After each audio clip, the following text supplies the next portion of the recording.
Yeah, that's phenomenal. You should know that.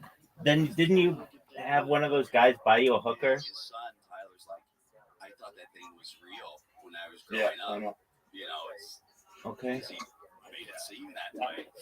There's a weird connection between the really good ventriloquist and that dummy that gets very odd. Yeah. It's like in the Twilight Does what I do work or not? I mean, I don't know. Did you see that? It worked for you. Oh, it's great. It's a Twilight Zone episode where the dummy and the guy are having conversations when no one's around. The dummy is alive. Too. And then I think the dummy kills the guy. And then, but I had a guy that I used to work with way back in the day. His name was Otto and George. And he was a ventriloquist comedy act. And George was the dummy. And Otto was the guy, and Otto would be like, I can't believe you're saying these things. And George would say, like, really fucked up. And George was an evil-looking dummy with, like, crazy eyebrows. He was a legend, like a comedy legend. That's Otto and George. Oh, wow. Yeah. They were a little too close. It was a little I heard close. a lot of He people would be say, driving in the car, and George would be in the trunk, and he would tell the guy, growing up with pull over. Liz and not being homeless, I heard a lot of people say, oh, you're autistic. They have really cool Dude, I don't want to hear this bullshit. So just mute yourself, big dog. Fucking around with the dummy, like looking at it, talking to it, put it back there and drive. Dude, if you don't mute yourself, I'm gonna mute you. How does a guy like that operate in life? I mean, He's dead now. he was all up that way. He partied hard, right? Like he was an enthusiast. Relationships? I don't know. I mean, I never heard about him being married or anything like that. I don't believe he had any children.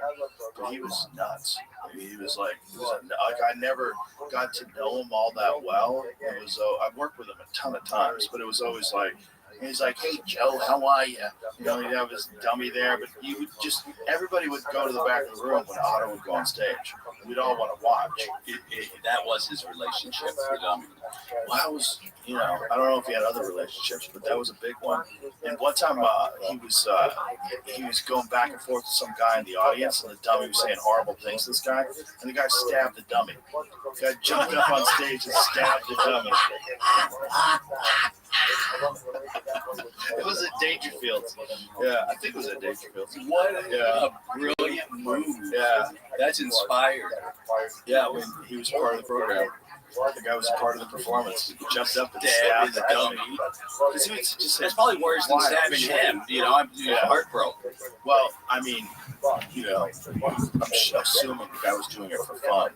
But unless he thought the dummy was actually the problem. That critical thinking. I think they're actually doing a documentary on Otto and George. I think Really? Yeah, I think someone's working on that right now. So that'd be interesting. Yeah. He was a legend on the East Coast during the 1980s and 1990s. Like we all knew Otto and George. Wow. I completely missed that.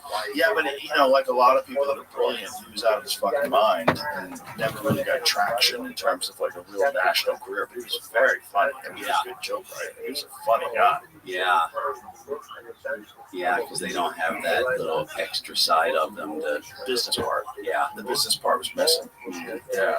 It was just a maniacal genius. Yeah. I have something to do after this. I'm going to look up Otto and George. Yeah, it's something to look up.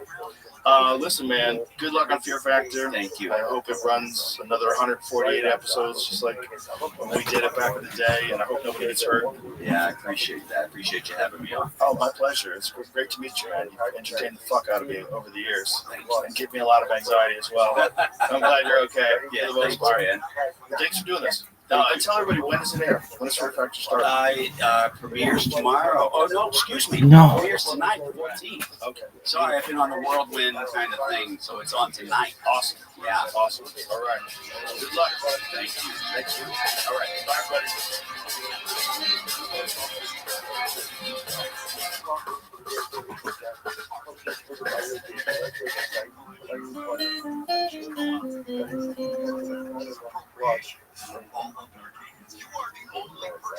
Sandwich, carattere,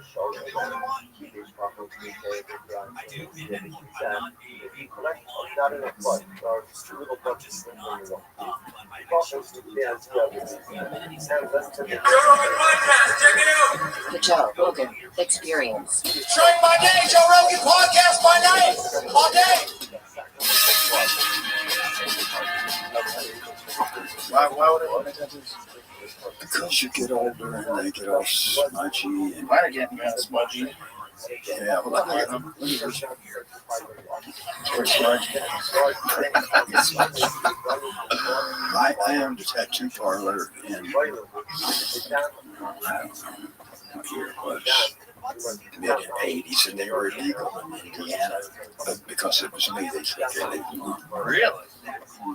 I remember when they were illegal in New York. I went to Connecticut to get my first tattoo. Yeah, I didn't know it was illegal, but I met this guy in LA, and he worked at Sunset, you know, where the Hyatt House is, and there was a tattoo parlor right across the street. Anyway, he was there. And so I brought him to Bloomington because he wanted to get out of LA. And guess why they closed me down? Why? Because the guy was a heroin addict. And he did this tattoo one time, and I just went over to the shop. I said, hey, let's do this symbol. And he was all freaked out. I was just like, what's wrong with it, you know? Because I don't know anything about heroin addicts. So There wasn't a lot of heroin addicts back then. That was a rare thing. Now, you think about how many people are, because of the Sackler family, think how many people are on opiates today. Yo, how are you? lots. What's up, Rabbi? Just chilling, dude. Listen to Joe Rogan Experience. Feel free to enjoy. The 1980s. I knew one guy that had a friend. Have you seen this? Bitcoin been going down, Rabbi. All right. Well, I mean, I don't control it. I was in college. I think investing in commodities are better. Okay, that's cool. Woodstock. And me and my then wife and my kid and my little girl. And Who's the interview with? Some singer. It just started. I'll look it up in a little bit. Because he was just sitting right there. It was like 200,000 people. That's cool, man. And he shot. I respect it. And he went out. And I looked at the guy I was with. We won't be doing this. We're not going to do this. I had a friend who was a longshoreman, and he worked with this guy. Every lunchtime, he would go and score and sit in his truck and shoot up. And that's what he did every lunch. He was a functional heroin addict. And he would show up for work every day. He did his job. But during lunchtime, during his hour, he would do heroin and just fucking find his happy place. And then an hour later, go back to work. And the one shot that I saw did.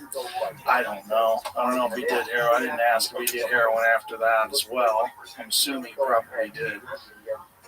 But he was a functional heroin addict. The guy kept a full job. He was in the union. And everybody knew. This guy would go on his break, shoot up.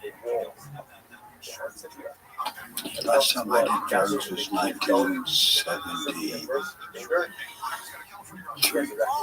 What was the reason you stopped? Right here? Yeah. Well, I used to like to smoke and drink whiskey. And then I like to fight. Oh, that's a problem. I couldn't whip anybody. But I love the contact and the rush of, like, starting to fight. But so I was in college, and my roommate and I went to this downtown bar, which we'd never been to. And I sat at the bar, and I would start these fights, just a prick. And I was sitting next to this big guy, and For whatever reason, I thought it was a good idea if I spit on it. One of those guys. You know those guys that get drunk? Yeah. Yeah, well, that was me. So I did, and we went out back, and he left me in the alley like a wet rag. I mean, he beat the shit out of me. And I was a hippie. I had hair down to here. And the guy, my roommate, was driving me home in an old Pinto. And I was leaning on the door like this. I was so fucked up from getting beat up. Man, the oars were on my face were this big. And I was leaning on the door, and all of a sudden he went over a railroad track, and I fell out of the car, got my hair wrapped around the jiggly flop that holds the car. And the guy that I'm with, drunk, driving, he didn't even know I fell out of the car. And I'm going, stop the car. So he didn't go, oh. And so I got up the next morning and I looked at myself, and I was unrecognizable. I had road rash on my arms, my knees were all fucked up, my face was beat up, and I just said, this drug and alcohol thing is not working for you. And so I went and got all my hair cut off, not as short as yours, but not much longer. And that was it. Well, you found your rock bottom. Yeah. That's what they say. They say you need to find rock bottom. I would never imagine that you would be the type of guy that would fuck with people at a bar and spit on somebody and start a fight. You just don't seem like that at all. Well, I grew up in a small town, and there was not much to do in a small town. You would either find a girl or a fight. I figured you for the find the girl kind of guy. Well, I did okay with that because almost. So yeah, it was like don't forget, Joe. It was like 1967, 66. You weren't born yet. I was born in 67. Yeah, so this was like 1967. Wow. So so from that time on until I turned 21, I was 21 when I quit using drugs and quit smoking, quit drinking. Wow. So nothing since then? Not a drop. That's impressive. Not a drop. Well, I thought about it, and I think that I didn't like it that much. As much as I thought I did. We certainly didn't like the results, right? One bad result. Set you straight. Yeah. You were a big part of my high school experience. It was interesting because your song sort of introduced the idea of nostalgia to me. I don't know what that means. Well, when you were singing songs like Jack and Diane, it's like I was kind of realizing as I was a very young guy listening to those great songs that there's gonna be this is a weird time in life, and there's gonna be a time where you're gonna look back on this, and it's probably one of the best times of your life. But even though it doesn't feel like it felt confusing and weird. And I remember thinking at the time, like, oh my God, is this as good as it gets? Some people look back on this weird, confusing time of adolescence as the happiest moments of their life. I'm like, I can't wait to get the fuck out of this time of my life. And you were singing from a position of like an everyman position of, you were singing nostalgia. There were great fucking songs that had heart, and there was soul to them. There was a lot of sadness. A lot. Oh yeah, life goes on long after the thrill of living is gone. And I was like, oh Jesus Christ, life's gonna go. This is it. This is it. Well, I struggled with that probably like you did. He did. There's a point in a man's life where he feels like there's got to be more to life than this. I mean, I had huge hit records, and you know, very, very, very, very lucky, very lucky. You know, everything was just, I was just lucky. And I would go home and I would think, I'm not happy. There's got to be more to life than this. And then guess what happened? I got a little bit older and I found out there's not. And I'm good at it. I'm good at it. So, we're only on this earth for a few fucking minutes. Quit feeling sorry for yourself and quit being confused and accept your responsibilities and try to, maintain some humility, which was a million miles away from me spitting on people. Right. In a bar. What didn't you enjoy about being this enormous rock star?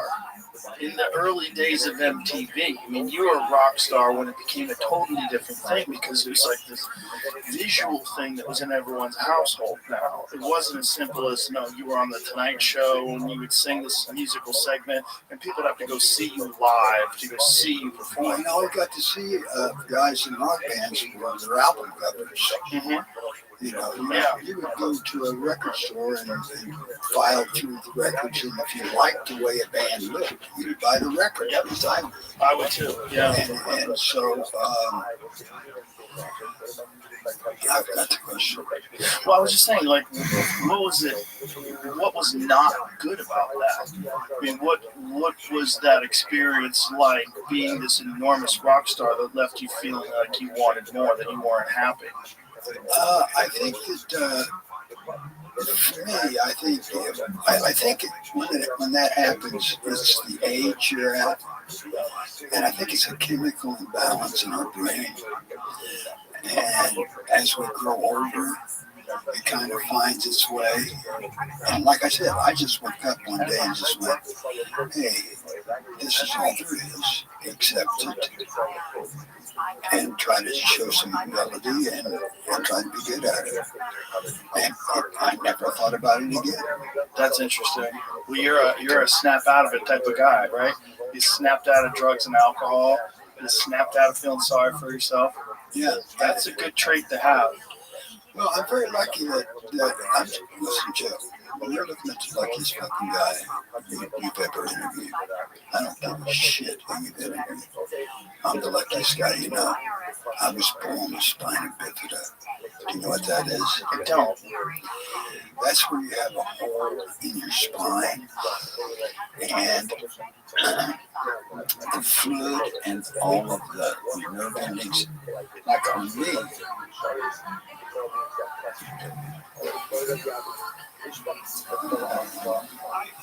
Oh, wow. Oh, that's crazy. Yeah. That scar is huge. In 1951, you got that operation? So, what did they do what was that operation exactly? They had to, well, here's the story. My parents were only 20 years older than me. So I was born deformed. And my parents didn't know what the fuck to do. What are we going to do with this kid? So they just went like that to my grandmother. You take it. And so I was in the hospital, and there were 4 other kids, and there was a young doctor named Heinberger, who was just a young neurosurgeon. Don't forget, neurosurgery in 1951 was in its. So he just said, well, we've got to try to do something with these kids. And so he operated on all of us. I was on the left. Oh, boy. The fact that, and he charged my parents $1 for that, because it was an experiment. I was like a guinea pig. And these other poor kids who had the same thing I did, they all died within 6 months. I remember seeing one girl that made it till she was 14 and she was in a wheelchair. I would see her basketball games, and my parents would go, that's the other little girl that had the same operation you did. And then she died. So my whole life has been full of luck. I mean, I'm not supposed to be here. What did they do during the operation? What is the procedure? Well, they have to cut your head off for starters. They had to cut my head and lay it open to get to my spine, and then they would push each individual nerve ending back down into my spine to drain the fluid off, sew it back up, and make sure that everything was working.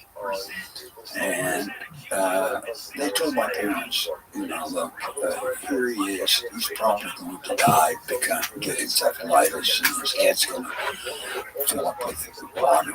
We don't anticipate him living much more than 6 or 7 months. And I think I was in 5th grade. I didn't even know I had the operation, and some kid in my class said, hey, Mel, what's that big scar on the back of your neck? Now we're talking, 1957, 58, 60, maybe. I didn't even know there was a scar back then. Wow. I went like I was going. And my parents never told me. So I came home and asked my old man, I said, Dad, what's the scar in the back of my neck? And he goes, oh, don't worry about it. He had an operation with your boy. So I did. I played football. I ran track. I fought. I did everything that every other kid did without a thought of that. Not until I got older. And I started having panic disorder that I thought maybe the panic disorder was from that operation. How old when you started having panic disorder? I was just out of college.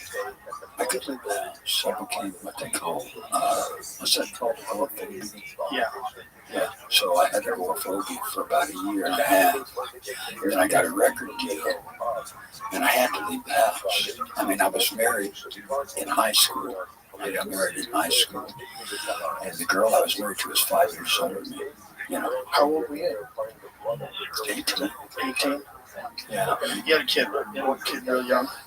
Yeah, she's 50-something now. Wow. I have 3 girls and 2 boys. Were you a grandfather when you were in your 30s? Maybe. I think you were, right? NFL playoffs, let's go. DraftKings Sportsbook, an official sports betting partner of the NFL, makes every moment feel bigger. A running back cuts through the line. A strip sack flips the field. A tight end hauls in the kind of touchdown grab you'll talk about for years. Postseason games shift fast, and with DraftKings live betting options, you can stay right in the moment. Plus, DraftKings has your back with early exit protection. If the player in your eligible NFL prop bet goes down at any point in the first half, you still get paid in cash. New customers bet just $5, and if the bet wins, you get $300 in bonus bets instantly. DraftKings Sportsbook, every drive, every play, every moment. Download the DraftKings Sportsbook app now and use the code ROGAN. That's code ROGAN to turn $5 into $300 in bonus bets if your bet wins. In partnership with DraftKings, the crown is yours. Gambling problem? Call 1-800-GAMBLER. In New York, call 877-8-OPEN-Y or text OPEN-Y 467-369. In Connecticut, call 888-789-7777 or visit ccpg.org. On behalf of Boot Hill Casino and Resort in Kansas, pass-through per wager tax may apply in Illinois. 21 and over, age and eligibility varies by jurisdiction. Void in Ontario. Restrictions apply. Bet must win to receive bonus bets which expire in 7 days. Minimum odds required. For additional terms and responsible gaming resources, see dkng.co/audio. Limited time offer. Because that oldest daughter of mine got married when she was like 19. Wow.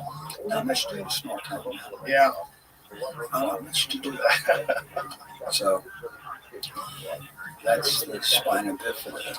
But it never bothered you again other than the panic? Were you performing when you were having the panic stuff? Oh man, I had been on stage in front of like 20,000 people and had a panic attack. Yeah, it's like, have you ever had one? No. You're lucky. Because you feel like, I can't breathe. My chest hurts. And I've seen it. I've seen people have them. It's horrific. You can't do anything for them. Like, you think they're having a heart attack? You think they're dying? yeah, well, I've been on stage and I remember having to plant my feet and just power through, in front of 20,000 people. It was awful. Did it pass while you were on stage? I don't know if it did. I just remember it happening numerous times. And then guess what happened? I had a fucking real heart attack on the stage at Jones Beach like 30 years later. Oh, Jesus. I know. So, but you know what that heart attack led to? I just married Elaine, and we had 2 little boys, and I got to stay home. Because I said, fuck that, I'm going to die. I didn't know about heart disease. I'm going to die. So I want to spend the last couple of years of my life with my boys, little teeny guys, which I'm going to tell you sorry about them and you.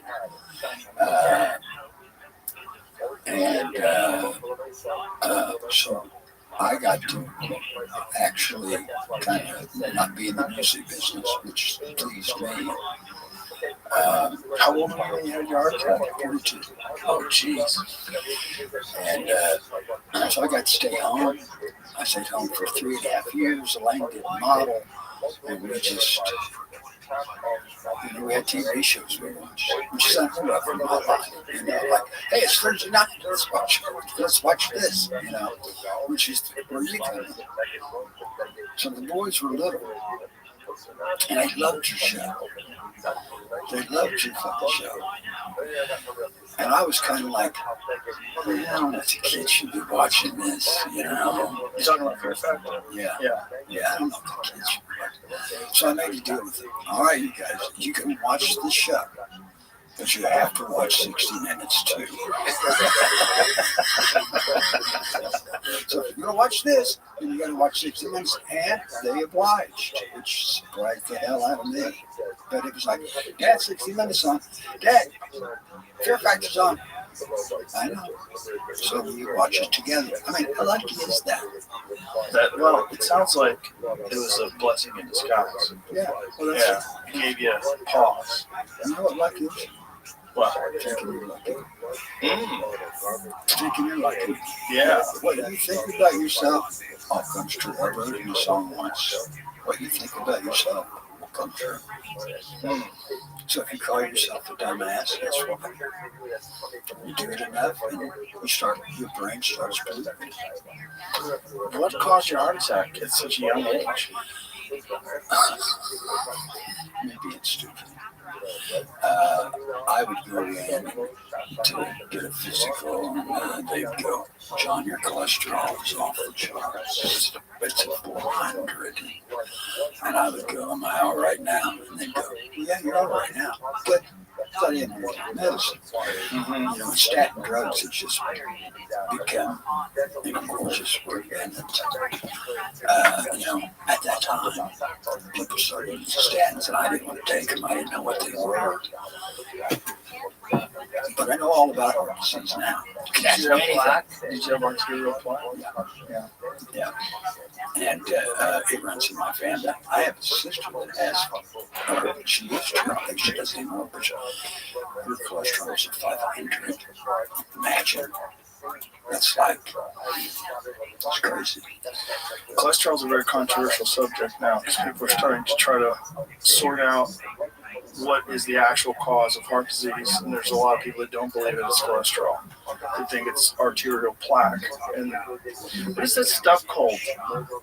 Nattokinase?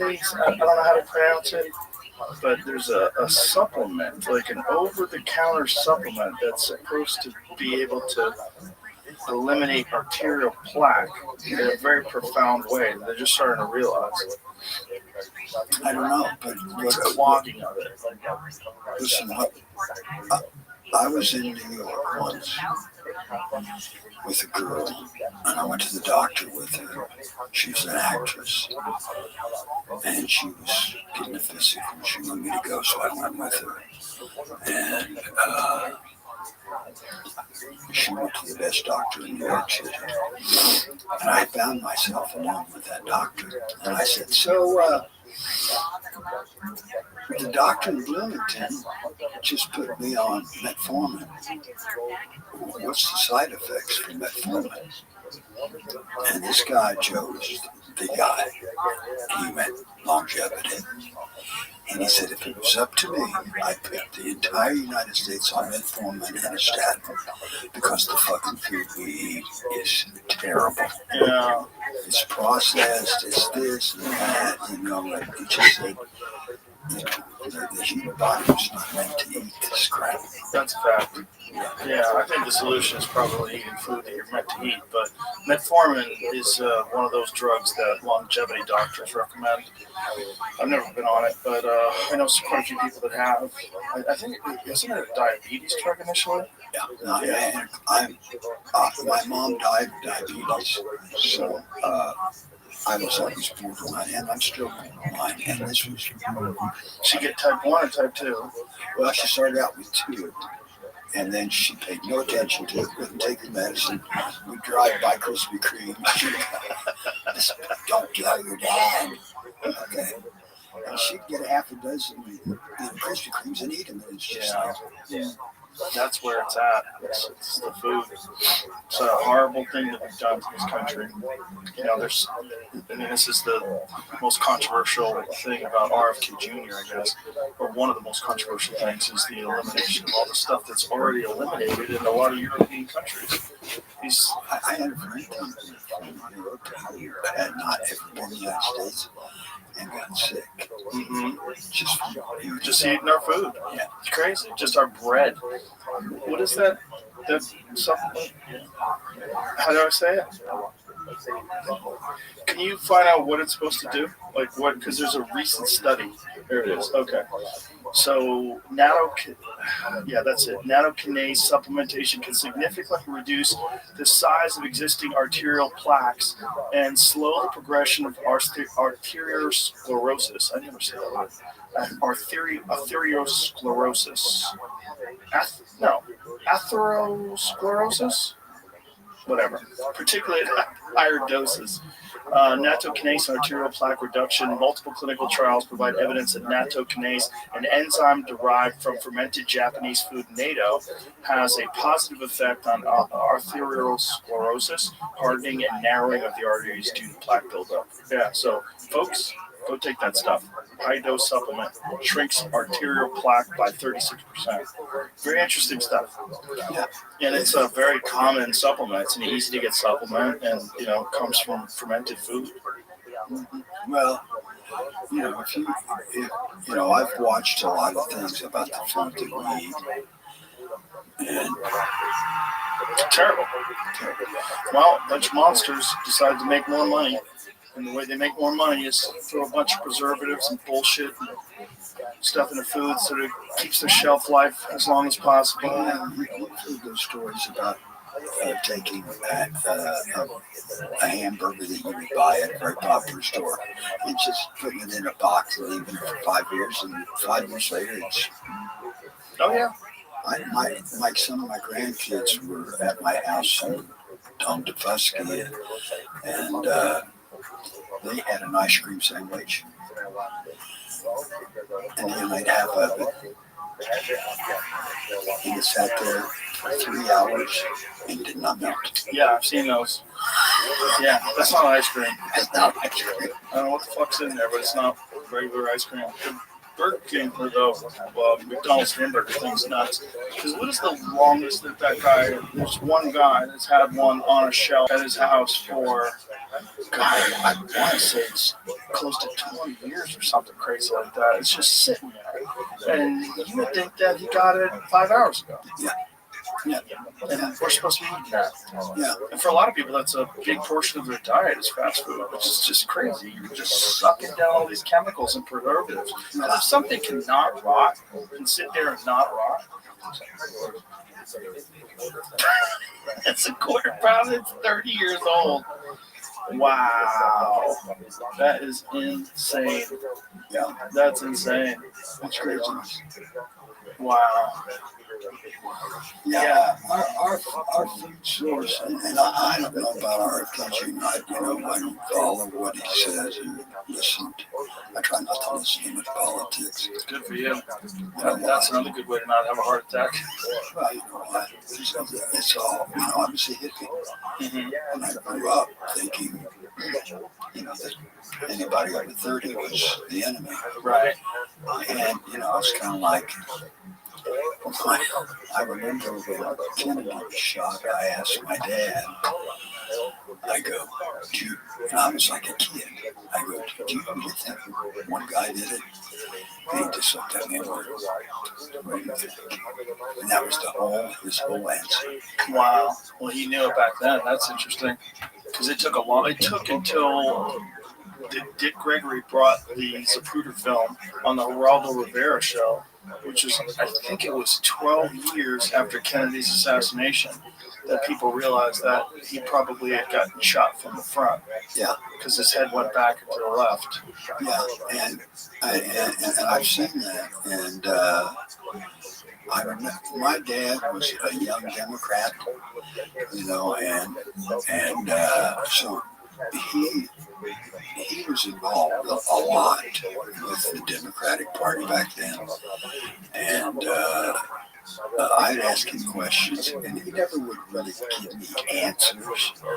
He would just give me looks. It's kind of like, and you knew the look. It was just like,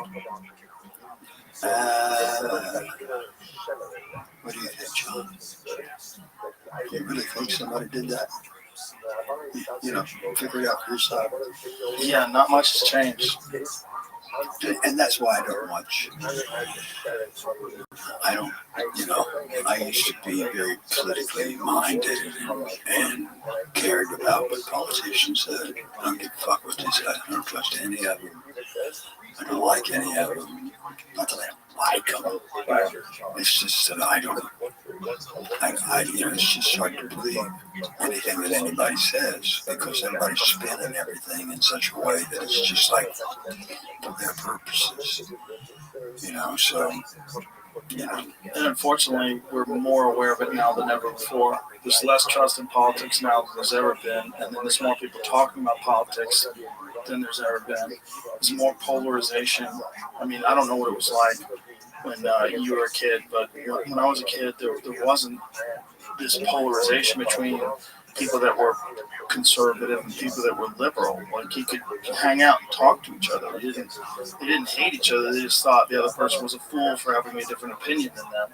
But there wasn't hate like there is today. Well, here's the way you got to look at it. This is that when you used to vote, you would go inside a place and they would shut the curtains and you would vote, and that was your fucking business. Yeah. It's nobody else's business.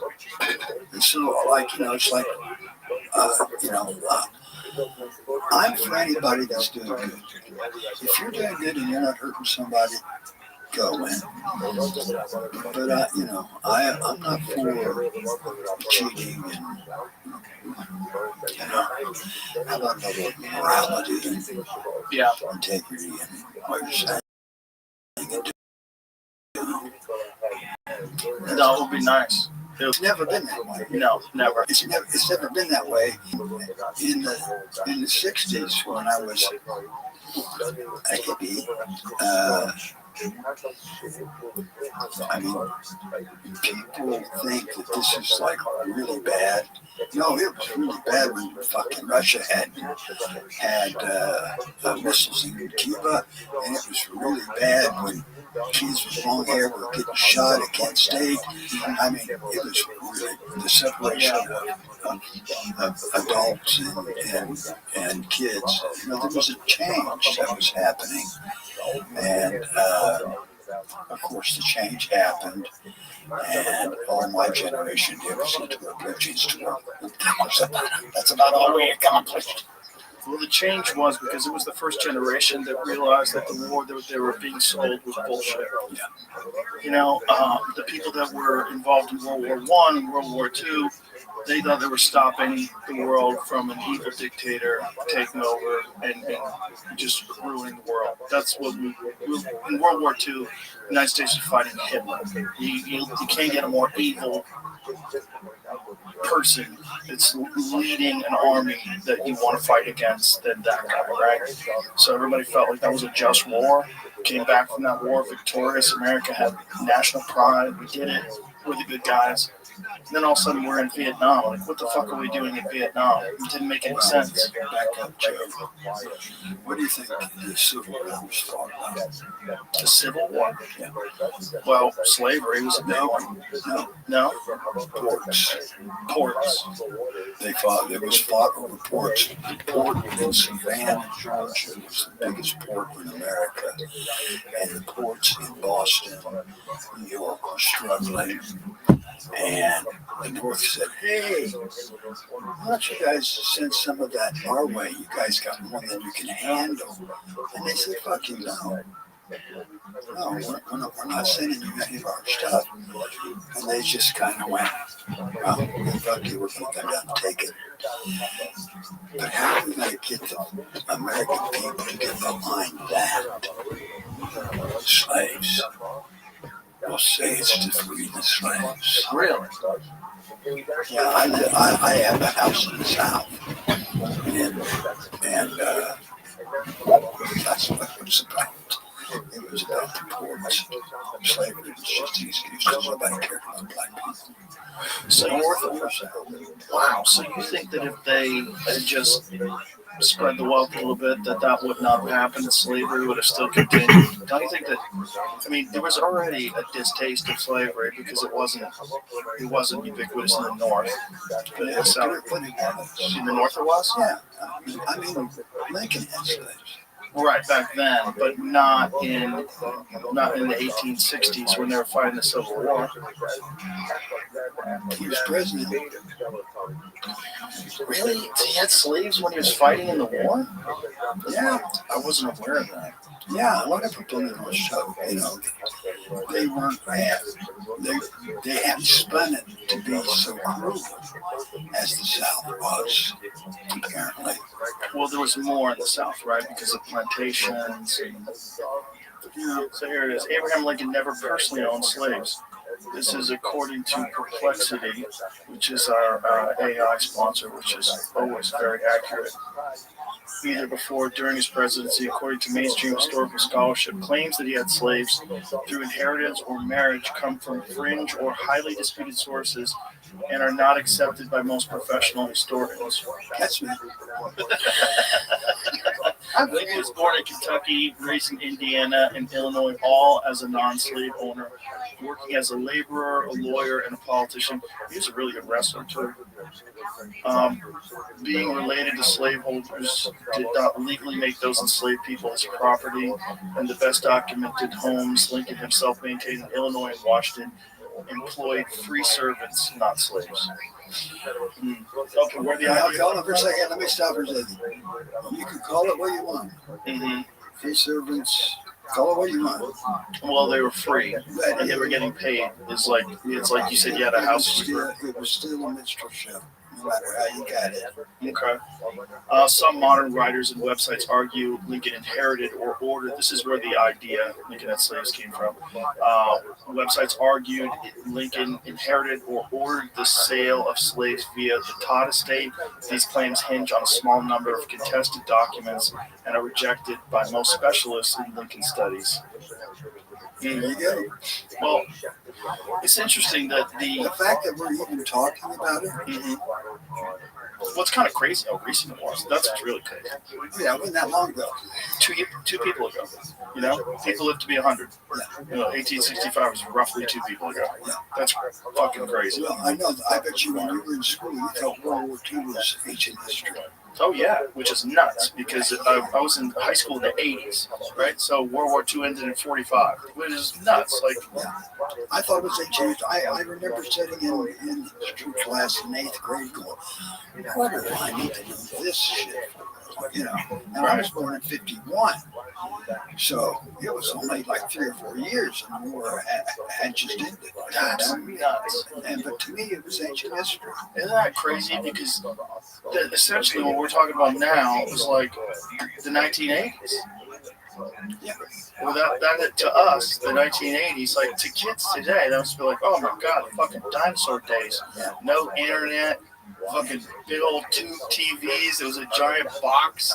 A big one was 14 inches. Yeah. Yeah. I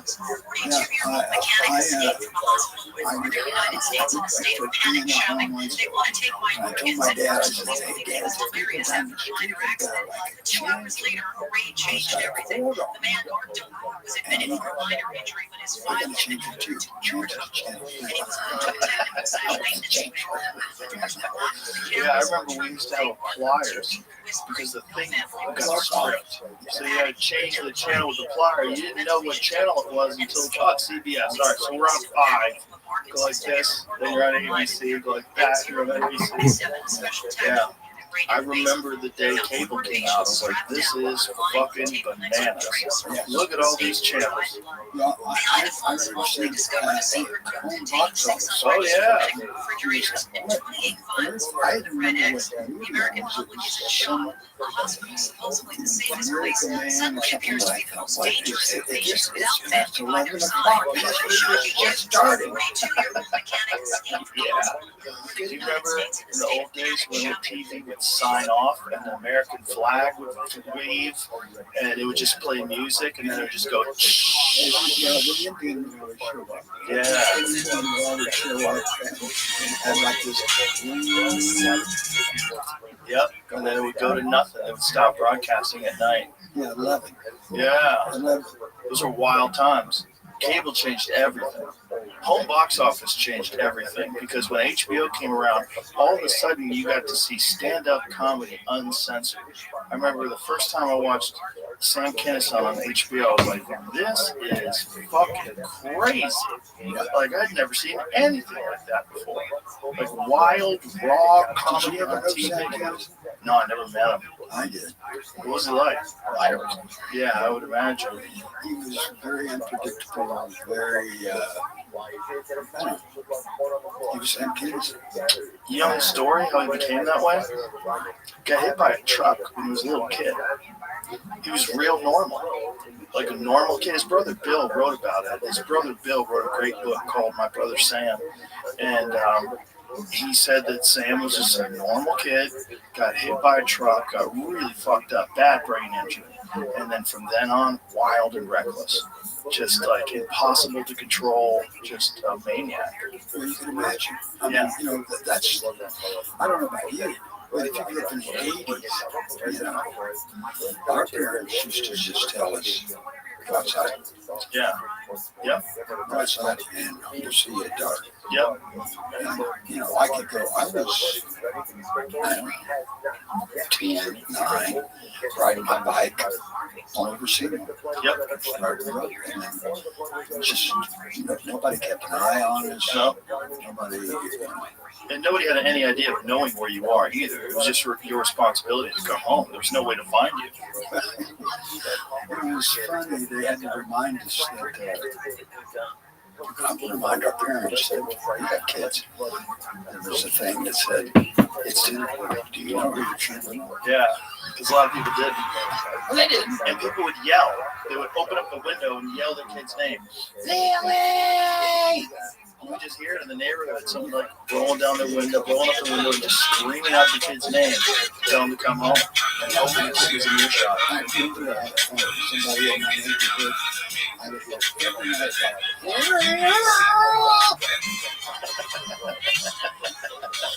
I better get home.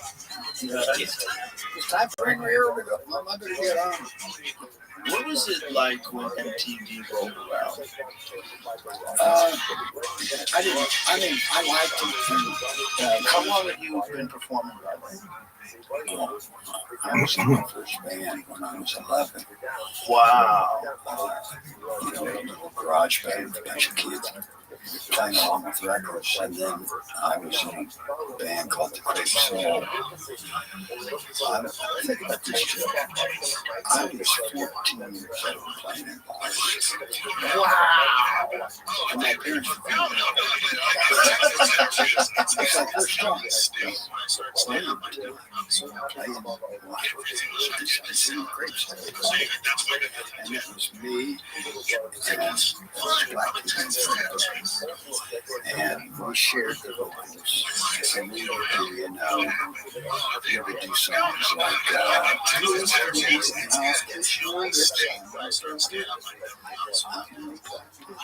we had I was a kid back then. And so it was great for me. I was free. I was 14 years old making out with 18, 19-year-old girls. Wow. No, it was great. Are you kidding me? And then we played at every fraternity, every sorority.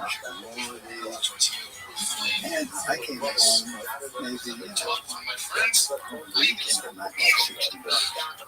I was supposed to. Wow. That smell I can't get is just a fresh stuff kid. That's all it is. So did you know back then that you were going to be a professional musician, or were you doing it for fun? Did you think it was going to be a career?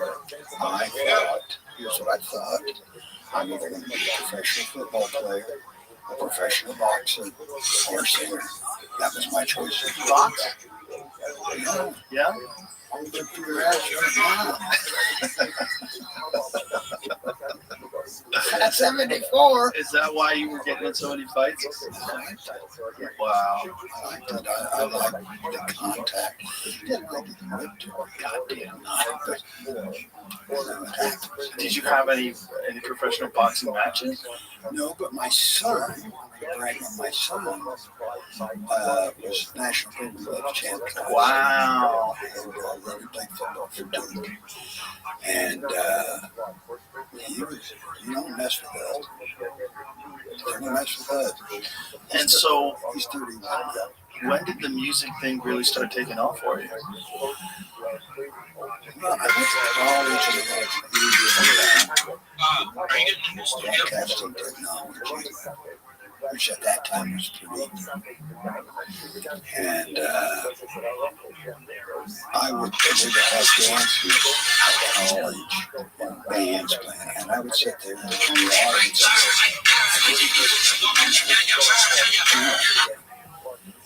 And so as soon as I got out of college, I got into a band called the Mason Brothers. Which I have so many funny stories. Like I said, I'm so lucky. I got into a band called the Mason Brothers, and we played every weekend. And I was a barber singer. I never really did anything like that. Funny story about the Mason Brothers ended.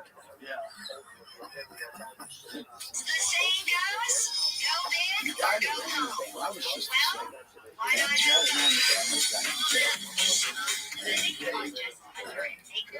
Talk to the book. And we had to do up and down the high river. Up in this fraternity shop. And we had an extra.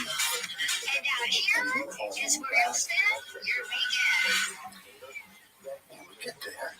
And the guys in the town, they're mad at us. They failed to realize that there was a time change between Sydney and Cincinnati, which is on the high road. So they always turn the back around. Oh, you guys been here an hour late.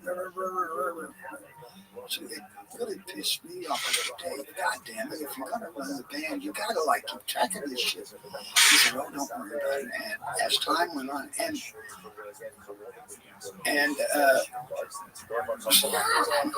so, and you have to do 4 sets back then. 4 45-minute sets. Which was plenty of time for Dave to get drunk. And he could drink. And he was the bass player. And the fraternity guys already hated us. you know, we weren't paying any good anyway. So,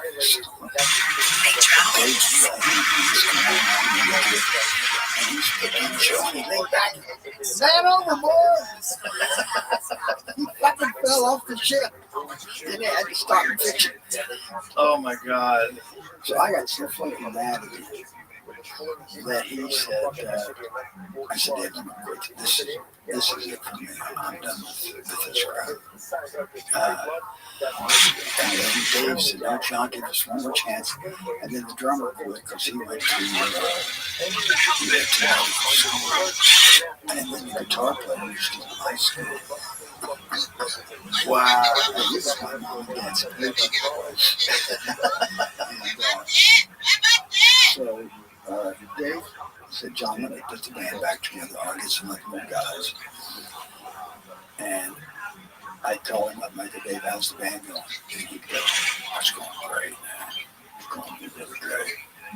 I said, good. I said, who are these new guys? He goes, you'll see. Don't worry about it. I got it covered. I said, oh, you mean like you did with the time change? And he goes, no. These guys are good. So I show up for this gig. I haven't even rehearsed with these guys. Not even rehearsed with them. But it was the same shit, you know, because people just come up there, and I was just a barroom singer. So, you know, if you want someone taking care of business, I'm your guy. You know, and take care of business. You know, you can't do that. And so I show up. Dave has recruited 2 sophomores in high school who couldn't play their instruments at all. It's like, boom, boom, crack, asshole. Boom, boom, crack. That's all you got to do. The whole fucking time. And I said, the show was about I said, I looked at Dave and I go, listening. And I just left because it was just too embarrassing. And then I went to New York, and I was afraid. Joe, I was afraid. I mean, I'm from a fucking town of 18,000 people, and I'd been to Chicago once, never been on an airplane. And so I flew to New York because I came into some money. That's another funny story. I came into some money, and I went there, and I was afraid to come out of my hotel room for the first 2 days. Because in New York, in the early 70s, was broke, you know, prostitutes and pimps and everything everywhere, you know, and homeless people. Which reminds me, you guys got a lot of homeless guys here. There's a few. It's not as bad as LA. Well, that isn't. You can say that about anything, Joe. That's true. Yeah. It's a lot better than it was during the pandemic. During the pandemic, they allowed them to do the camping on the street thing. So you'd go down like Caesar Chavez and you'd see like 15, 20 tents where people were just hanging out and people were trying to jog and ride their bikes past them. It was pretty bad. But former mayor cleaned it up. And they have pretty good programs here to get people into housing. Well, everybody here must love. I'm not putting Austin down. I played here about 3 years ago. Everybody must love graffiti. And that's the thing about graffiti. I don't mind if you want to destroy somebody else's property, but at least do something original. Because it all looks the same. You know, it's big letters and outlined in, it's done in black and outlined in yellow, and it's the same fucking shit you see in New York or Los Angeles. The same. Right. If you're gonna be an artist, be an artist. Well, a lot of these guys are just tagging. They're just like sister gang affiliation or whatever it is, I guess. I don't know. Yeah. But it wasn't that way the first time I came to Austin. No. I think all cities have deteriorated. But I think Austin's deteriorated quite a bit less. We found out recently that Skid Row in LA is 50 blocks. 50. Right now. 50 blocks. of homeless people just living on the streets. And like almost impassable. Like if you've ever been down Skid Row, it's fucking. I went there once accidentally, and this was in the 2000s. We were filming Fear Factor downtown in LA, and I took a wrong turn and wound up at Skid Row, and it's like I couldn't believe it was real. It was like a zombie movie, and that's. I mean, it's so you decided on Fear Factor. You go stay in here for 3 days and you win. 3 days and do no coke. Yeah, you can do 3 days with no meth, and you win. Yeah.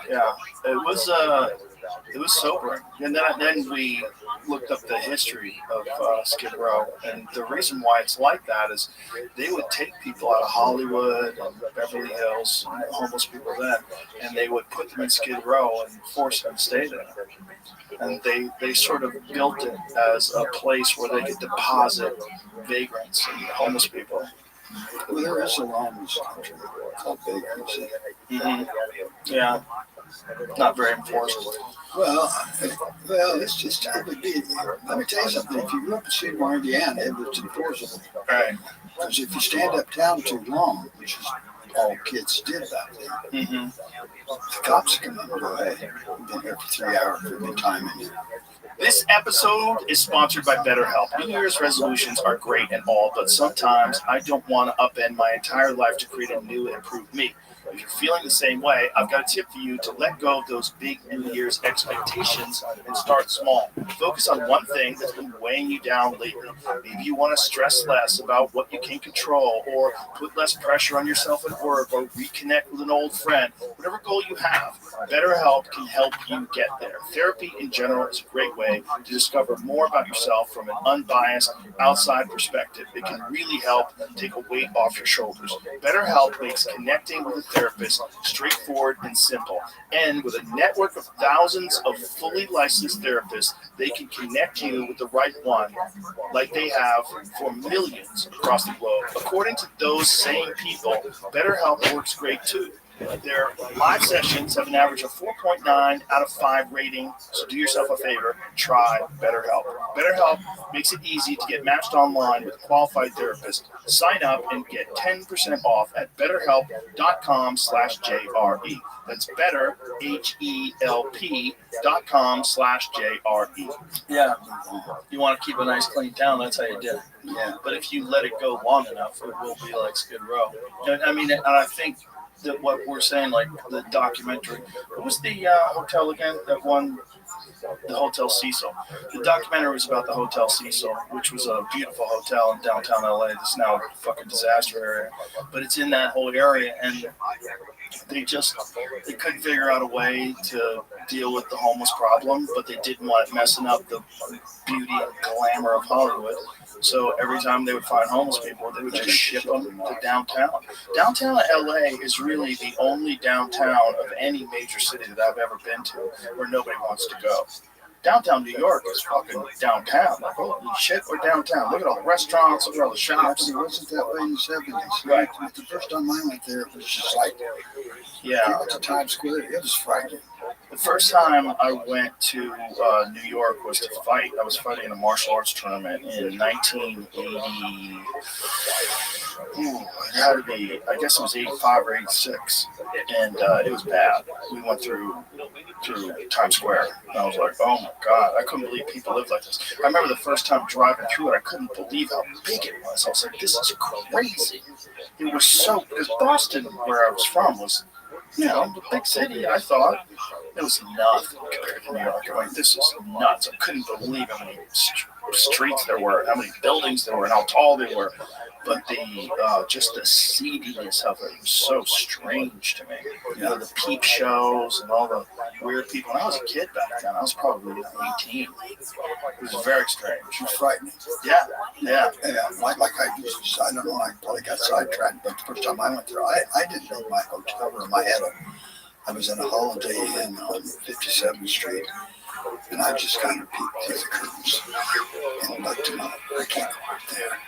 I mean, I was coming off agoraphobia, and here I'm in New York because I have a meeting with some record company people who, they like to demo. So let's go back to that. So you were your fucked up drunk friend. You quit him. How do you get back into music after that? Oh, Dave? Yeah. No, I got my first record deal. The first guy I called was Dave. No, he was a great bass player. He was a great bass player. Did he get his shit together before then? Nope. Still not? No. I got funny stories about Dave. Max's Is he kid. still around? Yeah, he's a professor now. He found God and all this stuff. Oh, wow. He's a professor at Vincent University. He teaches. He's a professor. Wow. What does he teach? Music. Oh, wow. And no, he was really handsome. Really good bass player. Really good. But he just, Dave, 20 years old, 22 years old, to fucking help about anything. Yeah. Nothing. So when you left Dave and you left that band, what happened next? What was like the big break for you? I never really had a big break. Well, something must have happened. It was a slow climb. Yeah. Very slow climb. Yeah, I got a record deal. And of course, being me at that age, 22, I went out to California and I met with a guy named Mike Maitland who hated my new record but said I had great possibilities. And I told him, I just stood up and I said, motherfucker, you're an old man. What do you know about rock music? He must have been 40. And of course I got dropped immediately. I was on MCA and I got dropped immediately. But there were a couple people at MCA who believed in what I was doing, and so they helped me along. And then I got introduced to Rothschild's manager, and I moved to England for 2 years, made a record, and lived with the whole band on Chelsea, and punk was just starting. It just started.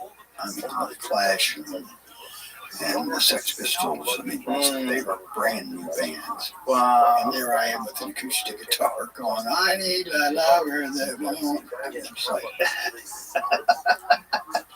however, that song became #1 in Australia. And so Australia was ahead of us televising rock bands. And they had a whole bunch of rock shows. And I had the #1 record, album and single in Australia. And couldn't fill up a bar in Bloomington. Wow. Nobody could come see me. So anyway, I went to Australia. And then a girl covered I Need a Lover, and she had a big hit with it.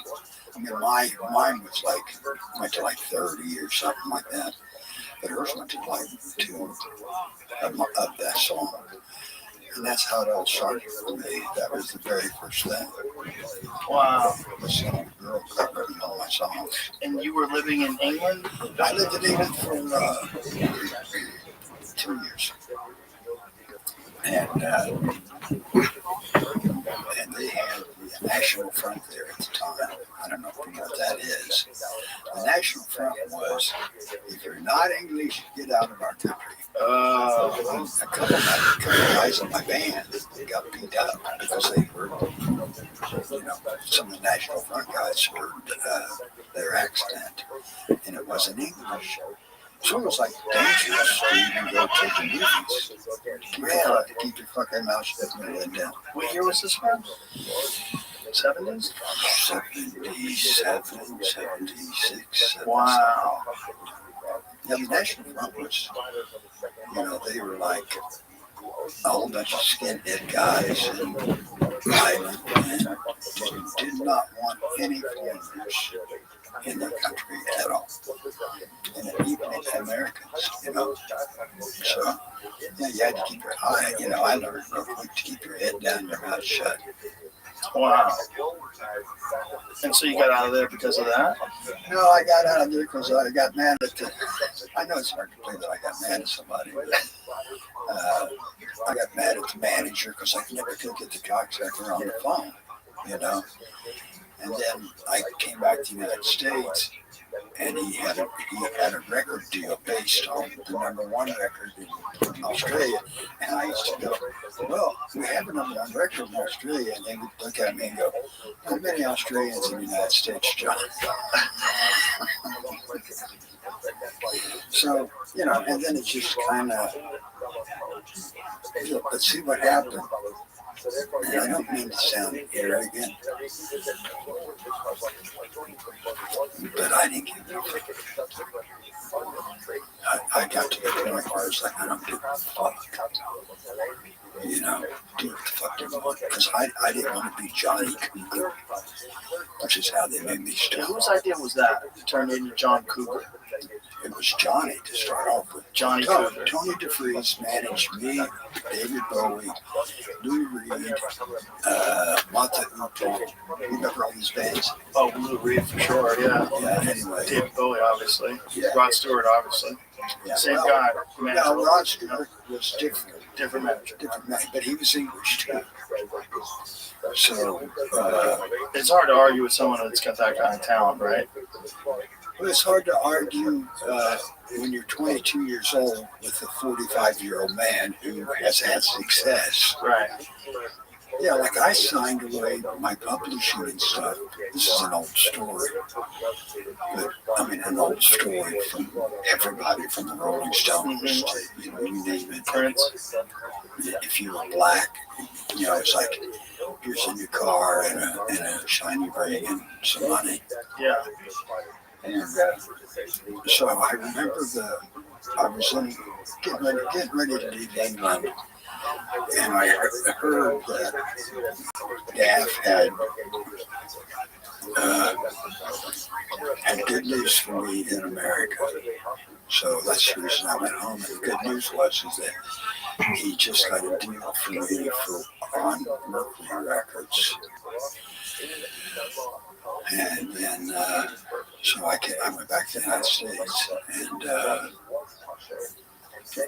we started making records, and just kept plowing away. And the critics hated me. You know, they fucking hated me because of Johnny Cougar. And Main Man came up with that name, Johnny Cougar. His excuse was, his name was David Jones, and I called him David Bowie, and look how well that worked out. And I'm 22, and I'm going, but I don't like this name. And they go, well, you don't have to participate. We'll go back to Indiana if you want. It was like, well, fuck you, then I will. And then I walked outside and thought for a minute, I guess I'm Johnny Cougar. Wow. I hated it. And they compared me to James Dean and Bruce. And so the critics just hated that. It was like, you know, he's so American. He's so American. Yeah, we'll fucking handle it. Fucking critics. They're always going to be a problem. Yeah, but you know what? I learned stuff from some of the critics that were good. Like what? Well, one of my best friends was a guy named Tim White. He was the editor of Rolling Stone and the editor of Billboard magazine, and he died a few years ago. And you want to hear some inside baseball? Sure. Tim and I talked every day. And Tim is as different as me, as you. Tim wore a bow tie, white bucks, you know, blue jeans, suit jacket every day. And he was the editor of Rolling Stone for a long time. And then he became editor of Billboard, and he called me up and he said, I'm going to have to sign a deal with SoundScan. I said, so I didn't know what that was. He goes, John, you don't understand the ramifications of signing a deal with SoundScan. I said, well, what are they? He goes, you'll be out of business. I go, why do you say that? He goes, because now the way the Billboard charts work, is this getting too inside baseball? No, not wrong. No. The way the charts work is that if you get played in Indianapolis and you get played in New York, it counts as one play. New York counts as one play. Indianapolis counts as one play. A play's a play. When SoundScan came in, they changed it so it's like the number one record of the week. So if you got to play in New York, that was worth 5 points. If you got to play in Indianapolis, that was worth a half a point. So what does that mean? That means the people who grew up in St. Louis, where rock took place, all of a sudden, where I got played all the time, the points didn't amount to shit. But what did? Urban stations. Urban stations played what? Rap. So, do you remember when all of a sudden rap music took over? It wasn't because these guys were so great, and I'm not saying they were bad. I'm just saying that it was because of SoundScan.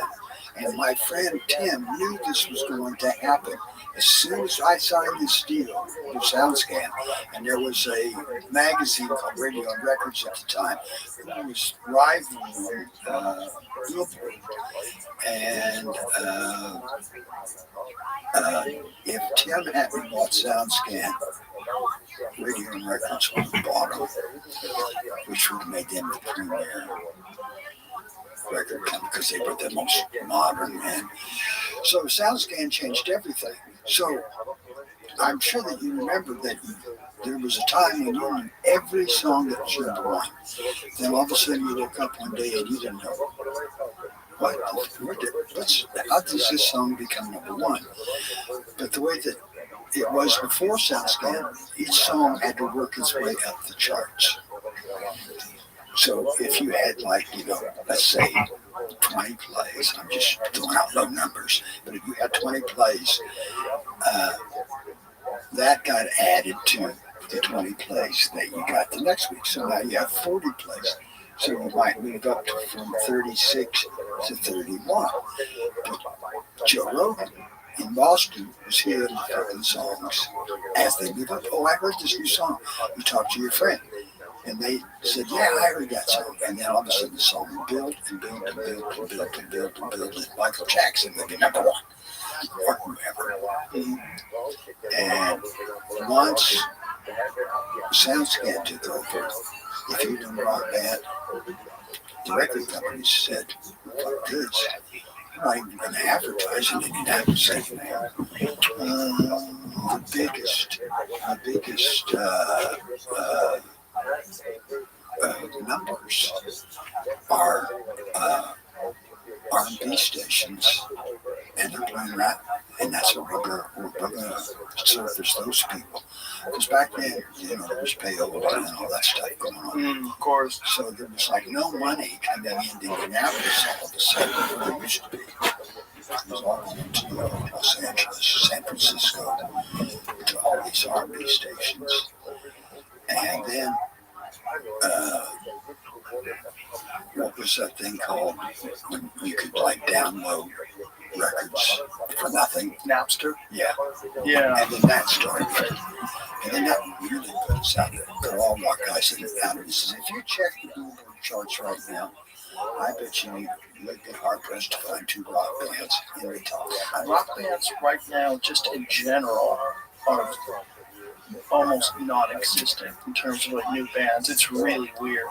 There used to be so many rock bands, and rock and roll is still a very popular form of music when you listen to the older stuff.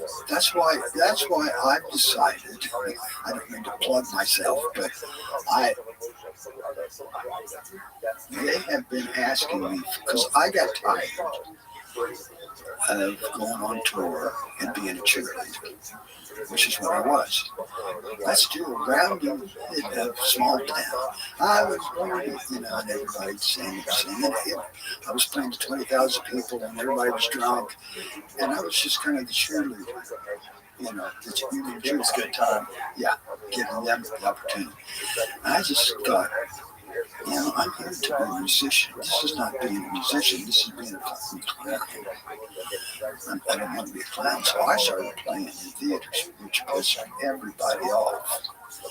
I said, and when you come to one of my shows, and this has been for the last 20 years I've been doing this, you can go to one of my shows in the theater, it says, please recognize. Back then, pull that sucker up close to your face. The microphone. Otherwise, we're barely getting very soft. There you go. How's that? There we go. I am. And? I am soft-spoken. Yeah, a little bit. Yeah. You know what? What? Yeah. Are you really? Oh, from all the singing? All the music? Oh, every rock star's deaf. Yeah. I'm deaf. No one knew shit about hearing protection back then. I'm deaf. I can't hear. All my friends in bands, and all my friends that are hunters. Deaf. Can you? Yeah. Guns and loud music. Yeah, my kids would love it because they could walk up and say shit behind my back. I heard that. I got 3 girls and 2 boys. And how many kids you got? 3 girls. Girls, at about 12, losing. And then about 21, they come back. I haven't lost them. Yeah, No, you're close. Yeah, I 15, 17, and 28. I lost mine, it was like, but now it's kind of like, but I do have a daughter too, so. Oh, that sucks. I'm sorry to hear that. She's got cancer in the brain. Oh, Jesus. And she's suffering right now. But that kid used to call me up and I'd go, Teddy, you can have a thought without asking me. It's, figure it out yourself. You don't have to ask me everything, But I love having kids. I do too. It has made me a much nicer person, that's for sure. Yeah, me too. But I've stayed close with them, even through the teenage years, luckily. But, I worked hard at it. And I was on tour all the time. Yeah. Well, that's one of the things that I did when we moved to Texas almost 6 years ago now, is that I decided to be home a lot more. In the beginning, when here I was still touring a lot, I would do, weekends, I'd go do shows, but now I hardly ever. Now I have my own comedy club, so I'm in town all the time. What do you think of stand-up now? I love it. It's a great time for stand-up. You think? Yeah. I mean, you don't have to worry about crossing the line. Yeah, you do. Yeah, you do. You cross the line, but not with the people that you care about. You cross the line for people that are looking to be offended. Well, which is a lot of people. Yeah, so they're going to be mad. Let them be mad. Yeah. I just can't pay attention. That's the thing. It's like I tell all the comics, stay out of the comments. Don't read anything about yourself, and you'll be all right. The audience is what matters. Is the audience laughing? I've never Googled myself. Good for you. Good. I've never Googled myself ever because I don't give a fuck. Well, that's a good practice to keep. Well, where were we? So we were talking about how they stuck you with the Johnny Cougar name. You're in New York City. That's kind of where we left it off. I was trying to figure out what was the MTV days like, and when did it really start cracking? Pull that microphone close up to you. When did it really start cracking? But you know John Sykes? No. He was one of the guys who started MTV. Okay. And I remember calling him up, and I didn't know him. This was 1981, 82.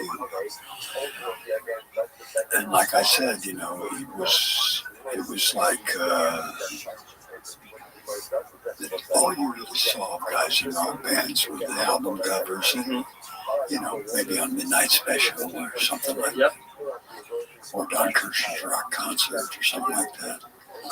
But then with MTV going all the time, and not very many people made videos. But see, I was making videos because I had a hit in Australia. And like I said, Australia was way ahead of us. So it was the video that I just made in a club in London that was shown that made that record #1 in Australia. And so when MTV started, there weren't that many people making videos, but I was. So they had every content. So they played me all the fucking time. Just because nobody else had videos yet. Right, people hadn't caught up yet. Right. And I remember sitting with, I can't remember the guy, some English guy, and I said, dude, what is this MTV thing? He goes, I don't know, the record company told me. I can't remember the guy's name. He's really a good songwriter. We shouldn't hear much anymore. Anyway, I had a conversation. Neither one of us knew what was going on. And then I met John, and I was the first, and John and I got along great. I was the first promotion that MTV did, and we gave away a pink house. Oh, wow. And you had to register and do all this stuff. And there's a funny story that goes with that. And so Sykes and somebody else came to Indiana to find a house in Bloomington that they were going to buy, and then they were going to do a show. And I did an ad where I went, and you can rent a house and we're going to paint the mother pink, and that's what they did. Except the house they bought, Joe, was on a chemical dump. Oh, no. But I didn't know that, and they didn't, because they're from New York. And so when I found out, I called them up. I said, guys, we can't give away this house. It's on a fucking chemical dump. Because RCA was dumping chemicals out in this field that was right next to the house that we bought, when back then in the early 80s, there wasn't much legislation about what you could dump, that kind of stuff. Right. So they had to buy another house, which they weren't happy about. So they had to buy 2 houses. Couldn't sell that, gave it away. And Sykes, to this day, I'll tease him about it. He'll go, oh, we took out the folks years ago. Jeez. But it went from walking down the street to nobody knows who the fuck you are, to walking down the street, and everybody knew who you were. Everybody. I mean, it got to, at the height of MTV, I could run a place. Did you get the agoraphobia before that? Oh, yeah. Oh, boy. So that probably just made it way worse, right? No, actually, again, Joe, lucky. It helped me get over it. It helped me. And, like I believe that all growth takes place in the chemicals inside our body. So I was growing still, because I grew up in public. Right. I literally grew up. When I got my first record deal, Joe, I had never written a song. Wow. Never written a song. They asked me to play some of the songs you did. I was like, I don't write no fucking songs. I'm a barroom singer. I sing other people's songs. What do you want to sing? What do I write? Dylan's writing great songs. Springsteen writing. Written anything? Wow. Well, so when did you start writing? After you got a record deal? Wow. But it turns out you're a great writer. That's crazy. And I have dyslexia, which means I can't read. You should see my songwriting books. It's absolutely terrible. It looks like, I have to have somebody now, after I write a song, I have to give it to somebody right away and let them copy it, and I'll read it to them so that we can read what fucking, what I wrote. Because songwriting is not what people think it is. But anyway, back to MTV, it just blew up, and you couldn't go anywhere. I couldn't. I would walk down the street, and all I did was sign autographs and shake hands, and I didn't like it at all. Well, that'd be very weird. Yeah, I mean, it was like, you've been in rock bands since you were 13, nobody gave you shit, and then all of a sudden, they did.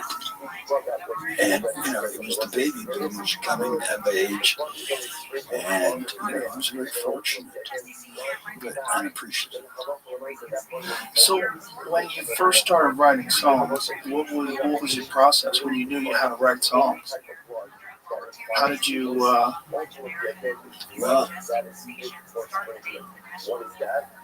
I figured out, because don't forget the critics hated me. Already. Yeah, they hated Johnny Cooper, and they hated him. And I didn't like him much either.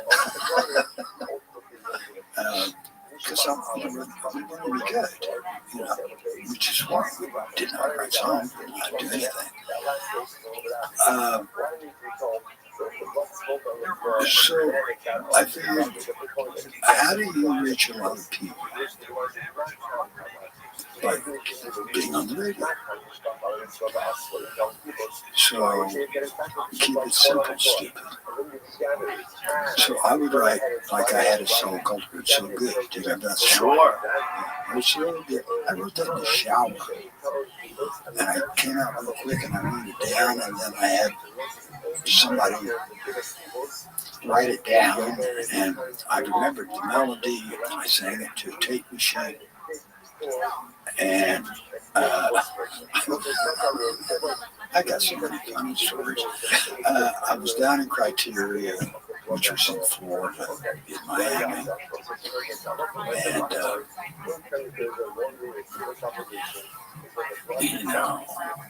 it was the early 80s, and so we had this, and Criteria had 5 or 6 studios, and, that were like, all kind of bands. The Bee Gees are over here, and this band's over here, and we had the studio blocked out. People would show up. We had other things to do. There was a place called Scaramouche. They had the prettiest girls you ever saw in your life. So it was like, we did not have time to go to the studio because we had been up to daybreak at Scaramouche, and so I was spending a lot of money by now, and it was like maybe at the time $500,000, and I had 3 songs done.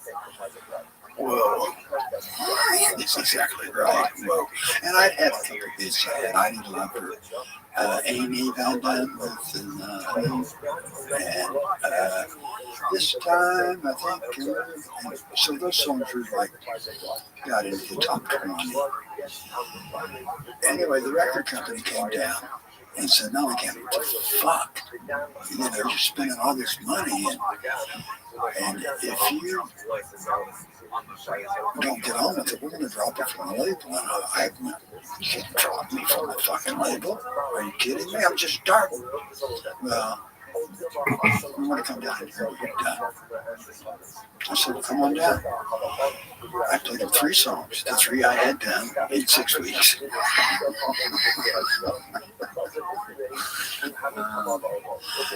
Anyway, I played them 3 songs. They hated it. Which songs were they? Jack and Diane. Oh God. Hurt so good. Oh God. And Hand to Hold On To. Oh my God. They hated those? Oh, they hated them. They said, "Oh wow." They said, "John, they're too rough, they're too raw. And what is this sound of Jack and Diane? It's not even, what is that sound?" Well, the sound was I would walk by the Bee Gees studio, and they had just invented drum machines, and the Bee Gees were using it to keep time.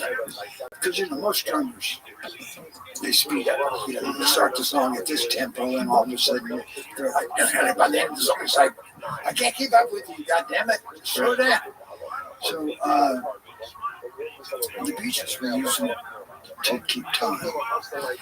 And I heard this sound, and so I knew the engineer, his name was Albie Gluten, and and I said, Albie, can I borrow that machine? He goes, yeah, because we're not going to be in the studio for a week.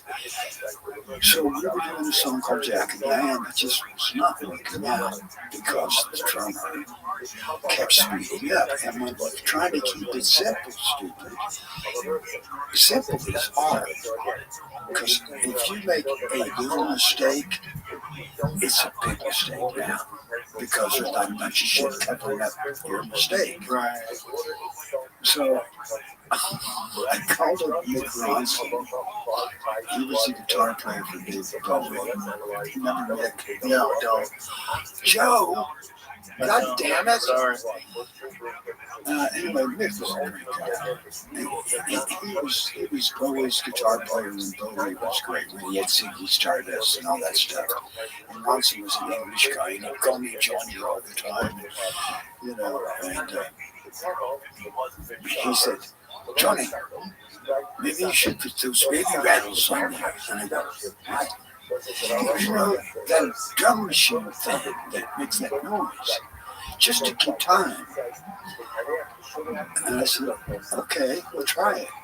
So we put on this and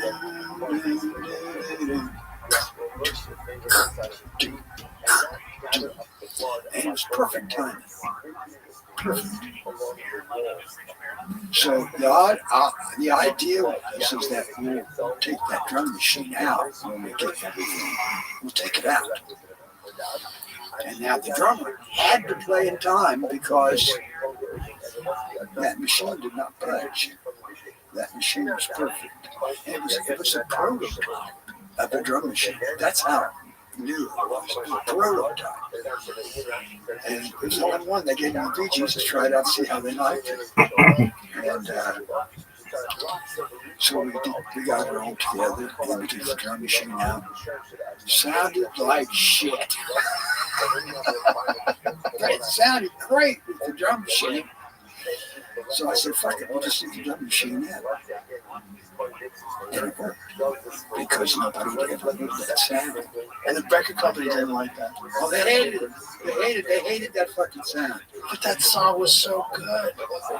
Well, and it's surprising to me that to this day, how many people still love that song. It's a fucking great song. And every What time. year was that? 1981. Wow. I was 14. So how old were you in 1981? 14. Yeah, high school. Yeah, you were there. Yeah. That's great. See, that's great. And I love hearing guys your age talk about it because it's just like, I didn't know what the fuck I was doing. And the fact that song today, I had somebody tell me, one of the nicest things anybody said to me was that, John, there was Romeo and Juliet, there was Frankie and Johnny, and now there's Jack and Diane. And you joined, those two kids have joined those people of importance in American culture.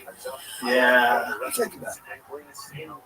Now, who would have fucking thought that some dumbass like me would write a fucking song as a child when I first started writing songs and create those two characters that made such an impression on everybody? The only other one I think about is Brenda and Eddie from Billy Joel. Scenes from an Italian restaurant.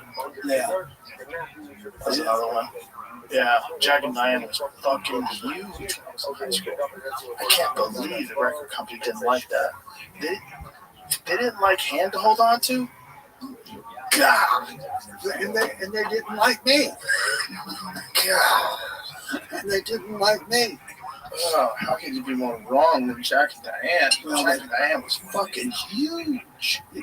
Joe, I don't know that much about your career, but look at your career and look at what suits have said to you and how long they were.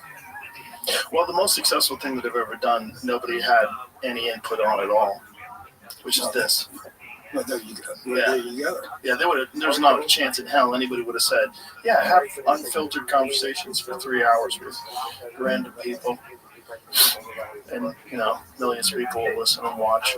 No one would have believed it. But when we did it, we didn't do it for anybody else. You were an actor before.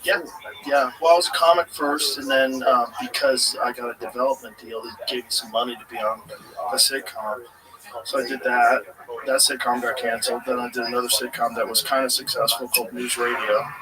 That got canceled. And then I wound up being on Fear Factor. Yeah, just a bunch of weird circumstances. A lot of luck. A lot of weird stuff happened. A lot of luck, yeah. Yeah, see, and you know what? I walk in my house sometimes and I look around and think, I get to fucking live here. Yeah, I get to fucking live here. I think that all the time, yeah. I get to live here. And how lucky I am to have had that kind of success from such a horrible beginning as Johnny Cooper. And, to be able to, I've done what I wanted to do ever since I decided, fuck you guys.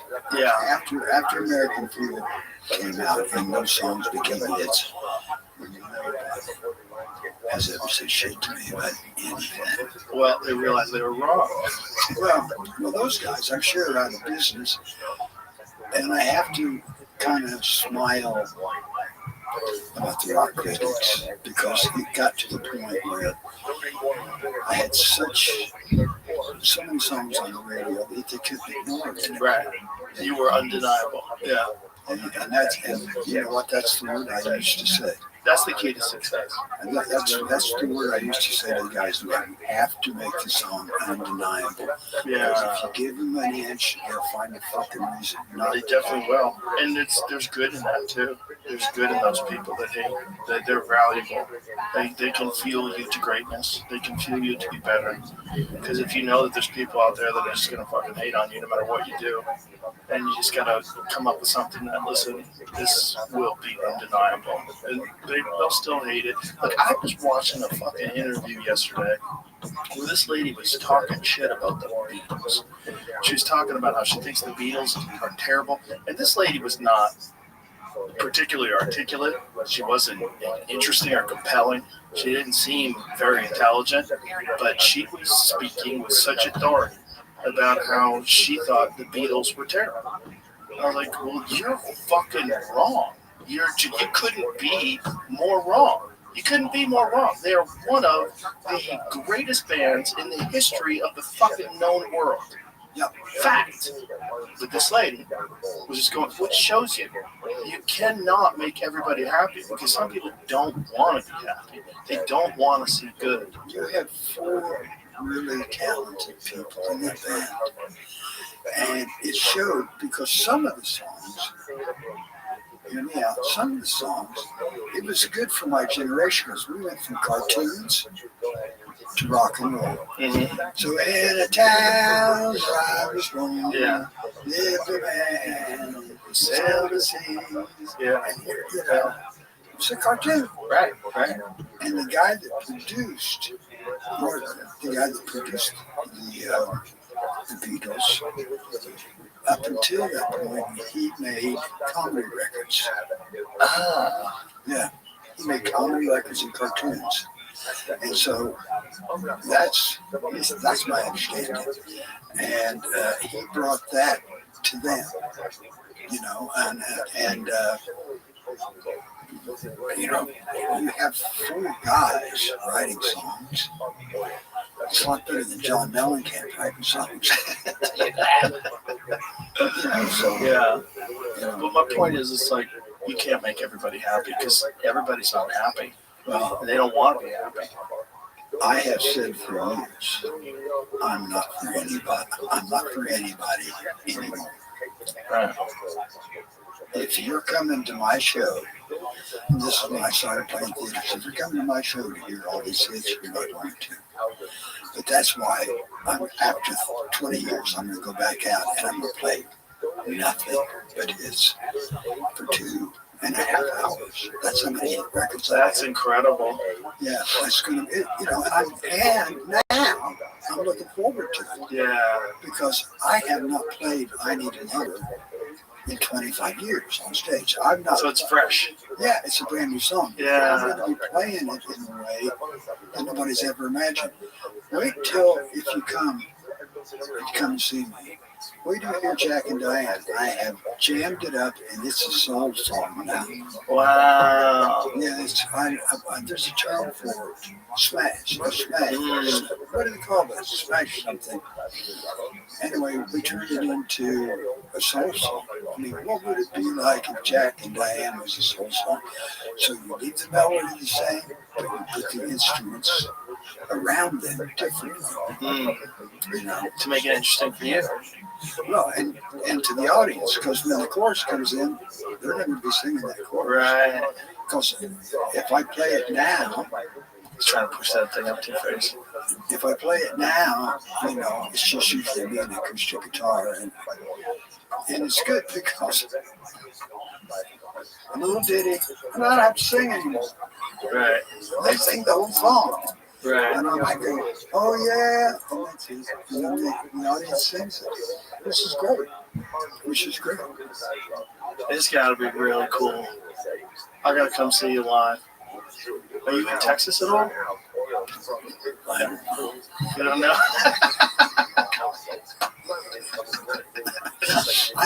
When did you drop the Cougar?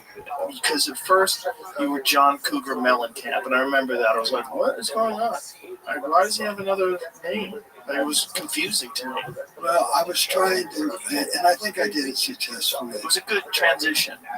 I didn't, I could call up somebody and go, hey, it's John Mellencamp. They would take my call. I could call back 2 seconds later and go, it's John Cougar, and they would take my call. So I figured that this still have to be a slow change. Elvis Costello tried to do the same thing and didn't work. What was his real name? I don't remember. But Oh, wow. that's not his real name. But he was tired of being Elvis Costello, and he went back to his real name, and people just wouldn't accept it. But with me, it was such a slow burn thing to get over. So, again, what? It was the first time that I'd recognized that artists were forced to change their name. Was you? I didn't know. Really? Yeah. I had no idea. Do you know I was a kid. Do you know that every fucking movie star that we ended up watching on those black and white things, that's not any of their real names. Right. They're all changed. Yeah. They're all changed. Yeah. Yeah, Rock Hudson was his real name. Sounds good. Yeah, it sounds great. Yeah. No. Yeah, somebody decided they wanted to come up with a catchier name, which is interesting for a guy like Arnold Schwarzenegger. They kept his real name, as bizarre as it was and hard to pronounce. Yeah. And I just saw him smashing the president. Yeah, he's always smashing somebody. I think he's bored. He needs to get back to that. He was a great governor. He really was. He did a really good job with California. California's fucking mess now. When you transitioned to John Cougar Mellencamp, and then eventually, like, how long was you John Cougar Mellencamp before you became John Mellencamp? I think the last John Cougar Mellencamp record was a record I couldn't. It was called Scarecrow. It had Small Town on it. It had Small Town on it. It had 5 hits. Can you imagine? 5. It had 5 fucking hit records off of one of it. Pretty amazing. Yeah. Lucky. And don't forget, I had never written a fucking song. That's what's crazy. Yeah. Never written a song, so I grew up in public. And if you listen to my songs now, so much more mature than those. You know, I got so sick of it that I wrote a song called Pop Singer in like 90, 91. Never wanted to be no pop singer, never wanted to sing no pop song. I remember that. Never wanted to, have a manager hang out after the show. I just, it was, I wanted to be a musician and not a clown, which, if you remember back, Joe, if you're not putting anybody down, there were a lot of clownish guys from MTV. Sure. That were like, what? Yeah. And a lot of sexism and stuff from MTV, and black people for a while. They didn't play any black people. They might play Michael Jackson, but other than that, right. But they just didn't. And I remember talking to Sykes about it. Sykes, me, Don Henley, and somebody else went and did. They were going to drop MTV off a whole bunch of stations, and we got on a plane and went to all these different stations that were going to drop MTV. Talked to them why they couldn't do it, and it worked. Why were they dropping MTV? Too lewd. I'm going to tell you something else, young man. I'm going to tell you something else. I showed that by accident in a video, and MTV wasn't going to play it. Wasn't going to play the video because you had a tattoo. That's hilarious. Yeah, because I had a tattoo. That's hilarious. Oh my God. It's so funny when you think about what music is like now. And then especially like in the late 80s when hip hop really took off and then gangster rap took off. Well, and now you know why, because what we're talking about SoundScan and stuff. That's how all that happened. And my deceased friend Tim White, who I love dearly, told me it was going to happen. So, and I just sat back and went, I can't believe that this is right. Wow. I can't believe that can happen. Rock is too important to the culture, too important, And there's a lot better songwriters than me, and we all got 86. I mean, like fucking Rolling Stones just put out a new album. I never remember. You never remember. I saw them live a couple of years ago here. They played at the Circuit of the Americas. It was fucking incredible. It was like having an out-of-body experience. So you couldn't believe they were really there. Yeah. I remember watching Mick Jagger on stage, and my friend was talking to me, and I was watching him, and he was like, "Isn't this fucking incredible?" I was like, I can't believe it's really him. It's like they are so iconic, and here he is in his fucking 80s, just jamming. The guy brings two whole trailers that are just gym equipment. Yeah, everywhere he goes, works out every day. Every year, we started Farm Aid in 1985, and every year, because you have at Farm Aid, you have a press conference in the beginning, and then I don't go on until like 9 o'clock, so I got all day. Dude, I do half the day. Neil, can I use your fucking gym equipment? Because he's got a trailer, like, with all groceries and couches and shit. And it's full of gym equipment. Can I use yours? So I use his not his weight so much, but his, his, what do you call it? I call it the lazy machine. You could be lazy. Elliptical? Yeah. Hey, listen, it's better than nothing. Yeah. But watching Mick in his 80s dancing around on stage and doing a 2-hour concert with full energy, it's so impressive. It's so inspirational that this guy still loves it that much. I mean, he wasn't phoning nothing in. You know, I mean, it was fucking him dancing, but no leg, baby. I mean, it was full on. It was like, wow, it was amazing. What I find amazing, and I don't know why I find it amazing, but I find it amazing that people relate to music in that fashion. Because I didn't know that as a kid. I just thought, I thought I'd make 2 records and then it'd be done. That's why I stayed in Bloomington. I had a little bit of money. I didn't know how much longer I was going to last. So I just decided to buy a little house. And I'm good friends with Bruce. And I just looked at you because he's from a shitty town. And we're both just looking at each other.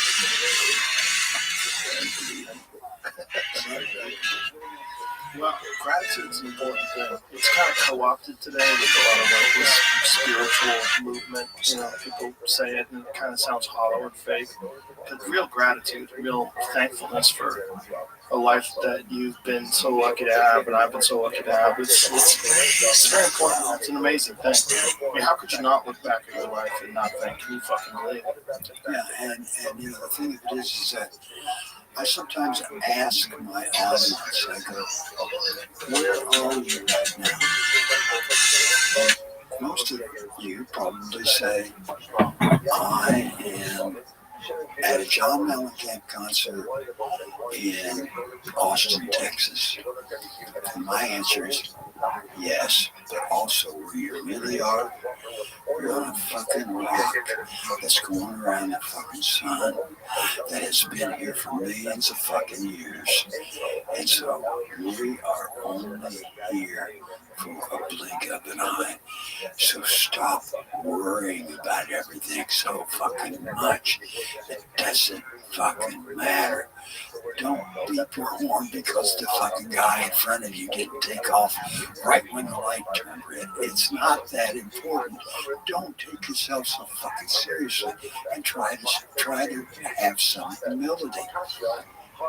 That's what I hate about politics today. There's not fucking humility. How about some humility? I don't care what party you're with. I don't give a fuck. To show some humility and some, respect for each other, which you just don't. Right. You just don't. It's terrible. Yeah, there's a lot of that.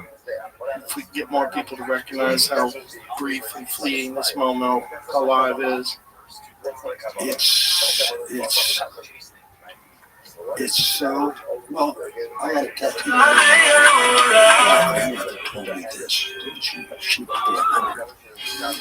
When I would go around and lay in bed with her, when she was like 99, 98.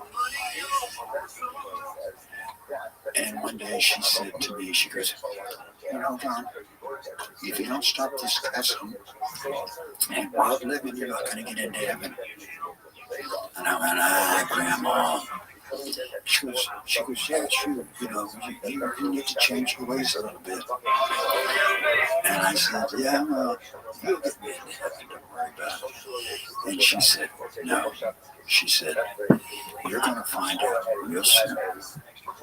Now listen, life is short, even in its longest days. It certainly feels short when I look back, right? Oh yeah. But just think about those words coming from a 100-year-old. Yeah. Life is short, even in its longest days.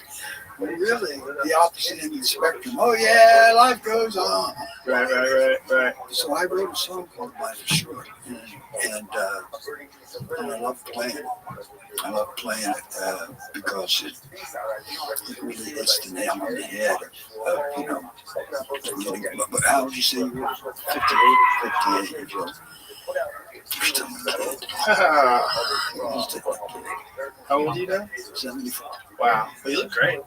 Thanks. I think we're going to date tomorrow. Is singing and performing, is it different now? Do you appreciate it more now than when you were younger? Is it a different feeling? Because like you've done so much and it's the scope of it is so big now in retrospect. Well, like I said, I'm really looking forward to going out and doing a greatest hits tour. I've never done one. I can't even imagine thinking back to when I was like 35. That idea would be like, shut the fuck up, I'm not doing that. Right. But now, at my age, it's kind of like, and I did a thing with Sean Penn, and Sean and I were talking, and he goes, John, just do it, because I was on the fence about doing it. Because what's wrong with it? Yes, we do it. Do you think that if I could, like, show the best parts of my movies to people that I would do it? And I go, I don't know. Because yeah, because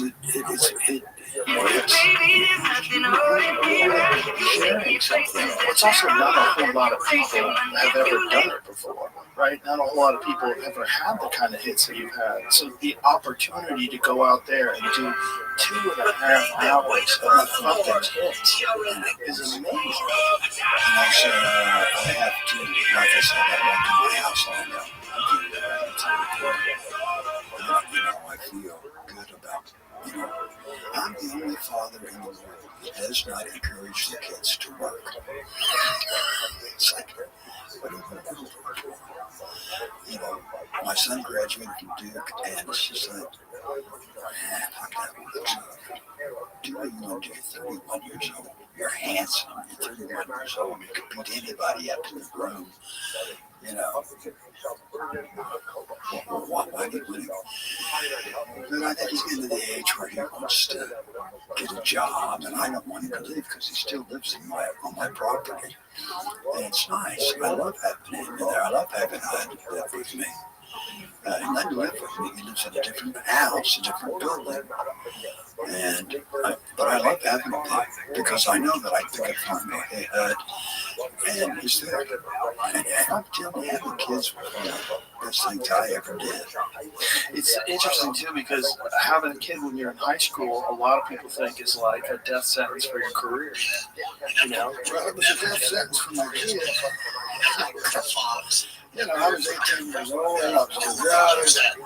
My idea of raising a kid back then was going to stand water bottles at her. That's all I did. Showtime, CBS, Fox, ESPN. Then I started talking freely about my experiences that I was doing with UFC.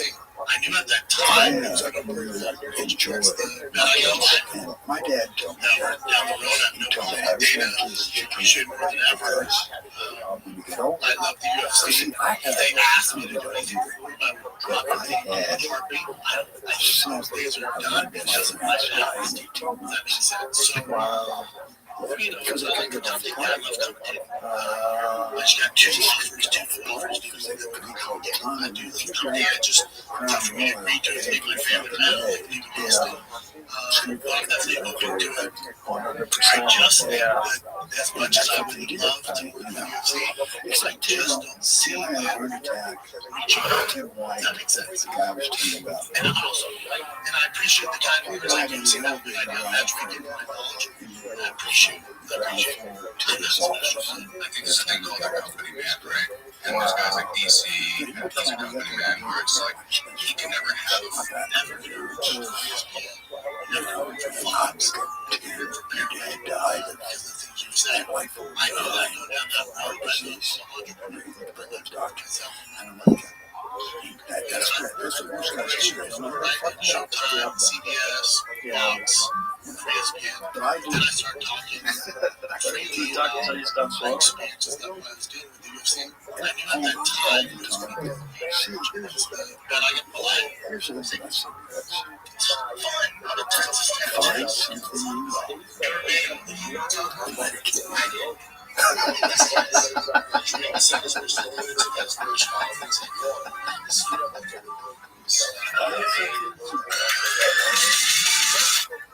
Yeah, I don't know. It's not killing you yet. So I just had a mammogram, all that stuff. And the doctors go, it's because the heart is like this. And like that. What happens is that as your body smoke, it flattens out on that way. That's very uncommon to get when you're the Like this. That's not hating. I'm He just said, last institute we did two. well, I'd like to tell you, you need to quit smoking. We had that If you should quit smoking like as long as 5 and a half. So here's the thing. I don't know the details, but I do That's know what had happened is that your heart looks like a teenager's and your voice sounds black. Do you think it's because you smoke American cigarettes? I talked to a doctor that said that to me. Suzanne Humphrey, she was like, I think that one of the things that's killing people is cigarettes with all the additives in it, all the different chemicals that they put in. 120 chemicals. I saw a clip of you guys My talking about girlfriend potential hates that I spaces, thought you know, from the I was smoking. what you guys are Now looking they've for, been or together for whatever. 3 years. But it sounds like you found one that was big or something. Like, it might not necessarily be She would like to show me. She is on my hand. Just said, fuck it. You can't be down with John. So she said, smoker. But Chris did. It's just like I don't know what to tell her. Because, you know, I don't think it's good, but I'm that's fine because you're. What is it they love about cigarettes? Set everything off. Yeah. All right. You don't have the cleanest, fucking newest fixtures for that. It's like, all right, get by. That's what I keep seeing. It's on theme. Wow. 64 years of smoking. That's crazy. You're okay. I was addicted to Wow. I used to wake up in the morning. My parents had a great big house, and I would go down in the basement, go under the fucking storm cellar and smoke. Not knowing that I came out of that area smelling like a cigarette ashtray. Right. My parents didn't I feel like smoking Well, maybe it's better than having the stress of not smoking. One of the things about smoking, and I'm not an advocate, I'm not telling people they should smoke. Maybe one of the things about it is that it is relaxing. I think one of the worst things for people is just stress. I was talking about a friend of mine who's going through something pretty heavy right now, and he's had a couple of heart attacks, and there's nothing wrong with it. He's had heart attacks just from stress, whereas his fucking heart is just locked up. His whole body just locked up just from anxiety and stress. He's had heart attacks because of that. He doesn't smoke, doesn't drink, takes care of himself, and just the problems in his life are so overwhelming. There's got to be, there's a benefit. There's got to be a benefit to just relaxing, just enjoying something and relaxing and not having that overwhelming It's stress. amazing how much It sounds like you found cigarettes one take that was you big away or from something. Like, because you got to, nowadays, if you're cigarette smoking, Basically, it's a I'm huge lucky ass spot, like way bigger than we that could ever need. I can smoke in your area. How many cars are But that he often wants? people go, But you know, You go outside, yeah. it's just like a tool. but I'll tell you a funny story about John Cash. 3 or 4 different rooms in that facility, and it's a fixer upper. John, I mean, John fine. and I knew each other. I would go down and everything have a on seat camera in will look Jamaica nice because that's part of the set. and got Everything really off sick. camera. All right, you don't have the But John quit fucking smoking, newest and fixtures John for and that I or whatever. It's like, all right, we can get by. Yeah, on camera to look did good, something right? for the Rock and Roll Hall of Fame. And this is another fun story.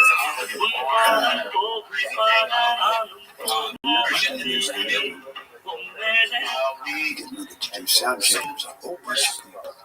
Brennan said, hey, A whole bunch of people. And the Eagles so I heard sound from check. mine, and I asked him, It's taking forever because Don and It's all like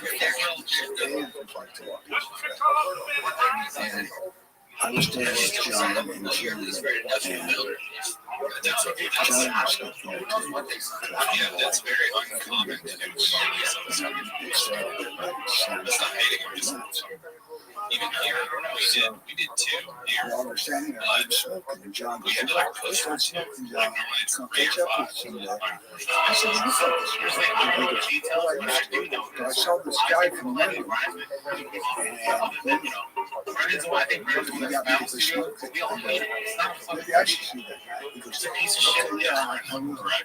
Yeah, Anyway, so Casey's been seriously. anyway, It's not. we It's not finally meant get on to sound check. So But John I sound did check see is a out clip of you guys talking because I about. just sang much song.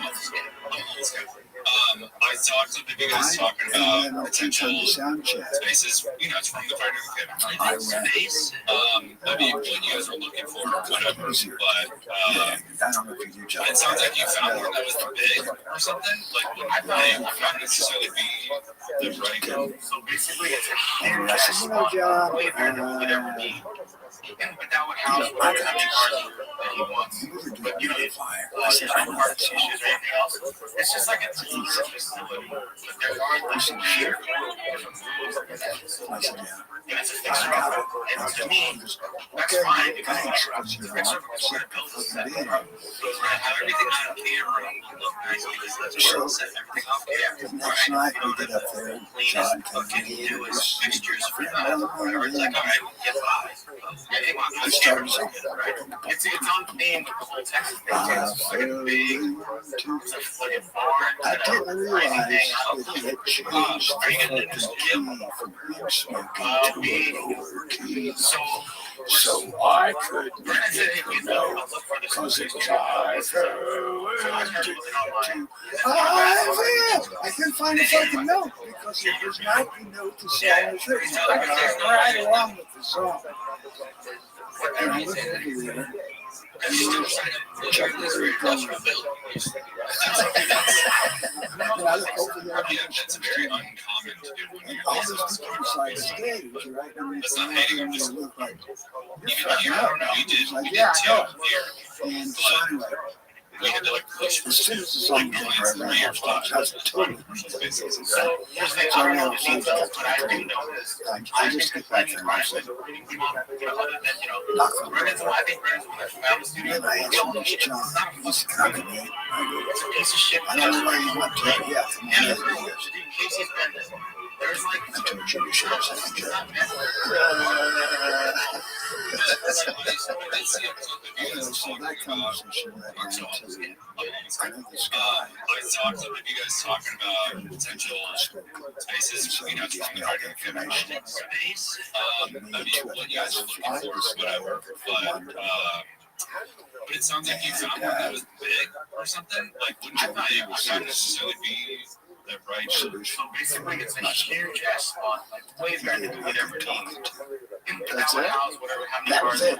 I was smoking on the way back to Indiana. It's just like My friend Ron White's been smoking so after he just stopped, and he went to a hypnotist. Saying hypnotist, he quit drinking a few years back, went to a hypnotist, quit drinking easy, said it was so easy. And then just recently, like within the last 3 or 4 weeks, quit smoking. He's almost 70. Just said the hypnotist got him, and he said now he doesn't have the desire. He goes, sometimes he goes after sex, he goes after a meal, sometimes I have like for a brief second. I'm too young for sex. I don't have to worry about that anymore. Well, I guess Ron still gets after it, because after, he said it's just a brief second, and then it goes well. Well, I'll tell you, I was friends with the Newman family, and Paul quit smoking and died. Right afterwards. Was the smoking contributing to his health problems? And it was just like he was old. He was like, you know, he was like 80s. I don't know. Can you see how old he was when he died? Anyway, so I just kind of went, From what you love and let it kill you. yeah. 83. Yeah. I fucking love that guy. Hustler, one of my favorite movies of all time. Well, I'm really good friends with Joanne. I love Joanne. Once Paul died, I became a boyfriend. What are you puking for?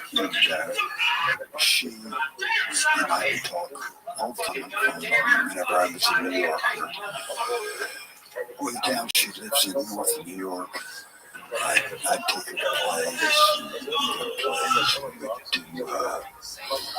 do stuff, and I'd pinch her on the ass, and she'd look at me. But then, when I would call her and she started calling me Paul, I would have to go Joanne. It's not Paul, it's John. And now I still go see her all the time. Not all the time, I should. But I can't remember what fucking town she was in. Anyway, she can't talk. She can't, she has, what do you call it? Dementia. Yeah. And she can't talk, and she can, I take my guitar and I'll play it the same for her. She goes, but she's always happy to see me. I think she realizes that it's me. But I love her. I mean, she was just great. She was a great woman. How I met her was at a Democratic thing for this other ran for president, John Kerry. And it was at Radio City. And I have a son named Hud. And Paul Newman starred in the movie Hud. And so Newman walked in to my dressing room and goes, I'm looking for Hud Mellencamp. And he was with me, but he was running around Radio City somewhere. Ever been to Radio City? Yes. Have you been backstage? Mm-hmm. There's all kind of shit going on. Yeah. You can go anywhere in that place. Anyway, so I was running around here and I just let him know where it was. And I'm sitting there talking to Paul, man, this is pretty cool. And then Joanne walked in. It was like, all right, Newman, she's beautiful. I mean, Joe, you could not, she was in the late 50s, something like that. She was gorgeous. It's like one of the prettiest women I've ever seen. And so I just kind of, it was like being Paul, hey, Joanne. And that's how we became friends. And even before he died, her and I were talking on the phone. And I love Joanne. I hope she lives forever, but I know that people take care of her. It's sad. It's just hard to see someone in a deteriorated state like that as they get older.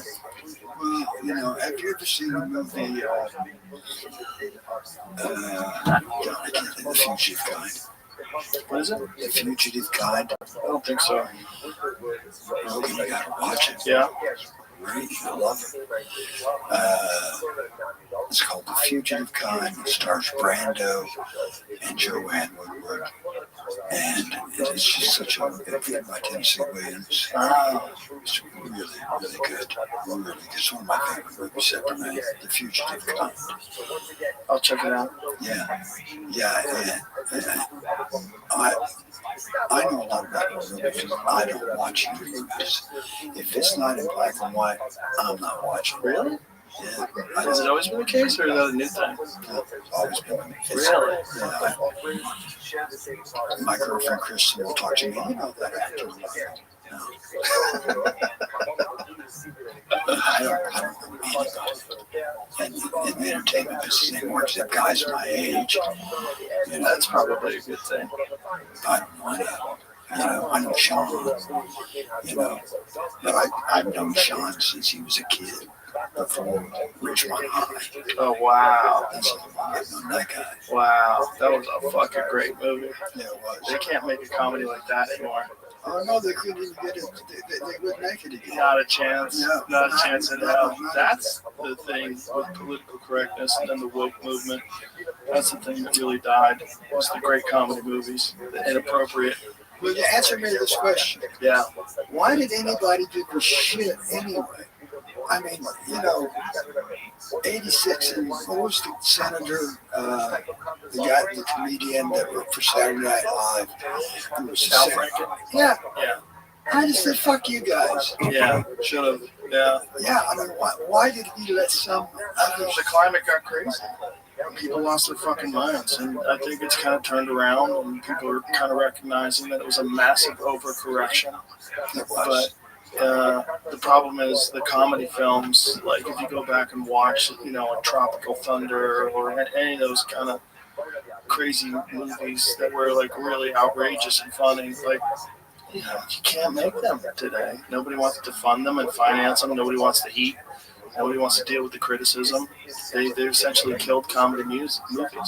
Well, and that's what I was asking you. How's doing stand-up? You can't kill stand-up. The problem is stand-up is like people will come to see you, and that's all that matters. People come to see you and they laugh. That's all that matters. Like the critics don't matter. Who's your favorite stand-up comedian now? Alive? There's so many good ones right now. I mean, Chappelle's probably the greatest, one of the greatest of all time, and we're lucky we have him alive now. But Bill Burr's great. Shane Gillis. It's an amazing time for stand-up. David Tell is probably like the most unheralded great comic that's alive today. There's so many great comedians, so many great comedians now. What about Jim Jeffries? Jim Jeffries is funny. There's Australian guy. There's more comics now that are huge than I think have ever been alive in the history of comedy because of YouTube and Instagram and definitely Netflix.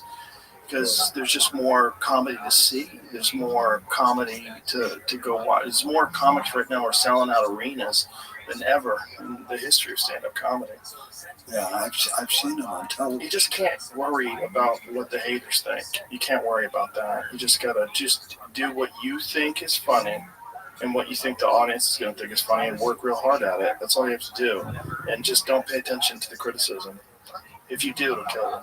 The best stand-up comedian movie I ever saw was the first Richard Pryor. Oh, Live on the Sunset Strip changed my life. Well, that Changed my life. That was the third one. Was it? Yeah. So Wanted was before that, right? Yeah, and that took place in New Orleans. Okay, there was one he filmed in Long Beach. That is what I'm talking Phenomenal. Unbelievable. Phenomenal. Yeah. Unbelievable. And while he's getting on stage, people are still coming in and sitting down. I know. He's fucking with people as they're coming in and sitting down. I don't think he had an opening act. I think he just... No, he did. He had what's the woman's name? The singer. Oh, he had a musical opening act? Yeah. Interesting. I can't remember who it was, but he thanked him. He thanked her. Oh, okay. But I saw that in like 19, whatever year it was, 79 when it came out, and I was in Florida. And I had to go into the black part of Miami to see it.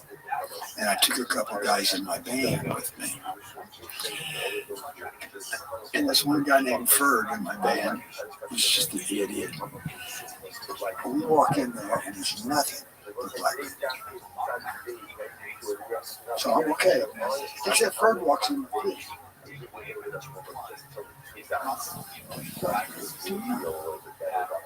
What the fuck? He walked in grabbing his dick? Yeah. Because he wanted to show them that he was Patty LaBelle. Yeah, that's who it can do. Yeah, it is. Nice. Yeah. So anyway, he's grabbing his dick, walking in, and I'm looking at him going, are you out of your fucking mind? Stop. My parents took me to see Live on the Sunset Strip when I was a kid. I was in high school. And I guess I was like 15 at the time, something like that. And I remember looking around at all the people laughing, and I couldn't believe how funny it was. I couldn't believe how funny it was. I couldn't believe that this guy could just be on stage talking, and it would be that funny. But I'd seen all these comedy movies that were really funny, but nothing ever made me laugh as hard as this one man on stage talking. I'll never forget it. I was little. I was like looking around the crowd, and people were just falling out of their seats, laughing, slapping each other. Couldn't believe how funny it was. But you know the backstory on that? What's the backstory? The backstory was that was take two. Oh yeah, he bombed the first one. Yeah. Well, he, for whatever reason, Yeah, I did hear that. he decided to do the show backwards. Oh wow. So it started with, how he ended. and was going to work his way forward. And I don't know why he did that, but apparently people that knew him told me that he would always do shit like that. Well, he was creative. I had heard that he was working it out at the Comedy Store, and then he would come in on a Monday night and it was bombing, and then by Friday night he was destroying at the same material. He just figured out a way to tweak it. You know, that was back when he was working with Paul Mooney. Paul Mooney was one of his writers. He was a guy that I knew really well. I worked with him at the Comedy Store, and so Mooney and him would just figure out what the beats were. And so did you play the Comedy Store a lot? Yeah. Yeah, that was my home club in L.A. And how did you do that? I got in, I auditioned in 1994. You know, I came from LA, I came from New York rather to LA to do a sitcom, and I didn't really give a shit about the sitcom. That wasn't really that important to me. I was only doing it for money. But while I was there, I was like, God, I got to go to the Comedy Store, because when I lived in Boston, when I first started stand-up in '88, they would talk about the Comedy Store like it was a religious experience. It was like Mecca, because this was after Sam Kinison had made it. Of course, Richard Pryor had come from there, Bill Hicks had come from there, David Letterman, so many people had come from there, Robin Williams. And so they just talked about it with like hushed tones, like, man, you got to get to the Comedy Store. It was like a pilgrimage, like you had to get there. So I got there in '94. And never left, you know, until the pandemic. Yeah, I was friends with Letterman because he's from Indianapolis. And his mom used to come down to my house in Bloomington. And his mom and his stepdad would come down and have dinner with me at my house. And so Letterman, I did a couple things on Letterman where I cooked a cake with his mom and brought the cake to David for his birthday. And I like Letterman. He's always been nice to me. And his mom told me a story. I don't know if it's true or not, but I had just released my first album, and David was still doing the weather locally in Indianapolis. Oh, wow. And he said to his mom, if that kid can go out and do it, I can too. Oh, wow. That's what his mom said. So I don't know if that's true or not. His mom told me that. I never asked David about it. You shouldn't even ask. Let him live in legend. Yeah, I like this story. John, thank you so much, man. This was a lot of fun. It was a real pleasure meeting you. I really enjoyed it, man. And I've been a big fan of yours for years, so this was a real treat for me. I'm glad to be here, and I hope you come and see me play. I would love to. I definitely will. Yeah. Is your tours on your website? Is it johnmellencamp.com or something like that? We'll find it. We'll find it. We'll find it. Thank you. Thank you very much. It was really fun. Thank you. All right. You're going to hate this fucking tattoos. No, I don't think so. I like it. Yeah, I thought I liked mine too. Bye, everybody.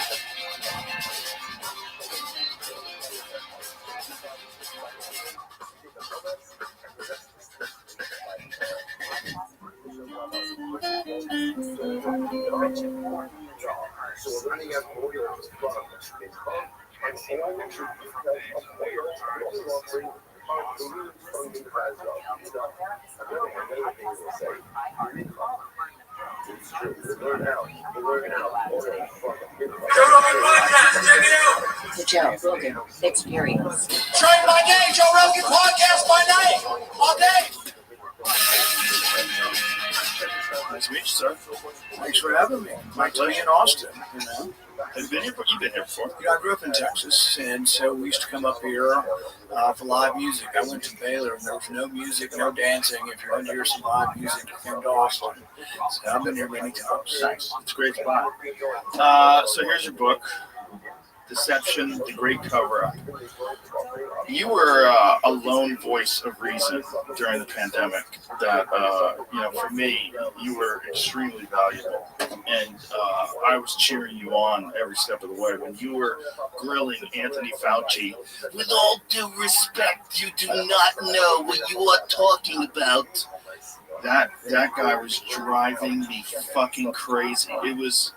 It was mind-numbing how many people were going along with it and how many people just accepted what he was saying, ignored all the evidence that pointed to gain-of-function research, didn't freak out when it was quite obvious that he was lying about gain of function research. And I just thank God that you were grilling him, and at least it was on the record, and we could all watch it and see it. One of the greatest tragedies, and we knew this within days, was that children weren't getting sick. But that should have been used to our advantage. Children did not get sick. No child without a health issue really died. Well, they got sick, but it wasn't dangerous. Right. My kids both got it. Right, but most of them had a very mild illness. And the point is that we knew this in China in the first couple of weeks, and we could have left the schools open. In some countries, we left the schools open. For the most part, Sweden left their schools open and treated this completely different, and turned out with a similar. Everybody wound up with a similar death rate. It was primarily the people dying were people who were older and overweight, or both. Right. And the argument was, you're going to bring it home, and you're going to infect your grandma, and she's going to die. Right. The argument didn't really hold water, though, because everybody got it anyway. And so we didn't know that in the beginning, right? In the beginning, they were lying, and they were saying that although we now know that there was no data that showed that the vaccine stopped infection, stopped transmission. But here's another thought. You could have said, yeah, kids could take it to their grandparents, so until the kid has gotten it and recovered for 2 weeks, tell them not to visit their grandparents. You know what I mean? Well, the problem was people that live with their grandparents. Yeah, I know. And there would be the exceptions to the rule. But most of the people, the death rate we already knew in China was very, very small once you added in the kids. Initially, they were saying it was a 3% death rate, which would have been, instead of 1 million people, would have been significantly more. 3 million people may have died. But they knew that the death rate was less than that in China early on. But part of the reason they thought it was so high is they weren't counting all the asymptomatic cases.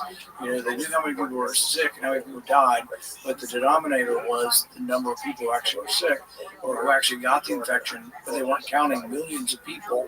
And but Anthony Fauci denied this at every step. He denied that natural immunity would protect you. And one of my favorite quotes was from a guy named Martin Koldorf. He was an epidemiologist at Harvard who ended up getting fired. But recently he tweeted out, as about a year or two ago, he said, well, we knew about natural immunity from the time of the Athenian plague in 436 BC, and we knew that knowledge until 2020, and we lost all knowledge of natural immunity. But the good news is, in 2025, we're starting to get back that knowledge. But this was, Anthony Fauci knew better. He couldn't even read his own basic immunology book about, the fact that you do develop immunity. Is it perfect? No. Can you get COVID more than once? Yes, but I defy you to tell me that somebody who got it the second time who died the second time. You know what I mean? People got it less severely so the second time they got it, if they got it. Much less severely. So I got it twice, and the second time I couldn't even believe it was actually COVID. It was back when we were testing every day. We test all the guests, we test all the staff before we did the show, and I came in and I had the sniffles. That's it. And they said, you have COVID. And I was like, this is hilarious. And I understand you did so well because your personal doctor was Sanjay Gupta. That clip of you and he on the program is my favorite clip of all time. I don't know what he thought was going to happen.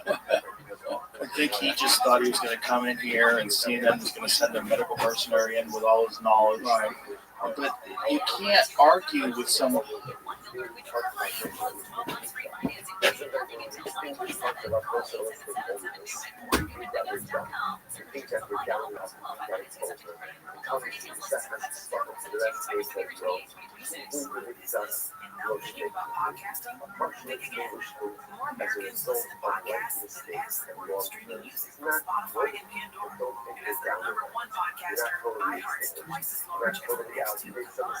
So whatever your customers are into, true crime, sports, comedy, culture, maybe you want message. Well, so the iHeart can extend your message to audiences across broadcast radio. And all this reach means everything.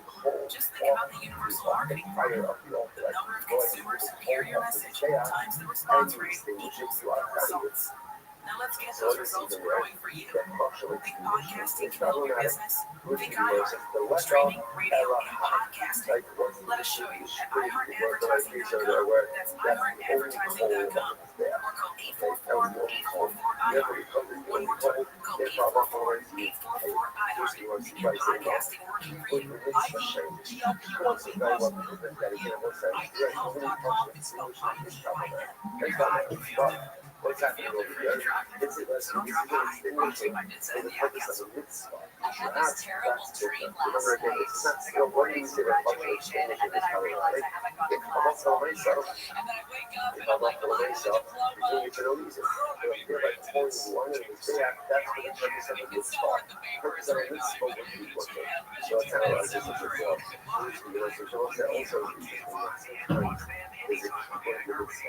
Sometimes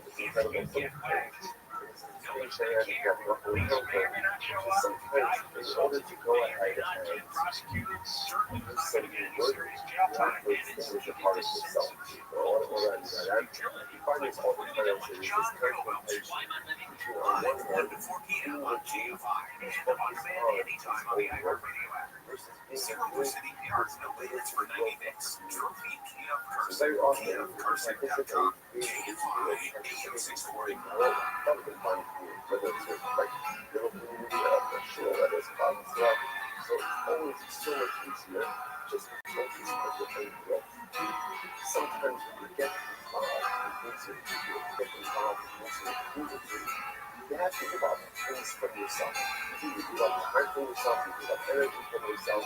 And so most of the sometimes feel like I'm not growing as a person. Which the Gemara says sometimes people give you a shame. Sometimes if you give yourself extinguished a little bit, if you're giving to the crowd, you're giving to the collective, you're giving to the community, even though you are suffering a little bit of extinguishment as a result of that, and at the end of the day, Hashem is considered still part of the community. It's like Pashto. The kind of the laws of the reaction, for example, Rabbi Rothschild יכול להתחבר ולשאול resistance, remember every day you try to measure, or you try to measure, you take the ash off of the gas. I'm at a front, this is basically the ultimate moving ash in the day. You have to recover the show. You got to start to have a nice again. You can extinguish coals, you can extinguish fire, and then you can become this there. Mark says, 100, no get that. Mark said, no, you can't extinguish anything from yourself. No one said, look now, okay, why do I bring this up? So you just got to understand, the word does not finish saying that maybe people in its stuff, maybe they're extinguishing for the purpose of a mitzvah, or that's what it says. Well, here the Gemara clearly says, it's not a mitzvah. Because here the Gemara says, even in the course of Shumas Hadash, taking off the ash from the Mitzvah, you can't extinguish without taking off the ash. So you see here that even people for a mitzvah is not mitzvah. Which the Gemara says, Shem Hasan, Asher Yassid B'Nata. Because the Gemara says that the difference over there is, you can sit there and wait. Sit there and wait. You don't need to extinguish the coal before Shumas Hadash. Just wait for it to close out, and therefore then you can take it. As opposed to, let's say, you want to and they have to so only thing offering, you can't bring it, and that's going to be offered there as well. Tashma. Shabbos, I say, but the Gemara says, over here, that the Rosh Hashanah, if you have a donated offering of wine, that you or the offering is there. What about the fact that that's some semblance of extinguishing? The Gemara says, indicate that you or the mitzvah is shining. Although there may be some level of extinguishing, but since it's being done for the purpose of a mitzvah, all of the other extinguishing. It's all about Tashma. The idea that is here was solid. So one of the things that one is to bring a solar to offering of wine. So what I said is that it's portable bowls on the top of the staff. And if you bring a solar to offering of oil, all for the idea that it's poured on the fires. But also because of Yang in the set is solid. Or Anglo elevation. So there's other Yang that's comes here. Remember, that's the promotion of the sun, right? So you know you had right, if you're going ahead and you're bringing the offering of wine, so where does that go? That goes into the silver bowls on top of the wall. Or in the evolution, after you get out of the fire, it's covered. There's the rest of the other. Okay, when you get to that, the Pasuk says you can't extinguish it. It just said, Wakasha, Harabbi, Harabbi Shiri. Shabbos said this is very, Shabbos says this is actually the flavors of the Shiri. Shabbos said, what about focus of really talking about? Never share the staff. And I love it, it's such a good thing that I don't know Shabbos. Never share the staff means do something without it. It's for example, that, well, I understand. Everything is going on in his bed, whatever. That would be extinguishing some of the fire. But that's not my problem. That's my problem. My problem is not when you can't use facts. So he didn't have any facts at his disposal. And he was working for a network that was openly lying about me taking veterinary medicine. The whole thing was surreal. And for someone who's, up until 2020, I mean, I was reasonably distrustful of mainstream news, but in a normal way. Like, I'm sure they bend things a little bit or twist things a little bit. I would have never thought I would watch a campaign against me like that, where every night it was horse dewormer, Joe Rogan, dangerous conspiracy theories, COVID denier, vaccine denier. I was like, this is fascinating. I think it brings up a broader question, too, that when people tell you there's a consensus, and because the consensus exists, you cannot object. I think that's a real danger to openness, to new ideas. But it's also a danger in medicine. In medicine, saying this is the consensus, and we're not going to do this. So in the first month of this, maybe first or second month, Fauci comes in, and I said, many people who die from the flesh-eating bacteria, which is not the same, but it's a serious illness. What they give them to try to treat them to prevent death and loss of limbs is high-dose IV steroids. And I had a friend whose life was saved. He didn't lose any of his limbs, and he had this terrible illness. And so I asked Anthony Fauci, I said, do you think there's a chance, as they're getting very, very sick and their lungs are filling up with fluid, that we try high-dose IV steroids like we do in other infections? He said, oh, no, we tried that. Turns out, and we mentioned this in the book, the best treatment when you were just about to go on the ventilator or on the ventilator, when you have a 50% chance of dying at that point, was IV steroids, an old generic medicine that Big Pharma doesn't make much money off of. Which steroids? It's called Solu-Medrol, but it's just IV steroids. And it was a 36% reduction in death, which is pretty significant when you're in the ICU. People in the ICU were very, very sick. It was a third of them had a reduction in death by taking IV steroids. But he was dismissing it from the very beginning and already acting like, oh, I know it's not going to work, and we're going to try remdesivir, which turned out not to work very well. Not only that, it gives people kidney failure. Well, I mean, he has a history of using medicine that has already been through the approval rating with, what they did with AZT during the pandemic of AIDS. And that proved to be horrific. It was a terrible disaster. And it's just amazing that the same guy ran the same playbook. Yeah, no, it was really sad. And the other thing about natural immunity that needed to be brought up is, so all the people who were declared essential kept working. Like if you looked at a meat processing factory, these are hardworking people. Many of them, they're busting their butt all day long. And there'd be like 296 people at a meat packing place in Missouri. All of them got COVID. Most of them survived, but what we should have been telling them is 2 weeks after you got it, come back to work. You don't have to wear a mask now. You've had it. You have immunity. You won't spread it to your family. And guess what? All the unknown about whether you're going to die or not, you survived. And you're done. But instead, we told people you might get it again, and you still might die, and you got to wear a mask all day long, when in reality, we should have been celebrating the people who recovered and letting them have their freedom back. Well, there was also this kooky thing where after you got over the disease, they wanted you to get vaccinated, which was strange.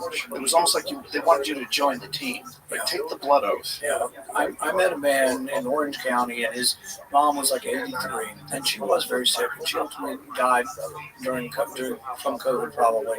But she went to the hospital with COVID. They wouldn't admit her until she was vaccinated for COVID while she had COVID, which is actually against all recommendations.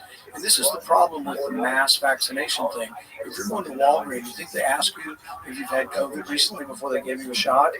And so really the best medical recommendation for a young person is, one, you don't need the COVID vaccine, but you certainly should be taking it close to when you've had an infection, because you've got an immune response that's going against the disease.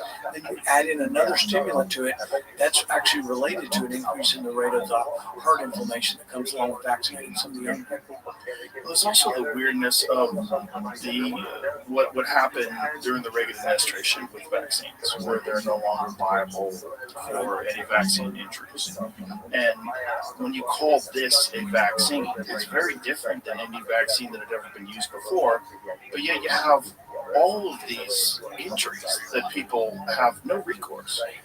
My dad was in Congress at the time and voted against, giving them the liability protection. And he also was there when they had the swine flu epidemic. And in that, more people died from the swine flu vaccine. I think there were no deaths from swine flu. They said, oh, it's going to take over the world and, we're going to lose 5% of our public. Nobody died. The epidemic quickly stopped, but then several people got Guillain-Barré and a few people died from the vaccine. And I'm not against vaccines. Look, there are many miracles to vaccines, but they should be used judiciously and the risks and benefit for each individual. And it turns out COVID had an age differential that was more significant probably than any disease we've ever seen. It really was an old person's disease. Yeah. An old person and people with comorbidities. Exactly. It was really bad for obese people. But, the disease aside, what was it like for you to watch this play being run? Because that's essentially what it was. It was like there was a play being run, and you had to follow whatever their narrative was to the T, or you'd be attacked. And you would see these people that were acting like soldiers for the pharmaceutical drug complex. I mean, they would go out there and just brutally attack anybody who deviated from the narrative, say the most awful things, talk about how there was blood on your hands. It was very strange. Well, the belief in the vaccines and the belief that you should do it was like a religious belief. And that's the way they treated it. So if you didn't believe in it, you were someone to be demonized as a non-believer. You were to be cast out, and you weren't patriotic if you weren't wearing a mask. And even after I've already had it, I'm walking down the hallway, between the office buildings and the Capitol, and all those reporters were 22 years old. Most of them were journalist majors. They never had a science course in their life, and they're lecturing me about why I should be wearing a mask. It's like, I already had the disease. I've healed up for weeks. I don't need to wear a mask. I've got immunity. So how do you know that? But even in the beginning, when they said they didn't know, they did know. We had a outbreak in 2003. It was a different coronavirus. It was the first SARS virus, but we knew that those people 17 years later still had T cells and still had immunity to it. One of my favorite stories, and we include this in the book, was there was a woman, and she was 102. She goes to the hospital. They bring her family in. They're talking to her daughter, who's 85. Says, I don't think your mom's going to make it. And she said, have you met my mom? And they said, well, and she survived. While she was there, they decided to test her for antibodies to the Spanish flu, because when she was 6 months old, her mother was coming across the Atlantic. Her mom died from the Spanish flu. She got it, survived. They tested her 100 years later. She still had antibodies to the Spanish flu. So immunity lasts a long damn time. That's great. What was it like being in the government and seeing all this play out, and that it was illogical? It didn't make any sense, but yet everyone was following the playbook. Well, people without any kind of scientific background were lecturing people. Sherrod Brown, Sheridan Brown from Ohio was a senator. He was the worst. He would stop the proceedings and start pointing and yelling at me for not having a mask. In the House, they made him wear the mask. And so you got everybody in there with a mask. I got the infection like in March of 2020. So I got it just as it came over. I'm all healed up. I volunteered in the hospital when I was done because I had immunity. And at that time, you're right, we didn't know everything, and there were some risks to the orderlies and nurses. So when they had to rotate patients that were on the ventilator, I would go in and help them. So one less person had to go in the room because I had immunity. And everybody acknowledged that I did in my local hospital. They didn't ask that there was no vaccine at the time anyway. And so, but they all acknowledged that, well, this is great, he's coming in, he has immunity, and he can help take the place of someone else who's having to risk being in the room when the patients are in. One of my favorite scenes was there was a musical performance where there was a bunch of flutists, and they had masks on with a whole cutout so they could play their flute through the mask. I was like, this is wild. I mean, well, yeah. Explain to me the science of it. I could eat my peanuts for 20 minutes on the plane. And what my favorite is, some of the flight attendants were great. Some of them would actually come to me and pass messages. I would get a little folded up message, thank you for what you're doing, thank you for challenging Fauci. But then some of them were Karens. It brings out the worst in you. a little bit of power can bring out the worst in people. And some of them were, sir, you're not eating your peanuts fast. Eat your peanuts faster. You need to put your mask on in between peanuts on planes anymore. Yeah, they still do have peanuts on planes. But are peanuts, don't they keep them off planes because people have severe peanut allergies? They do, and that's a whole other story. And have you ever read Marty McCarry? I have not, but I'm trying to. Yeah, he wrote a book called Blind Spots, and he writes about the peanut allergy. Right. And you know how you prevent the peanut allergy? Give kids peanuts. Peanut allergy. Yeah. And now the recommendation, even from the American Pediatric Association, who are terrible, they're the worst people in the world on vaccine mythology and religiosity, but they finally came around. They said, don't get peanut butter for like a decade. You got all these allergies. But now they finally, I think, changed their official position. And I think in 3 months you're supposed to start introducing peanut butter to your kid. Why do you think they're the worst? When you said they're the worst on that? It's a blind notion, and it isn't based on risk-benefit analysis or anything. It's this devotion that you're a good person, but you're also a smart person if you believe it. But it's in all vaccines. And they made the mistake, because sometimes they had the first rotavirus vaccine 15 years ago they gave, then take it off the market because 6 months later they learned that something called intussusception, where the intestines go inside each other, which can be a real problem for a child, was happening more often with the vaccine. They had to put the vaccine. But vaccines are like anything else. It's like you and I would sit down and we talk about your drugs, and I talk about the side effects of each one, what your disease is, and what we can do. Like, I'm not completely, like, for example, with the COVID vaccine, I don't think children should take it because I think the risk of the heart inflammation is greater than the chance of the disease. Early on, they said for old people and overweight people that reduced hospitalization and death. But I've been talking to the CDC because I want to know, is that still true? So let's do a new study. The virus has progressively gotten less dangerous. The community's progressively gotten more immunity. So what was true in 2020 may no longer be true. I want to know if you're over 65 and I give 1,000 people the vaccine, the brand new one, whatever it is, and I give 1,000 people no vaccine, is a reduction in hospitalization and death, because this isn't 2020 anymore. Well, not only that, when was the last time you heard of someone dying or being hospitalized? That's what I mean. It's not happening. It's not happening. And so, but it's also because the strains, the variants, have become less dangerous, and we've also increased our amount of immunity. And so we should study this again. Why? Because Big Pharma's just making a gazillion dollars off of still scaring everybody over 65. And if it still works, I'll come on your show and say, take it if you're over 65. But I don't know if it works. And I doubt that it works because I don't hear of anybody dying from COVID anymore. Okay, if your New Year's resolution was change everything and be a new person, good luck. So instead of pretending you're going to meal prep kale forever or do morning cold plunges, here's one actually realistic thing, AG1. AG1 is a daily health drink that supports your energy, gut health, immune health, and helps fill common nutrient gaps. Just 1 scoop in cold water each morning and you're off. It's got over 75 vitamins, minerals, probiotics, and whole food ingredients in there. So instead of guessing whether you need a probiotic or a prebiotic or sorting through 10 different bottles of pills and powders, you can just do 1 scoop and get on with your day. It's great because it feels like the grown-up move, but for once, it's actually really easy. It takes like 30 seconds, and you notice the steadiness that sets you up for the day. Not wired, not crashing, just functional human being energy. I partnered with AG1 for years, and if you want to give it a try, head to drinkag1.com/Joe Rogan, and for a limited time, you'll get a free AG1 duffel bag and free AG1 welcome kit with your first AG1 subscription order. Only while supplies last. That's drinkag1.com/Joe Rogan, or visit the link in the description to get started. But it's also this weird binary thing where it's like there's one thing that you could take and that's it.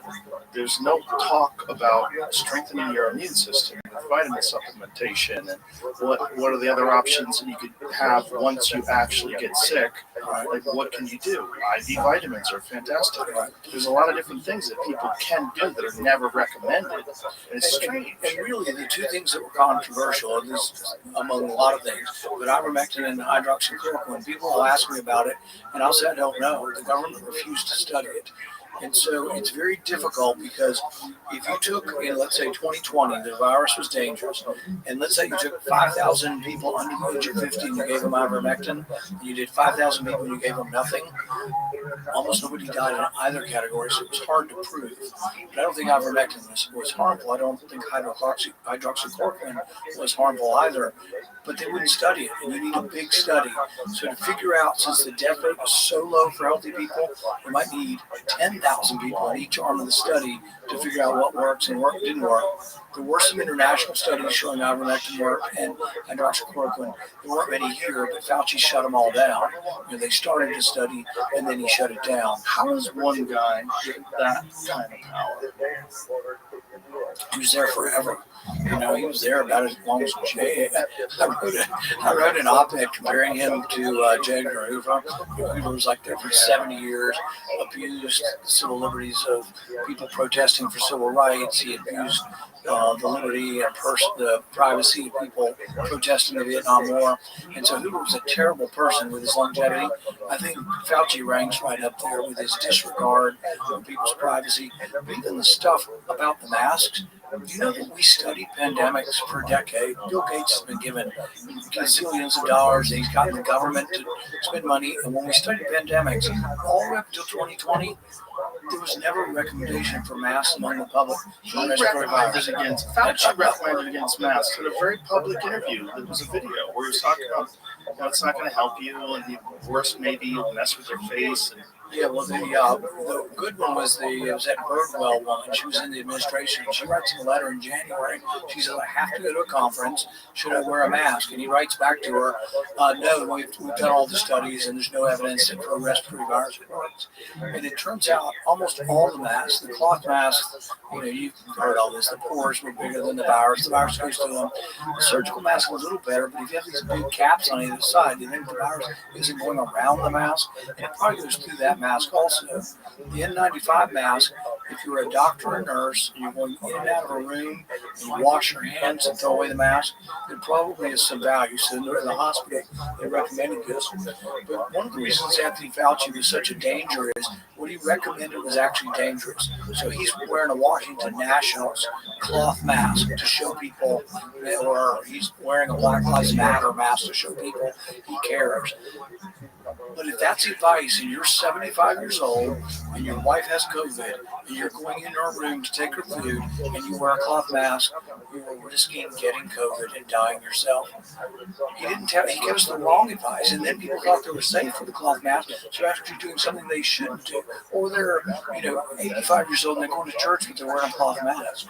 Well, none of that. You probably shouldn't go to church, frankly. You shouldn't be told you can't go to church, but actually the advice early on to avoid crowds and stay home if you're older or vulnerable.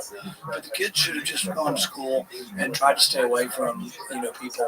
But eventually it happened anyway. It went everywhere. There was no stopping this virus. Well, there's never been a respiratory virus that stopped the vaccine anyway, right?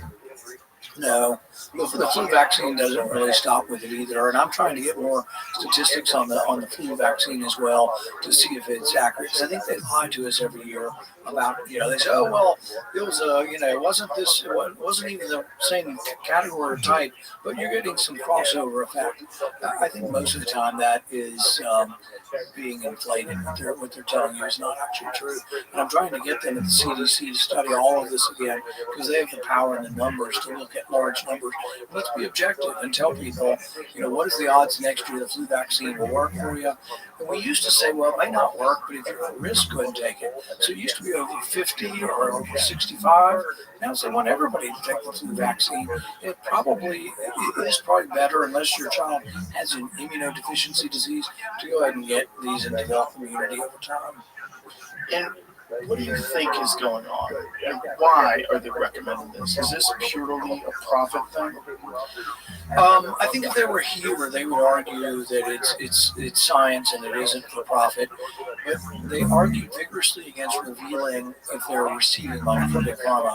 So what I ask is, if you're on the vaccine committee and you're going to recommend that every child get a COVID vaccine, shouldn't you have to release whether you get royalties, from Big Pharma?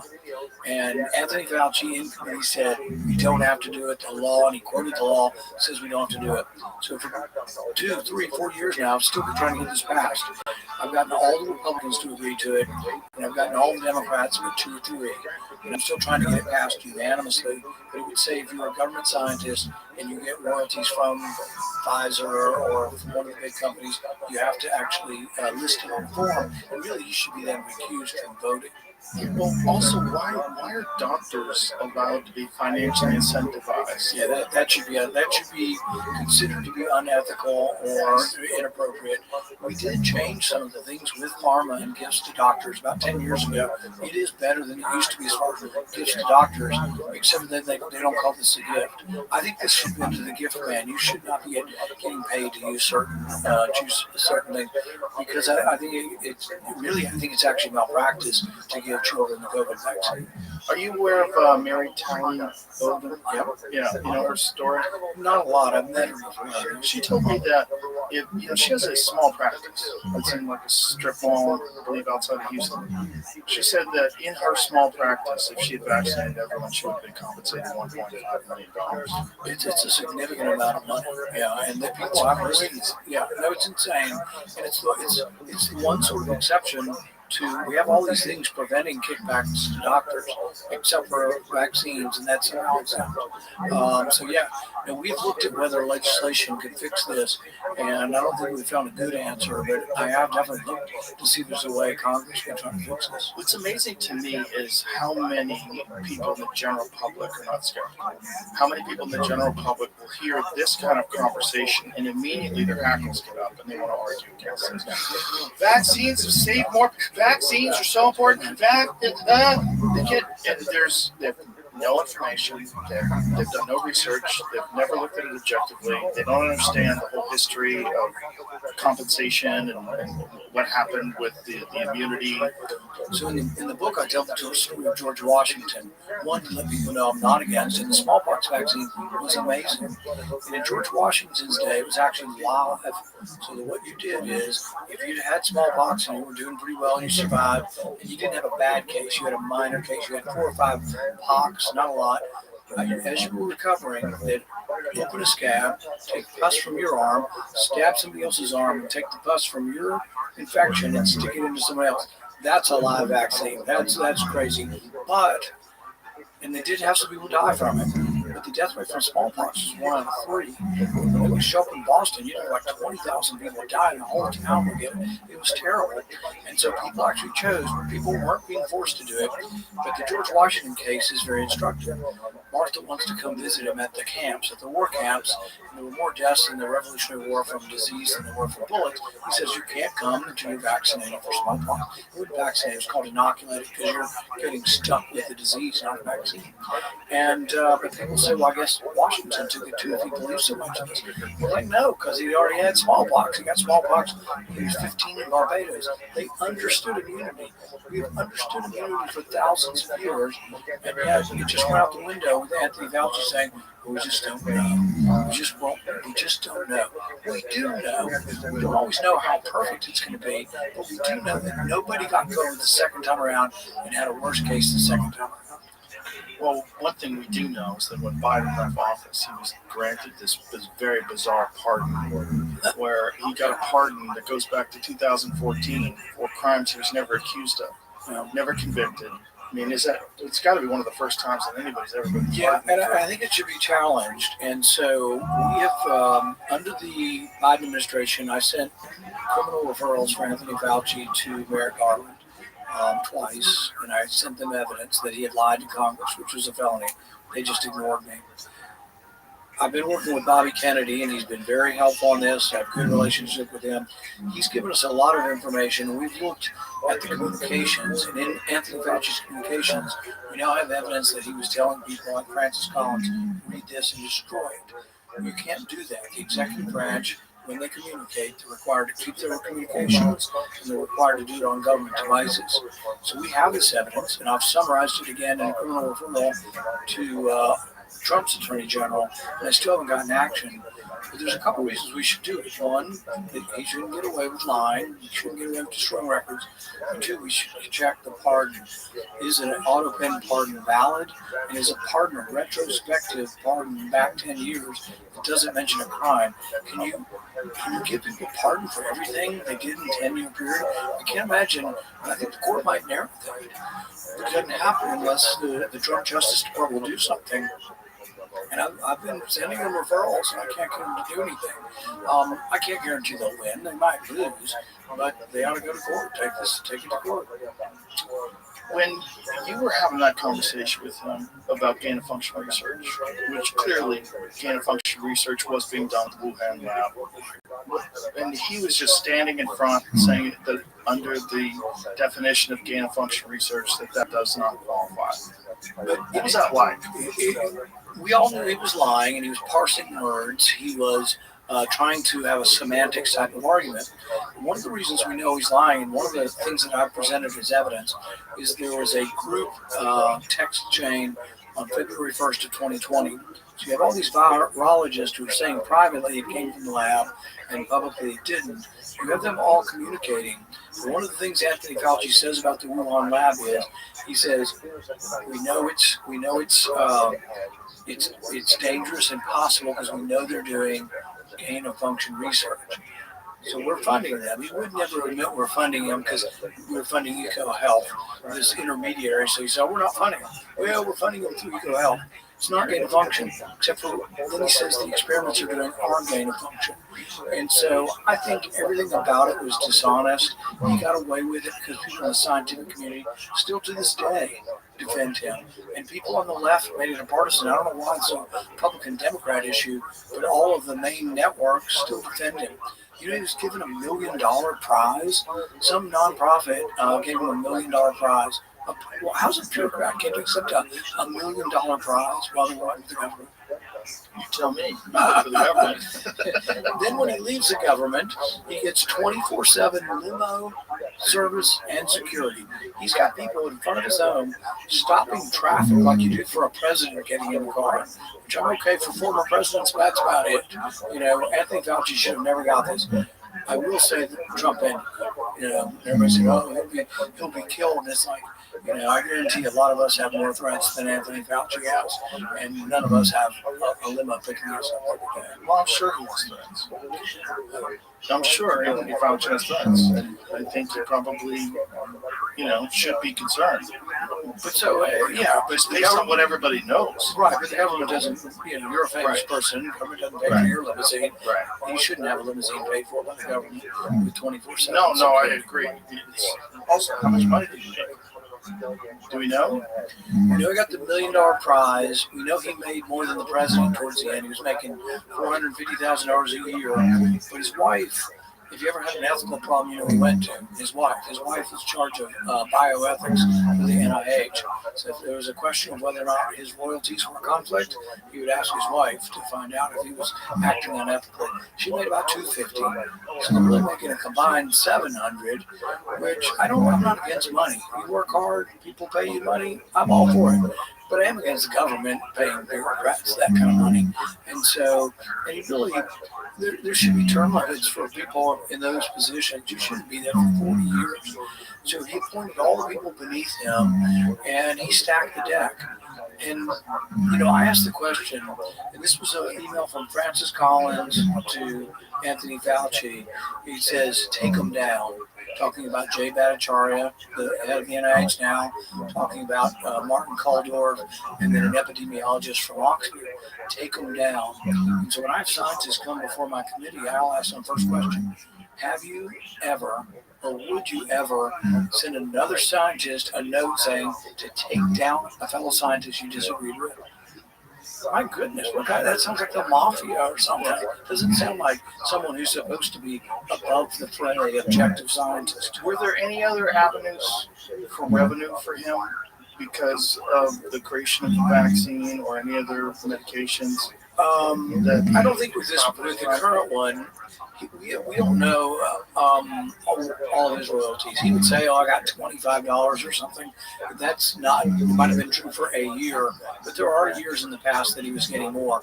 I think Open the Books or the Open Secrets, that group has gone through Freedom of Information has gotten information that like 1,500 doctors got 1.5 billion, or 1,500 scientists got 1.5 billion in royalties. So it's not an insignificant amount of money. It's a lot of scientists. And once again, I'm not even sure I'm for forbidding it. I just want to know if any of them are on a committee voting for the drug that they got money from that particular drug company. The woman that was appointed for the NIH under Biden and never got approved, she may well be an ethical person, but I think she had done research grants of $231 million from Pfizer, and it was listed. It doesn't mean she's a dishonest person, but I wonder how she could be objective with Pfizer if through her career, and all that money didn't go to her, it was grants that she oversaw, and some of the money went to her. That doesn't mean it's illegal or unethical, but I think it's hard for her to judge objectively a company that has been the main financer of her entire career. Well, it certainly incentivizes her to be more favorable towards them. Clearly, you follow human nature.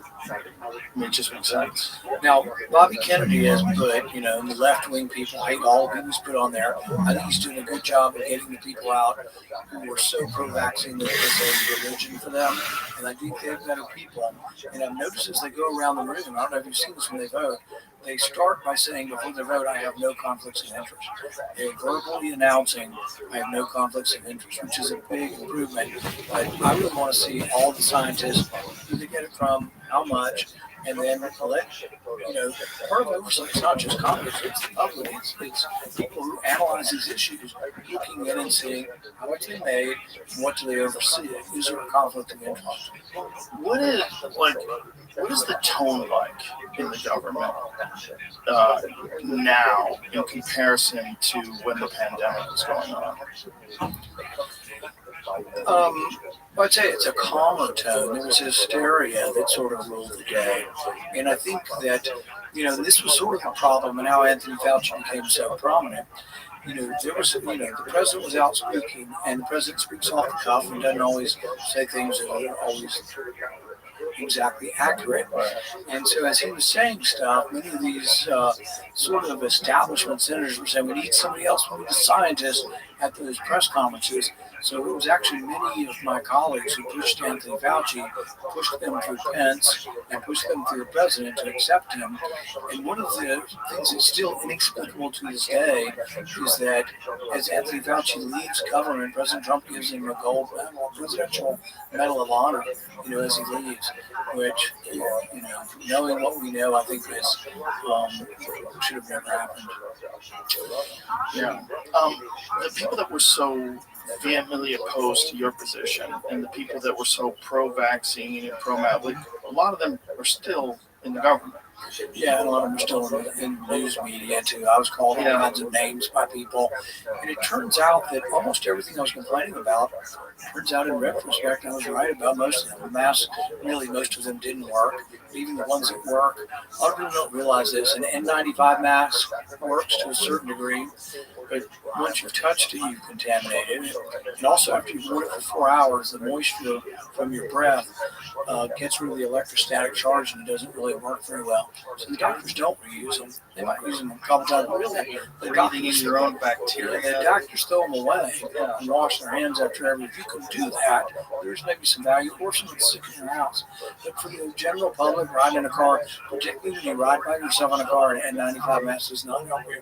I hate to tell the Democrats. I like when they do it. Yeah. I think it's important. It's important when people drive with a mask on, because it lets me know who's out of their fucking mind. And also, you don't have to ask them what party they're registered. It's automatic. Yeah, I said it was a Democrat's MAGA hat. Yeah. If you're hiking the Appalachian Trail and you see someone out by themselves and they have an N95 mask on, You can probably guess their party research. 100%. Yeah. It was a strange time to go through. It's interesting. Most of the people that were at CNN are gone now, except Brian Stelter. They got rid of him, and that's how bad the talent is out there. They had to bring him back. Yeah, one of them called me a bloviating ass, and I haven't been back on since 4 years ago, and said I was so awful to Anthony Fauci and that everything I said was dangerous and I was endangering lives. But I was right about the masks. I was right about natural immunity. But I was also right about this 6 feet of distance. It's actually the opposite of what they told you. So let's say you were 80 years old and you and I were coming together in March of 2020. And let's say we we're going to go to choir practice. We're going to spread out 6 feet apart. Is that safe for an 85-year-old to go? No, they should be staying at home. That's the best advice for them. Stay at home in March of 2020. Because guess what? The virus goes 30 feet, 40 feet. You know, if you're in this, it's just made up. Yeah, it was made up, but it was made up in the wrong direction. So what it did is encourage people to stay 6 feet apart from people, go to a crowded room, go to choir practice, and just stay away from people. But if you're at risk, you shouldn't be at choir practice. Not by law, but by advice. So he actually gave you unsafe advice. On the masks, cloth masks don't work, so he's giving you unsafe advice to go out and feed your wife or your husband with a cloth mask on. Natural immunity does work, and he told you it doesn't work. It was the opposite of everything he told you. But he also never got, and I kept saying this in the hearings, he needed humility. Humility to know that there's a possibility he's wrong in what he's saying, and that it should be advice. This is what they don't get about public. If I were the public health doctor and a new pandemic came up, I should give advice, not mandates, advice, based on the best things we know. And other doctors should give advice because there might be other doctors that disagree with me on it, so you can choose. It's sort of the idea of getting a second opinion. You go to your doctor and think something's not quite right, and he or she wants to operate on my leg, and maybe I want to wait another 3 weeks, see if my leg feels better in 3 weeks. You get another opinion, or you go home and wait 3 weeks and see if you get better. When you're an ophthalmologist, right? Right. When you're one of the rare people that's in the government that does have a background in medicine, and at least in medical training, and you're experiencing all this illogical shit, what is that like for you? Did you try to educate your You try, but most of them aren't willing to listen, and you wonder now if they've even gotten it. But my favorite is sort of the response you get because the internet is full of trolls. And so one of the favorite insults, if you read insults of me, you know he's just a failed dental assistant. Well, not quite, but how'd they come up with that one? I don't know. They somehow think I'm a dentist or an optometrist and I fit glasses or something. None of that's really true, but the people, it takes a long time for people, I think slowly some of them, I think half the Democrats actually think it may have come to the lab now. They're not real outspoken about it, but only half? Maybe. It's going on with the elected one, yeah. This is maybe... So the other half still believe in some natural spillover? 3 years into this, the doctor at the Senate was still recommending there are 16-year-olds on their pages, they're 15, 16 years old, that they get 3 vaccines. And I absolutely steadfastly think that that's malpractice and a risk to them. So I fought it, and I would come to the floor, and this is weird. No one's ever done this. I would ask on the floor of the Senate for unanimous consent to pass a rule of the Senate that they can opt out of this program. You know, they can listen, write, check something and opt out. Because it turns out that the myocarditis increases in prevalence the more you take. So you take one COVID vaccine, it's less likely to get myocarditis. You take a second one, it's a little more likely, a third one. So it's the opposite of what you should be telling children. And the death rate for a healthy 16-year-old really is essentially zero. I mean, it's just so close to zero. Somebody might be able to find a healthy-year-old that died at 16. Almost everybody that was on CNN, not the convention of CNN, but they put these people on there that would hide the fact that they had terminal cancer. And it is sad that a child dies anytime because they died from their cancer. They just happened to have COVID, you know, and it was dishonest because they were trying to scare regular people. Don't send your kid to school.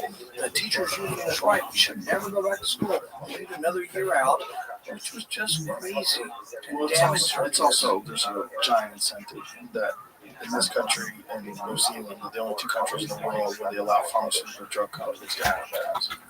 And it's a problem. I very rarely watch regular television, but every now and then I'll just go, what are these fucking crazy people up to? And I'll watch MSNBC or CNN, and the number of drug ads is staggering. And the weirdness in those ads, the calm tone of their voice as they list off these horrific side effects. Well, and the thing that's hard to imagine is there's sometimes for a disease that like 5,000 people in the country have, a disease that, as a physician, even though I know the names of most of the diseases, I don't remember seeing anybody ever with that disease, and yet it's being advertised on MSNBC. And the question is, do you think that affects what the newscasters are saying on the news? Well, it does. That's why they're so all in with this.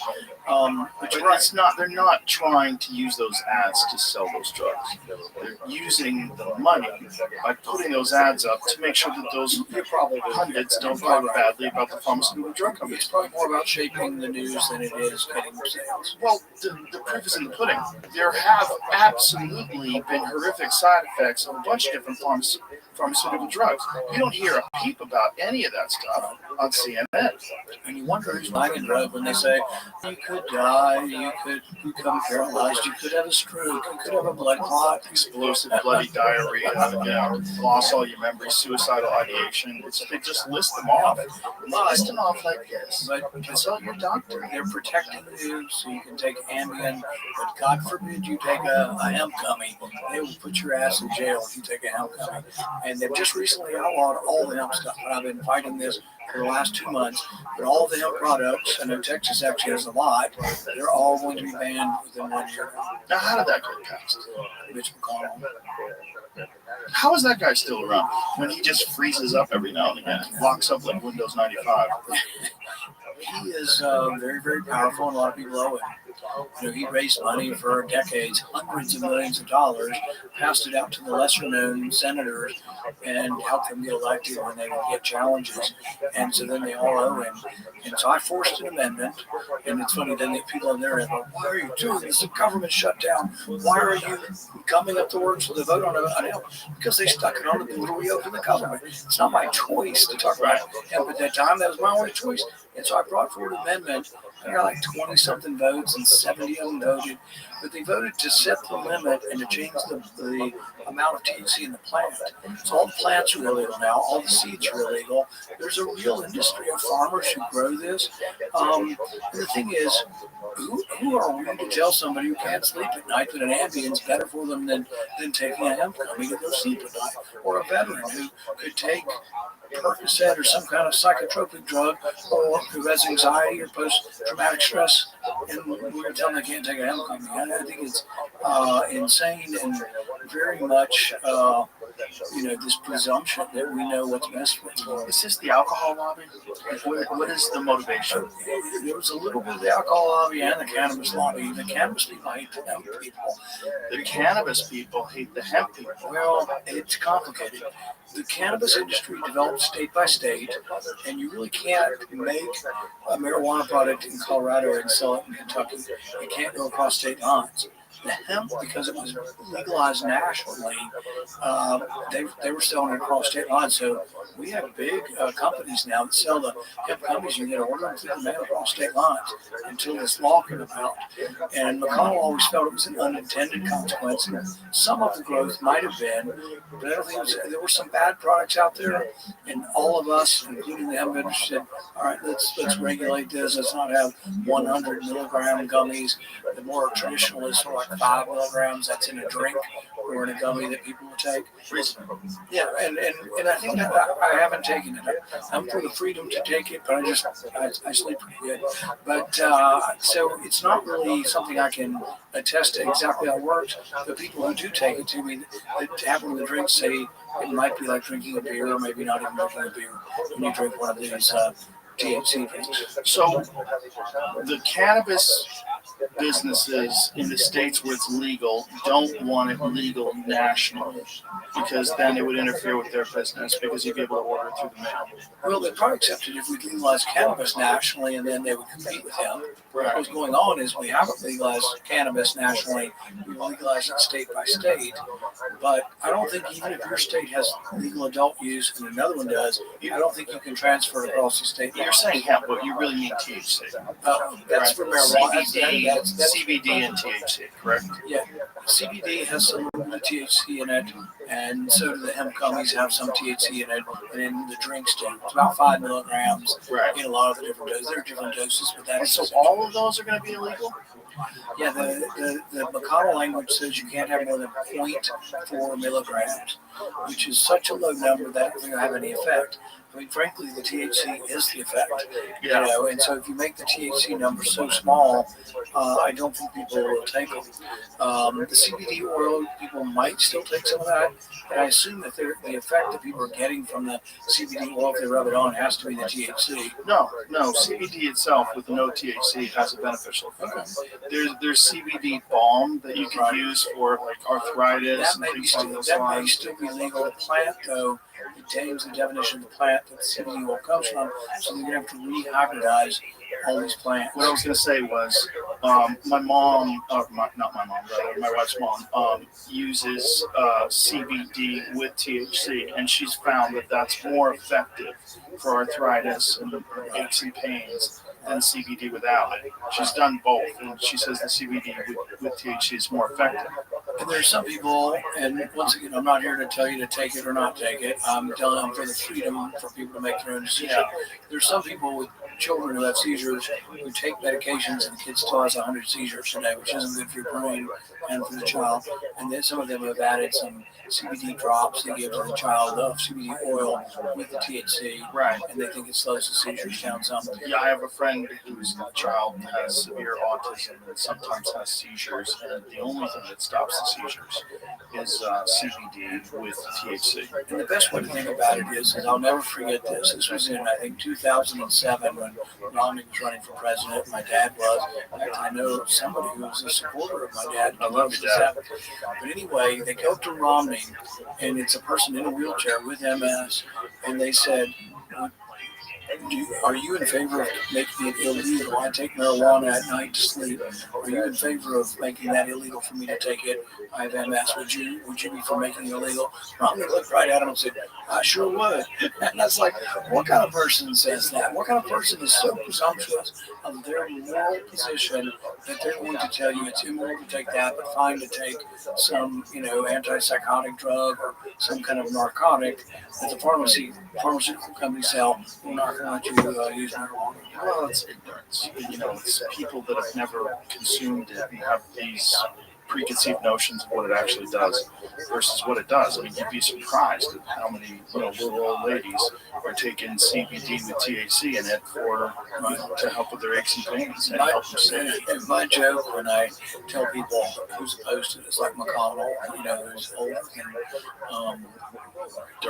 older than dirt, is that they all watched Reefer Madness in 1937 at the matinee, and they'll never forget what happens if you get that Reefer Madness. And some of them probably were alive in 1937, could have actually seen the movie. But that's it. It's an irrational sort of fear. But on the other side of this, we run a program that a lot of people hear. I don't want people at home thinking I want everybody and every 15-year-old out there smoking marijuana after school. I think there are some side effects to smoking marijuana all the time, particularly if you get brain. And also encouraging. Drinking alcohol. Yeah, same thing. I'm for personal choice for adults. And the problem with the whole Reefer Madness thing, I'm glad you brought that up. Do you know the whole story behind it? Yeah. William Randolph Hearst. William Randolph Hearst was responsible for this whole terrifying craze of people thinking that marijuana was driving people nuts and jumping out of buildings. In 1930-something, I forget the year, they came up with a new product called the decorticator. And it was in Popular Science magazine, Hemp, the New $1 Billion Crop, because they had this new machine that allowed them to effectively process hemp fiber. William Randolph Hearst owned Hearst Publications, but he also owned paper mills. Hemp was a far more effective and far more durable form of paper. He was going to compete with hemp and he had forests that he was using for his paper, where they were, for paper mills, and hemp was going to replace all that. It was a competitor, so they were arguing against it as a commodity. Marijuana was never a name for cannabis. Marijuana was a name for a wild Mexican tobacco. And so they started saying in his newspapers, they started printing these fake stories about how blacks and Mexicans were taking this new drug and raping white women. And that's where reefer madness came from. And they called this new drug marijuana. This episode is brought to you by Paleo Valley, 100% grass-fed beef sticks. I live a super busy lifestyle. I'm always running from one thing to the next, and Paleo Valley is the perfect on-the-go snack. These beef sticks are legit. No junk, no garbage ingredients, just pure, clean protein fermented the old-school way, so they're shelf-stable without chemicals. That is huge. And the fermentation part, it's actually good for your gut. Most people don't even think about that, but if you care about performance, you have to care about your gut health. And taste-wise, they're awesome. They've sold over 55 million of these things. That's not just hype. It's people coming back again and again because it works. Right now, you can get 20% off your first order. Just go to paleovalley.com/Rogan and use the code Rogan. I know this is going to be shocking to you, but that's the story of government. Yeah, most things that come out in government, if you look beneath the surface, they all have pretty names. They have acronyms, say patriotism, the Patriot Act. How you must be anti-patriotic if you're not for the Patriot Act. But most of the things they say is the opposite, or someone has put something forward that really is about, like, let's say it's a banking regulation. You say this is going to protect the poor people, but it turns out the banking regulation is easier paid for and absorbed by big banks. And so what happens to your small local bank, you say, how come all small banks get gobbled up by big banks? It's because you put regulations on that who favor? The big banks favor regulations because it puts the small bank out of business. They get absorbed by the big bank, and then the new banks trying to come in can't afford the compliance cost. Right now, one of the extraordinary things we're doing with banks, and I don't think many people know this, the Federal Reserve is now paying interest to big banks on keeping reserves at the Federal Reserve. There's $3 trillion there. Last year, the big banks, primarily the big banks in New York, got $187 billion in interest. Previously, that interest would go back to the Treasury to offset the debt. It's about 10% of our debt. So our debt is 10% worse because we're now paying, and we never did this before 2010. We never paid interest on reserves. And what it means to pay interest on reserves is that it's an incentive for the Fed just to leave it there. Why loan it to you if you're expanding a business? Right, you just leave it here and get 4%. It also keeps interest rates from going down. Because if the Fed pays the big bank 4%, are they going to loan it to you for 3.5% when it can just sit at the Fed and gain 4%? So it's kind of, President Trump always wants what he wants. And sometimes he wants good things, but he, may not go about it the best way. He wants interest rates too low. I think most people do. But one way to make interest lower is tell the Fed they can't pay interest to these big banks. Have you ever had a conversation with him about this? I've been trying for like 3 months to get a conversation with Bessent, and I held up one of their, the Secretary of Treasury, I held up one of their appointees last week, which is one of the things you do to get the attention of people you want to talk to. And they've agreed to meet with me, but we're already, halfway into January. But I'm trying to get a meeting with Bessent to talk to him about this idea of paying interest, because they said, it'll only take $30 billion to set up the system.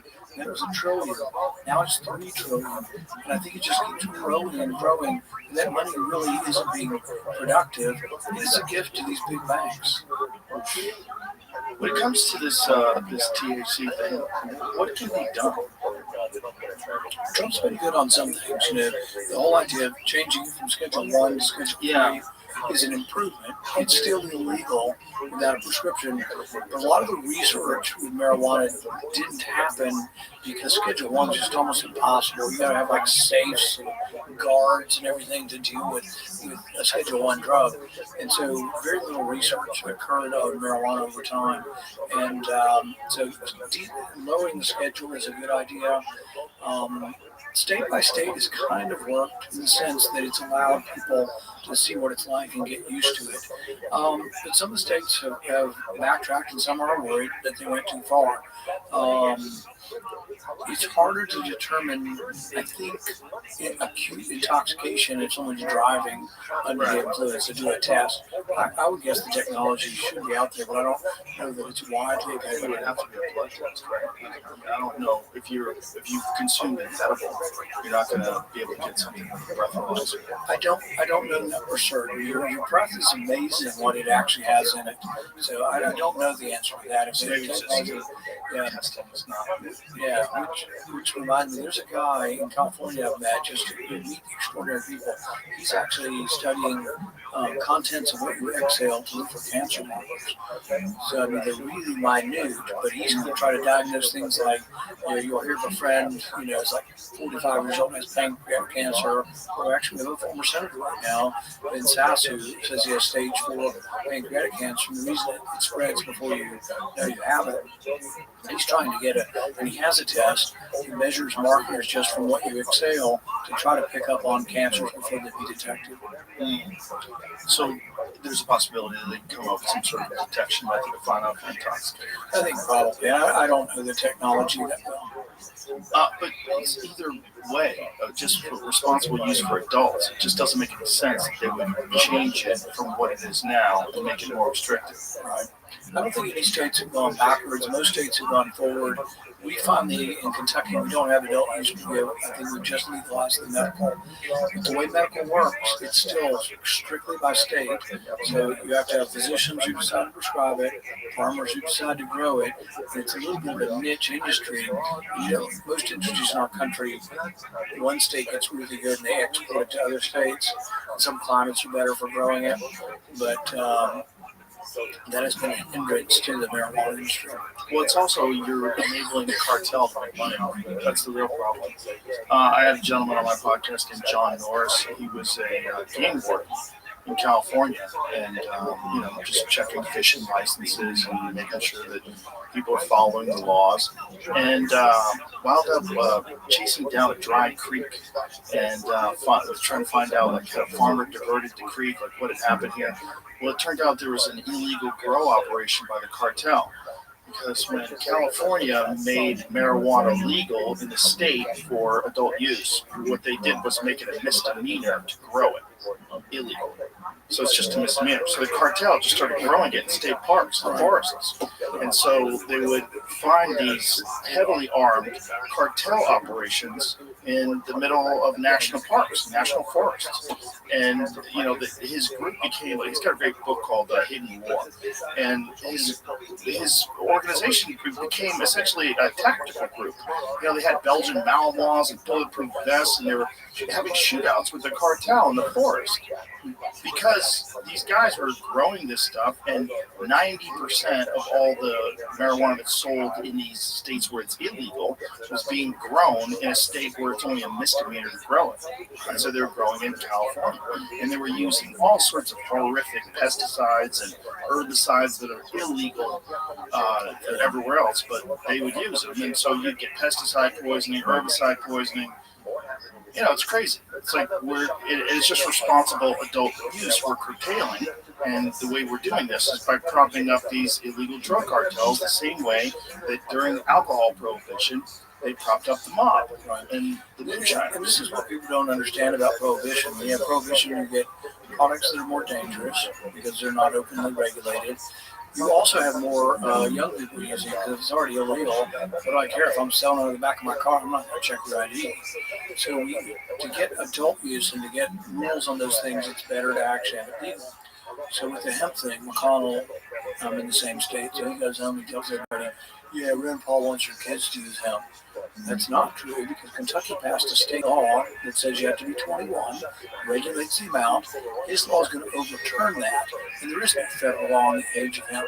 So he's actually the one who's going to overturn the law by prohibiting it all. And most of the states have reasonably looked at this. Now, Texas looked at it, and then Texas was going to ban it. And then Governor Abbott stepped up and vetoed it. The Texas legislature is terrible. They passed a ban on hemp here, and then Abbott's vetoed it. It's sort of in limbo now. So when this national one, when does this go into effect? It's 1 year from when we passed it, and I think we passed it in probably November. So this coming November, the entire industry will go bust. This is a $25 billion industry. This is not a small industry. There's a lot of jobs, there's a lot of people using it. Like you say, these aren't reefer madness people out there committing crimes. It's your grandmother, your mother. It's people who have difficulty sleeping.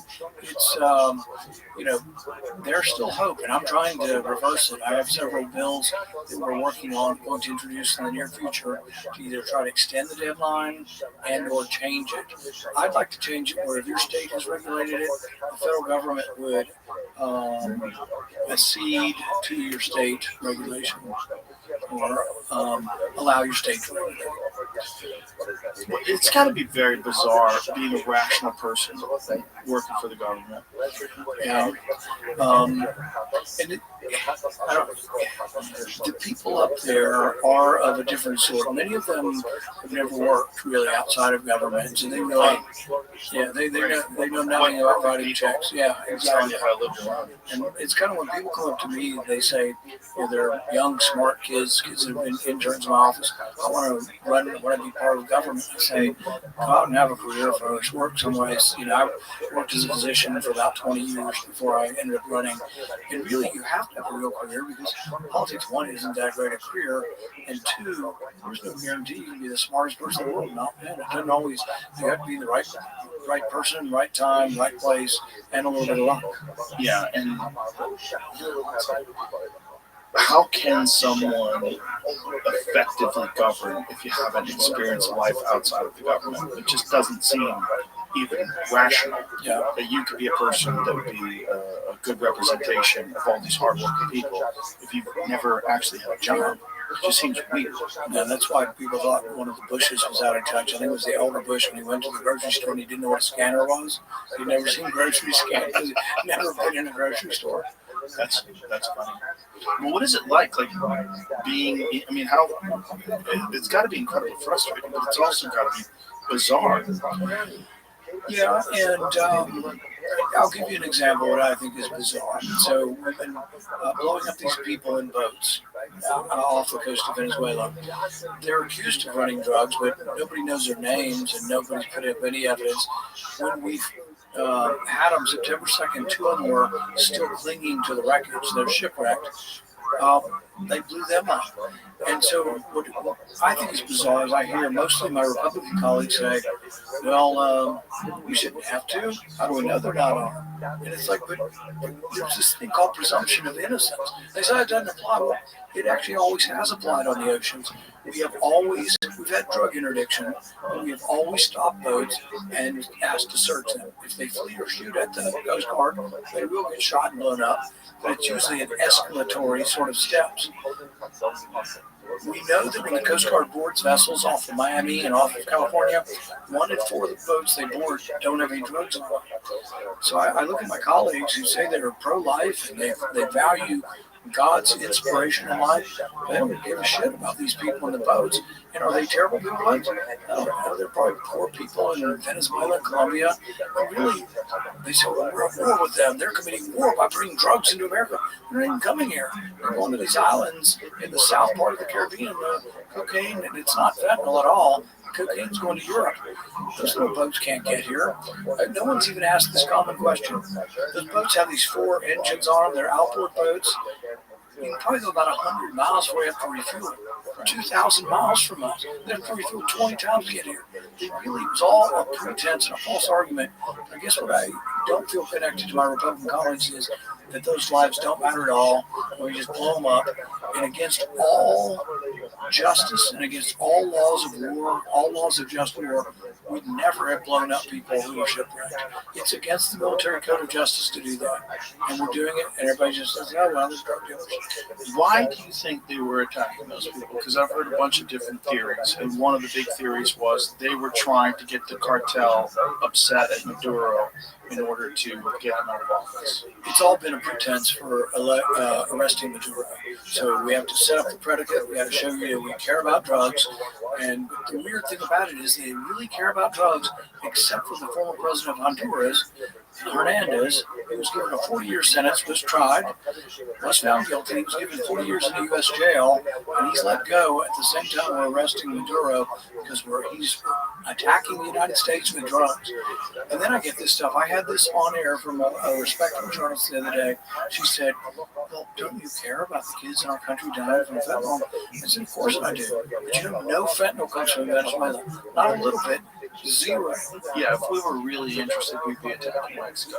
Well, they want to do that next. They want to bomb Mexico. Do you think that this is like sort of like we're trying to set that up? No, that's why I've opposed it, because look, I have no love lost for Maduro. I wrote another book called The Case Against Socialism. I think the socialism, historically, there's been a link between socialism and state-sponsored violence. And so, in the book, we talk about a 16-year-old girl who has a gang, and her gang's territory are the dumpsters outside of restaurants to scavenge for food. That's what Maduro and Chavez did to Venezuela.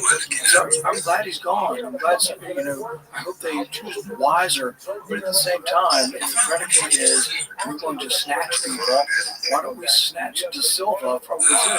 Some people say Bolsonaro is unfairly in prison. Maybe true, and they say De Silva should win the election. It may also be true. But should the president of the United States, no matter who she is, have the ability without a vote of Congress, as representatives, just go snatch people out of jails in Brazil and put in government? Well, it doesn't usually work. I hope it's successful here, but we've tried it in other places. One of the things I liked about Donald Trump was against regime change in Iraq. It was against regime change in Libya, and it didn't work for a while in Iraq and Libya. So what do you think changed? Why do you think they're so interested in Venezuela? It's just because of influence. I've jokingly said that Toronto a recurring issue that we thought was resolved with the software. We got it? Okay, all right, we're good. Sorry, folks, the program was interrupted by the NSA. They are spying on the show. So here's the question. The Biden administration had a $20 million, was it $20 or $22 million bounty on Maduro? Like, they've wanted Maduro out forever. Why was that? Because they don't have to do elections. It's a authoritarian government. People are suffering. So it's this idea that that's wrong and government should. And I think it's a noble concept to want better government, more freedom for people. But I could probably list for you a dozen different countries that have autocratic rulers right now. We can go in and we can arrest them all and put them in place. But sometimes backfires. For example, I think one of the things, I think there's a good feeling towards America from a lot of Venezuelans right now. They're happy that Maduro is gone. But ask them again in 6 months if we're still controlling the oil, and we're doling out a little bit of money, because it's not going to keep it going to the socialist government. You realize we've traded one socialist for another. But Maduro's gone, but his second in charge, who was elected with him and holds all of his police, is there. And if she graciously or fearfully decides to accept what they're telling her, we're going to confiscate all the oil, we're going to sell it on the international market, we're going to give her a little bit back if she pays. And let's say that austerity doesn't lead to a real vibrant economy. I think 6 months from now, the people will be just as upset as they were. And they'll still have the same government. Right. So one of the things that I read was one of the primary reasons why we went in was because Russia and China were also interested in Venezuela. And China had met with Maduro literally the day that he was kidnapped by the United States, right? Yeah, I think China gets about 4% of their oil, so it's a small amount of their oil. The best way, I think, is not through war to keep China out of South America. It's through trade, cooperation. That's why threatening to bomb Colombia is a bad idea, because we should continue to trade. We buy coffee from them, we buy bananas from them. We should trade. So this Monday, I sent the president a text, and he responded to him. I said, the ambassador called me, and he said their president's been joining for several months in the phone call to him. He'd love to talk to President Trump. And the good thing about President Trump, this is something I always really like about him. He'll make decisions on his body. He didn't ask him for me to vote on whether he can talk to the president. He said, of course I will. And the president still has good instinct. I disagree with the bombing of the boats. and the bombing of Maduro. I'm not too unhappy with the result. I don't want the chaos to spread to Colombia, and I think Colombia does cooperate with us, particularly on the drug trade. It's not perfect, I do cooperate, but he did end up making a phone call to the president of Colombia, and I think the setting is for less of a problem. You say, well, why have things changed from where he was talking about regime change in the campaign? Some of it's the influence of the people around him. I've jokingly said they'll pass a law saying Lindsey Graham shouldn't be allowed in the White House because I think he is a bad influence. And losing our presidents, we do okay. And he's much more for a different type of philosophy than me. I say we fight when we have to. We fight when they have to. That's about it. I'm not too interested in fixing every problem on the world. But $2 trillion deficit, we can't really fix every problem in every country. And sometimes when we try to change regime, put other people in, actually we get the opposite. This is your dad's philosophy as well. That's one of the things I really enjoyed about them. When you see these things at play, like the kidnapping of Venezuela and the bombing of the boats, how informed are you about why they're making their decisions? Are you, do you have conversations with the people that are making decisions? We do, but the reasoning is mostly public. Like we'll get briefings, we've had briefings on the boats. What do they say on those briefings? They say that I'll ask, are they carrying arms? It doesn't make a difference whether they kill unarmed people to me. Right. And they'll say, yes, their arms are drugs. They're invading us with drugs. Okay, but they're not really, right? Because if you look at it geographically, as you were saying, they're so far away from us, they're in small boats, and they're not bringing those drugs to the United States. And the only way they can make more of the drugs is that they're hitting you over the head with the drugs and then making you take the drugs, all right? So I think that's ridiculous. And I think that there is a difference between crime and war. And the reason why they have to get it is that normally, like, if, let's say the boat came all the way here, that speedboat got all the way to Miami, offloaded it into a U-Haul truck, and it's going down the road. Do we stand on the side of the road and hit it with grenade launchers? Nobody would do that.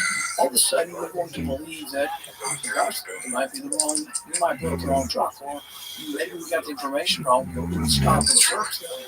What do we do with the boats? The Coast Guard actually still does. Amidst all this, the Coast Guard still stopping dozens of boats. But they tell us we're only blowing up the ones that are related to the terrorists, the Tren de Aragua, whatever. I don't know how they can know that with certainty. I don't know how they can know with certainty. I think most of these probably work. Why do you think they're doing it? They wanted regime change. I think Rubio's wanted regime change. He's been itching for it for 15 years. And I think he has a great deal of influence with the president. And they're convinced.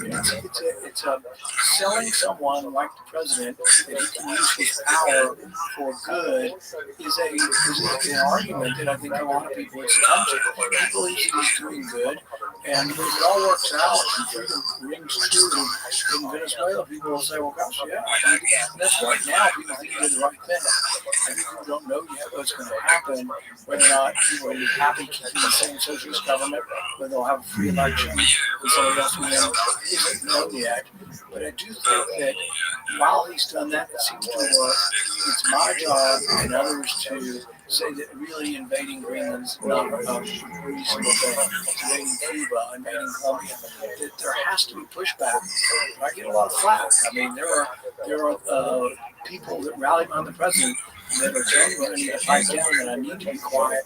So the threats out there. Well, the law, the internet law is angry. You can't, but it's be a little bit wary also. But I mean, there is a thought, and I don't think it's good for government, though. I also don't think it's good for the president, who I largely like on a lot of issues. It's not good for him to have no critics. People would be afraid to criticize him. I agree. So it's the argument that they want regime change that these cartels are working with Maduro, and that's why we blow them up. That's sort of the argument, but I don't think the cartels and the drugs are really important. It's about regime change. Because if it's about regime change, why blow up the drug book? Because they need a drug predicate. They want to say this is a war. it is kind of war. We're going to take people as if it's war, but it's not really war. It was an arrest warrant. And they've actually persuaded some otherwise good people in my caucus to say, well, normally I would be against bombing another nation's capital and removing the leader. Oh, but he was indicted for the indictment. Most people don't know this. Part of the indictment is for drugs. He's breaking the U.S. law. How do we indict foreigners in their country? They haven't broken the law in our country for breaking law. But other drugs, they've also indicted Maduro for possessing or conspiring to possess machine guns. And it's like, what leader in the world doesn't have security guards with machine guns? We have machine guns. Wait a minute. Maduro personally have illegal machine guns, and illegal how? Is it illegal internationally? What does that mean? It means absolutely nothing. That's crazy. That means there's how many people in Texas have machine guns? You can legally have them here. I used to go to the machine gun fest, and it was a machine gun shootout. They'd have a line of 50 machine guns. You have to have a special permit to get them, but you can get them. And but the thing is what's ridiculous about it is our leaders, our soldiers have machine guns. Every country has soldiers and security forces with machine guns, but to indict him. But that's the other argument: is it's okay to blow up Caracas. It's okay to do something that looks like a war, but it's not a war because it was just an arrest warrant. It's a game. It's gamesmanship for people who might succumb to I think a silly argument. So what is the primary motivation for regime change? It can't just be he's a bad guy. Well, Because there's a lot of I think the country suffers, and they want people justifiably want better stuff for the people there. I think they also do, as you mentioned earlier, they said there's too much influence of Russia and China there. I think that's what I've been reading most that makes sense, is that the concern was that China or Russia was going to ramp up oil production. Right? But I don't know. You know, the whole oil situation is an example of why socialism doesn't work very well. I mean, it's like 30 years old, everything's old, everything's rotting and rusting. They do 1 million barrels a day. They have more oil than Saudi Arabia, but they are just, it's completely incompetent, and mainly because the one thing that capitalism does is it gives you supply and demand and a price, and they've controlled the price, not the oil price because that's an international price, but they've controlled the price of all the things that go into the equipment and who owns it. So you have a bunch of people who studied in Marxism in Cuba running the companies. That's not what we do here. We either make a profit here or you get fired. Isn't the oil in a much more difficult form to extract than the oil in Saudi Arabia? So by saying they have more oil than Saudi Arabia, maybe, but that may be true. That may be true. There's a different thing. It's like almost either like a lot of it's heavy crude, I think. I don't know the details of which kind of oil they have, but I think there probably are some technological problems. But I think it's easy to make the argument that they're not hitting their maximum efficiency with the current situation. Right. I think that's a good argument. But the what I've read about the extraction was that the oil that is in Venezuela is almost like asphalt, and then it requires all these that could be chemicals. I think it may be more difficult in Saudi Arabia, but I think also the system, so when you look at Venezuela and you look at what happens under price controls, you need prices to go up and down based on demand because if you don't, you have shortages. If you set the price too low, and I'm a manufacturer, I'm not going to sell it for that. So you also need shortage.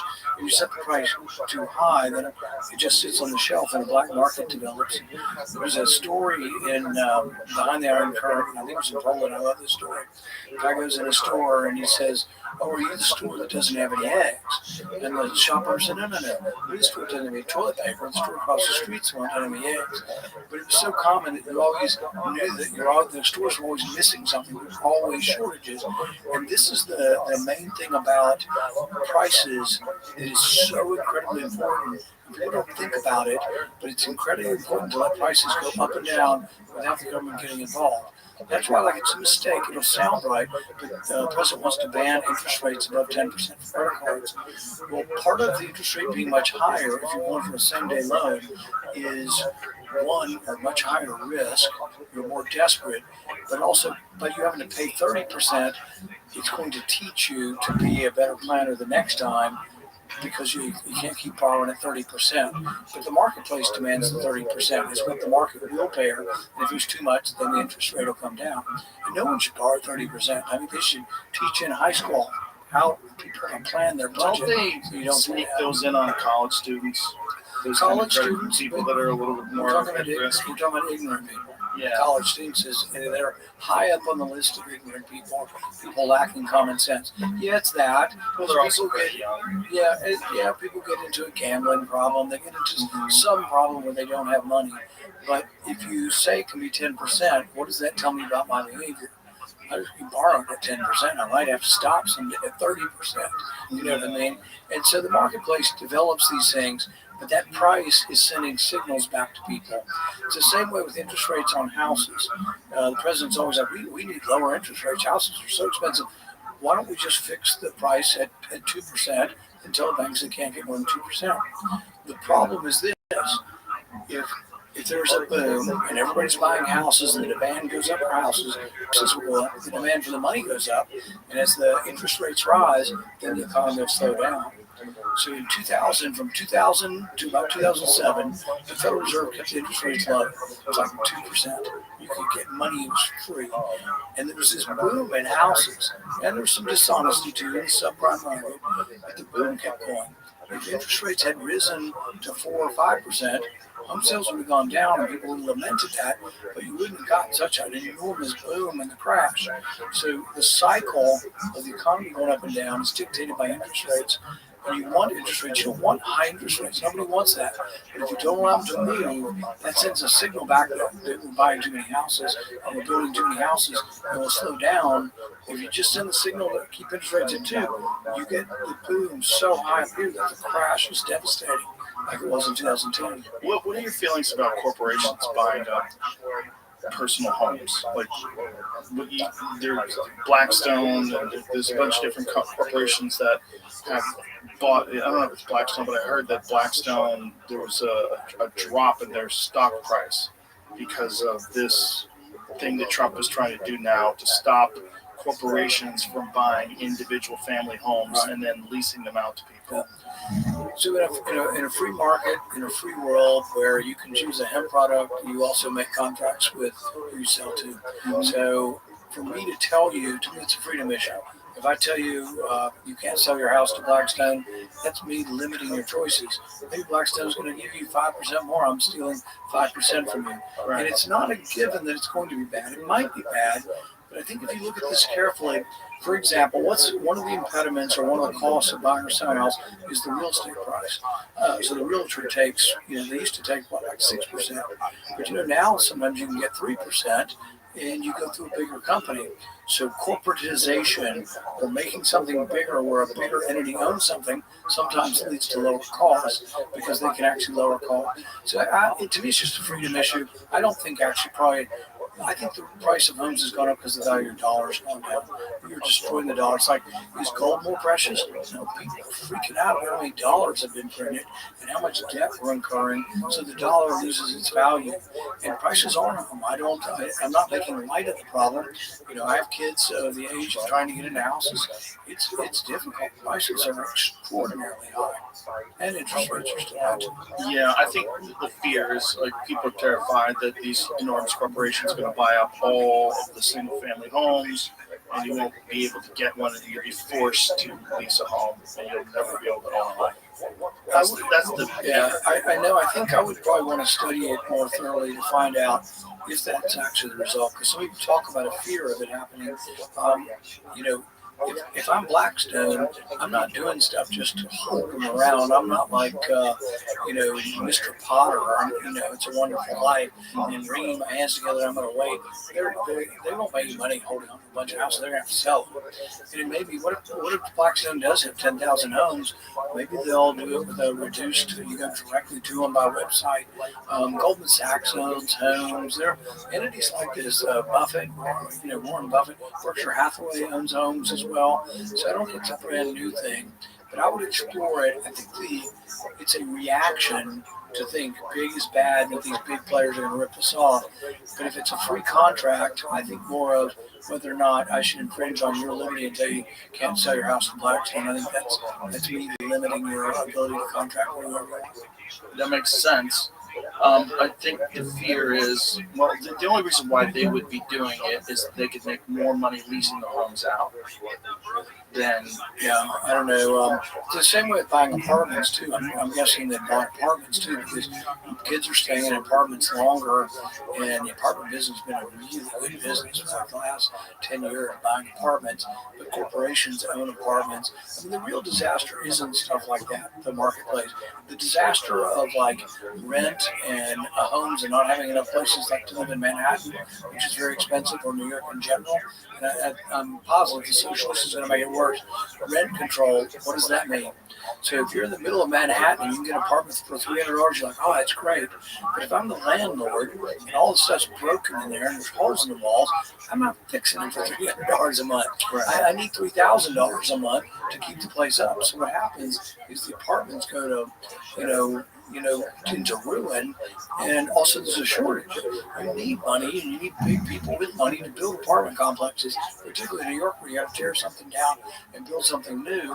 I'm not doing it if you're going to tell me what my rent's going to be. So socialism doesn't work. And the one thing people don't understand about it, because they fear somebody being ripped off and how expensive something is there was an economist, Joseph Schumpeter, and he put it this way. He said, the miracle of capitalism is not that the queen can buy silk stockings, but the factory girl can. But in the beginning, the first person and the only person to buy them will be queens and kings and rich people. So the story of calculators. My dad had a calculator. He was a doctor, and we were well-to-do. We weren't extraordinarily rich, but well-to-do. He had a calculator for $300 in the 1970s. All could do is add, subtract, and multiply. And it was about this thick and this big. But you can go tour a condo and pretend to buy a condo. The real estate agent will give you a calculator now. But in the beginning, only rich people got them. But if you forbid rich people from getting them at a high price, the only way it gets to a low price, like Tesla started with more expensive cars at a high price, they're coming down, but they only come down because rich people bought them first. So we can never be of the notion that we're going to make things better by preventing prices from being too high in something. It's how products get started. So the queen may have bought the first silk stockings, but eventually capitalism brings the price down enough that you have mass distribution and actually a factory will come buy them. Cell phones are a good argument. Yep, exactly. So when it comes to the economy, and when it comes to spending money, what do you think can be done differently? Let's say if you had a magic wand and you could turn things around, what would you do differently? I think the first thing to acknowledge is both parties are equally guilty. The debt is the problem of both parties, and the spending is both parties. And there is a compromise. I tell people it's a dirty little deal that's going on right in front of your nose. The right, Lindsey Graham and the war hawks want more military money. The left, Chris Murphy and Booker, they want more welfare. What's the compromise? You scratch my back, I'll scratch you. I'll let you have the military money if you let me have the welfare money. So the compromise of the last 50 years is they've both grown enormously. But the budget we vote on is only 1/3 of the spending. 2/3 of the spending is mandatory spending that's just on autopilot. You never vote on it. The 1/3 that we vote on is about $2 trillion. That's what the deficit is. So when I vote for spending, and I vote against most of it, almost all of that is borrowed. What would be the compromise that would fix it? The reverse. I would go to the left. My buddy Ron Wyden, who I'm good friends with, and I would say, look, we're out of money. The interest is killing us. It's crowding everything out. What if we spend 1% less next year on welfare? And I'll tell my party they have to spend 1% less on military. If you do that across the board, you'd have to include the mandatory programs. You can balance your budget gradually over a 5-year period. And I've called this the penny plan. And I think it's a compromise because instead of what conservatives have typically done is they've said, it's Sesame Street, public TV, it's Sesame Street, we'll show those liberals a balanced budget. Well, it's not enough money, and I'm not against it. I voted to reduce the money, But there are some people on the left who live and die by public TV, and they think it's the greatest thing, and it's an offense to them. So rather than cut 100% of it, let's cut, and you can balance the budget right now. If you cut 6% of the military, 6% of Sesame Street, 6% of everything everybody wants, and I think you could actually do it. And I try this message out sometimes. Everybody comes to Washington wants money, and there are usually things that you can have sympathy for. So one week they come and they wear the purple ribbons, and it's for Alzheimer's disease. I have family members who have Alzheimer's. I have a great deal of sympathy. We're $2 trillion short. So what I usually say to them is, we're a rich country, and we should be able to spend some of our money on Alzheimer's research. But you got $100 million last year. I'm making up the number. Let's say you got $100 million last year, and because we're short of money, everybody has to get less this year. So it'd be okay if I only vote for $94 million for next year. When you put it that way, and they're usually in there with tears running down their face, talking about their mom and their grandmother and Alzheimer's, and they're worried they're going to get it. To a person, you look on the table and they say, "Oh, sounds kind of fair." Everybody has to take it, right? 94%. Almost everything that is like, for example, food stamps. People say, well, people want to start without food stamps. Why don't we just give a Coca-Cola and Pepsi? No sugar drinks on food stamps. That's 10% of food stamps. That'd be a 10% cut. We're going to spend 10% less.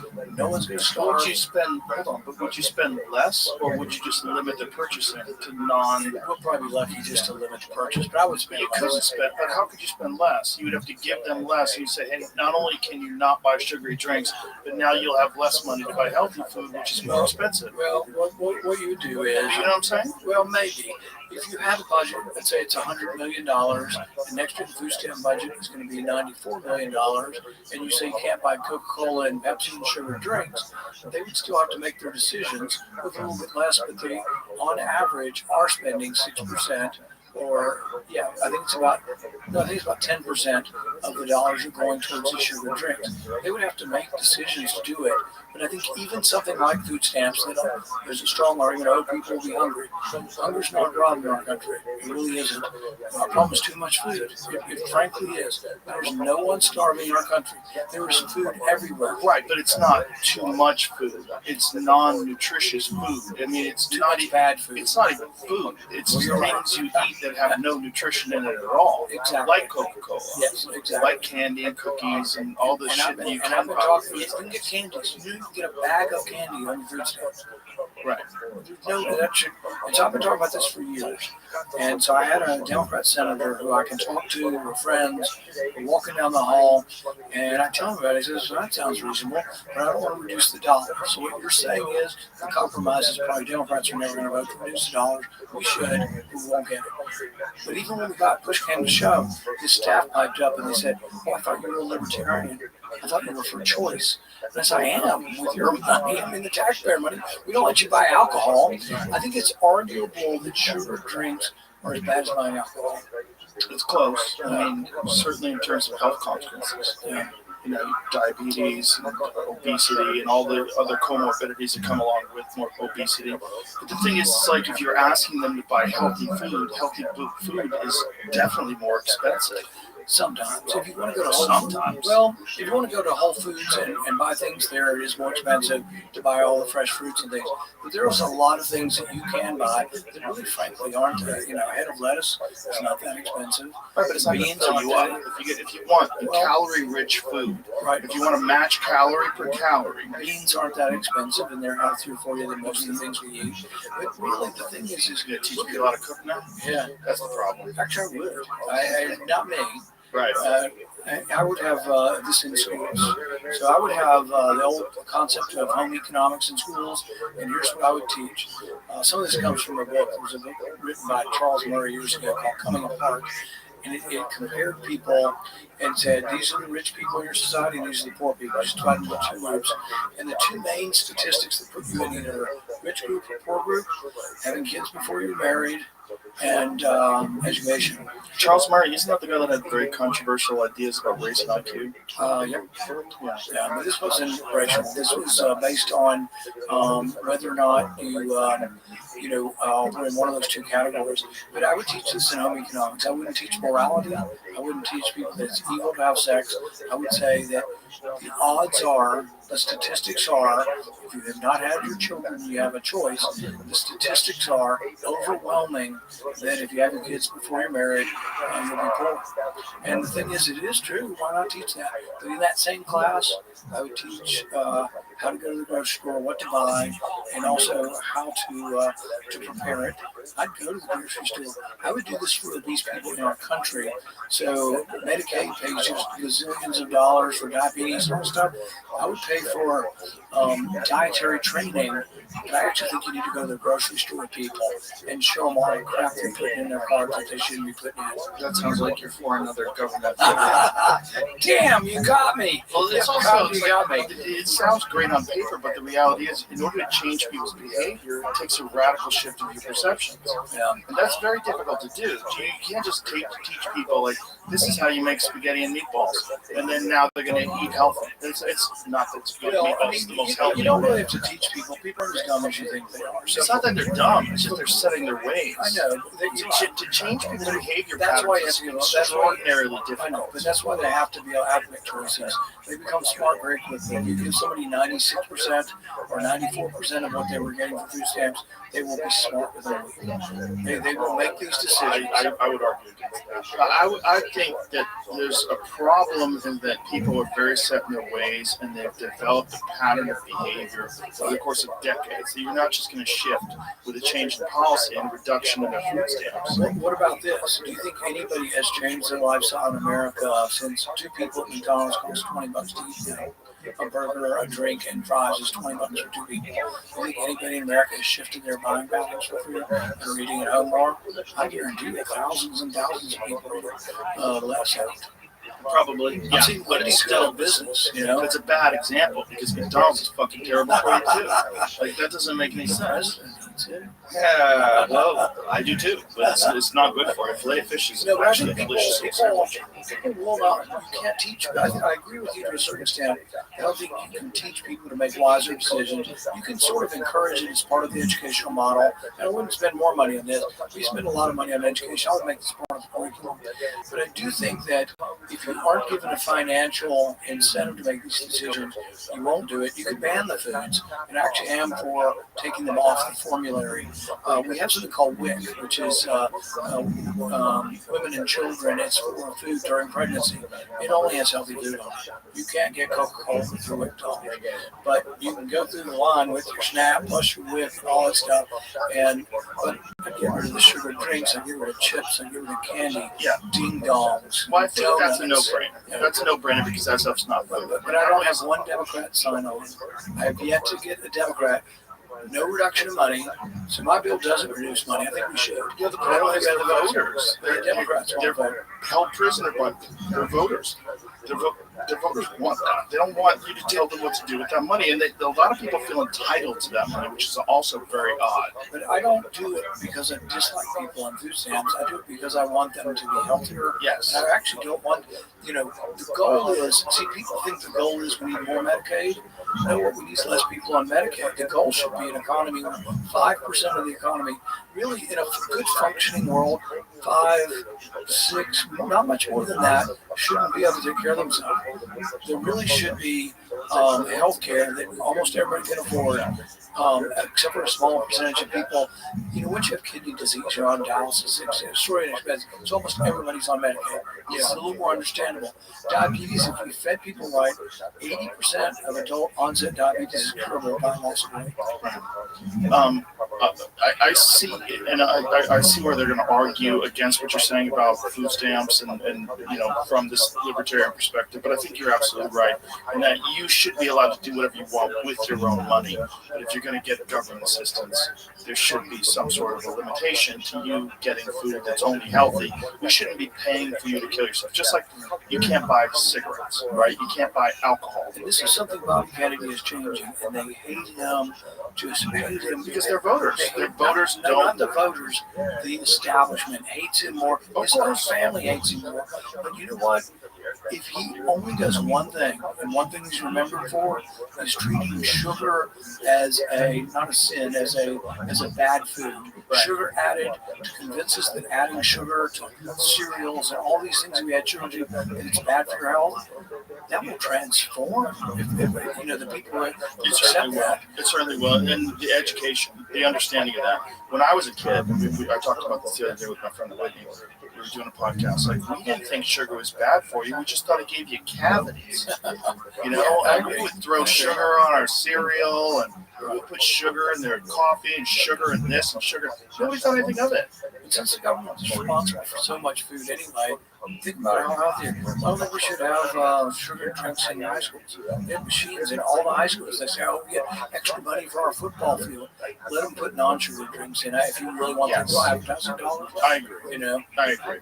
I mean, look, but again, if you're a kid and you work and you've got a job, you're working at a corner store and you're making, whatever you make, $15 an hour, whatever. What's minimum wage? Well, federal is different. Some states have $15 an hour. Federal is still like $7. It's inconsequential. So if you're a kid and you make $7 an hour, let's say, working at a store, and you want to use that $7 to buy Coca-Cola and a pack of ring dings, who cares? $7 is broke on now. Yeah, that's your old paycheck for the hour. Yeah. But the point is, when the government is giving you money, I think it's very reasonable to say this money cannot, like, we're supposed to be helping you get back on your feet. This is the problem with social safety nets, where I'm a big believer in it. When I was a child, my family was poor and we were on welfare and we were on food stamps, but they worked their way out of it. And then when I was in high school, they were doing really, really well. So it's like, it's a very valuable thing for families that are down on their luck and things aren't going well. And I'm a big believer, and I think we should treat this country like a community. And when you have the downtrodden and the people that aren't doing so well, I think it's really important to help them. I think to let abject poverty and starvation exist in a country that has such extreme wealth is boring. It doesn't make any sense to me. But I also think people get very dependent on social safety systems and social safety nets. And when you have people that have generation after generation that existed on welfare, then it becomes a problem. And it becomes a problem where we have to figure out how to motivate people or educate people as to choices that they can make that will be more beneficial to their lives, to provide for themselves and be outside of it. Another thing that's going to mess with that motivation is unhealthy food. Because one of the surest ways to keep people unmotivated and have no energy is to keep them unhealthy. Healthier people have more vibrancy.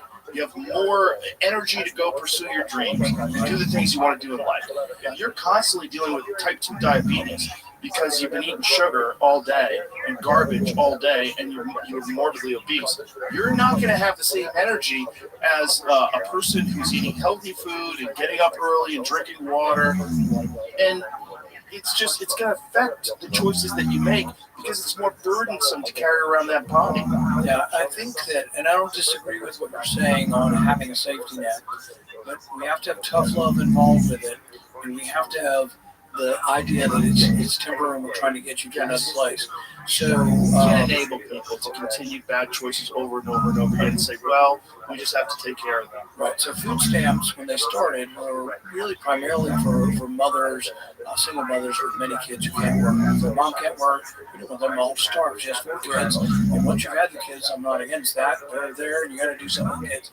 But we didn't give it to able-bodied, 21-year-old men who were in college didn't get it, or able-bodied men who were out of high school didn't get it. They didn't do that because they need to work, and they still can work. There are jobs everywhere for able-bodied people, so we have to look carefully at all these programs.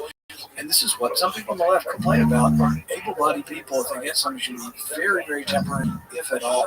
Yes. And so then all the programs have to be reevaluated. Like when I first moved to Bowling, Kentucky in 1993, one of my patients was head of the local welfare. There was a local welfare department, and there was some real degree of the people had to come in on certain deadlines. They had to prove that they were looking for work or why they couldn't look for work. There'll be some people that still have 4 kids at home will come back and won't be able to work again. But the able-bodied people would come back in 6 weeks, and she would show them, here's the newspaper, here's a job, I want you to go here tomorrow. And she'd make them do that, and not because she hated them, she worked with welfare because of the beneficial part of it. But we've gotten away from that. And so if I propose something like that, it's like, oh, you like the poor. No, I want them to become rich. But we also do have, and this is a fallacy, people are moving up and down from rich to poor all the time in our country. 20% of people born in the bottom 20% make the top 20%. 60% of people who make $1 million this year will not make $1 million next year. People are going up and down. We have great income mobility. And the reason you have to express that is otherwise you lose hope. If you live in a poor area of town and you're a single mom and everybody tells you, you're never going anywhere, that's when your reaction is, I might as well steal or sell drugs or something. Instead, the message to our young people is, it should be, there's never been a better time to be alive. I believe that so strongly, and that we're doing a disservice to our young people by saying, you're a victim. Oh, your color of skin is dark, nobody's going to want to hire you. It's the opposite. We live in a time where people are less likely to judge you based on your color of skin than ever in the history of mankind. It doesn't mean there's no bigots out there. People are less likely to judge you on your sexuality than they ever have, on the color of your skin, on your religion. We are an incredible country. Are we perfect? No. There's never historically been a better time to be alive, and you can do it. I mean, you literally can do a manual job, earn enough money to start your own small business. If you're in high school and you're a decent student, but you're not a rocket scientist, you don't love reading books, you don't love math, but you're pretty good and you're intelligent enough, if you do HVAC, you'll have one hell of a career.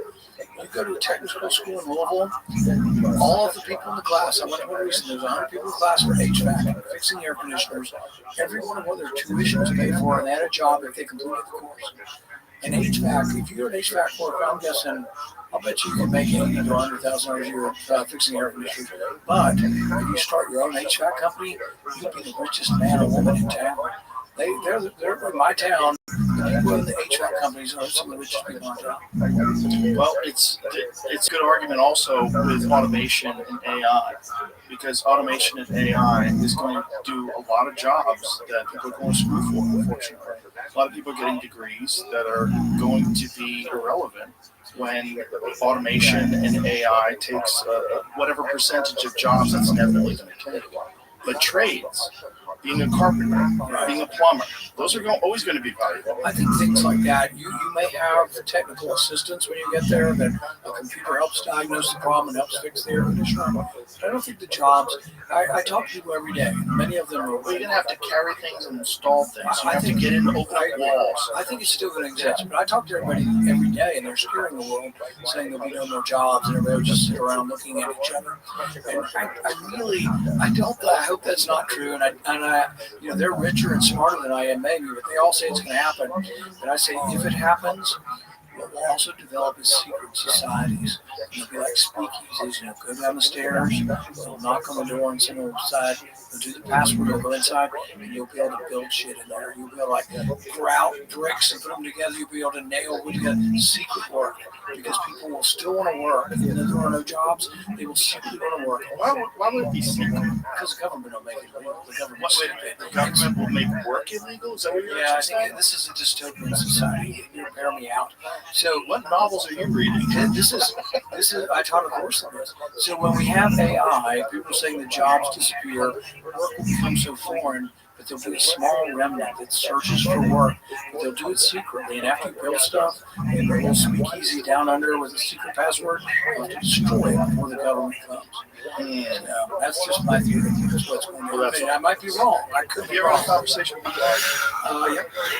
Thinks that we're going to need universal basic income. And he thinks it won't actually be universal basic income. His rose-colored glasses version of it is universal high income, because he believes that AI is going to create so much wealth that there'll be so much money that people won't have to work anymore.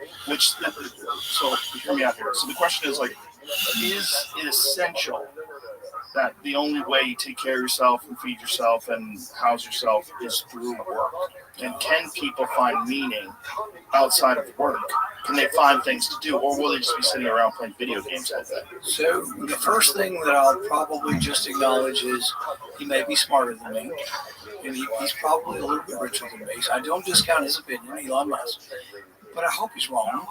And with regard to work, I think work is something so necessary that the problems we have in our society are with the people who aren't getting the benefit of working. And so I see work, and I would mandate work for welfare programs. If you're able-bodied, you would have to work. I wouldn't give you money. Everybody would have to work. But I tell people I'm not in favor of that as punishment. That is reward. Work is a reward. I can tell you that I've never been unhappy. Maybe I'm lucky in the work I've had, but I've always wanted to go to work. And I've done hard jobs. I've roofed houses. I've worked on lawns. I've done every job that a kid growing up in the 70s ever did. But I was never unhappy to do it, and I always felt better. If I started off 5 pounds, 10 pounds in the hot sun, I felt great. Okay, you and I are very different. Because my bad jobs that I had motivated me to never want to. Well, yeah, I didn't want to do them forever. You're right about that. Well, it motivated me to find a thing in life that I didn't have to just work as a laborer. Yeah. And I notice you don't really sweat too much in this current gig. That's a pretty easy gig. But I mean, I did a lot of those kind of jobs when I was younger. What they did was teach me that I didn't want to do that forever. There has to be work, and I hope people won't preach too much that AI is going to be no work, because that to me is a despairing future. It's a dystopian future where there is no work. Most of the time, and this is, while I do respect Elon Musk and think he may know more than I know about this, the reason I would say is that from a historical perspective, every bit of automation has led to more jobs. This would be the first time in the entire history where automation took jobs. They feared that when the automated loom came, that all the weavers would go out of business. What they found instead is people had to make the sewing machines, people had to fix the sewing machines, and then clothing prices went down, and people used to have one wardrobe, maybe 2 shirts. People have dozens, even regular people can have dozens of shirts. You can get a shirt for $5 at Target or $8 at Walmart. So it changed things. When electricity came around, the candlestick makers rioted. The Luddites in the 19th century broke the looms with hammers and protested against. We always got more jobs. Progress went on. So I guess from a historical point of perspective, I don't know if there's a good example of automation. It could lower employment in a certain industry, but overall employment, look, we have like 7 billion people on the planet. And we have less poverty on the planet than we've ever had. Right, but it's not Luddites that are concerned. It's people that are aware that this is an unprecedented technology. That's artificial intelligence is an unprecedented. And that's the question. They're positing that this is different than it's ever been. And I guess my argument, and like I say, I am willing to acknowledge these people may know more about this.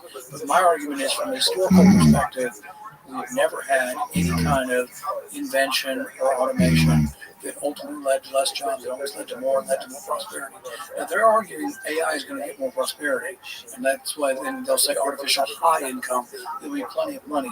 But there has to be work for the mental well-being of people. They cannot sit around and it. No, I agree. But I mean, there's a question: can you find meaning in life without it just being for money? Can you find tasks and things and goals? Which gets back to my speakeasy, and it may or may not have to be secret that people are going to go work, even just to work. But well, why does it have to be work? Why can't it be art? Why can't it be? It could learning be. It could be something interesting. But I also think that the more leisure time you have, AI is going to give. I grant them that AI is going to give us more leisure time. But we also are progressing, and progress is exponential at this point. In 1820, before the Industrial Revolution, at the beginning of it, 98% of people lived on less than $2 a day. And the World Bank does these statistics. Everybody, what people did more royalty. The only obesity was among royalty. Regular people, even in 1920, there were no fat people. They didn't have processed food back then. They didn't have abundance of time and they didn't have overabundance of food. The reason we're taller, everybody but me got more calories and got taller. Protein. Yeah, and so it's a food thing. But in 1820, 98% of people lived in abject poverty, less than $2 a day. Today, not just the United States, the entire world is less than 10% live on $2 a day. Constant dollars, controlling for inflation, we went from 98% to less than 10%. AI is going to continue that. Maybe it's exponential. But when you have more leisure time, you have time to think of other stuff to do. We have time for our idle brains, which are pretty big, to come up with new ideas. So I think it's not yet known what we think of, what may pass as work. Maybe art is work at some point, and everybody's an artist.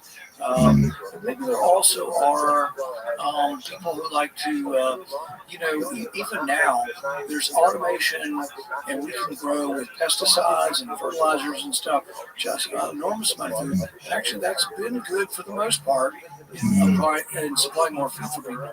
But there's still people who have organic farms that don't use pesticides or any of this. People who have cattle with no antibiotics and no vaccines and chickens. And that's sort of labor intensive and not as cost effective. But the only way that can exist is you kind of uncharge more. So that niche market, can still exist. So it's the same with AI. There probably will be some things that maybe AI can do it, but maybe another a human do it. Even now with art, my wife Kelly has written a children's book, and she's looking at art. She looked at the AI, and it was pretty darn good. But she really wanted an artist because she wanted something to be, to have real meaning, and to be something that people connect with. For children's books, a lot of it is connecting with the pictures. Well, I certainly think there's going to be a lot of value in art that's made by humans. Just like there's value in music and even films. That's the argument that, I had Bradley Cooper here the other day, and we were talking about the concern that a lot of these artists that create films, they're really worried that they're going to start using digital actors and doing everything through computer-generated AI prompts and films even written by AI prompts. My favorite Dilbert cartoon is this woman comes up to Dilbert and she says, I'm really worried about the robots. I'm worried about automation. I'm worried my son won't get work because of robots. And Dilbert looks at her and he says, well, I've met your son, and he could be replaced by a hammer.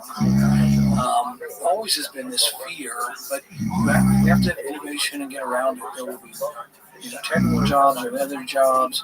I don't know. I guess I'm an optimist just by nature, and technology historically has not destroyed jobs; it's created jobs. We're way better off. Absent the Industrial Revolution and all those inventions, we'd still be living 98% of us on $2 a day. One of the things I want to talk to you about is what's going on in this country right now. One of the big ones, one of the big things is this Minnesota thing.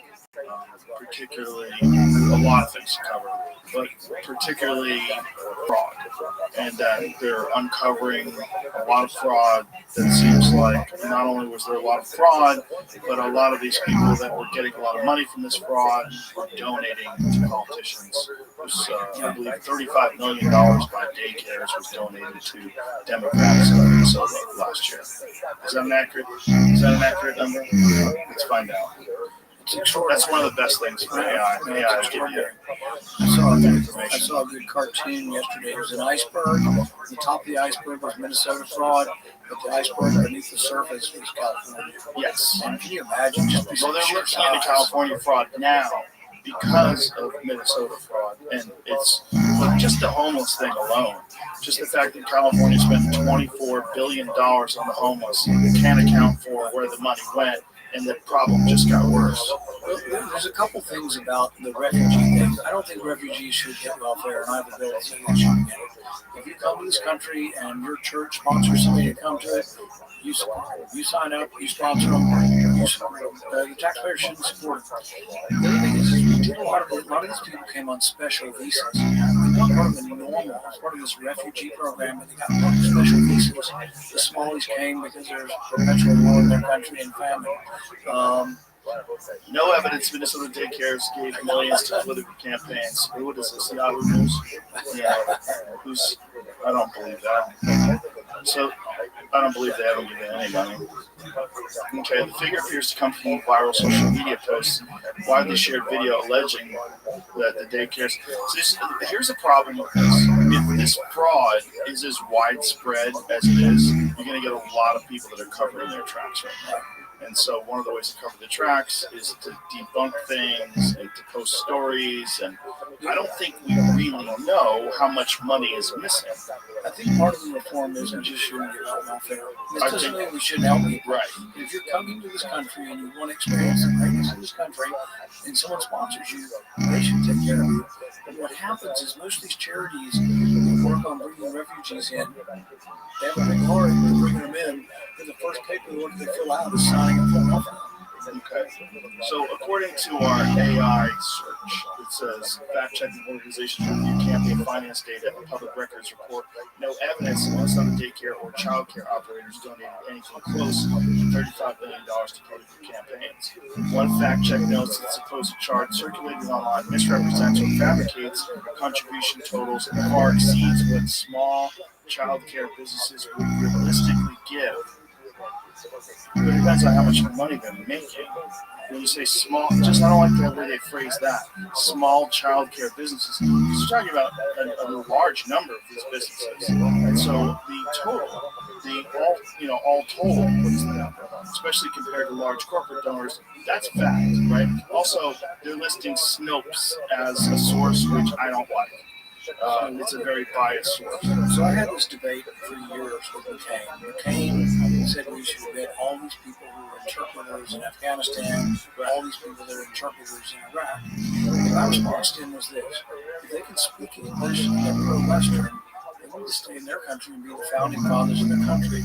If the people who speak English are pro-Western all leave, then all the crazy jihadists are the ones going to run the government. So part of the reason the Taliban runs Afghanistan again is 80,000 of the best people probably came over here that speak English and have some kind of knowledge. They should have stayed in their country. Oh, but isn't that a conversation perspective? Because a lot of those people would be dead. We won the war. What war? Well, we won what war? The war went on forever and ever. We didn't win anything in Afghanistan. I don't think saying we won the war in Afghanistan is they won, and it immediately reverted to the Stone Age when we left. But for many, many years when they were coming over here, you can't say we won it. What I'm saying is, from the perspective of the people, the government that was in place for the 20 years that we were there was a moderate government that was friendly to these people. I think them leaving is them. They should have been the founding fathers of their country. So, for example, wait. Once we left, they had no protection, and they were in grave danger. Right. A lot of them became. Also, a lot of them were working with the Americans. We left them there to die. In 1812, the British came back and attacked us. If we would have all left and said, "Oh, well, damn, they're attacking us again, and we're under attack," well, they should have fought for the country. And the thing is everybody. Sure, you could. It sounds like a good thing to bring them over here, but we really didn't need another 80,000 people from Afghanistan. We didn't need another 80,000 people from Iraq. And we certainly didn't need another 80,000 people from Somalia. And if they're coming, they should be ineligible for welfare. If you come as a legal immigrant, you're not supposed to get welfare for 5 years. And yet we know it's happening. The refugees can get it immediately. And it's just they're on Medicaid. Refugee status. And then they figured out, gosh, they're smart at one thing. That's a learning center, those learning center. So they smart at those. Well, I mean, once you realize that you can get a lot of money doing that, there was also autism diagnoses, and then they'd open up an autism center. It's just I don't fault people for taking advantage of a system that has giant loopholes in it, especially when you come over here from a war-torn country and there's a bunch of people that are already doing it. Like, how do you make money? Let's do this. Yeah, but somebody had to have helped them. But, there are people saying we need to, the whole thing needs to be audited. And I'm also presenting a bill that will audit the whole system everywhere. But there are people saying that there are either Chinese hackers as well as Russian hackers that are also stealing billions of dollars. The Somalis were so good at it; they were sending hundreds of millions of dollars, back overseas. So I think that we're at the tip of the iceberg. I don't know. Should we ask Snopes? Well. We need to ask Snopes. No, don't ask Snopes. Put it in perplexity. If Snopes gives it as an example, ignore it. Well, they said it was $700 million the other day. The reports were $700 million. I think you have to check off a box when it goes through the airport, and they weren't even hiding that they were sending it back. So the poor Somalis sent like $700 million over the last couple of years. So if they had $700 million to send back to Somalia, if that's true, where's that coming from? Well, it's still $9 billion, and they is that real? Well, that's the number they're saying. That's why it all needs to be. It's been in the press reports. I can't tell you exactly, but we need the whole thing needs to be audited. Right. California and New York, are going to be enormous problems with the same kind of fraud. Yeah. And I think it's virtually a guarantee that we will find more. But why in the world do we run a government where we don't audit this stuff? Right. How did it get to this point? That's the We real don't audit question. the Pentagon. The Pentagon can't match it. Okay, but this is the TSA stuff. This is just you check it off in a box. okay. This is for a total of nearly $700 million over 2 years. okay. So this we ran this through Perplexity. So, which is our sponsor, it's an AI program. It's always pretty accurate.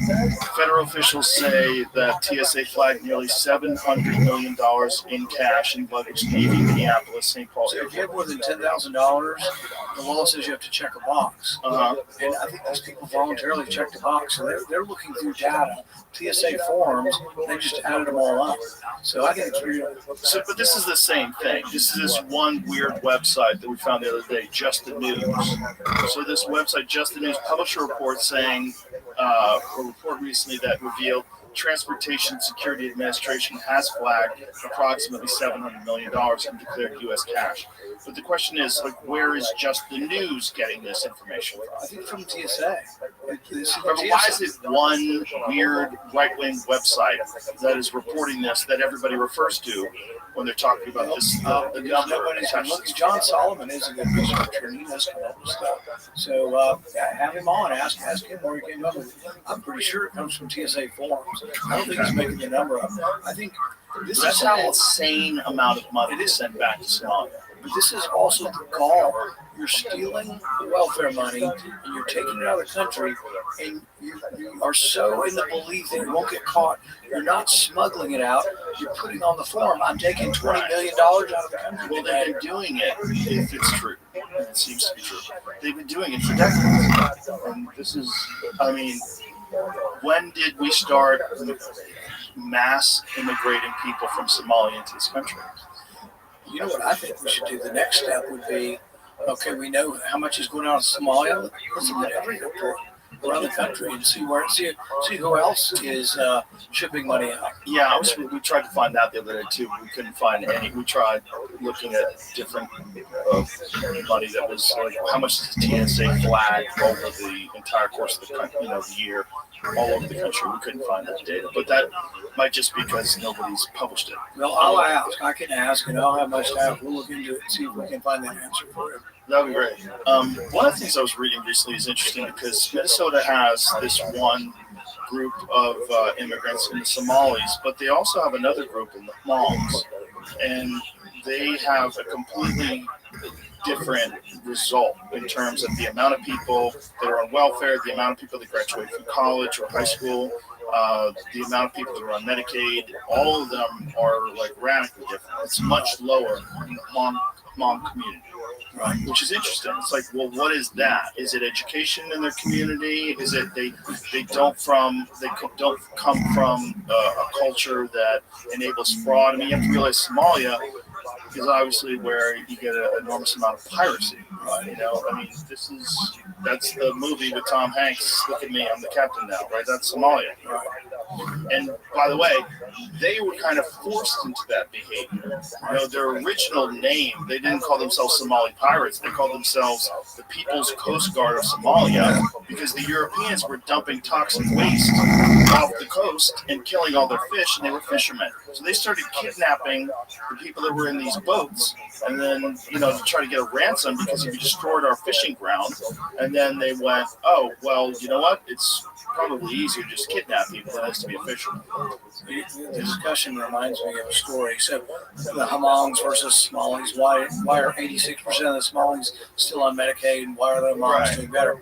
So they used to always make this argument that Sweden is so great because it's socialist and that the Swedes are all just doing fine. They're also happy.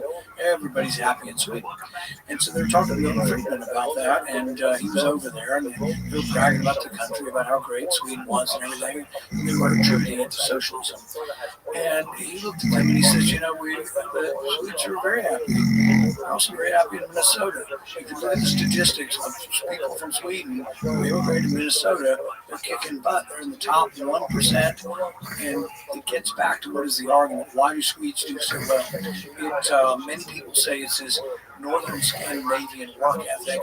They brought it with them and kept it in their families, and it's transmitted down. They're also not fleeing a war, right? So I'm not saying it's more difficult. It's more difficult for refugees. They're not coming over here as a refugee from the war. They're coming over here as an immigrant who wants a better life.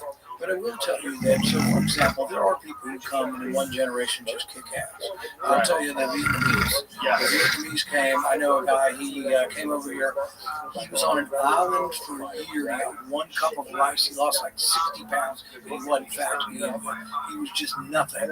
He finally got here because he had fought with us, or his brother had fought with us. He gets here, opens a transmission business. 3 of his kids are doctors. One's a vet, one's a pharmacist. They just kick butt in one generation. There are Nigerians that have come. They have dark skin. Everybody says, "Oh, America's racist." They kick ass. They have the average Nigerian income is higher than the average white income. So they're also famously scammers overseas in Nigeria. Yeah, but what I'm saying, they do a great job in tricking people. But I think it is.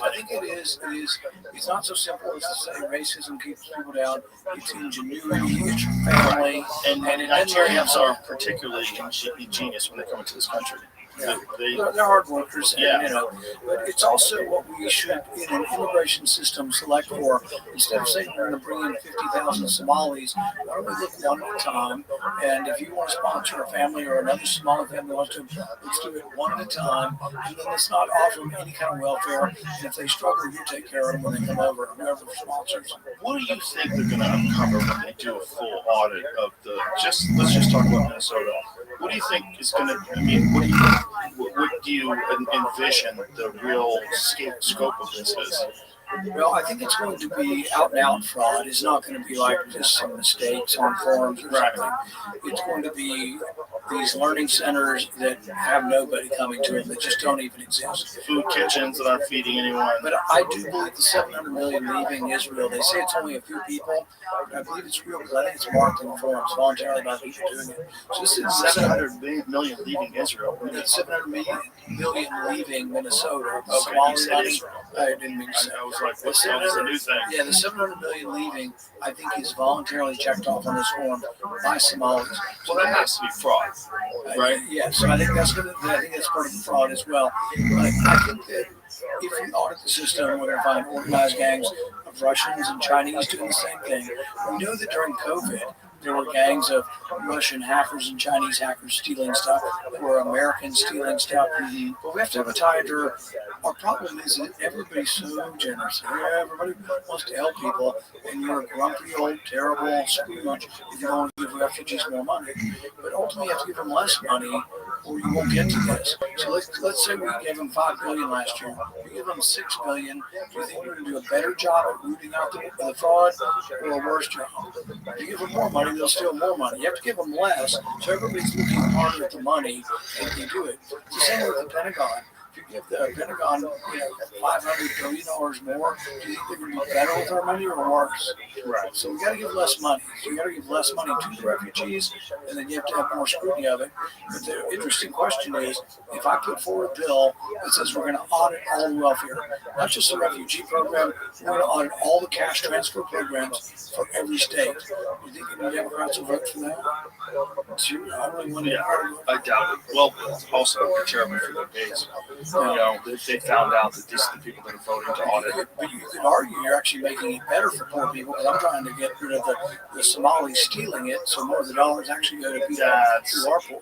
Great to say, but most people think you're trying to reduce the amount of money that a hungry family gets. That's how they would frame it, and then people would frame it as you being cruel. Unfortunately, but this is just how. That's the problem with having the debate. Right. Because the debate is democratic. Right. So speaking of which, so if you, what was your take on the border being wide open for the last 4 years? And not just wide open, but they were encouraging people to come to America, telling them how to do it, and even helping them get across, giving them EBT cards, giving them cell phones. What was your take on that?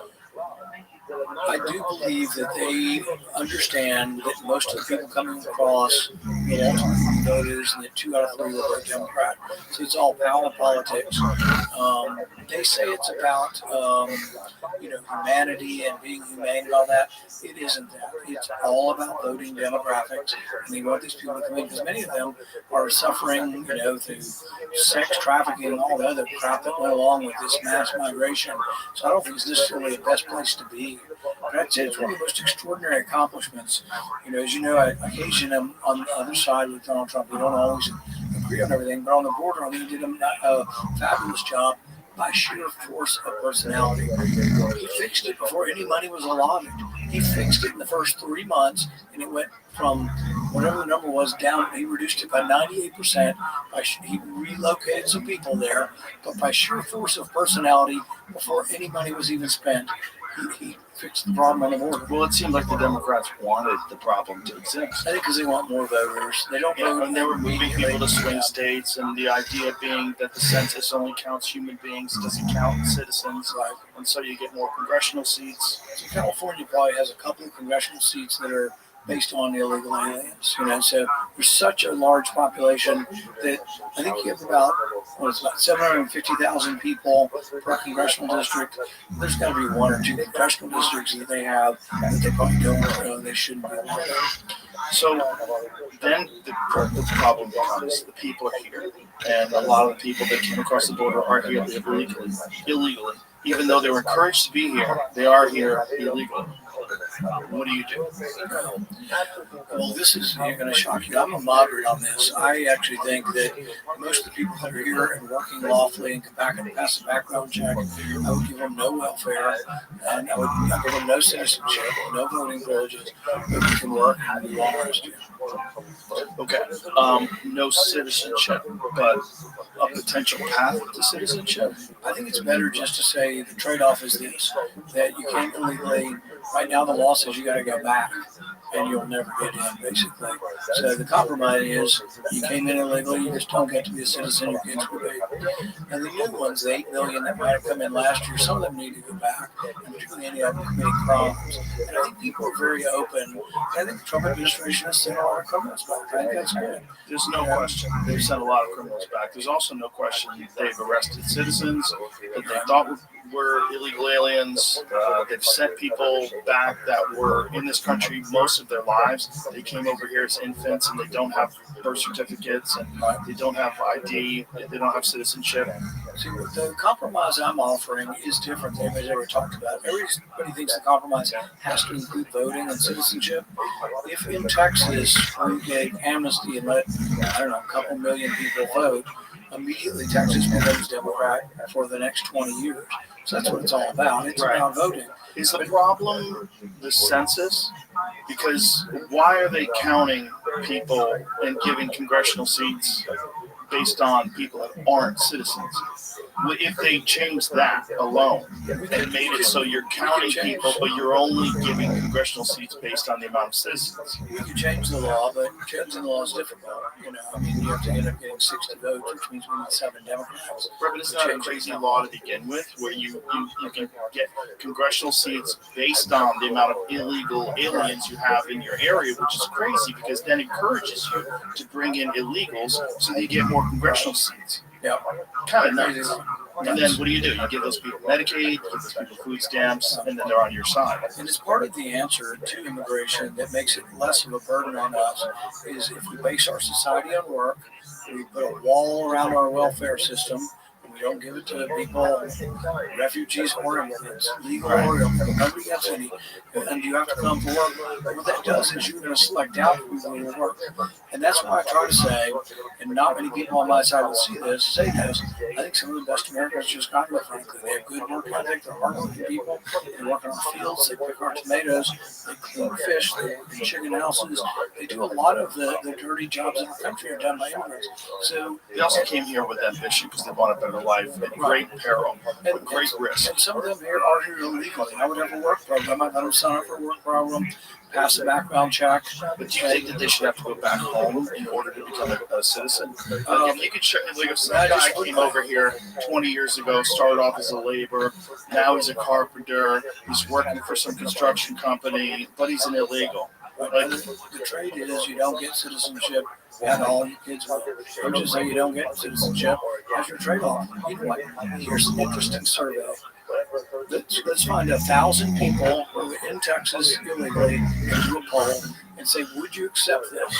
Would you accept that you don't get to vote during your lifetime, but your kids will get to vote if they were born here in exchange for not having to worry about being in a car accident or being sent back to Mexico?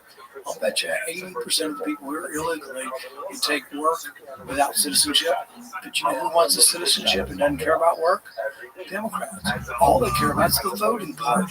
See, what I'm trying to propose is something humane on the work part. Plus, I think we need some workers, and I think that people would actually accept it, but they give up. They don't have to give up the country and leave and come back, which they may never happen. They just give up the voting. They're not supposed to vote now anyway. They broke the law to come here. Well, that's the really concerning thing, that some of them are voting.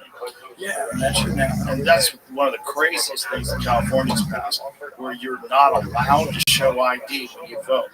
So, which is just, you're essentially saying you're encouraging fraud. No, that's insane. It's insane. It's insane that it passed. It's insane that it's legal. It's insane that they could say that with a straight face and have any sort of a weird, gaslighting answer as to why that would be a good thing.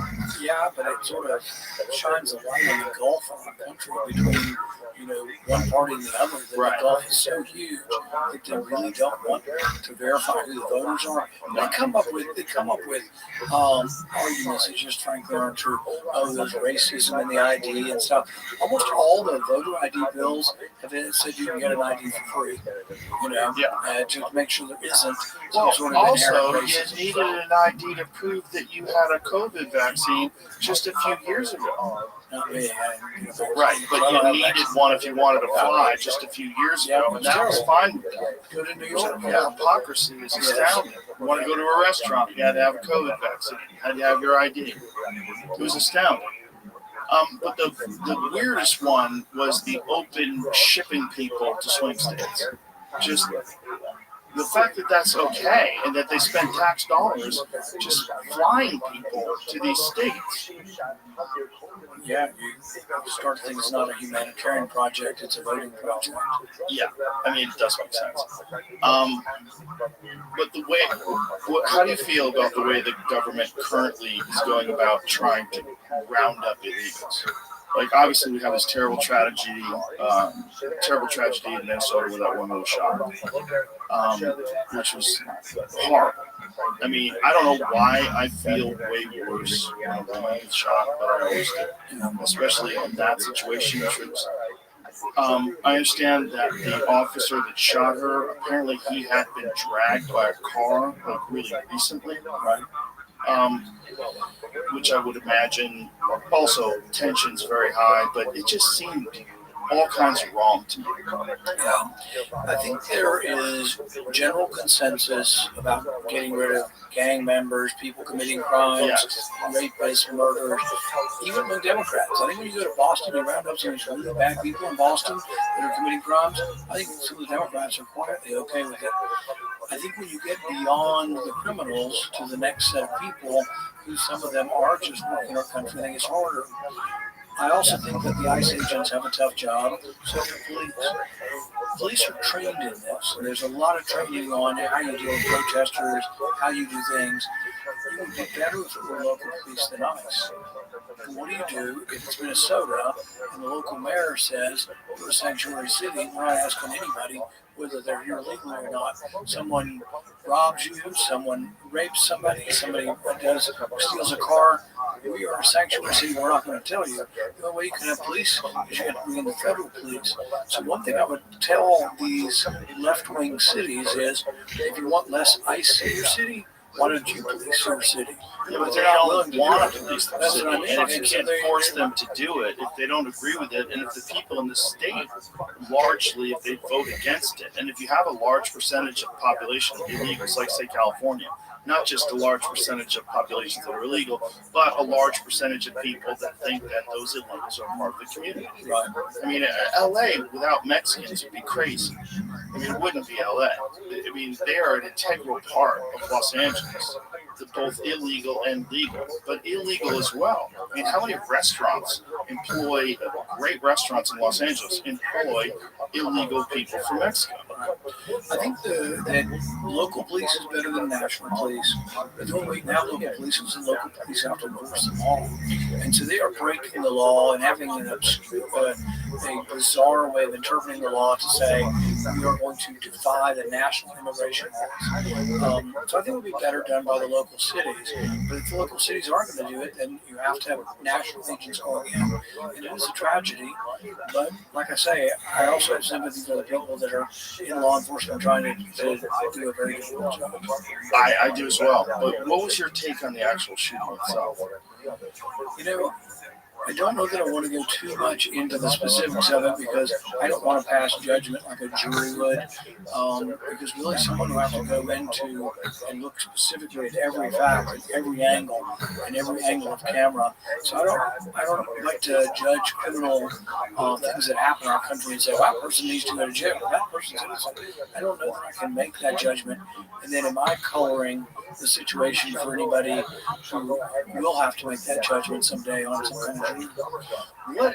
Let's see if we can find this out. How many people have been sent back during the time of this administration? So in the year now that this administration has been operational, how many illegals have been rounded up and sent back? I know a lot of people self-deported when Trump got into office because I think they were probably worried about being sent somewhere that they didn't want to be, which was the thing. I've seen somewhere that it doesn't greatly exceed some of the deportations under Obama, but the numbers aren't as big as you think they are. Right, but I think the deportations under Obama, what they're counting is people that snuck across the border and returned back, not people who were snatched up at Home Depot and then brought to some country that they didn't even come from and sent to some The answer is horrible prison.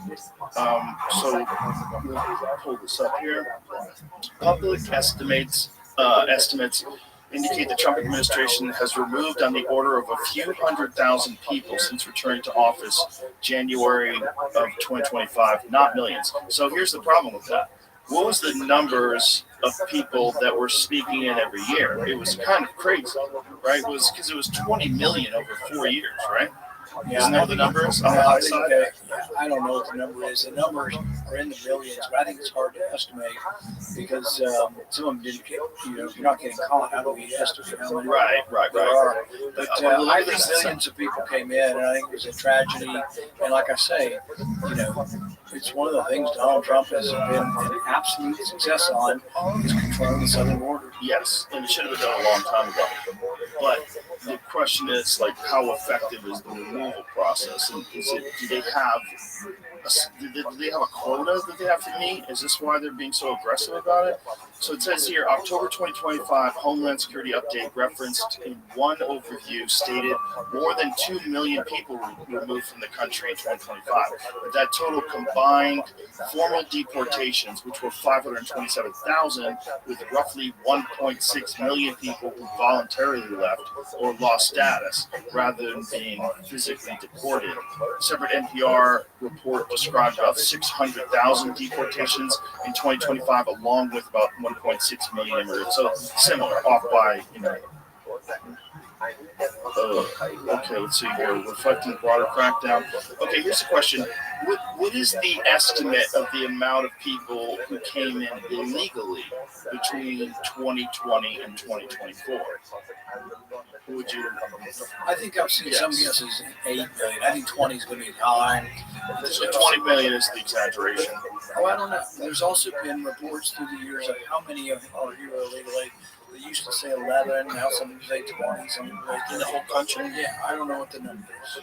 But I mean, right, we don't know. The estimate's very wide. If 20 million people got in a year, that's crazy. Well, that would mean that would be crazy. That means we doubled what was here and have made it triple. And even 8 million a year would be a lot. I would guess that at least millions came in under the Biden administration. Certainly millions, but how many? Okay, it says from 2020 to 2024, government data shows roughly 11 to 12 million encounters in italics with people crossing the U.S. border illegally, mainly at the southwest border. Because many people try to cross multiple times, the number of individuals is slightly lower than the number of encounters. U.S. and also but then you have to factor in the people that they didn't encounter, which were numerous, right? So by saying the number of encounters is the accurate representation of the amount of people that got in illegally is kind of crazy. That doesn't make any sense. U.S. Customs and Border Protection counts encounters, which includes apprehensions between ports of entry and people deemed inadmissible at ports of entry. Okay, so we don't know. So, but that number was 10.8 million encounters nationwide between 2021 and 2024 alone. That's just encounters. I think it'd be safe to say that whatever the encounters are, the actual number is probably higher, even if you have, people getting caught multiple times. It's a lot of people. Whatever it is, let's say it's 5 million. Let's say it's 8 million. That's way bigger than the city of Austin snuck in illegally in 4 years because they wanted them to be here and they didn't want to enforce it. Yeah, so they say Austin is kind of a liberal city. It is very liberal. What do you have any of the sanctuary city kind of policies here? I don't believe so. I don't think they do. I mean, there's certainly a lot of ICE protests. There's a lot of people that protest ICE. I mean, there was some arrests here, I guess yesterday, the day before. I mean, I think after that woman was shot, I think unfortunately, well, everything's unfortunate, right? But one of the real problems is now ICE are villains. And now people are looking at them like murderous military people that are on the streets of our city, and they're masked up, which is also a problem, right? Because if you get arrested by a cop, you're allowed to ask the cop, what is your name and badge number? And you can film that cop. If you get arrested by an ICE agent, you have no such right. They're wearing a mask. They don't have to tell you shit. That's a problem. That's a problem on our city streets, right? Because you could also pretend to be an ICE agent. So I saw this terrible story about this family that was killed where these guys pretended to be a UPS driver. And they showed up and they made their way to the hospital because they were dressed up as UPS drivers. If you could pretend to be a UPS driver, for sure, you could pretend to be an ICE agent, especially since they're completely anonymous. So think about how many people can get arrested or robbed or by criminals, right? Because you can just have people pretending they're like, it's not like it's impossible to fake their logo, right? It's pretty easy. It just says ICE. How hard is that? You could easily imagine armed gangs pretending to be ICE agents robbing people. Yeah, I think you could make an argument when you're working right along the border at night with large groups that there's a lawlessness to the cartels that hiding the identities of ICE along the border. It's a little harder to make the argument. I saw this image in a courthouse in Chicago where it's a big elevator and the ICE agents all have masks on and they're arresting people, and it's all women and children in a big elevator in a courthouse. It's like, really, I don't think you really need to be wearing a mask. They're worried about being doxxed. You know, they're finding that happening. But our local police have to do that, and they don't wear masks. You see what I mean? Local police go to the courthouse to arrest somebody, and the bright lights of the city or during the day. But again, the local police have to state their name and badge number.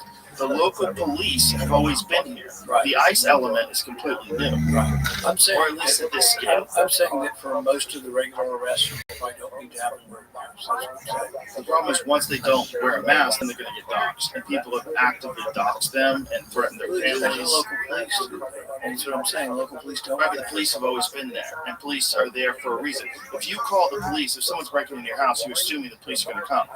You don't call ICE because you don't self-report. You don't say, "Oh, I'm having an issue with some immigrants." We call ICE.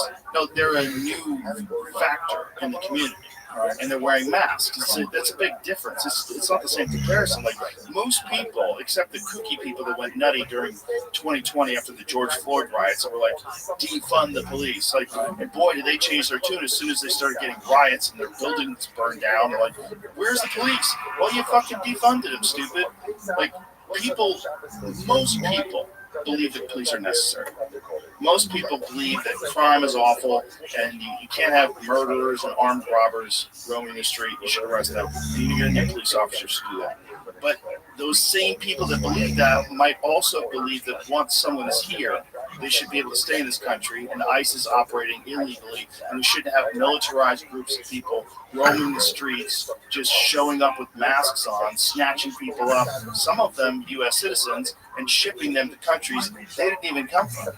So that's why they have to wear a mask. If you want them to do that job, if you want them to be able to deport 500,000 people over a year, which is a lot of people, if that's the real number, you know, their life's going to be at stake. You're not going to be able to get people to do the job unless you allow them to be anonymous. And then, again, allowing them to be anonymous creates a whole host of other problems where you can have people pretend to be them, and how would you know who's who and who's not? Some people have offered sort of an in-between where they wear badges that have a number or a first name on them, such that when you're arrested, I think you've abused my rights in arresting me, Steve, and a number, 324. People are going to dox them instantaneously. Their face will be on the internet instantaneously. They'll make a list, they'll put it on social media sites. It's complicated, obviously, but it's also very ugly. To watch someone shoot a U.S. citizen, especially a woman, in the face, where it's like, I'm not that guy. I don't know what he thought. And again, this is a guy who had almost been run over. But it just looked horrific to me. When people say it's justifiable because the car hit him, it seemed like she was kind of turning the car away. It seemed like she was out of her fucking mind to begin with. That lady seemed crazy, right? And didn't she move there specifically to get involved in all this? She didn't seem mentally healthy. But does that mean she should be shot in the head? Is there no other way to handle this? And then you got these people that are shut up at these ICE people and they're blocking traffic.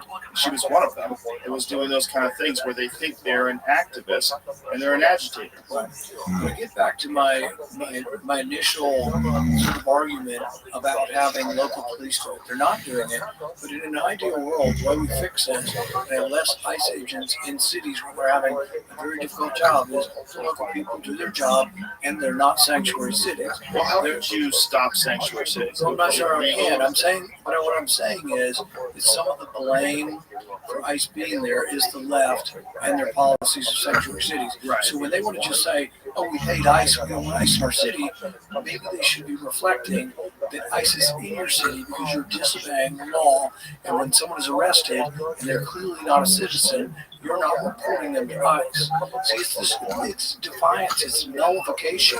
They've been nullifying our laws on deportation for years and years, and so now they have something they really dislike. But who brought it upon? My point is, the left brought this. It's not an answer, but it's an explanation. The left is bringing this to their cities because they're refusing to enforce the laws. Right, and they don't want those laws. They don't like those laws. They think that once people are here, they should be able to stay. And, you know, this is what my friend Gad Saad calls suicidal empathy. And I think there's a balance to be achieved. I just don't know how it gets done, because I see both perspectives. I see the perspective of the people that say, hey, there was an illegal program moving people in here to get votes, moving people in here to get congressional seats, and we've got to change that. We've got to take those people that got in and send them back to where they came from, or do something, because if we don't, they're going to keep doing it if they get in office again in 2028, and it's going to accelerate. And you're going to have to take away some of the damage that's been done to a true democratic system, because you've kind of hijacked it. And they kind of have. And then I can also see the point of view of the people that say, yeah, but you don't want militarized people in the streets just roaming around, snatching people up, many of which turn out to actually be U.S. citizens that just don't have their papers on them. Are we really going to be the Gestapo? Where's your papers? Is that what we've come to? So it's more complicated than I think people want to admit. You know, people want to look at this as a black and white issue. You know, if you're a compassionate person or if you're a pragmatic person, and I don't think that's true. I think it's both. I think the argument needs to be made again and again. The left needs to hear that they have created this situation by disobeying the immigration laws, by ignoring the deportation orders, by not reporting people who are committing crimes. Now, we're not talking about some guy mowing lawns. We're talking about somebody who stole a car, somebody who raped somebody. They are in jail. So this isn't the ordinary working person who's here illegally. We're talking about the criminal illegals in our country. Well, I think most people were in favor of getting rid of gang members, criminals, murderers, rapists. Most people were in favor of getting rid of those people. But the thing is that the left-wing cities, that are sanctuary cities, are not reporting that. That's part of the reason why ICE is in Minnesota. And a good example of that was Aurora, right? Aurora, Colorado, where Trent Dogwell was taking over apartment buildings, and they were sanctuary city, so the police literally could do nothing about it, which is just pure insanity. Yep. A lot of problems. We solved at least half of them today. Rand, thank you so much. I've been a big fan of yours for a long time, and thank you again for being a voice of reason and for holding him to the fire during the whole COVID thing, because you were really one of the only people that was asking informed, tough questions of him, and I really, really appreciate that. We think he needs to come in one more time, and I have asked him to come in voluntarily for testimony. We're negotiating with his attorneys. If he comes in voluntarily, we can testify. If he resists, I have subpoena power, but it would probably require a court case to get him to come in. I think he needs to fully explain why this wasn't gain of function and why he was destroying federal records. Oh, what was the destroying federal records? Emails back and forth saying destroy this after you've read it. That's illegal, and we have evidence of that. I'm sure all that's in the book. Deception. Now, did you do the audio version of it? No, somebody else did. I wanted my wife to do it because she's a great reader and she helped me write the book. But but my wife and I wrote it together. This is our second book together. We wrote The Case Against Socialism a few years ago, and then she and I collaborated. And I jokingly say the boring, dry, scientific part is mine. If there's anything really interesting to read, that's mine. All right. Well, it's a pleasure meeting you. Thank you very much. Thanks for being here. All right. Bye, everybody.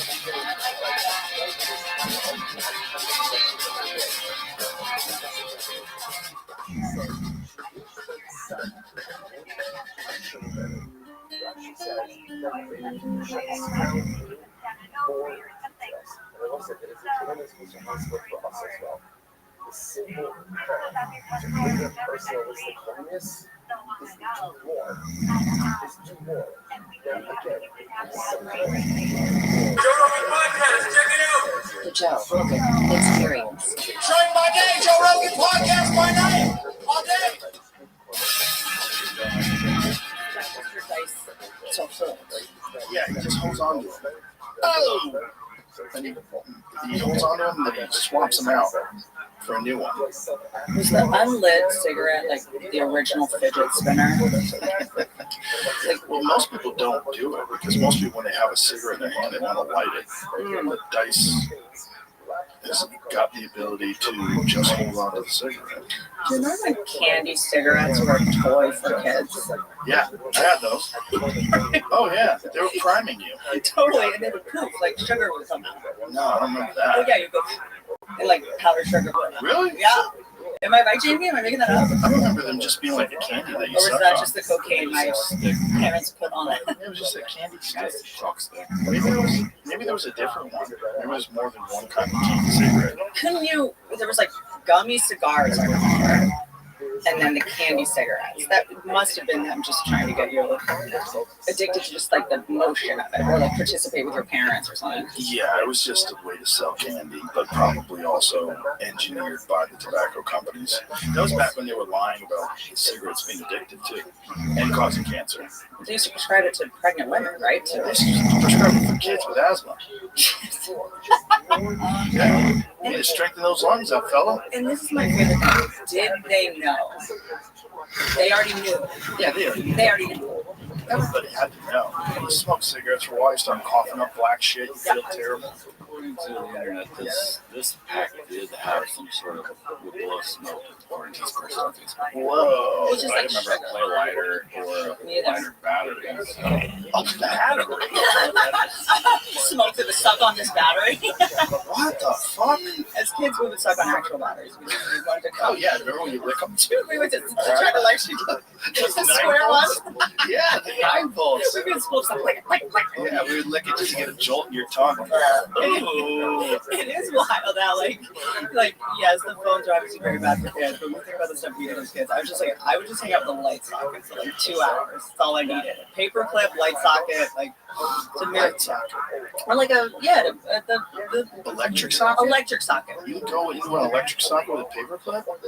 Did no one else do this?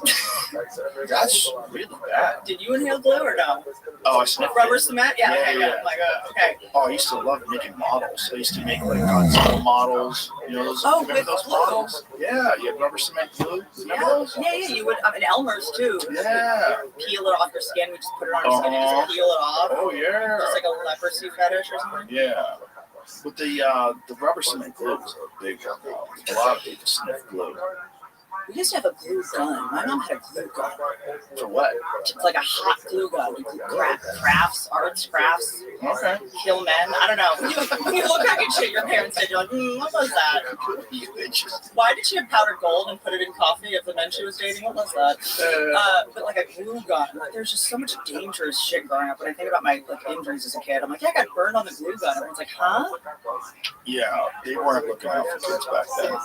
Like, when did they start like worrying about dangerous toys? I mean, after like the 50th lawn dart, aorta puncture. This was crazy. Just throwing like fucking weapon. I mean, they were heavy. If they hit you in the head, you would die. Dude, just like tetanus. Like, right in the heart. Let's look this up. How many people do you think have died from lawn darts? Way more than is reported, for sure. Right.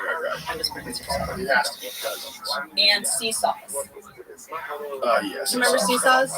No seatbelt, no, just plywood. Right. For the handle. But we would also, it's such a testament to our nature because we would make it even more dangerous. Like, remember, like, you'd be on the seesaw, like, if you were up, you'd like jump off it. Oh, yeah. To watch the kid. Just to watch the kid fucking plummet to the earth. So sadistic. Just careen to the Okay, ground. what is our sponsor, Perplexity, said? Pointed metal lawn darts were officially linked to 3 child deaths in the United States before they were banned. Just 3? Yeah. Officially linked. From 78 to 86, approximately 6,100 to 6,700 people were treated in U.S. emergency rooms for lawn dart injuries, most of them children. Found lawn dart injuries led to a 4% case fatality rate in its patient sample, with many severe head and eye injuries, which helped justify the eventual ban. Only a couple, but mostly children. I would like to know the story of the adults. I think people hit people with shovels. Yeah. I guess it's because lawn darts are a toy. Mm-hmm. Yeah, there was a lot of that. Remember, were the pogo sticks? Mm-hmm. I mean, those were so dangerous when you think about it. They were just like all still have those. pogo sticks. Those were hard. Most dangerous to us. Trampolines. Remember those with the metal coils? Oh, did you ever see the Atomic Energy Lab in the 1950s? Yes. Yeah, it actually had legitimate radioactive material. I love that they were like, guys, child labor. This is inhumane. This is wrong. Come, go, play with some toys. Here's a radioactive uranium bomb. Well, didn't Michio Kaku make some sort of a reactor in his basement or his backyard or something like that when he was a child? Yeah. A legend. But he's like a legitimate scientist. But I mean, when he was a child, he made a fucking nuclear reactor in his backyard. I went to get NyQuil or Sudafed the other day, and they made me show my ID. Oh yeah, because you can make meth with it. Right. Yeah. You might get a prescription for Adderall just so you have ADHD. I don't even think you have to do that. You just have to be like, I'm poor. Right. I'm neurodivergent. Yeah. Right. I mean, it's all self-diagnosed. You can't concentrate. Are we going to look back the way that we look at, the Nazis and be like, they were on meth? Are we going to look back in 20 years and be like, everyone was on meth? Yeah, everyone's on Adderall. That's for damn sure. The amount of journalists that are on Adderall is off the charts. A friend of mine was telling me, all of his colleagues take Adderall. It's helping work. Yeah. Because they have so many projects that they're doing that require intense fucking research. And Googling, saying ChatGPT, please write my article for me. Did you see? I think it was in the New York Times or someone left it. Jamie, do you remember the prompt that ends what it spits out on ChatGPT to prove that they had just copy and pasted it? Wild. Yeah, well, there's a lot of that. There's a lot of shitty people in every walk of life. There's bad doctors, bad plumbers, bad journalists, but a lot of them are on Adderall. A lot of them are on speed. It's just that there's so much adrenaline out there to get. There's so many natural ways, I feel like, to get that. Yeah, but I don't think it covers you. I think if you really want to sit in front of that fucking computer and hang out words, it seems like Adderall's the way to go. But if you really do have ADD or whatever this is, I'm the first to say, what are all these diagnoses? But because I was prescribed 5 milligrams slow release Adderall to sleep. If you actually have it, it calms you down. It doesn't amp you up. What is it? ADHD? The inability to focus or a busy brain. Dude, I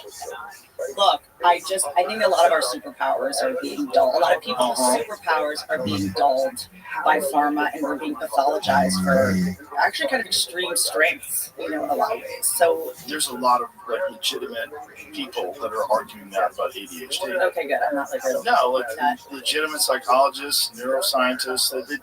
It's what it is you can't concentrate on things you're not interested in, but you can concentrate on things you're interested in, heavily.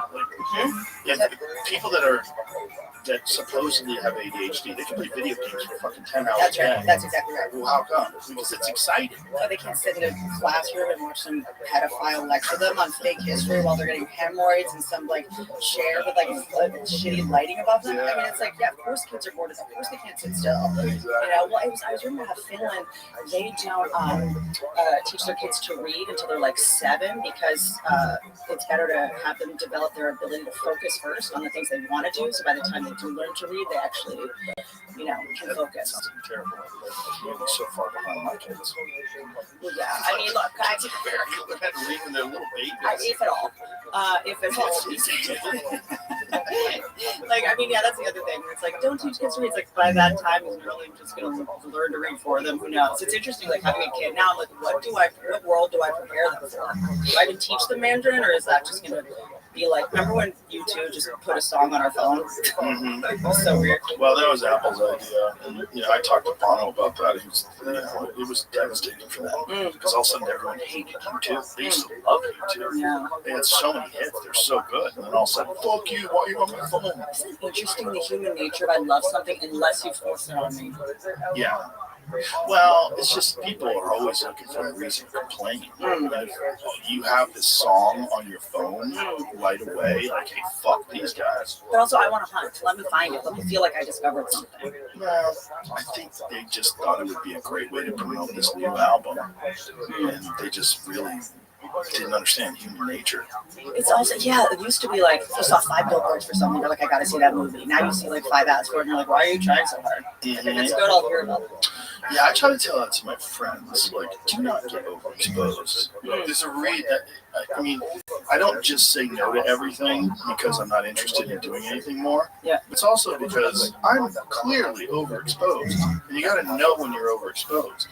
But I have friends that like they'll do every fucking interview that anybody asks, they'll do every project that comes up, they never have any time. I gotta slow down. But yeah, you gotta slow down. Like, why are you doing all this shit? You're already wealthy. Yeah. Why are you doing this? Be a little mysterious.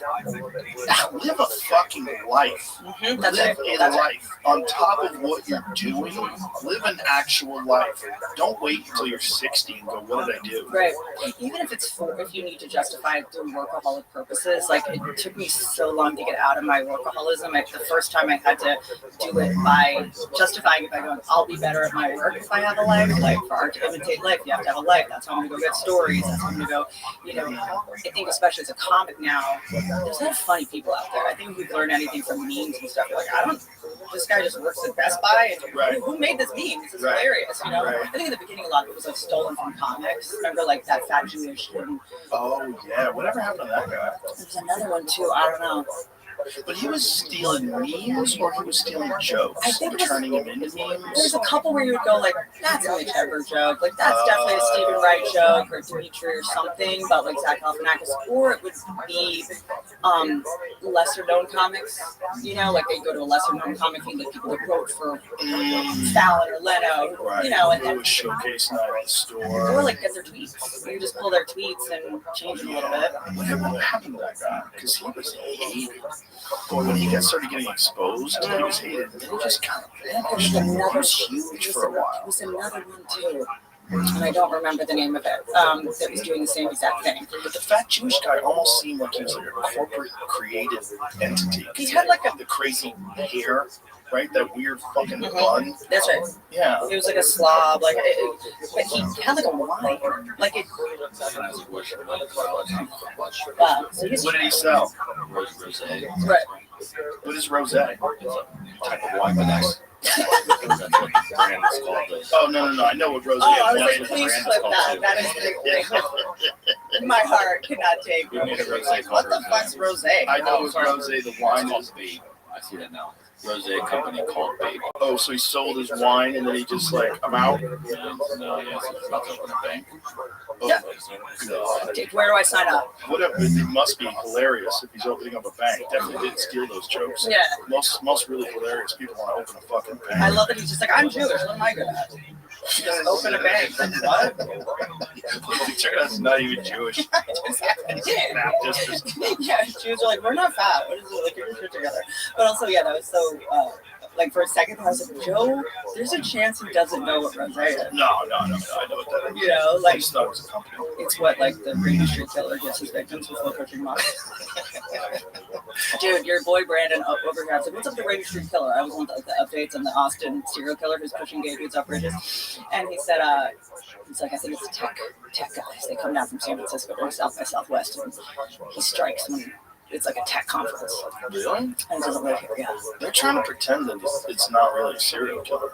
The cops want to say it's not really a serial killer. I'm like, that. But how many guys have to drown before you start getting nervous? So they're only gay, these guys? Well, it's a gay neighborhood. That's the thing. Not all of Rainy Street, but there's a lot of like gay bars and gay spots on Rainy Street. How do the cops know the victims are gay? They just like just check their assholes. They're like, hey, I fucked the corpse's asshole. He's gay. I've seen the guy in Grindr. He was gay. It reminds me of like the Nazi. It's been 10 minutes I brought up Nazi strikes.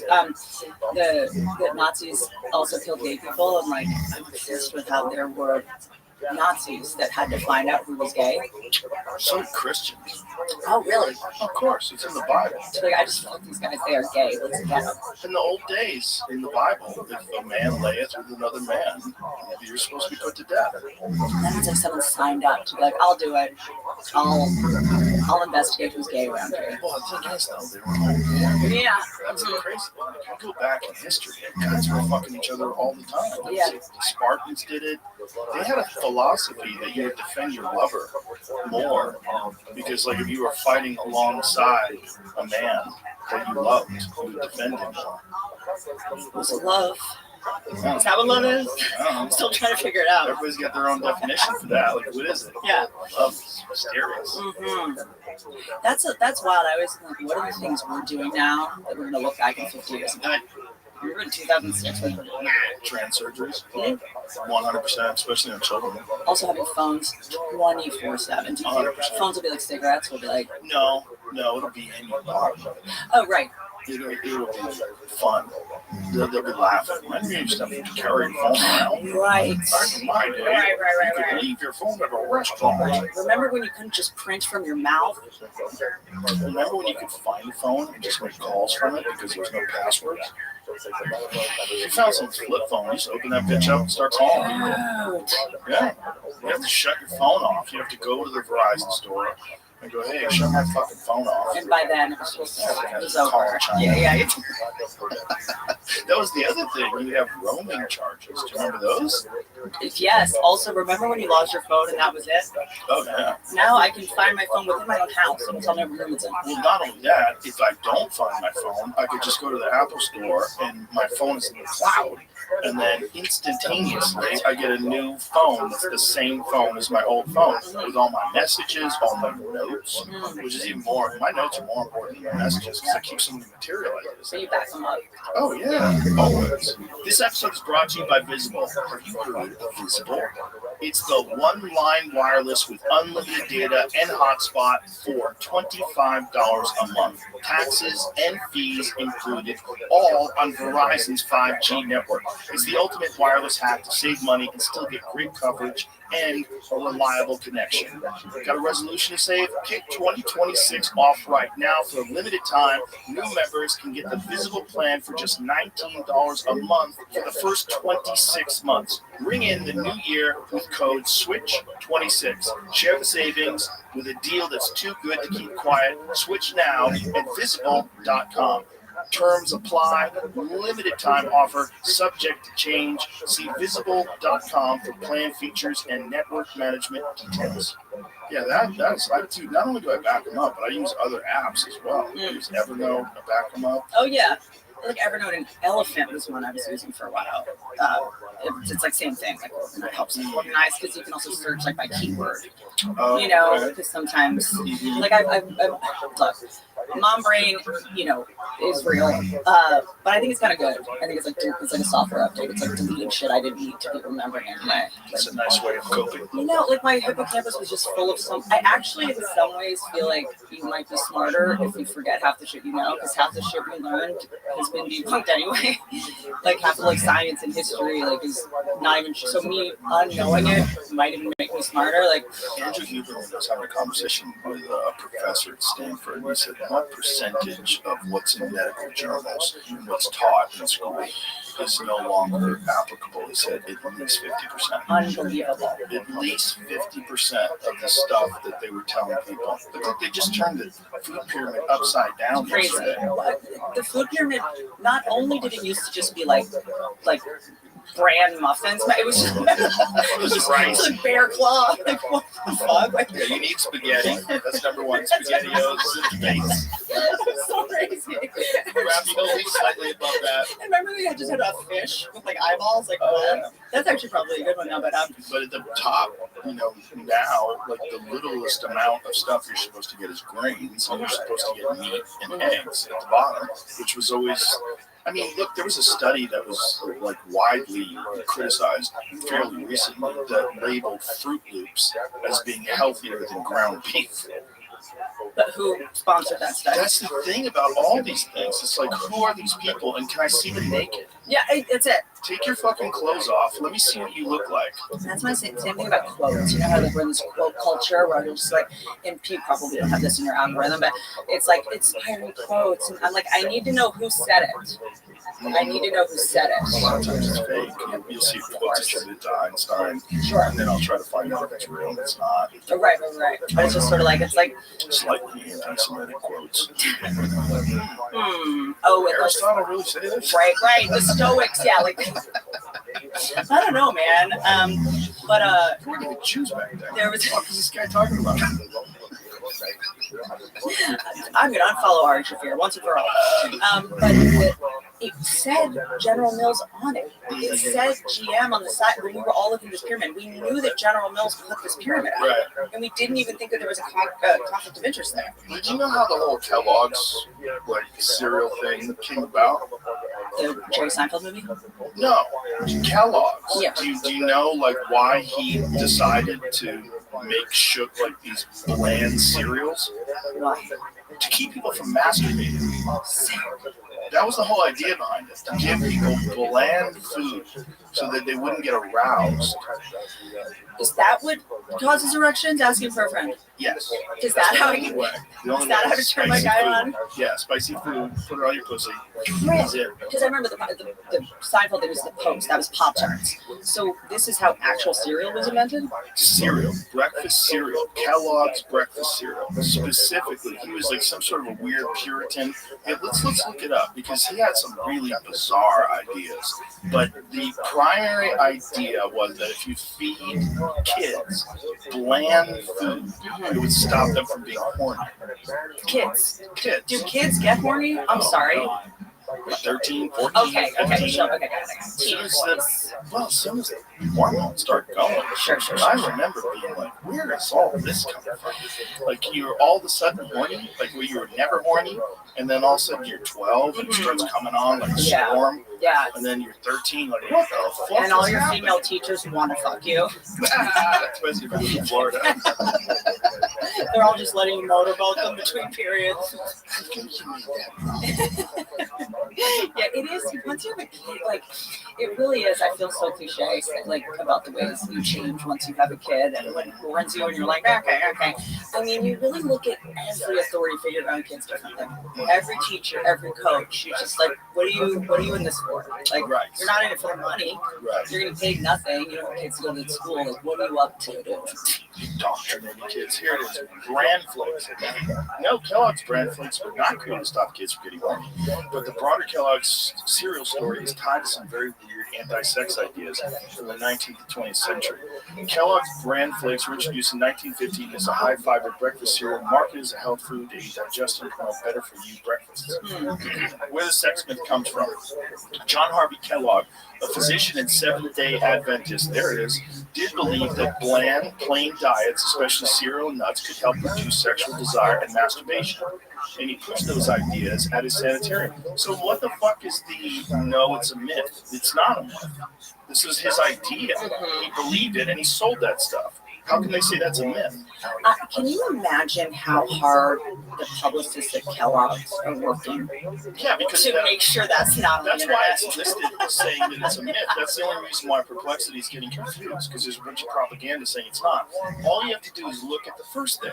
John Harvey Kellogg believed that plain, bland diets could help reduce sexual desire and masturbation, and he sold plain, bland food. And back then, cereal was pretty much just for kids. You can really assume that it's going to be targeted at kids. These beliefs are most closely associated with early flake cereals like Corn Flakes and his general biological living health philosophy, not with bran flakes specifically.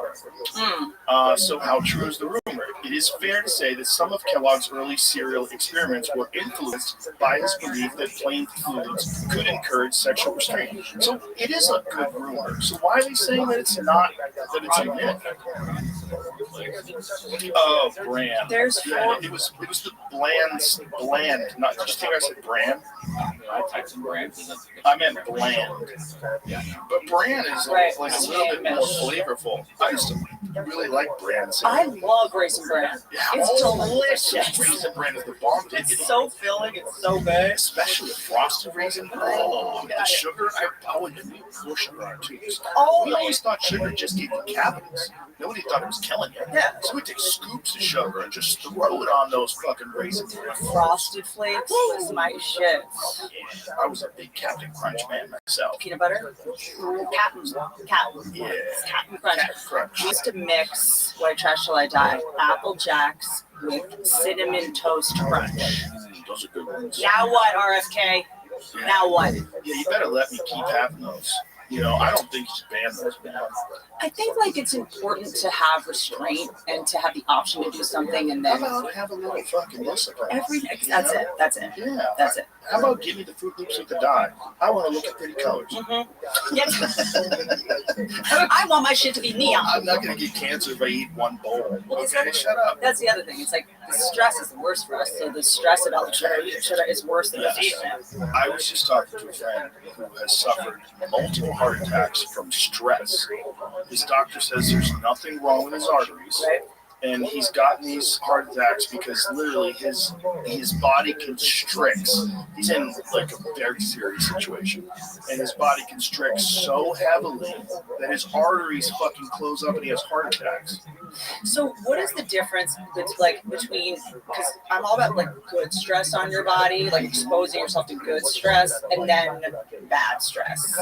Your body knows the difference, right? Bad stress is going to be like the cortisol, and then good stress, that's like adrenaline. Right? Well, I'm hoping you're going to cut me off. Please cut me off. Hormetic effect. So the hormetic effect is like there's an argument with certain foods, right? There's an argument against certain foods, like that they have phytochemicals in them. So what they have is like an actual toxin that discourages predation, right? But some of that is actually has a hormetic effect, and it's actually good for you. Like, what's a good one?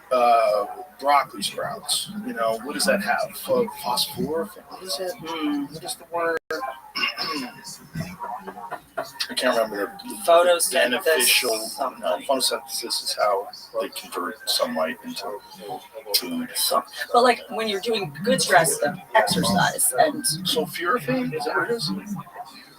Yeah, I think you just said that. I think that's the word. I think it's sulforaphane.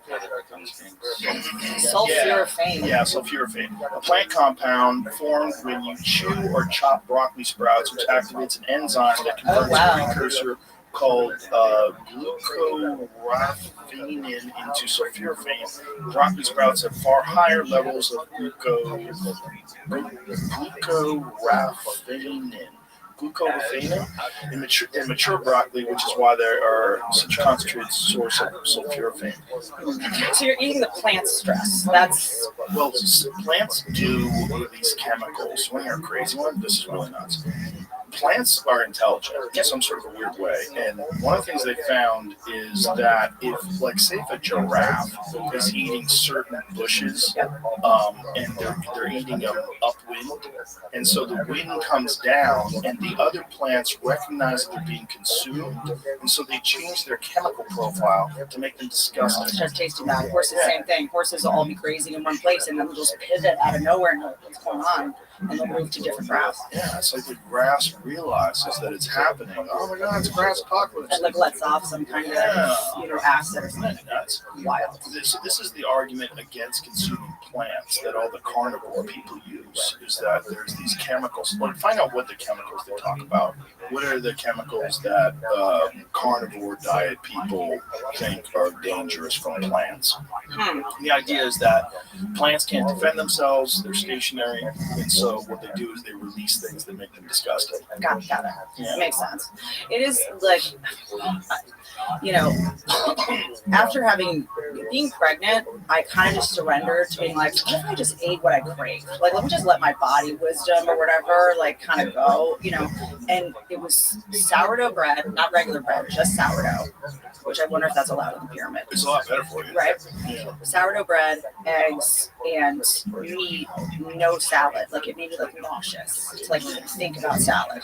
But maybe that was just my blood type or whatever it was. My wife was really frozen pizza rolls. Those little disgusting things. I would buy them for her. I'm like, are you sure? That is latex is bitch, like through and through.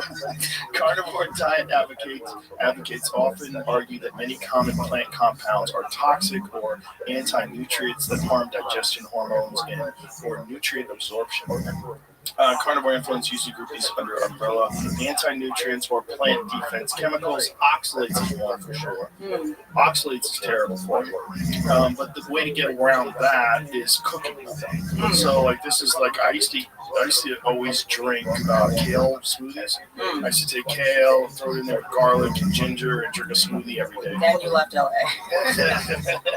No, I mean I felt fine doing it. I never got kidney stones or anything like that. But then I started reading about oxalates, and then I had a bunch of people on that told me that you can get kidney stones, and I did actually get my blood work done in oxalates. But also that's from almonds. I used to eat a lot of almonds. Lectins, grains, beans, nuts. There it is. Promote leaky gut, autoimmunity, and general gut irritation. Phytates, what is that?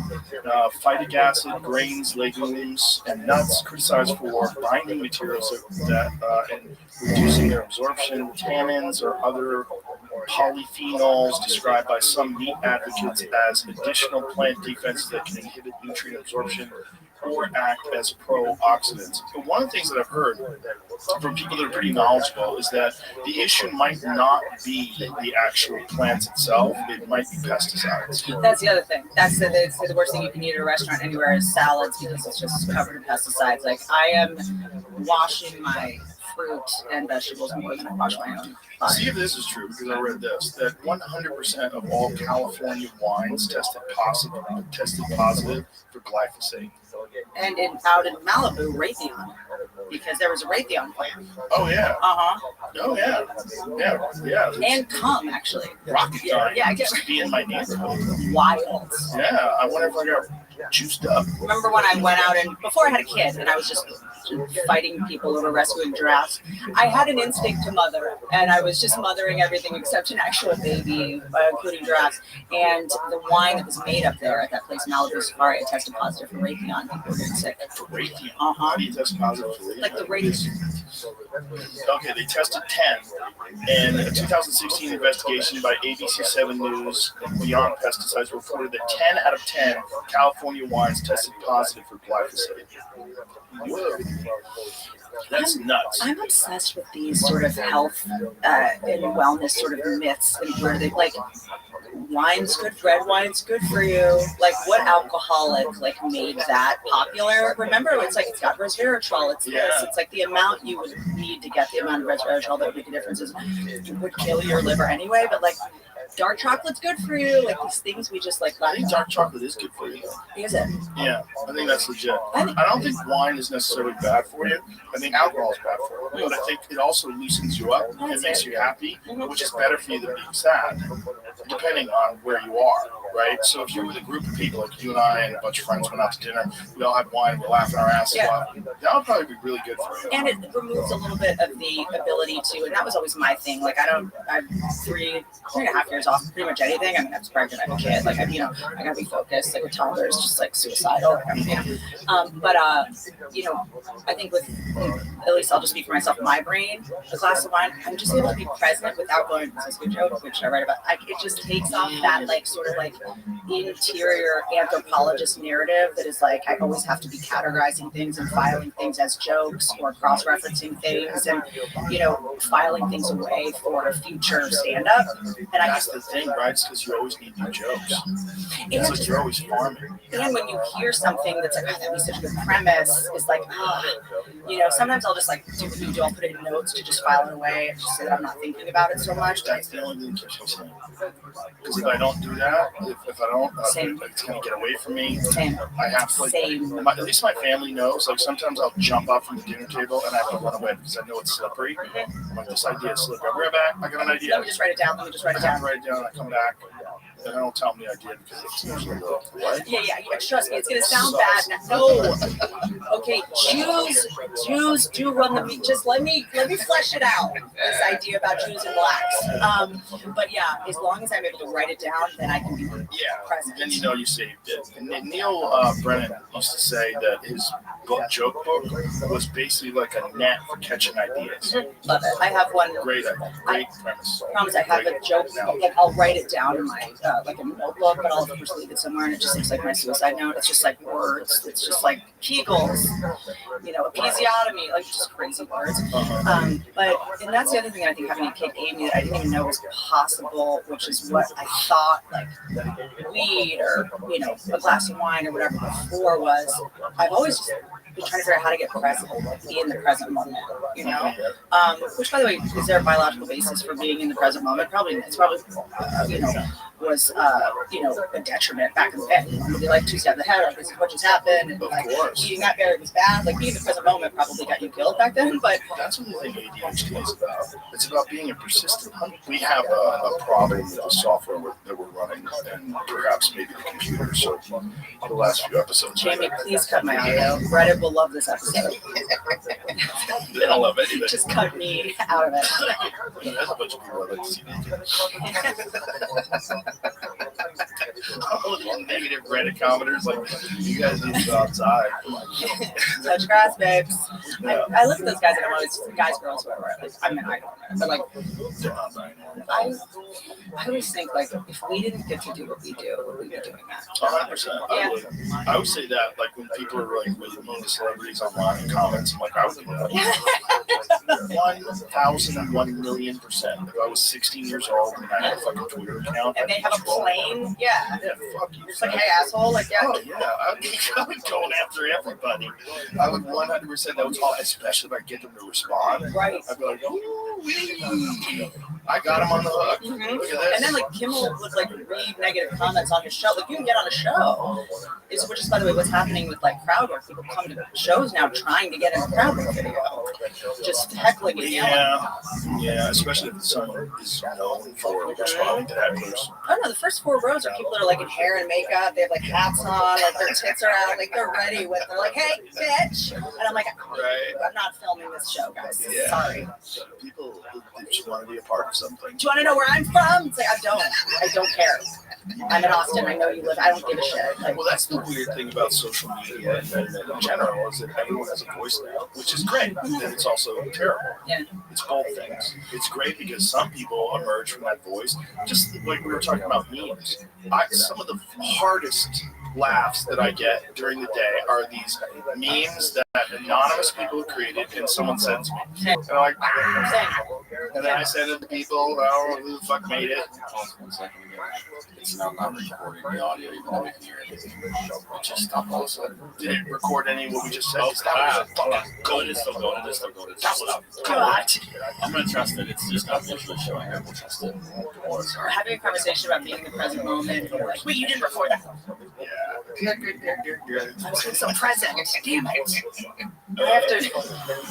I think we're in this weird transitionary period where we have new technology that allows everyone to have a voice, and I think overall it's very good because you have more voices, and it's just people have to discern what's a valuable voice and what's not. And that's where I tell people, don't read the fucking comments. It's not good for you because you're getting too many non-valuable voices, and if you've done a good job of curating your environment and curating your friend group, you've eliminated all these people that are really shitty and bitter and jealous and nasty and also like have no ability to look at themselves. Yeah, but also like to all my I was just did Norman's podcast with Sam Morrell and they were talking about the comments. I was like, guys, like I've said worse things to you than any of these comments. Like we're comics, we all sit around and are so much meaner to each other than any of them.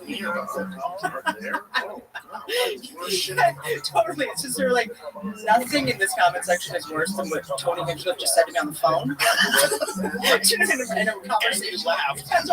I just talked to Tim Dillon for an hour. Like I have no self-esteem left. Like this is like a warm hug. And my comment section is where I go for compliments at this point. Sometimes I forget that when I'm hanging out with normies. You know, and I'll just drop a bomb. Same. Look at the video. What the fuck did you say? Like, I thought we were talking shit. No, I did that yesterday. I was checking into the hotel, and we're in Texas. My mom's from Texas, whatever. And this dude that works there was wearing like cowboy boots, like solid cowboy boots. And I was like, oh, sick cowboy boots. I mean, like they're just high heels for men, but like cool that you guys call them like cowboy boots. And he was just like, and I was like, oh, you're gonna fight me? Like this is not. I can say that's like Tony Hinchcliffe because I'm always like, you moved to Texas so that you can wear heels. Like so you can wear cowboy boots all the time. Like he was going through a period of time where he's wearing nothing but cowboy hats and cowboy boots on stage. Dude, and then like a Gucci like tracksuit. Like name a person that knew less about what to do with their money.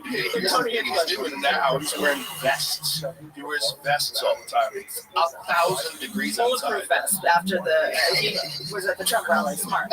So the Puerto Ricans have guns. The Puerto Ricans love him. Yeah, they do. If there's any group of people that are great at talking shit, it's Puerto Ricans. It's like Jennifer Lopez cut to her like crying because she's like, "What are jokes?" But yeah, I love. So have you made your will? Oh yeah. Okay. So I'm making my will. So what you do as soon as you have a kid, they're like, make a will, or else your craziest family members will like get your son, you know. And I know. And if I want to make a funny, like I want to make like a funny will, like I want to give Brian Holtzman like $1 million. See what he'll do, just to look down from heaven and just see him with like calf implants, like seeing what Tony did with his money, like watching all these comics, like Bobby Lee, he just like shows up in like women's shoes, like he'll just be in like those like Golden Goose sneakers, they're like $700, they're bedazzled. He wears bedazzled sneakers. Well, they're like Golden Goose. Do you know these shoes? Yeah, I have a pair of Golden Goose. Yeah, but they're like shimmery with like leopard. It's weird because Golden Goose, they come out worn out. Like I bought them in Aspen. Yeah. You buy them worn out, and everybody was really into it. I'm like, they're already pre-worn. Like this is weird. It's like when you did like jeans with holes in them. Right. Like ahead of time. I never did that, by the way. Yeah. You know, that's not. I did it for a while. I was like, what's wrong? Yeah. But I like holes in the knees because you can move around. Like that's actually useful. Always. Oh, you need to buy like stretchy jeans.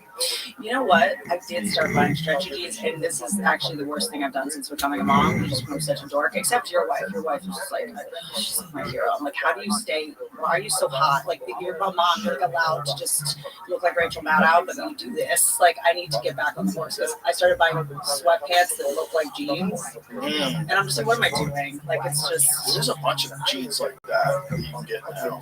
What are those? What are they called? Perfect jeans. Those are really good. I got a few pairs of those. I think that's what they're called, right? Perfect jeans. Stretchy guys. Yeah, those are great. RevTown makes a great pair. They're great. Yeah. Barbell jeans. They're nice. Yeah, they're made for people with big thighs. Yeah. My jeans wear out in the middle because my thighs are always rubbing together. Right. Oh, like in the yeah. That's where they tear open. Yeah. I need to be strict. I can't wear something that I can't kick somebody in. But also, yes. So good to be in Texas where the real men are. That's how they think. My fiance's I was thinking like that. All your whole life. It's so funny. My fiance's like he's just you don't realize you dated like very straight guy that you've only dated gay guys. Like I always was like, oh good, metrosexual. Like my favorite thing to do is ask him what he's thinking about. Not like, what are you thinking about? Like hoping it's me or like our wedding or something. I'm just like fascinated. I'm on the edge of my seat. And it's usually like, if I could fight that guy. Like, or the Roman Empire. Yeah, oh my God, dude. I can't. Just like jerking off, thinking about tigers tearing apart criminals. Like, what about the Roman Empire exactly? That's so crazy to think about it. I mean, didn't species go extinct? Because of the Roman Empire? Because of the Colosseum fights. That's true. I've never heard of that. When I did like a tour, like they said that, but I'm sure they were just trying to. Yeah, they're trying to juice you up. Well, let's find out. Even if they did have a good I guess. Well, they don't really. There's a lot of like speculation that's probably erroneous about why certain animals went extinct, including mammoths. Also, there's a lot of animals out there that maybe you guys can't find. You know, Oh yeah. we don't know. Like, oh, okay. And not to bring up California, but have you seen this doomsday fish? What's that? It's a fish that only appears when an earthquake's about to happen. Oh, great. And they're coming up around Monterey in California. It's like a syringe with fins. You know these like fish at the bottom of the ocean that when they're getting away from the bottom because they feel coming up. it's coming. They're like coming up to the surface. I've just never heard of this. But my brain also goes like, maybe they've been around and you just haven't seen them. But That's true. It's not like we have cameras down there at all times, yeah. Coliseum animal fights did not clearly drive any species to global extinction, but they did help wipe out or severely reduce some regional populations and subspecies. Like what? Beast hunts killed animals on a huge scale. Ancient sources describe thousands of animals killed in single festivals and tens of thousands over imperial reigns. Modern historians argue that this sustained demand contributed to local or regional disappearances, especially when combined with hunting, habitat loss, and warfare. Well, that, like, just what they did in America with market hunting, they almost wiped out everything in America because no one had ice, right? So you had to get meat every day. So they wiped out almost all deer. They wiped out elk. Elk used to be in all 50 states, and now they're only a few. They wiped out almost all of them. And this is fascinating to me, just the Roman Colosseum thing, because I think that my brain always does whenever it's like, can you believe people in the comments are trashing Sabrina Carpenter or whatever. Yeah, people used to go watch, people have their limbs torn apart by lions and sit there and like cheer and suggest they would yell out how to kill people like that, Oh, yeah. They would go watch Town Square, people get hanged, like this is right on time. They watch people have sword fights. This is the most humane version of publicly shaming people we've done thus far. It's just like, you suck. That's like Right, it just hurts your feelings. Yeah. Right, and it only hurts your feelings if you read it. But I also don't think anyone has only made a comment on Joe Rogan's or only on mine. I don't think it's like just personal. Well, it's probably one schizophrenic person that just concentrates on you. Yeah, no, I have many of those. Yeah. But yeah, there's most people are just. I don't think they're normal with everyone else, and then Well, that's the argument that some people have that I completely disagree with. It should be your name. Everyone should know who's posting that. I mean, you shouldn't be allowed to post it anonymously. My problem with that is that eliminates all whistleblowing. Oh, good point. You're working in some defense contract, and they're doing something horrible, or whatever. You're working for some oil company, they're doing something evil. No, you can't have completely anonymous. I mean, you can't have only recognized accounts where you know the exact person who's posting things, because sometimes you need to have anonymous sources. But also, it's essentially like I'm always interested in finding the like equanimous real life version of something digital. So it's like negative things in the comment section. That's like being in a football game and someone being like, Tom Brady, you suck. Like, he obviously doesn't suck. But you're wearing a Patriots jersey. Like, you obviously love them. You're just like, being an idiot. It's kind of like, oh, UFC fans. Some of them are the worst. No, he's a pussy. Is he? Yes. He fights in his underwear, barefoot in a fucking cage for a living, and you're calling him a pussy. That's right. People also think about what it would take for you to stop and leave a shitty comment. You have to be in such a dark place to like need to just like go astray at someone. And like, I like to think of it as like a weird service, and maybe this is just me trying to like sublimate it into something positive, because like being a female comedian on the internet's like pretty wild. And it's like I signed up to make people happy or make people laugh and give people some kind of escape from their life. And if you hating me or saying some mean shit gives you like a hit of like, great. I don't think I came in comedy being like everyone has to love me. Like It's that. not possible. Yeah. Dave Chappelle. It's literally not possible. The people I know that take the biggest risks and that, you know, are polarizing. Like, I think the most interesting comments are polarizing. So if everyone liked me, I'd probably be pretty boring. Well, there's a few people that don't take risks that are hilarious that aren't polarizing at all, like Nate Bargatze. Yeah. Or Jimmy Gaffigan. But Sebastian. But Gaffigan got really polarizing when he went political. A lot of people That's right. wanted him for that. That's right. A lot of him was drunk. Oh, interesting. He did Pretty sure he runs. He likes to throw him back. Was he doing online though? Wasn't he like doing online? Or was he doing it live? Oh, he was on Twitter. Oh, he was on During Twitter. the Trump That's right. I election. remember. He went crazy. He lost like a giant chunk of fans. People turned on him. You know, he's the Hot Pockets guy. That's right. Involved in politics. It's interesting when that kind of, I think that as a comic, like it's, you know, and you do something sort of different here, but I never, you know, to take a side just feels so weird. It just feels so bizarre because I think it's really our job to be able to defend the indefensible, just even as an exercise and to, you know, to be able to deeply believe that two things can be true at once. I think it's the opposite of what wokies do with animals. So with wokies, with animals, they're like, adopt, don't shop. Mm-hmm. I think with your ideas, you should shop around. Don't adopt. Don't adopt like all the ideas that the left has or all the ideas that the right has. Shop around. Also, breeders are bad, so rescue a dog from a breeder if you need to. Well, look, breeders are bad, right? Okay. I have the best fucking dog in the world, and it came from a breeder. Some are good, some are bad. Some rescues are good. Some of the worst people on earth are animal rescue people. Some of the worst people on earth work in charities. You know, That's a fact. That's a fact. That's a fact. And did you see the data about the LA fire money and where it went? did you see the data of the what was it? How many billion was supposed to be spent on homelessness removal? 24. What is it? 24 billion. I'm not even mad. Just tell me where it is. How do you even hide that much money? How do you even hide it? But I want to show you this. Did I ever send it to you, Jamie? I know I saved it because it's so crazy. It was like there was a concert. It was like It was $100 million. But where it went is literally absolutely nuts. I'm going to find it. Oh, and Jamie, did you find that doomsday fish? I just want to make sure. An article about it from 20 years ago that says shows up on credits. Doomsday fish? Yeah, there was one up in Monterey, they said, that came. I'm obsessed with the fish that we don't know about. Okay, I just sent it to you, Jamie. So the House Judiciary Committee released a report on the LA Fire Aid concert. Among the findings, fire aid was used. I mean, this is kind of. I'm sorry. I don't know why I'm coughing. Fire aid was used for activities such as voter participation initiatives, podcasts. They gave $100,000 to podcasters.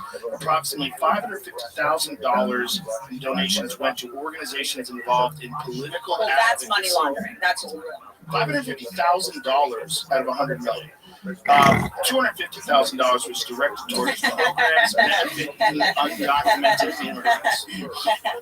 Look at this. $100,000 to podcasters. I want to know who the fuck the podcasters were that got $100,000. Yeah, what are you talking about? Like, what does that mean? Like, did they prevent fires with that money? $500,000 was used to cover salaries, bonuses. Imagine you got a bonus because there was a fire. Consultant fees for nonprofit. But if it's a nonprofit, why are you giving it money? Why are you giving them bonuses? $500,000. Okay, many worthy nonprofits did receive grants that are used to support victims. This report provides lessons for the distribution of, or the disbursement rather, of any remaining fire aid funds. Go down lower. It's a good racket. Everyone I know that works for the charity has like 2 houses. Like, good for them because they don't have to pay taxes either. There's more. They laid all this stuff out. So this is Kevin Kiley, who is what is his congressman? So he's outlining this because he tried to look it up. It's fucking crazy. But some of that is fucking criminal. This one drives me nuts. Organizations involved in political advocacy. $500,000. Why is anyone advocating for politics? Like, what does that even mean? It's just stealing money. That's right. That's just money laundering. That's just stealing money. Wait, fungus planting projects. What? Plant fungus. Fungus planting policy. What? Fungus planting projects. Is it growing? Growing weed. Yeah.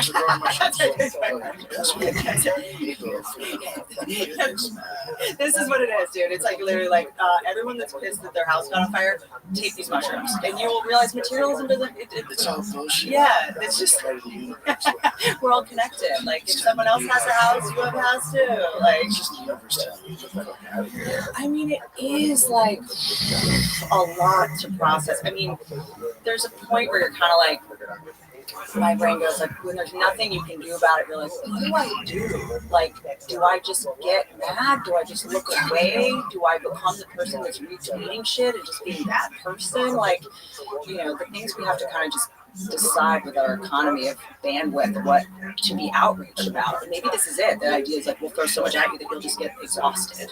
And this episode is brought to you by Athletic Brewing Company. So here we are. It's the new year, which means it's about time to hit reset. Just because it's January doesn't mean you need to disappear into a cold plunge and never drink again.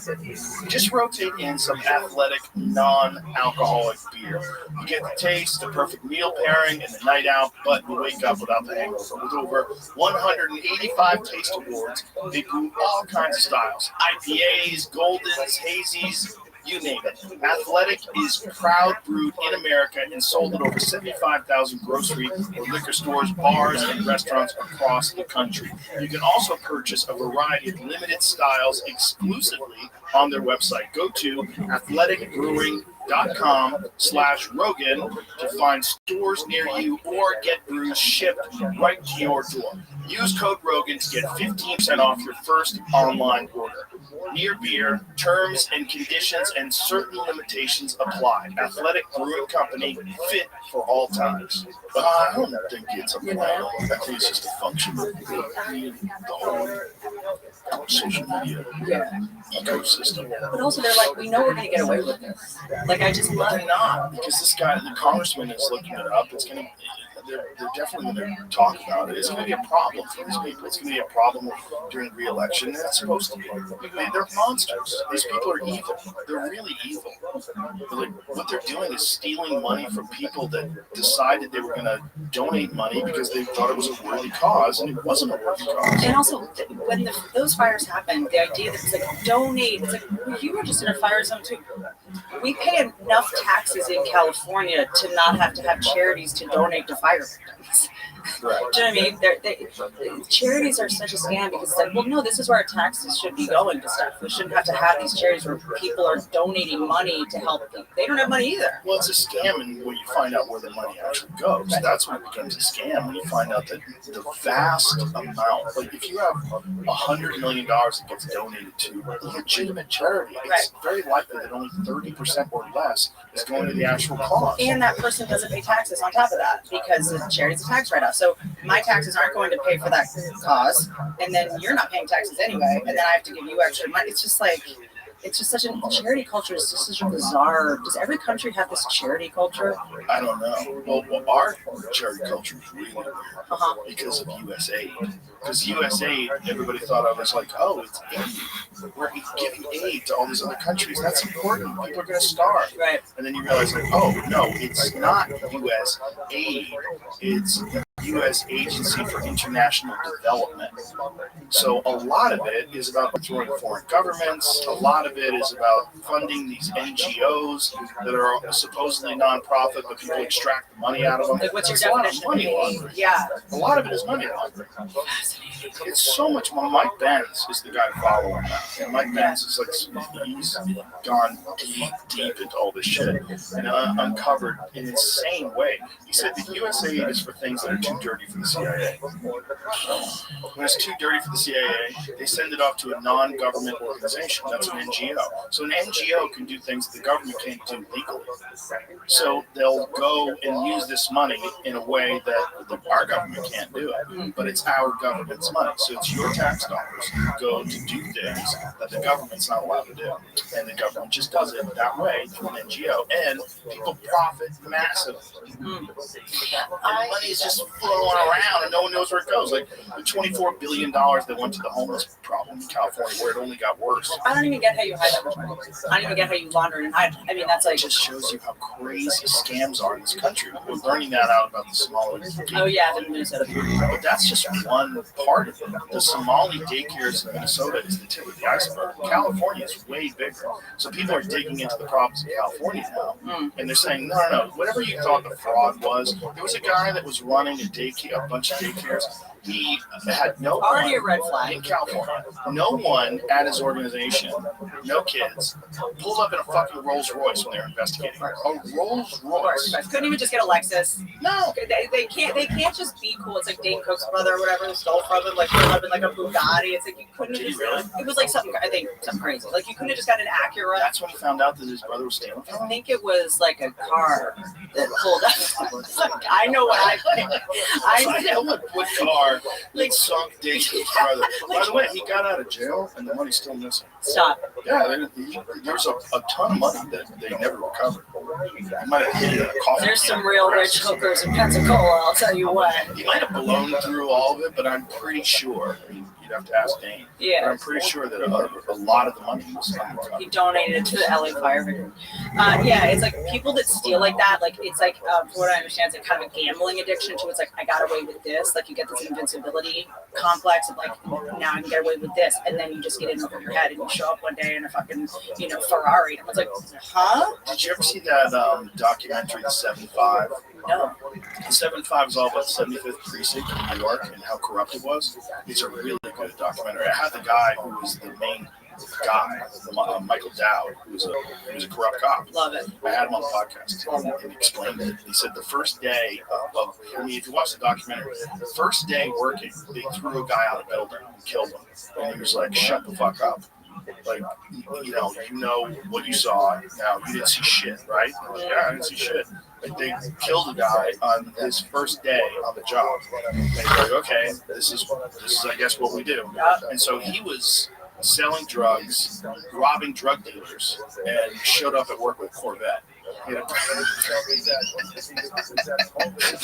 brand new badass Corvette. Keep the Corvette under a blanket and just drive on Honda to work. Like you could have gotten away with this forever. Get an old pickup truck. Yeah. I love that shit, dude. I fucking love it so much. This guy shows up at his fucking daycare in a Rolls Royce. It was like the Wild Wild Country guy. He could have got away with that forever, but it was like the 56 like B-1000 Rolls Royce. I was like, I don't know, man. Yeah, he had a bunch of Rolls Royces. But God told me I should have these. Like, huh? I don't know. But the people are retarded. And that is one of the greatest things ever. By the people, for the people.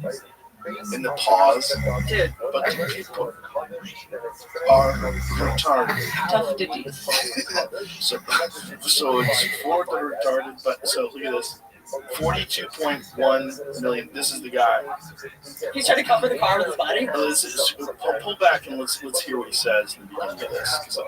I mean, with all that money, maybe buy some Ozempic too, homie. Like, is he good? Ever since Nick Shirley has done his reporting in Minnesota, we have Iranian daycare centers in California. Here we have 1312 South Crescent Heights, Creative Children Academy. Nobody has come in around this facility in 9 months. Every window is just boarded up. Because no one in LA has kids. Look at this Rolls Royce. Judge, where's the money, Judge? The way the door opens is so funny. I just one facility. Where'd you get this from? Man, I didn't buy this from. Did you win the loan? That's just something. Don't touch me. This looks fake. It really does. It looks fake as shit. This looks like completely staged. It's just the way he walks up and grabs the car. Well, you saw people with cameras and you've got a convertible you would turn around. You would just turn around. It's just too convenient. There's no one there. Why is he there? Right out front. That looks fake. He's not wearing any brands. It's also, there's something in my mind registered in his face when he started talking. Wait a minute, is that the guy? So it's fake. So I just that was like a staged reenactment. Yeah, it's horseshit. Yeah. This is like when I repost videos where people have like 7 fingers. And it's just bad acting. I saw his face. I saw his face. I'm like, this guy's a bad actor. He's like a Hallmark special. Well, when he took off the golf hat, like douchebagger Vance, like before to start his thing, that's just engagement. Yeah. Why are you wearing a suit? Why are you wearing a suit? People are saying that to you. That's real. There it is. That thing? Yeah. But it's basically. They want it to be real. Yeah. And by the way, you get to a point with real and fake where you're just like, it might as well be. You know, it might as well be. But that guy, you could tell his face was fake. He's like, what? Yeah, it was. What you do? Yeah. This is private property. Like, The push was a little bitch for somebody who was about to lose everything. Like, the camera work was pretty good, too. It's just, he's just being silly. Yeah. There's a lot of that, too. That's a problem. It's just like we live in a strange world, and no one investigated where all this money was going in the past. No one investigated. How could you? One of the things that Elon said to me, he said Medicaid fraud is the biggest amount of money that's fraudulent in this country, and he didn't want to even talk about it because he was worried that people would kill him. So he said on the podcast, he was nothing to lose, but they'll kill him. That's like someone saying they have something they didn't have to get the catastrophe insurance thing, because like I had There's a lot of that. Yeah, like my dad had a stroke, and you get like it was stolen by a family member. The fraud is within my family, but that you get like 20 grand. Medicaid Part B, I want to say, if you have like a stroke, it's called a catastrophic event. They'll just like give you like 20 grand or something. Is it like that? You like fake that or something and then get that money type of thing? Is that like what Medicaid? No, what it is well, here's the daycare thing. Like that's part of it, you know. And then there's a bunch of people that don't exist that are getting Medicaid money. Right. Yeah, and then there's autism diagnoses, right? So they self-diagnose autism. They open up an autism center. They have a bunch of kids in the autism center. They get money for those kids. There's no autism. There's no kids. It's all fake. Right. There's also like there's these fake scams where there was one thing uncovered in Minnesota where they were supposedly feeding an exorbitant amount of children, and there was no kids. No one was going there, but they were saying they were feeding like 5,000 people a day. Sure. They didn't even have the capacity to feed 5,000 people a day. There's no food coming in there. The American dream, dude. The politicians were getting so much money from these people. Right. Just from the Somali community that own daycare centers. The Minnesota politicians were getting $35 million last year. Is Tim Walton to blame for that? Well, he just stepped down from his re-election. That's not good. That's not good. You were almost the vice president of the United States. How many people came at me? People that I'm like thought I was friends with, like acquaintances, more maybe, but I now realize they were acquaintances. When I made fun of Tim Walz for going to China so many times, like, which, let me not get this wrong. It's definitely more than 10 or something, that Tim Walz just like went to China to like, which is, you know, if you're gonna have gone to China that many times and then gone to be the vice president, why would you hide it? Number one, why would you lead with it as like this is one of our enemies, I know the language, like why would you either lean into it, make it, I'm an expert on it, and this is one of our big issues, like the fact that we all pretended that he wasn't going to China. First of all, on what salary are you in China every year? What's your politician who's doing What's your miles program? Well, I could see if you were a businessman. He was a teacher. He was a teacher. He was going with kids. He was taking kids to China. But I mean, doesn't that make sense though? That you're taking the kids on an international trip so they can learn about the world? Only China. Maybe that's his area of expertise. I'm trying to like. But why not lead with it? I've been to China. I know, me too. I do the same thing where I'm like, why does he go with? I've been to China 35 times. I took kids there so they could learn Mandarin because they're going to have to interface with China later during business. Like it was just like this thing where it's when someone else tries to hide something that I wouldn't have thought was untoward. I'm like, well, hold on. Now it's weird. Right. And why can't I ask a question about it? Whenever I would say, how many times do you go to China? Everyone's like, why? Like, well, here's the crazy one. When all the Somali daycare center came out, he started blaming white men for all the crime. Sure. What about white men? these white men all the time. He's trying this. That He's like, what about me? playbook. Yeah. What about me? I'm the criminal. I'm a white guy. He's telling on himself right then and there. He was basically trying to say that it's racist, but it's not. Facts aren't racist. Mm-hmm. Like, it's just clever. Just if they did it themselves, you know, if they did it themselves, if they were the ones that were perpetrating the fraud. Sure. The real problem is if they didn't do it themselves, who helped them fill out all those forms? Who helped them organize this? Mm-hmm. And is this a money laundering thing? And are they filtering this money into other people's accounts? Are they filtering it into offshore accounts? Because supposedly, here's another one.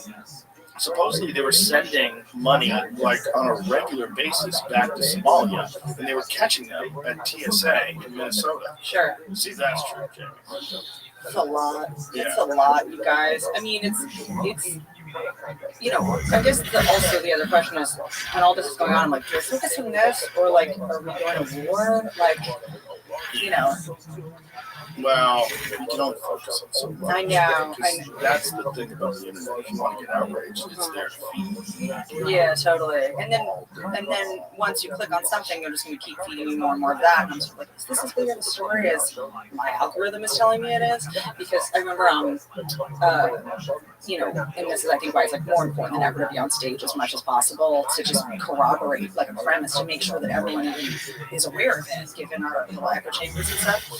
But remember when Kamala Harris was like giving speeches that it kind of seemed like she was shit-faced. Like it sort of seemed like she was like slurring words or something. Those are, you know, that would come. And I was like doing this joke about it before the election. It was like, you know, like maybe this is what we need. Like what's scarier than a alcoholic woman with no kids?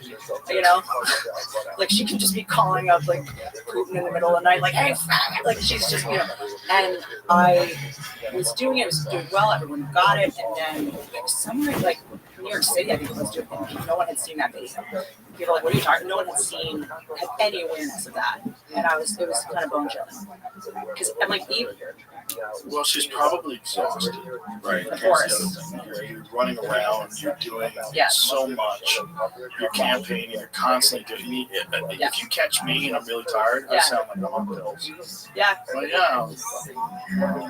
And they probably are a little casual about everything because you're doing something, you're repeating the same things over and over again. Yeah. Going to these places, you're fucking completely exhausted, or you're coming off of whatever they put you on. Totally.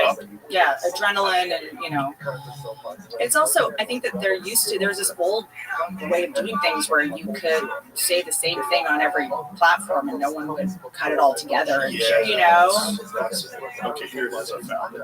I haven't said this to Jamie because this is apparently a legitimate source. I'm looking up the main source they said they got it from. They said Homeland Security officials told us a source called Just the News.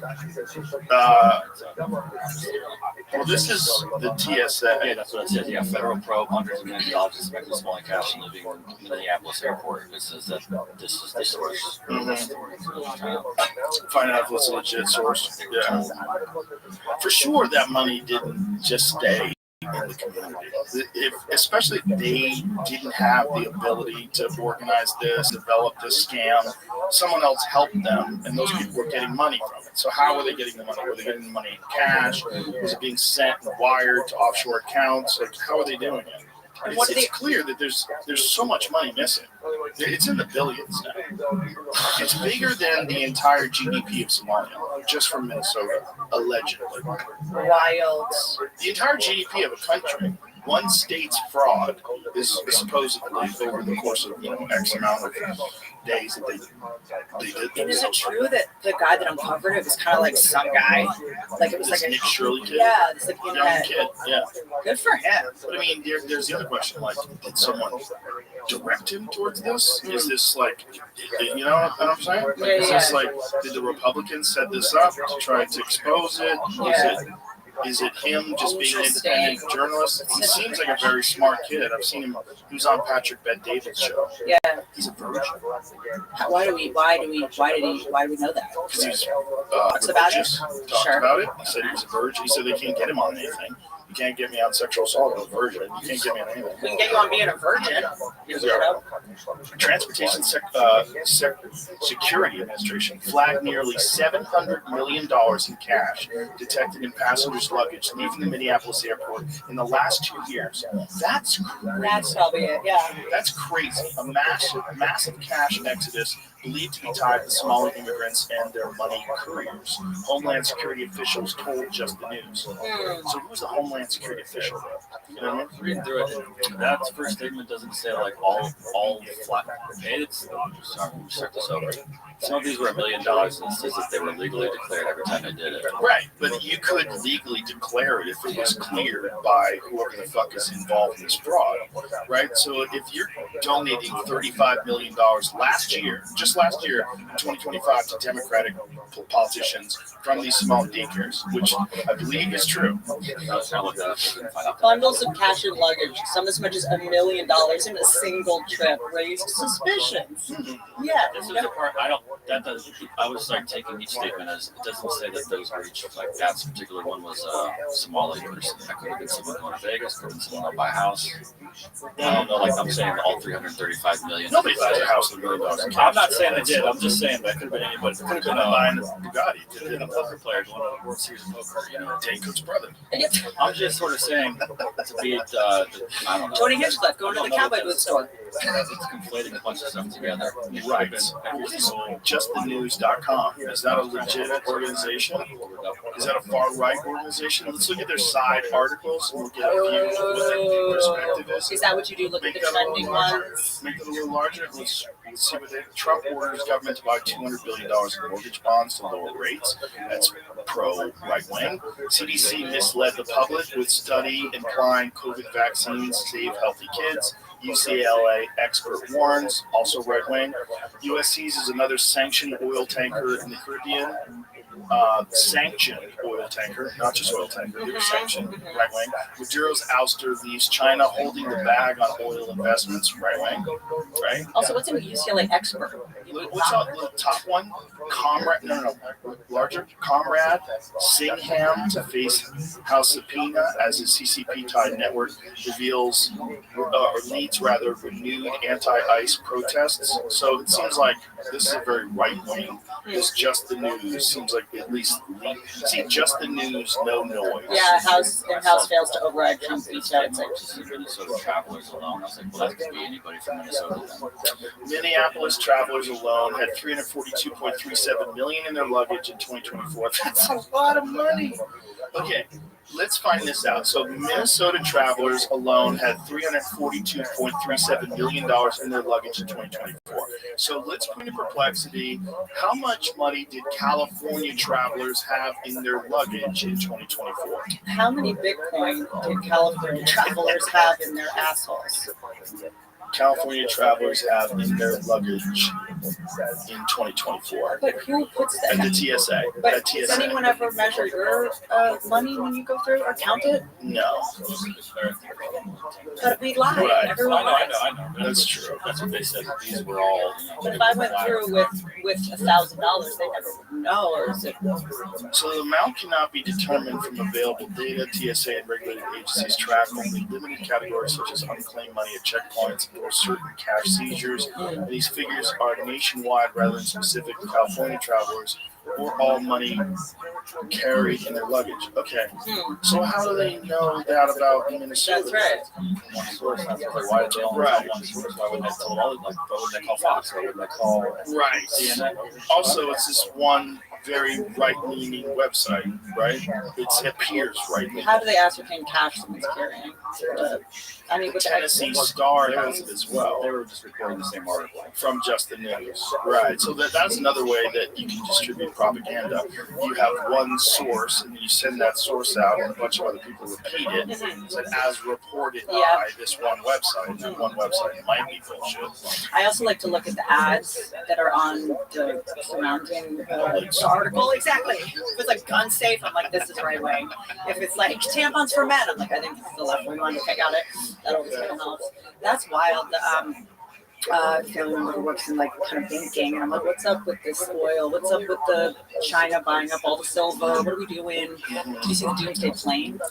What's the Doomsday Plane? The Doomsday Plane that, I mean, could just be a psyop, but it's the Doomsday Plane. I think it went to California, the one that is in case of a nuclear event. It can hold, stay in the sky for a couple days and self-refuel. It's made my nipples hard just looking at it. It's gorgeous. Doomsday Plane? Jamie, can you pull up this Doomsday Plane so people listening don't think I'm understanding? Doomsday, Trump's Doomsday E-4B plane sighted in Washington and Los Angeles days after Maduro capture. Look at that pretty picture. I mean, not That's a terrible picture. yeah, that just looks like a yeah. That's them sighting it. But go back to the article. Oh, look at this thing. That's the Doomsday What Plane? is that? Isn't that the They're all purple different. with the blue stripes? That's wait a minute, they're all different. It's when they're selling it from Northrop Grumman, so anybody can buy it and then get America's logos on it. Right, but it's also different in the way it's built. Look at the top of it. Is that the escape pod at the very top where they pop off and go to Mars? Similar. Inside the Doomsday Plane. Okay, so go back to the article. What is we'll put it into perplexity. What is the capacity of the United States Doomsday E-4B plane? Like, what does it It do? can like stay in the air for a couple of days. It can refuel itself. What is the capacity of the Doomsday plane the United States has? It's chock full of cocaine, ketamine, Elon made sure it's good. mushrooms. Yeah. Okay, it accommodate a little over 100 people. Typical published figures ranging from about 108 mission crew up to roughly 111 to 112 total passengers, total personnel, including flight crew and staff. And official media descriptions usually summarized as seating for around 110 people. What can it do? Okay, endurance. Look at that. What's the maximum endurance on that? So this thing is like a beast. Okay. It stay aloft for 150 hours. Oh, that's it? That's how much. With sources describing capabilities from roughly 72 hours up to about a week in sustained operations. So it can fly for a week. That's cool. Because it can self-fuel. Oh, keep it up, please. Keep it up, please. And then how long can it stay with aerial refueling? This is what I think you were getting. Yeah. It can theoretically remain airborne for several days, limited mainly by crew fatigue and maintenance needs rather than fuel. Multiple sources describe realistic endurance of roughly 3 to 7 days of continuous flight under sustained operations when supported by tankers and rotation of crew. So here's the thing. If it is a doomsday scenario and you're up in the air for 5 days, that just means you're going to die in 5 days. That's right. What's the... Or do you just pull this out as a message to everybody, because you would only need this if there was a nuclear event, right? So it's the idea to just go like, hey, what just happened in, Venezuela, just so you guys know we're flying this thing around. Yeah. When's the last time it flew? When's the last time it made a cameo? Also, I know we were texting about the Delta extraction, and I would never want to.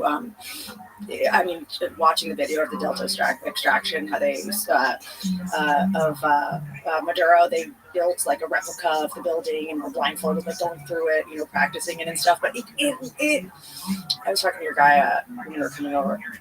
It could have been pre-negotiated, right? There is a chance that could have been pre-negotiated. They killed 80 of the Okay, never mind. I don't think it was negotiated. Yeah, no problem. Here's one funny. But it is weird that his wife was there. I guess that was a couple people flagged. What, did they kidnap her? Just that she was there and involved. Yeah. Oh, she's his wife. Yeah. One of the funny ones was somebody posted on Twitter a photograph of this woman and her children, and the journalist said this woman and her children, her husband and their father was killed in the U.S. raid in Venezuela. And then everybody was like, right. What was he there for? What was he doing there? Right. Was he a fucking mercenary? What was he doing?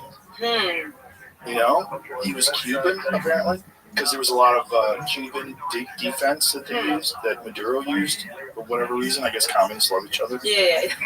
They hang out with each other, other dictators. Like, they borrow some of you guys. Yeah. Well, I mean, the guy might have been a mercenary. There was certainly mercenaries working for him. He had 80 people died that were there protecting him. They just fucking stormed in. They didn't lose a single U.S. serviceman. Why? So sick. Crazy. I mean, just like flawless. Other dictators got that. Fuck. Yeah. I mean, is that why Iran? Was that why Iran was like, now's the time, like to? Oh, well, the people are cracking down. Yeah. The people are out in the streets now, but now apparently the Islamic regime is assassinating people that are protesting. And your boy, this is where Elon really shines. Like, you know, with bringing Starlink over to a country that has cut off Wi-Fi. Right. Right. Because that's what they did. They cut off Wi-Fi. These people can't organize. I think it's also been cut off for them. I mean, I think they've had a limited version of it for so long. Well, they definitely killed people in protest. They killed a gold medalist in the Olympics. They killed a guy who was a wrestler, a gold medalist, because the UFC tried to get involved and keep this guy from being assassinated. They killed him. You've seen like pictures and like video of Iran in like the 70s and stuff. Crazy. Yeah, we did that. Yeah, we did that because they wanted to nationalize their oil. We were like, nah, player. Nah. Oh, hell nah, brah. Yeah, they had a democratic society. It is entirely because of the intelligence agencies. We went over there, and you know, you can find the story. Find the story so I don't butcher it. But essentially, the Shah was like, "Hey, why is your British Petroleum Company or whatever it was? Why are they making all the money? We'll nationalize our oil." And he was gone, you know, within days. And they put in the Islamic regime, and it has been a religious state ever since then. I mean, that's our doing. Or the British Oil Company and us, multiple different people, and essentially it was all just about his oil, or the country's oil, rather. But Maduro, like, he was going to be torn limb to limb at some point, right? Well, he had a bounty on him by the Biden administration. This is one thing that people need to understand. It wasn't just the Trump administration. The Hunter Biden? That's who to send in. He had his own administration. He's smoking crack. Kill him! He's ruining my crack! No, the Biden administration had a bounty on Maduro.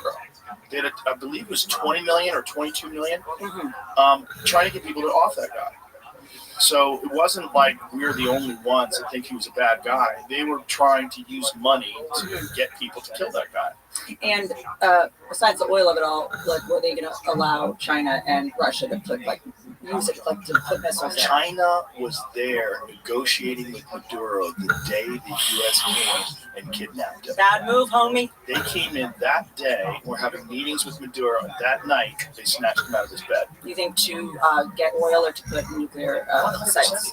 Yeah. They want that oil. Yeah. Everybody wants that oil. It's so funny, like, when you know, having a kid, you know, the way that it changes you, but like the things you focus on, the things you're obsessed with that keep you up at night. Like before I had a kid, it was like, is he going to text me back? Now I'm like obsessed with like finite resources. I'm like, where's all the helium?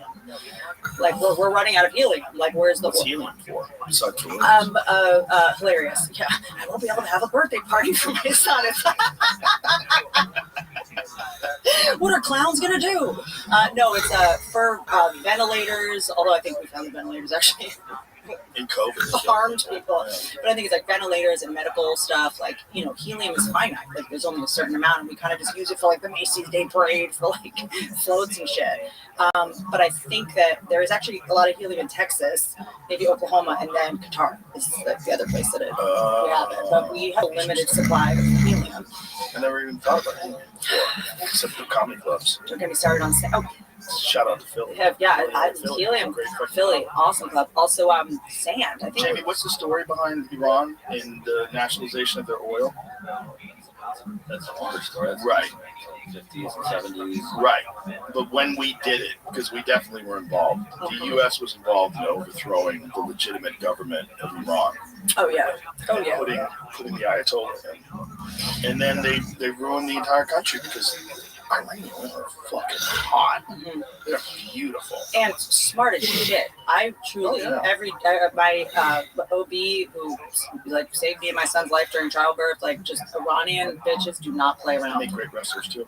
United States initially tried to mediate between Britain and Iran during the 1951 nationalization crisis, but then moved to help overturn Iran's elected government to reverse the consequences of the nationalization. It's all about oil. 1953, U.S. officials helped organize the coup that removed Prime Minister Mohammed Mossadegh. I don't know how to say that word. I'm going to leave you out on a cliff. Whose rise had been closely tied to the nationalization of Iranian oil. In March 1951, Iran's parliament voted to nationalize the assets of British-owned Anglo-Iranian Oil Company, responding to long-standing grievances over low royalties and foreign control. That's it. Nationalist leader became prime minister soon after and made implementation of nationalization central to his program. So under President Truman, the U.S. generally opposed the idea of full nationalization in principle, but then Iran pushed to the collapse or moved toward the Soviet Union. Washington sent envoys such as, so they wanted to keep it away from the Soviet Union, so they turned it into his Islamic regime. Sure. George McGee and W. Averill Harriman to seek a compromise that would preserve Western access to oil while accepting some changes to the existing concession. Okay. Fluid reversal in 51, 53 under President Eisenhower, U.S. Central Intelligence Agency working with Britain's MI6, carried out Operation Ajax, covert operation to overthrow Mossadegh. And strengthen the Shah's rule. The coup removed the government most associated with oil nationalization and paved the way in 1954 for an international oil consortium in which 5 major U.S. oil companies, along with British and other firms, gained significant stakes in Iranian oil, ending exclusive British control. That's it. We did it. Fascinated by. We ruined it. There was this TV show on I think National Geographic, I want to say, called A Little Light or A Small Light. That was about like what was going on with, in the Holocaust. Like it was slow. It wasn't just like one day. They just got, it was like they, slowly started, seizing art and then, not letting them get jobs. Like how these gradual things happen. Like to go from the 70s of like the women out in bathing suits on it to like there's women that were, that had enjoyed the freedom and then all of a sudden had to, like, it's just so fascinating that, like, how gradual it is. Oh, yeah. And how you get desensitized, how you make... What's a frog in boiling water? That's it. Yeah. They don't realize they're boiling until it's too late. Or you do know what's happening. And that's what's happening right now in New York City. But he said he would stop the carriage horses, so I'm all for it. I'm kind of down with that. Yeah, I think that's fucked up. That's disgusting. Those horses do not need to be wandering around New York City sniffing fucking brake dust. It's disgusting. Carrying assholes around. It's disgusting. I mean, it's, me and my, like, horse thing, but it's so disgusting, and, the amount, it's like, nobody knows how many elephants kill their trainers a year and how many, all kinds of crazy. We saw the orca kill the trainer, but stuff like that happens so often and they just cover it up. But the amount of carriage horses, a couple of them got out. And we've seen them get out, we've seen them collapse and all this terrific stuff. And something else is going on with it, which is, and look, I'm the first person to say, like, New York was really safe when the mafia was, kind of like there's that documentary about how they would sort of protect people in the subways and sort of would fill in where the government couldn't. But there's something going on with the horse carriage business. A horse got out who was 29 years old. Archie was his name. 29. Yeah, it only had a couple more years. And I tried to negotiate with them, got a bunch of friends that have, like, FU money, and basically said, you're going to get $38,000 cash. This is a horse that's pretty much done. Right. Cash. We'll take the horse in the middle of the night. No social media, nothing. And they said no. The amount of money they're making is so insane. And it's mostly tourists, honestly. They make that much money from horse-drawn carriages? Tons. From other countries of people that have different ideas of animal respect towards animals. Oh, so it's mostly foreigners riding in the horse-drawn carriages? There's a lot of white people. Oh, really? Well, yeah. Polish people are white, silly, Russian, white, goofy fucks. Yeah, then maybe that. Yeah. Oh, we're in a horse. It's so romantic. throughout the air. Dude, it'd be so much sicker. I pitch them like do robot horses, like sick dinosaurs. Do like a dinosaur trolley ride or something around the city. That'd be so much. Jamie, I sent you that thing about the lady that's now in charge of housing in New York. This is wild. This one's what she wants to kill real estate value. That's her idea. Like she wants to literally to make housing more affordable. She wants to kill real estate It's value. an inelastic good. You can't. Well, it's moronic. Oh, this woman. Listen to this lady. Listen to this. And she has like $1 million house. Her mom knows. Oh. Well, of course. The housing is owned by a collective, and people are paying 30% of their income in order to live in the housing. If your income is zero, you pay zero. If your income is $500,000 a year, you're paying 30% of that. And the government is providing the government is the sort of owner, or not even the owner. The government doesn't have to be the owner, but the government is what's making sure all of that sort of works in cash flows. The debt to GDP ratio right now is the highest since World War II. So how can the federal government also afford to start subsidizing rental housing costs? The federal government makes money. The federal government provides money. So by printing money. Sure. That's her idea. Print money. Federal government print money to provide housing, jack up interest rates, jack up the fucking debt, print money to provide housing, and everyone pays 30% for housing. First of all, why are you talking to me in a hoodie? What mental illness is that? Like, how dare you? First of all, you look like powder. You look like, first of all, get a blowout, throw some mascara. Like, are we professionals anymore? You're in a Costco hoodie and a t-shirt. Like, what are we doing? Well, you see, they confronted her about these ideas, and she breaks down crying. But she didn't even know what she's saying. She was, she was kind of. We don't own it. Her training was UCB. Like, she's just improvising an idea. No, the government does that. She's not even making eye contact. Like, damn. Well, a lot of these wokies, they come from rich families. They feel bad about being privileged. Yeah. And one specifically thing that she said that was going to really impact white people. What is fascinating about that is that because I think she believes she's coming from the moral high ground. I think this is what's really sort of, as someone who I feel like is similar to you, and then I'm like, I was as liberal. I had blue hair, you guys. Like, I remember when you had blue hair. I rescue pit bulls. Like, it doesn't get any more liberal than me. Like, it doesn't get any more. But the whole idea with being liberal is like, you had me at, we're not racist. Everyone's equal. Right. But, diversity. But then it turns into diversity, but not diversity of thought. Right? The hypocrisy of it got, and I think that as comics, we're people who, I may not be an expert in politics, but I'm an expert on hypocrisy. When you grow up around alcoholics who say, I love you, and then their behaviors in Congress, you look for patterns of hypocrisy. That's just what we're wired to do. So it just started to just be like, hold on, we don't believe in gender, but we need a female president. You're like, huh? And then it's like, my body, my choice. Unless it's a baby that needs a vaccine for hepatitis B, which comes from butt sex. Like, what are you, right? And sharing needles. And then, we believe in climate change, and sea is rising, but we live on the coast. Like, would you buy a house on the beach if you truly believe that the seas are, we believe in recycling, but why can't you give Andrew Yang another shot? Like, why won't you give... Where did Beto go? Remember Beto O'Rourke? But any more so than worse than. No, I mean, they're all a mess. When you have these blanket progressive ideas, you've attached yourself to an ideology, and that ideology you'll defend because it's your identity. It's you. It's who you are. But didn't he at least seemed, I didn't know that much about it. From what I knew, he made a joke about his wife taking care of the kids, and the left was like, you're sexist, hate women. It was like this. But what I saw with her was this idea of, I'm so moral that I don't even have to make a good argument. And the left stopped making an argument or even outlining what there's. Well, no, I'm moral and I'm better than you, and I don't have to even make an argument. Well, I don't know when she gave that interview. So let's suppose she gave that interview a long time ago before she had this job, and she was just saying, this is what ideally I would like.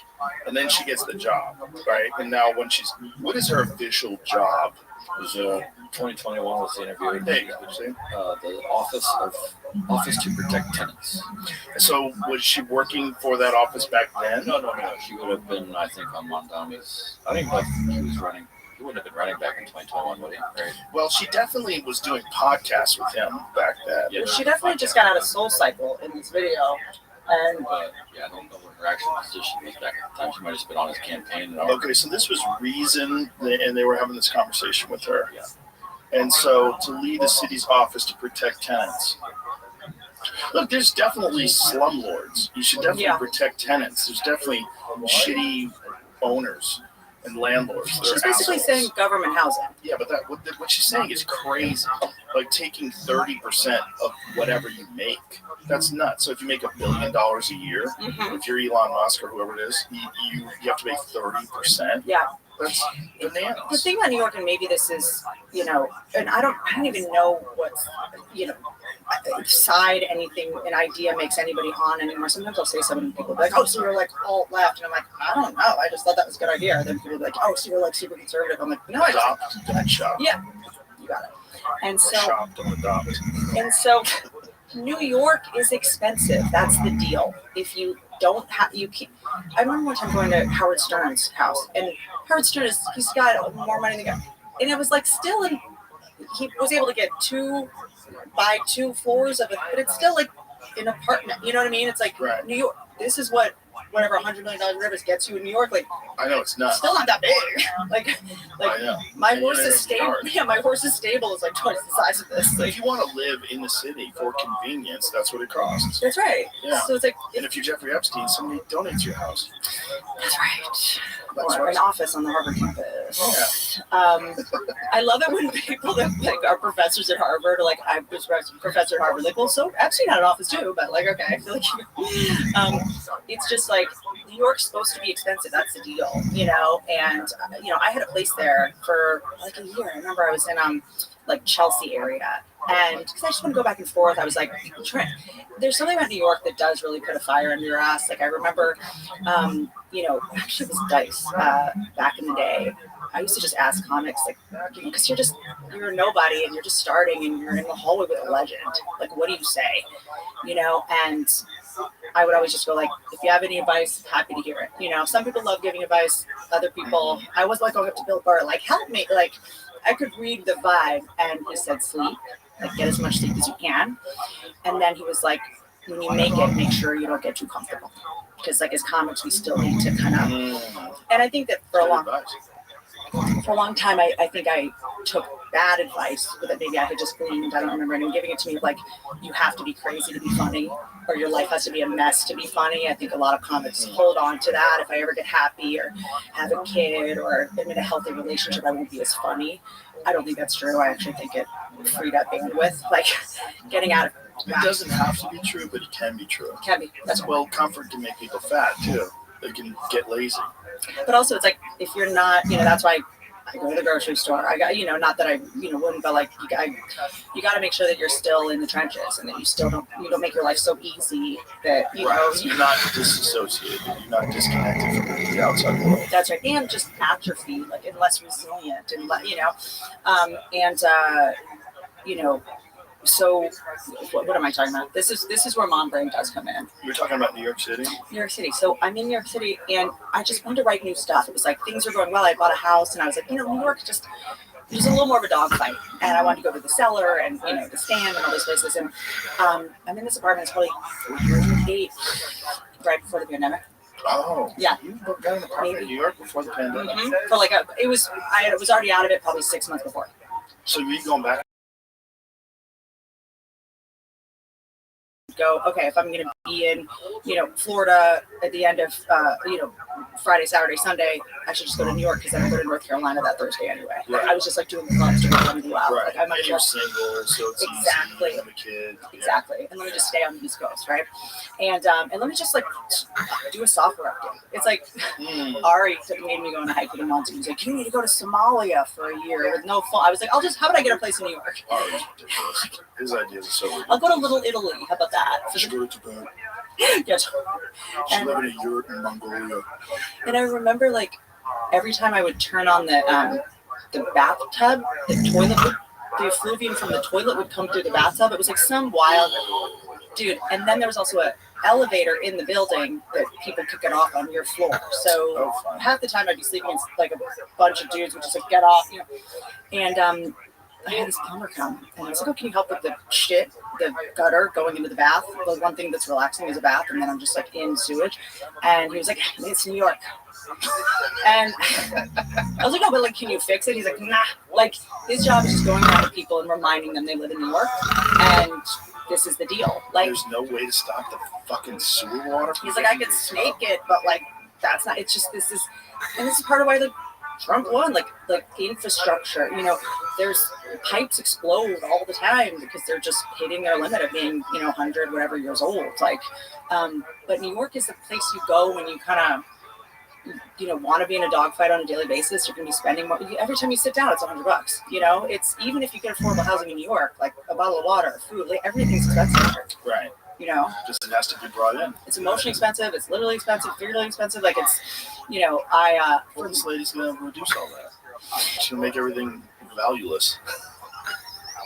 Like what? Like, but why would you want to take the value? Yeah, I mean, there's things that are artificial value, like art and stuff like that. But land is. What it's probably going to do is it's probably going to lead to some sort of a Republican government there. There's probably going to be a lot of backlash. People are probably going to organize. They're probably going to realize that you can't have communism, and that it'll swing the other way. Because everyone's kind of leaving, right? All the people with money are leaving New York.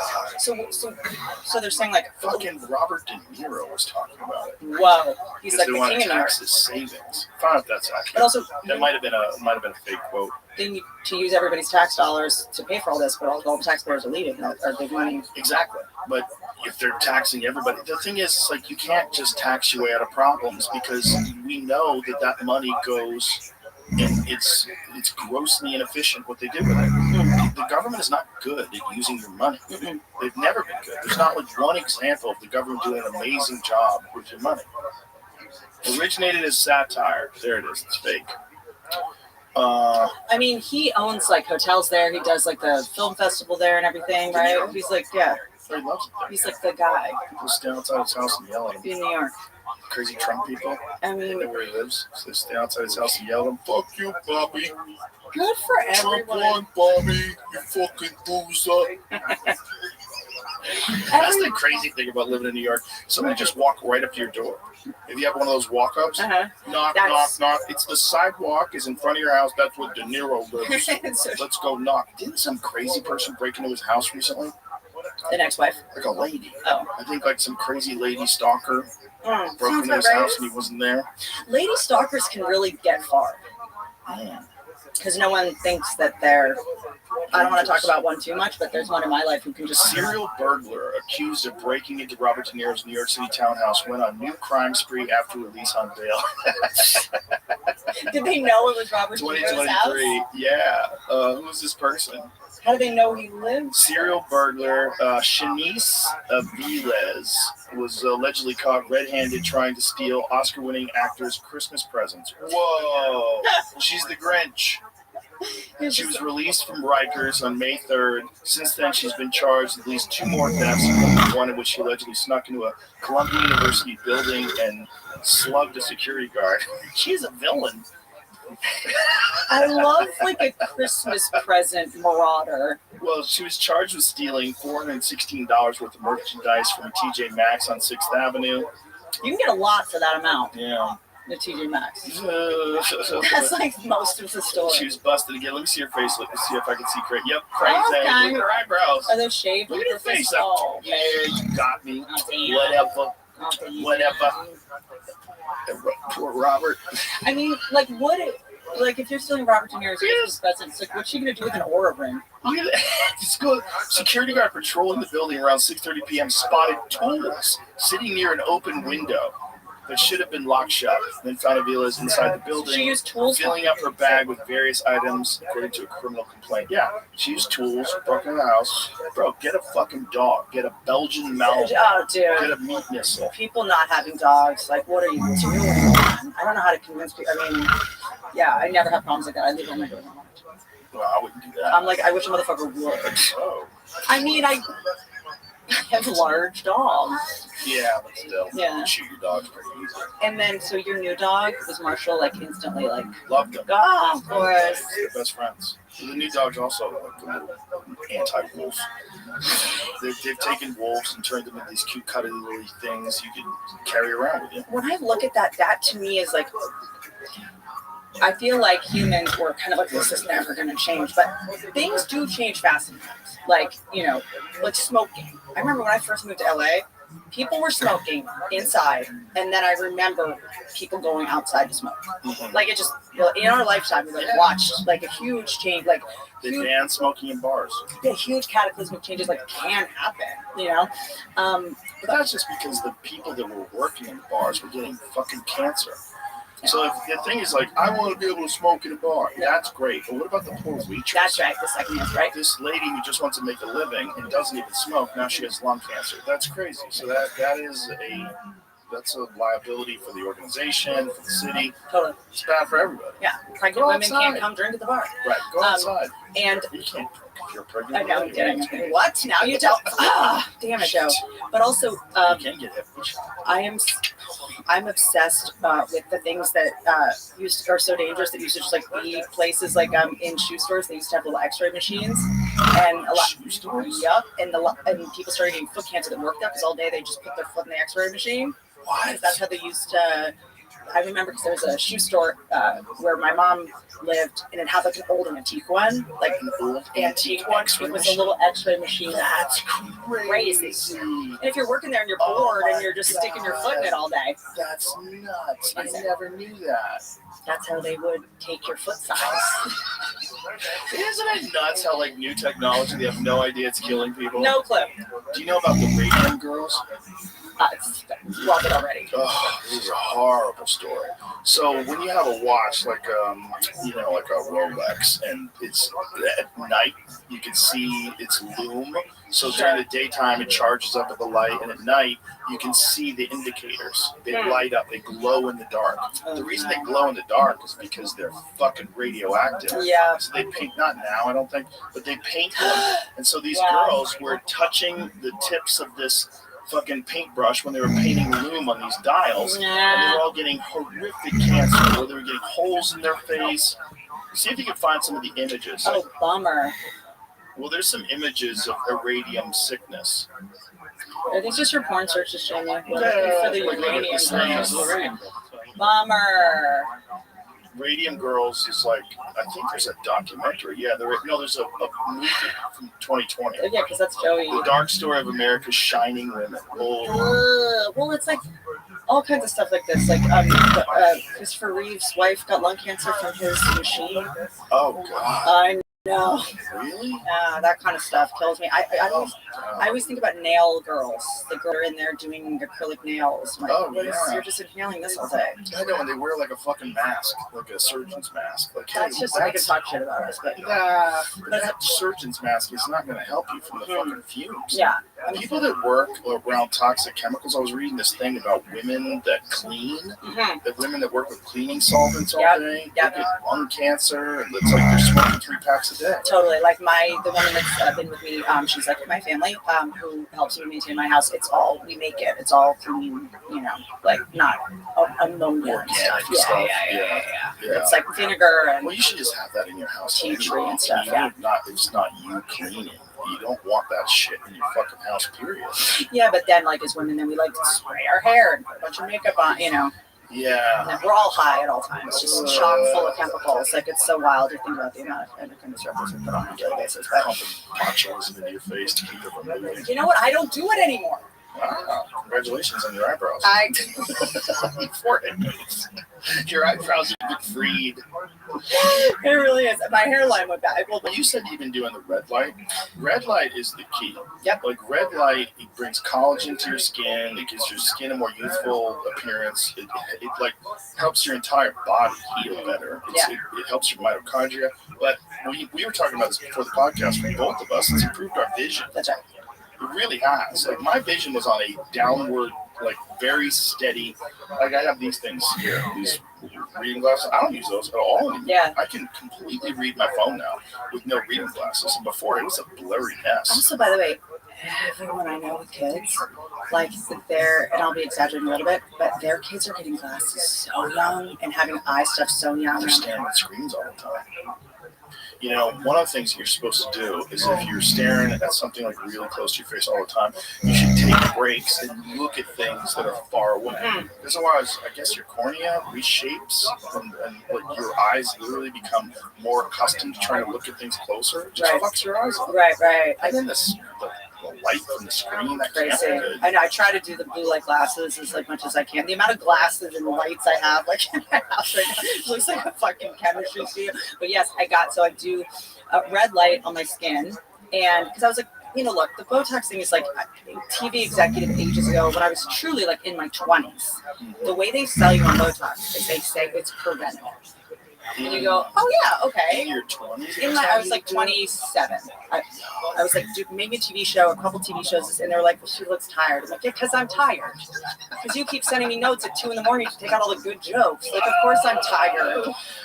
And so, they say to do it so that you don't get wrinkles later. And then you're like, okay, well now I'm 35. Like, why am I still getting it? Like, shouldn't I enjoy the prevention now? Like, it just sort of becomes a do this forever. And I was like, I don't even know who I'm doing this for at this point. I just was like, I guess I should. You just want to be a comic and you don't want to be cast in TV roles anymore. Yeah, but also, even in TV roles, you can't act if you don't have expression on your face. That's the whole thing. We've all seen actors where we're like, you just see one teardrop go down. Yo, I'm right here. Yeah. Botox. The rising Botox is weird. I shouldn't, but I do. I judge men very badly when I think they have Botox. When I see a man's face doesn't move, I'm like, I am not listening to anything coming out of your mouth. Especially when it's hot on a guy. Why not enjoy the benefit of age looking good on a man? Yeah, because a certain amount of age, they're like, oh my God, I'm so old. When you get to like that Stallone age, like he was at the White House receiving some fucking award. There was a bunch of guys that went to the White House and got awards. Did you ever see that? All right. Awards are so silly. Yeah. You stand there and they put it around your neck and they get like you Stallone is there and it looks so crazy.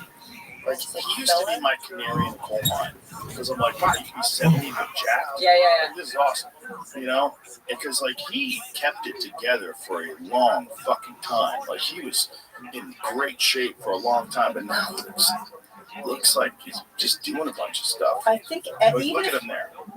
That's crazy. First of all, that hairline is crazy. This whole lineup of people is batshit. Can you print this out so I can just put it in my bathroom to just? Is that Gino? Who's the guy on the left? We should know the answer. Is that Gene Simmons? Yeah. The woman? Oh. No, Gene Simmons is there. Is this the trans? Stallone, 79 years old. Interesting. Well, that was his wife. Yeah, but it's just like, so who's there? Paul Stanley and Gene Simmons. And Stallone, and who's the guy in the back? Are these the Benjamin Button Awards? Like, what is the actual award? Who's the guy in the far right? Doesn't say? Michael Crawford, whoever that is. I'm sure he's been in a bunch of stuff I enjoy. His name. With entertainers. Yeah, okay, so they all got a big award. But it's just the way Stallone looked. It was like, oh, God, what are you doing? It looks like a facelift. Is it Trump Kennedy Center? Oh, yeah, sure. So he was acknowledging his 80s heroes with awards. I used to like you in the 80s.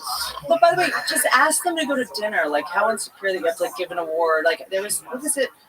Was it Cosby that Harvard gave him a fake award just to see if he would show up, and he showed up? Oh, really? Like how narcissists will just show up to accept greatest comedy person of ever, and he showed up and accepted it, and they didn't, and they had to get him from the airport. They were like, "Oh, this was a joke." Really? Yeah. Are you sure? Jamie, I don't know anything about that. Go to Blue Sky. They the Hasty Pudding or whatever Harvard's comedy troupe is. Oh, they did it? Did a prank where they'll give celebrities awards. Just to see if they show up? Yeah, and Cosby showed up. That's actually funny.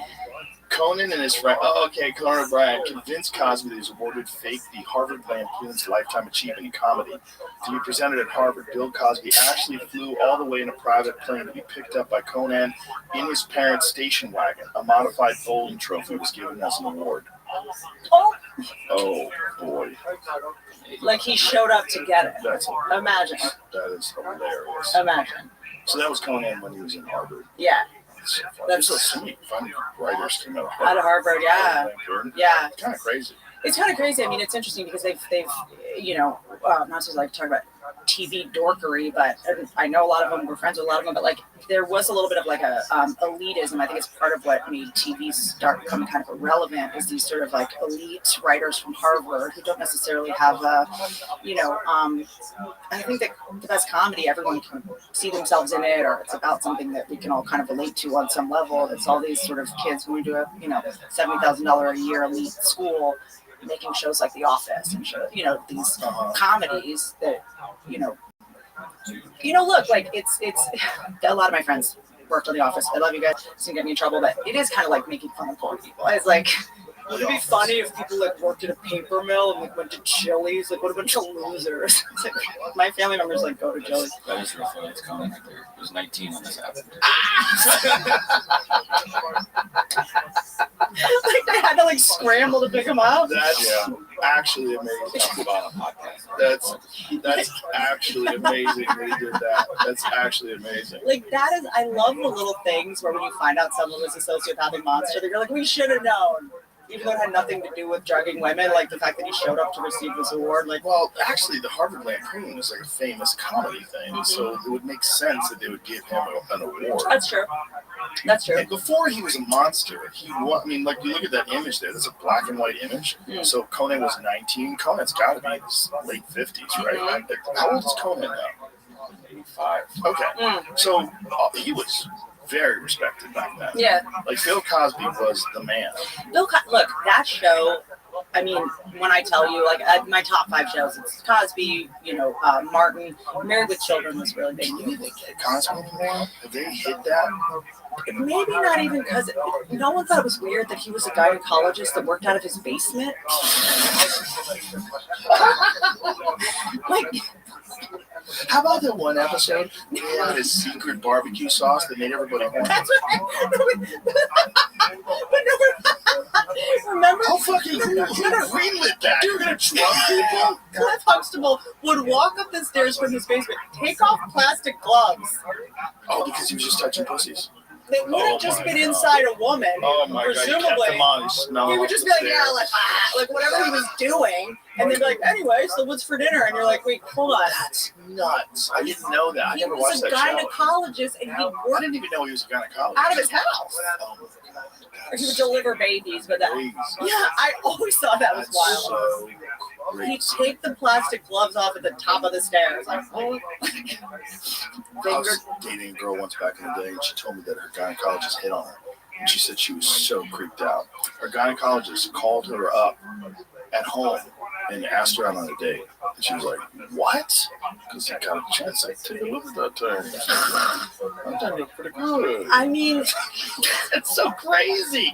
Your gynecologist asks you on a date. You're at home, and this is back, by the way, like when, I guess they had caller ID in the 80s, so this would be after they had caller ID. Like, you probably think the doctor's calling you up, because, like... By the way, didn't we just go on one? Just figure me. Yeah, what was that? Hold on, what's your definition of a date? That's what that was. We're together. My pussy in my ass. You in the stirrups. You fingered me and have all my money. Like, that is, I mean, it is interesting that today for a guy to become a gynecologist, I know it was like the only way, only men could be back in the day, but now for a guy to be like, I'm in med school to be a gynecologist. Yeah, everybody's like, what? Like, if I was a woman, I would never go to a male gynecologist. Oh, good. That's crazy. Yeah. Just if he's heterosexual, and he's staring at your cooter and thinking about sliding up in there. Or the opposite. Or if he like doesn't care, you're like, why are you not looking? If I'm not excited. Yeah, why'd you put gloves on? Look at that thing. Yeah. Look at it shine. I put glitter on it just for you. Like it is. Do you remember that? No. But glitter. Butt glitter. For real? No, remember butt crystal then bedazzling, pussy bedazzling. No way. Yes, this was Come a on. thing. Did that give you cancer too? Like This baby powder was does? a thing. Definitely something. But yeah, I'm just always fascinated by like conflating like feminism with just what are we doing? Bedazzling our pussies, like we're not like free the nipple, like we're fed. Joe isn't off on something. Okay. Is this William Glitter Montgomery? butts. The hot new trend for summer, glitter butt. That's so ridiculous. Like, don't look at my butt, but look, it's glittering. That's hilarious. Glitter That's butt like is a pretty butt. nuts. No, there was So where are these people wearing these glitter pants? I mean, it's not even pants. That was another thing that hoes would do back in the day. Remember, they would just paint their tits, and you can kind of go out in public with paint on your tits, like on New Year's Eve and stuff like that. Yeah. And people go, oh, you're topless. Yeah, I can't pee. And then it was like, why are you looking? It's like, what? Okay, these girls have glitter all over their pants. By the way, how toxic is that shit? Hold on. Go. That's just. Hold on. So we talked about the Wizard of Oz and that poor dude who had to play the Tin Man. That guy got fucked up by that paint. So did the woman that was the witch. She got her face caught on fire. Oh, caught on fire. Yeah. Which by the way, now we pay dermatologists to set our faces on fire, but back then that was accidental. It was a layers. Yeah, she will. Look young again. That young. Was it what was it? Asbestos or what? Well, she had green paint on her face all day long, but right? in Tin Man, it was it was aluminum. Aluminum, that's correct. Yes. Which we put in deodorant. Fine. Not the kind. I use Dr. Squatch. It's natural. Yeah. Works too. That shit lasts all day long. But Dr. Squatch is also, if I stink, that. Oh no, you don't Fine. want to smell me. Oh really? No. But I mean, when I don't have deodorant on and I like work out and hang out all day, and I'll smell myself and get disgusted. but, I like, smell myself and gag. I'll do like wipes. I'll just wipe it. You know. That's good. You don't want to get in there. But we're not, I just this whole thing where we all have to smell like a moonlit path. Yeah, but you don't want to smell like a monkey in the zoo. That's what I smell like. I mean, I don't know. It's kind of a power move. I guess. You know how like they say like Ronnie Trying to have James. sex with your wife. Oh yeah, no. You know what? I'm sorry to your wife. I love her too much to encourage this. It's like stealing my breath. What?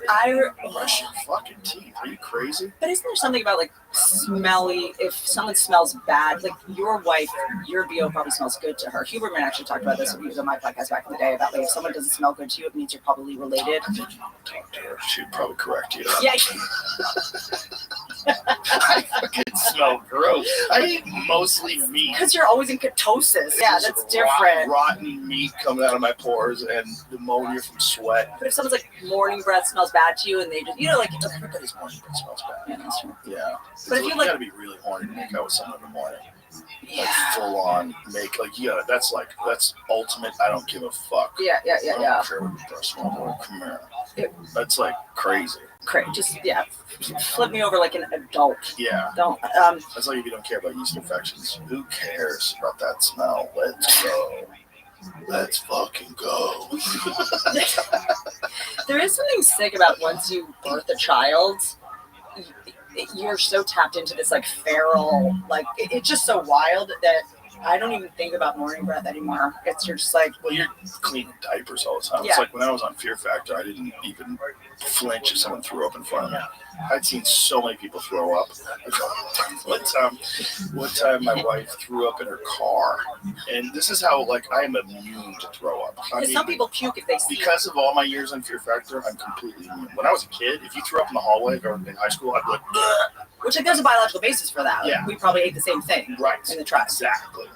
That got wiped out of me on Fear Factor 100%. She was coming home from the gym and she drank wheatgrass juice and she fucking threw up in her center console. Yep, I've done and she was crying. She was like, I can't even clean it. So it's guys, I'll clean it. I don't give a fuck. I cleaned the whole thing. I got in there with towels. I cleaned her puke out. It didn't even make me flinch. I'd seen so many people puke. I've seen people puke for days and days and I mean, I did 148 episodes, so at least 130 of those times people had to eat something that made them throw up. So I saw multiple people. There's 6 contestants. I saw so many people gag, and I had to be interviewing them, while they were gagging sometimes, while they were throwing up in a dumpster. I'd be talking to them. That was such a big deal, that show. It was so ridiculous. Such a big deal. You know, I took that show because I thought it was going to be canceled. I thought, look, I'm going to get some jokes out of this. They're going to stick dogs on people. But I'm like, oh, yeah. But you underestimated our deep desire for Schadenfreude, like watching other people be scared and humiliated. The Coliseum, basically. Well, it was also, I underestimated the entertainment value of the competition because it was competition. That was the grossness was great. It was definitely fun to watch, but there was also like real, like significant competition. Yeah, there was some great moments. There's this one moment with his mother and her daughter beat this father and his son. And the father and son were assholes. They were just, the dad was like a dick. Like, this is how you get ahead in this world. Be a fucking dick. And they were talking crazy shit to them. And then the kid fumbled and fucked things up. And the dad fucked things up. And the whole crew was crying. Everybody was so happy. Yeah. I'm fascinated. Oh, God. I just sent Andrew Schultz a clip that I'll cry if I talk about because he was posting something about, a daughter asking a gymnast who the daughter was getting attached and wouldn't let her go to the routine, so she did it with her daughter. And there's this video of this girl, I think it's in Brazil. She's doing a cooking competition, and those timed cooking competitions, and she can't open a jar, and her dad is in the audience, and she runs and gives it to her dad, and her dad just opens it, and it's like gives me goosebumps every time. But dads, man. But that shit just kills me. Oh God, this kills me. And this is how she runs. She can't get it open. Why do they make jars so fucking hard to open? By the way, if your hand. That's her dad. Look at her dad. Oh God. Oh God. Oh no, this is costing all this time. He's freaking out. Oh Jesus Christ. Oh God. Oh God. That's cool that you can do that though. Yeah. Because it's ridiculous that you can't, like, opening a jar. You gotta hit it on the side of a thing. Yeah. Or like if you just plank it on something. But it's like, I think he posted something about, when like runners don't finish the race and the dad comes out and like helps him cross the finish line or something. Oh gosh. I love shit like that so much. But I can't remember where we were on this now. I'm just gonna sob. Competition, fear factor. Oh, that's right. Yeah. It turned out to be fun. That's what it is. I think I'm fascinated by, and I'm like a football dork. I know you're not like the biggest football fan, even though you go to some games. Yeah, I like it now. I get it. I watched the Texas A&M versus the UT game. Yeah, shit. Incredible. And I think that what you're going for is it's almost like this gambling addiction in a way, because it's like even when your team loses, you're all losing together, and it's you get to feel like you're a part of something. There's so much like reptilian sort of hardwiring at play, but for me it's like about these goosebumps moments that you can't have every game. That would take the value out of them. Like this past season, when have you been I don't know if you're a football guy, Jamie, but Philip Rivers coming back to the Colts, and him coming out of retirement. Two major players came out of retirement this year that were like coaching. They were done coaching their kids little league in high school. Philip Rivers was just coaching, 45, 44, 45 years old. It's a fun caveat with that too, but tell me. He's got so many kids. 10, right? Yeah. He was about to hit retirement. Just 5 years you have to wait to go to the Hall of Fame. But now he just like re-upped his NFL health insurance. So now he gets coverage for, he's rich as shit, he doesn't really need it, but just a little caveat of like he gets coverage for life. Him getting Here's what I realized, and I realized this at the UT game. When you're a fan of football, you get big moments many times. If you're a fan of a fight, you get the fight, and then one guy wins and one guy gets horribly destroyed sometimes. Like sometimes your guy gets flatlined, and you're watching your guy laid out with his toes curled, his legs stiff, his arms up in the air, he's completely unconscious, and the other guy's on the cage like this, and then the medical people are taking care of your guy, and you're like, oh, fuck. Yeah. It's the worst. When you see, like, families and children see their dad get knocked out. No. So hard. No. That's so hard. We see wives crying, and then the camera turns to them, you see them there, like, oh, no. it's just football's a different thing. You know, when someone throws the ball and the person catches it and goes across the line, and you see 100,000. That's right. That's it. That's it. And so much is the type of fan base, you know. But like, But the people in the audience feel better. That's right. It's like they're celebrating in a different way. Because when a fighter wins, it's an individual. But when a team wins, it's your team. That's right. That's it's right. different. And you can make the argument on some level that not you're a part of it, but like the energy you bring. Like when I went to the Rams game, I'm a big Eagles fan, and Rams game. All green, all Eagles fans coming for away games. Like, it's imagine being like the Eagles and looking out at like all green in another, city. Also, is it Matt Brady? I think it's his last name. Is a kicker was it the Bills? Both of the kickers got injured and like they didn't have a kicker. And they're like, imagine getting the call. You're coaching like your middle school son's whatever little league football, and you get the call like, we need you. Really? It's like, yeah, he goes in and he kicks like the winning field goal. This was in September, I want to say. I love shit like that so much. That's awesome. When you also just moments like what Saquon Barkley did last year, like jumping backwards over, like there's a video of his teammates watching him do it going, fuck. Like, it's just, I love watching the interplay between the team members too. It's like comics. It's like, I get it. I didn't like it before, but I get it way more now. I get it way more. Because for me, it's like a watered down version of fighting. I'm like, when you just fight. But now I get it. It's not that. As an audience member, it's better. Because you're like a part of the game. Like, we are scoring. It's a stupid thing to say, we. You never say we won that fight. That's right. That's right. Also, but I think the we of it also happens to, the reason I think as live performers, when you see a team like the Eagles do so well, and then this last time they played the Rams just fall apart, you're like, what? Just per what we were talking about with fear factor and what you're capable of when you're on TV, when you've been insulted, when your ego's been, when you're in front of your kid. Right. I'm not going to eat a live rat, but if my kid is watching and someone just insulted my kid, it's of a different person. You know what I'm saying? I will fucking fuck this rat in the ass, whatever I need to do. Or if money's involved, I'm obsessed with sort of like the most dangerous team to me is always the one that hasn't won any games. That's the most dangerous fighter, is the one right? that makes money. That's right. That's right. And I'm just fascinated. Didn't Floyd Mayweather used to practice by doing like live Facebook Lives with like girls around to try to. Did he really? Yeah, I think we do like Facebook Lives. Well, he definitely did that to show off too. He was so fucking good. Yeah. He was so good, but he would do crazy things. Like they would have rounds that would go on for 10 minutes. He would, he would have like, what would he call it? Like dog pound? He had like a name for it. We would bring a bunch of guys in there and they would just box. They wouldn't have any rounds. They would just box. So like, it's sink or swim. You got no rounds. Yeah. You're just in there, but no one's going to tell you to stop. This is crazy.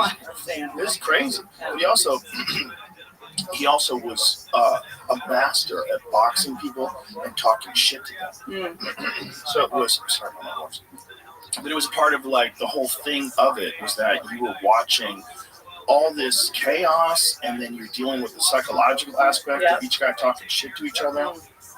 And it's also like that's in the doghouse. Nice. Refers to his gym's notoriously grueling sparring sessions, known for intense, no rules fighting until someone quits. Designed to push boxers to their absolute limits. I mean, it's not a mystery why he's one of the absolute greatest of all time. Quits. Yeah. By the way, this guy's had multiple hand surgeries, so he couldn't really even like blast on guys like he used to when he was younger. When he was younger, they called him Pretty Boy Floyd. And so in the early days of his career, he was a knockout artist. He was fucking people up. But he doesn't have big hands. And so he was breaking his hands like multiple times. And so then he became Money Mayweather and just started boxing everybody's face off. And like if you go back and watch some of his early knockouts, also he wasn't certainly facing the caliber of fighters he faces as a champion, but he's the best ever at not getting hit. That guy's been cracked maybe like 3 or 4 times in his entire professional career, which is wild. And is his ability to not get hit, is that from outworking everyone or something genetic? Is there some gift? It's a whole bunch of things that came together. So one of them, his dad, Jesus Christ, his dad was Floyd Mayweather Sr., okay? His dad fought Sugar Ray Leonard. and gave him a hell of a fight. His uncle was Roger Mayweather. Roger Mayweather, multiple-time world champion, the Black Mamba. So he grew up in a gym with Jeff Mayweather. And these guys were all killers, and they were boxing scientists. They knew everything about boxing. It's a famous quote that people always use, Roger Mayweather. See if you can find it. It was like, most people don't know shit about boxing. And everybody who knows anything about boxing, and by the way, I'm not a boxing expert. I'm like a fan. Compared to the regular person, I know more than most people. Hey, Rhonda, he's a fan. Most people don't know shit about boxing. But see if you can get him to say it, because it's the way he says it. Motherfuckers don't know shit about boxing. And it's 100% accurate. It's 100% accurate. Is boxing like, and not to like compliment like what we do in any, this might sound insulting to athletes, but like, is it similar in a way to comedy in that there's certain things like you can't really teach, like you have to find your thing? Well, there's certainly like genetic advantages that are huge, that are almost insurmountable. There's some people that have like speed, like Roy Jones Jr. was the best example of that. He had speed that was otherworldly. Like no one had seen anything like that before. And he had a style that no one else had. Roy Jones, so the most important punch in boxing, if you ask any boxing trainer, they'll say the jab. The jab is what establishes distance. The jab is what you can score with. The right hands try to knock him out. Left hooks try to knock him out. Uppercut. But the jab is the most important punch in boxing. Roy Jones rarely threw jabs. He would throw left hooks. His left hook was so fast that he would throw a leaping left hook and it would hit you as fast or faster than another person's jab. And you had to calibrate for that when you're fighting him. Like all of a sudden there's a guy who can do things that are literally superhuman. Like no one can move like him.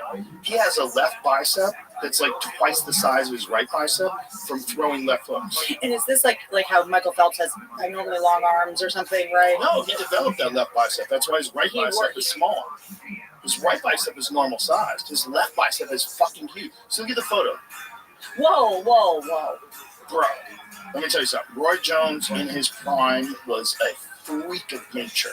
And do you try to go like, okay, you know, I'm just going to... Look at his build. Look at that left hook. Insane, dude. No. He was a freak. And also extremely intelligent, crafty, set you up.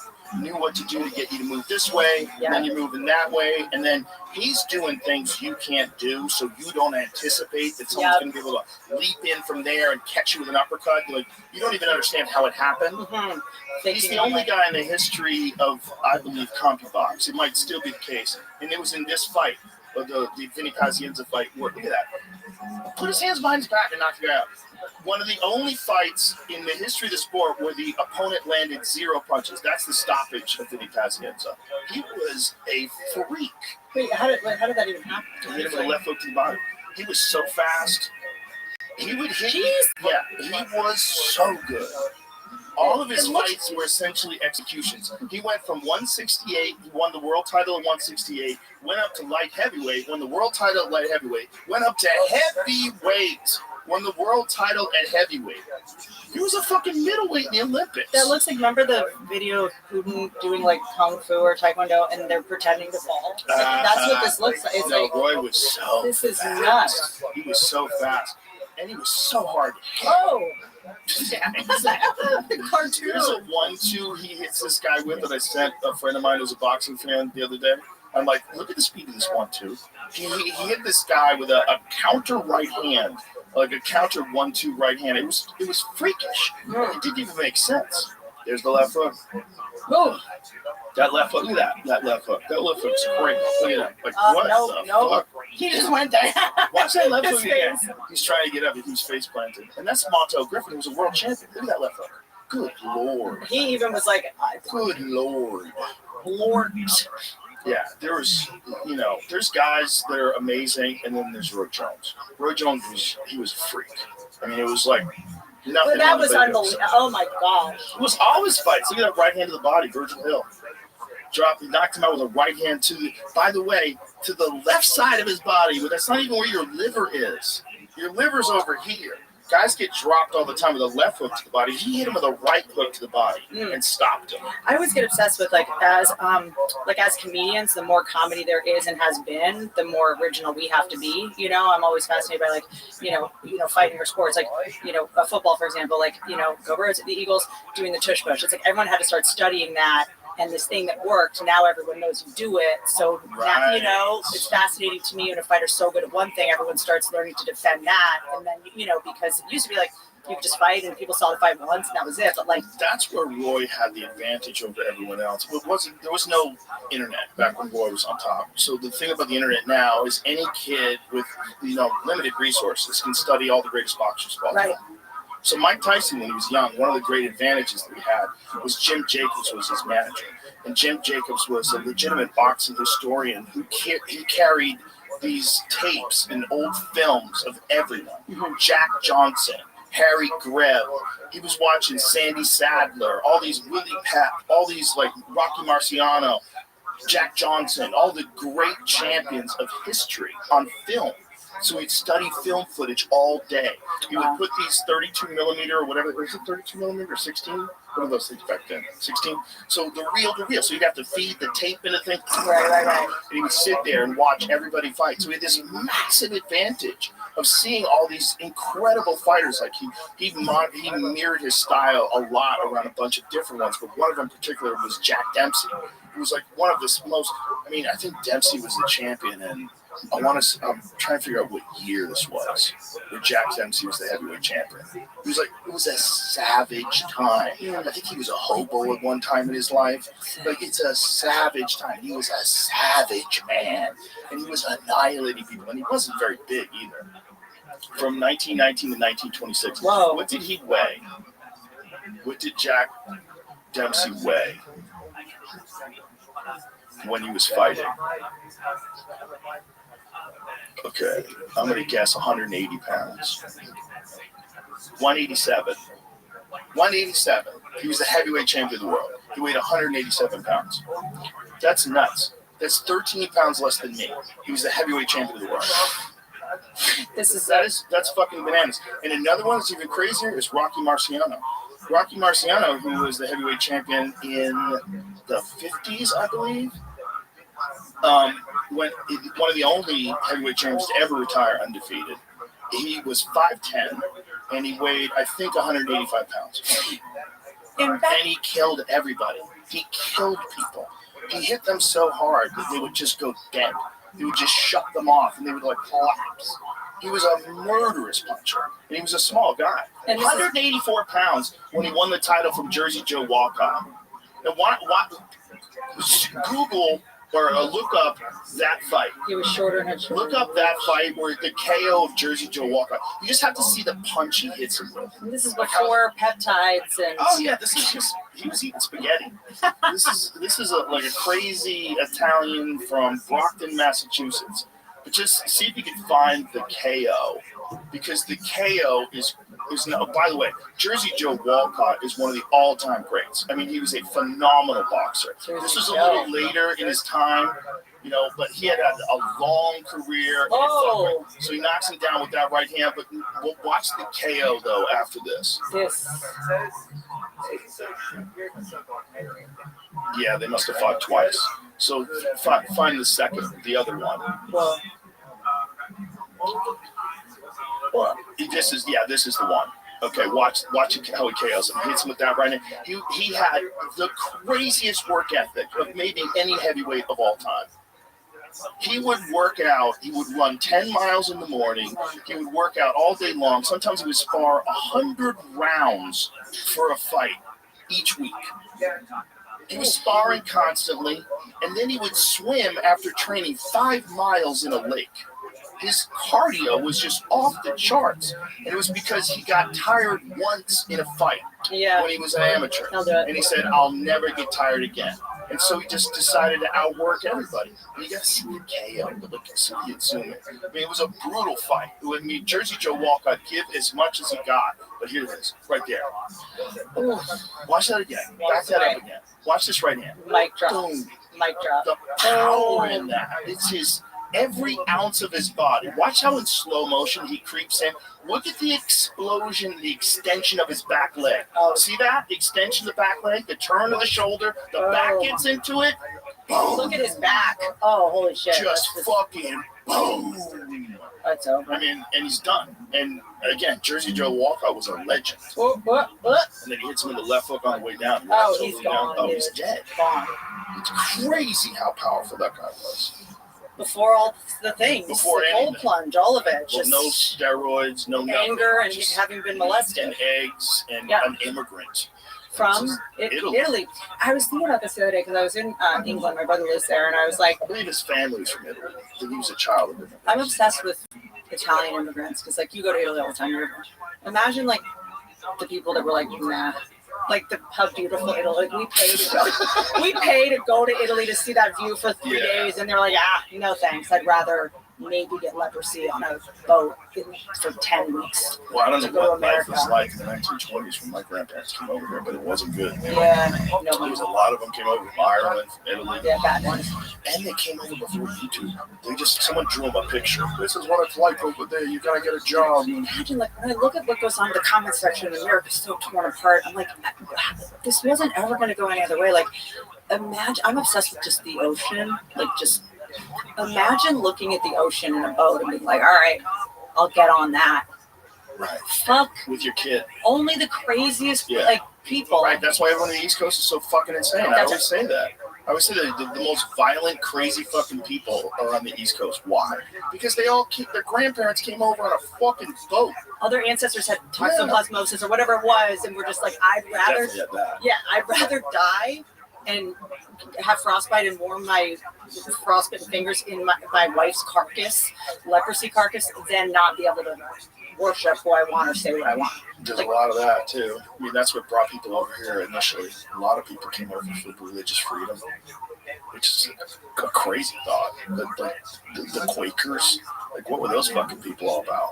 Wasn't that a big part of why they came over here? Like, they were getting persecuted in England? Which is so weird because we go to England and pay to go in the churches now.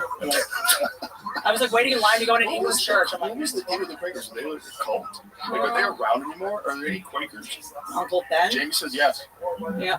Uncle Ben. Isn't he? I think so. Like, good right. I think so. I don't know. I've been really into Amish though. I'm in like Amish core algorithm where it's men like build barns in a day. Sexy, right? Dude, it's so hot. My porn is just watching men be useful, and they'll just build a barn and just like the Amish life. I feel like we're all kind of trying to go like, how do I get chickens? How do I self-sustain? How do I like? Some guys think it's hot when women cook.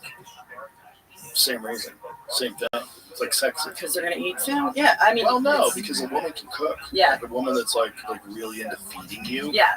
That's a good woman. Yeah. Like a woman that wants to cook for you. She wants to cook for you. For a guy that's hot. This whole thing of like, I'm not gonna cook for my man. It's like, you get to eat too. I mean, like, what are you gonna eat? Well, you don't have to cook for you, man. Like, I wouldn't expect anyone to cook for me. I think that's crazy. Because I know how to cook.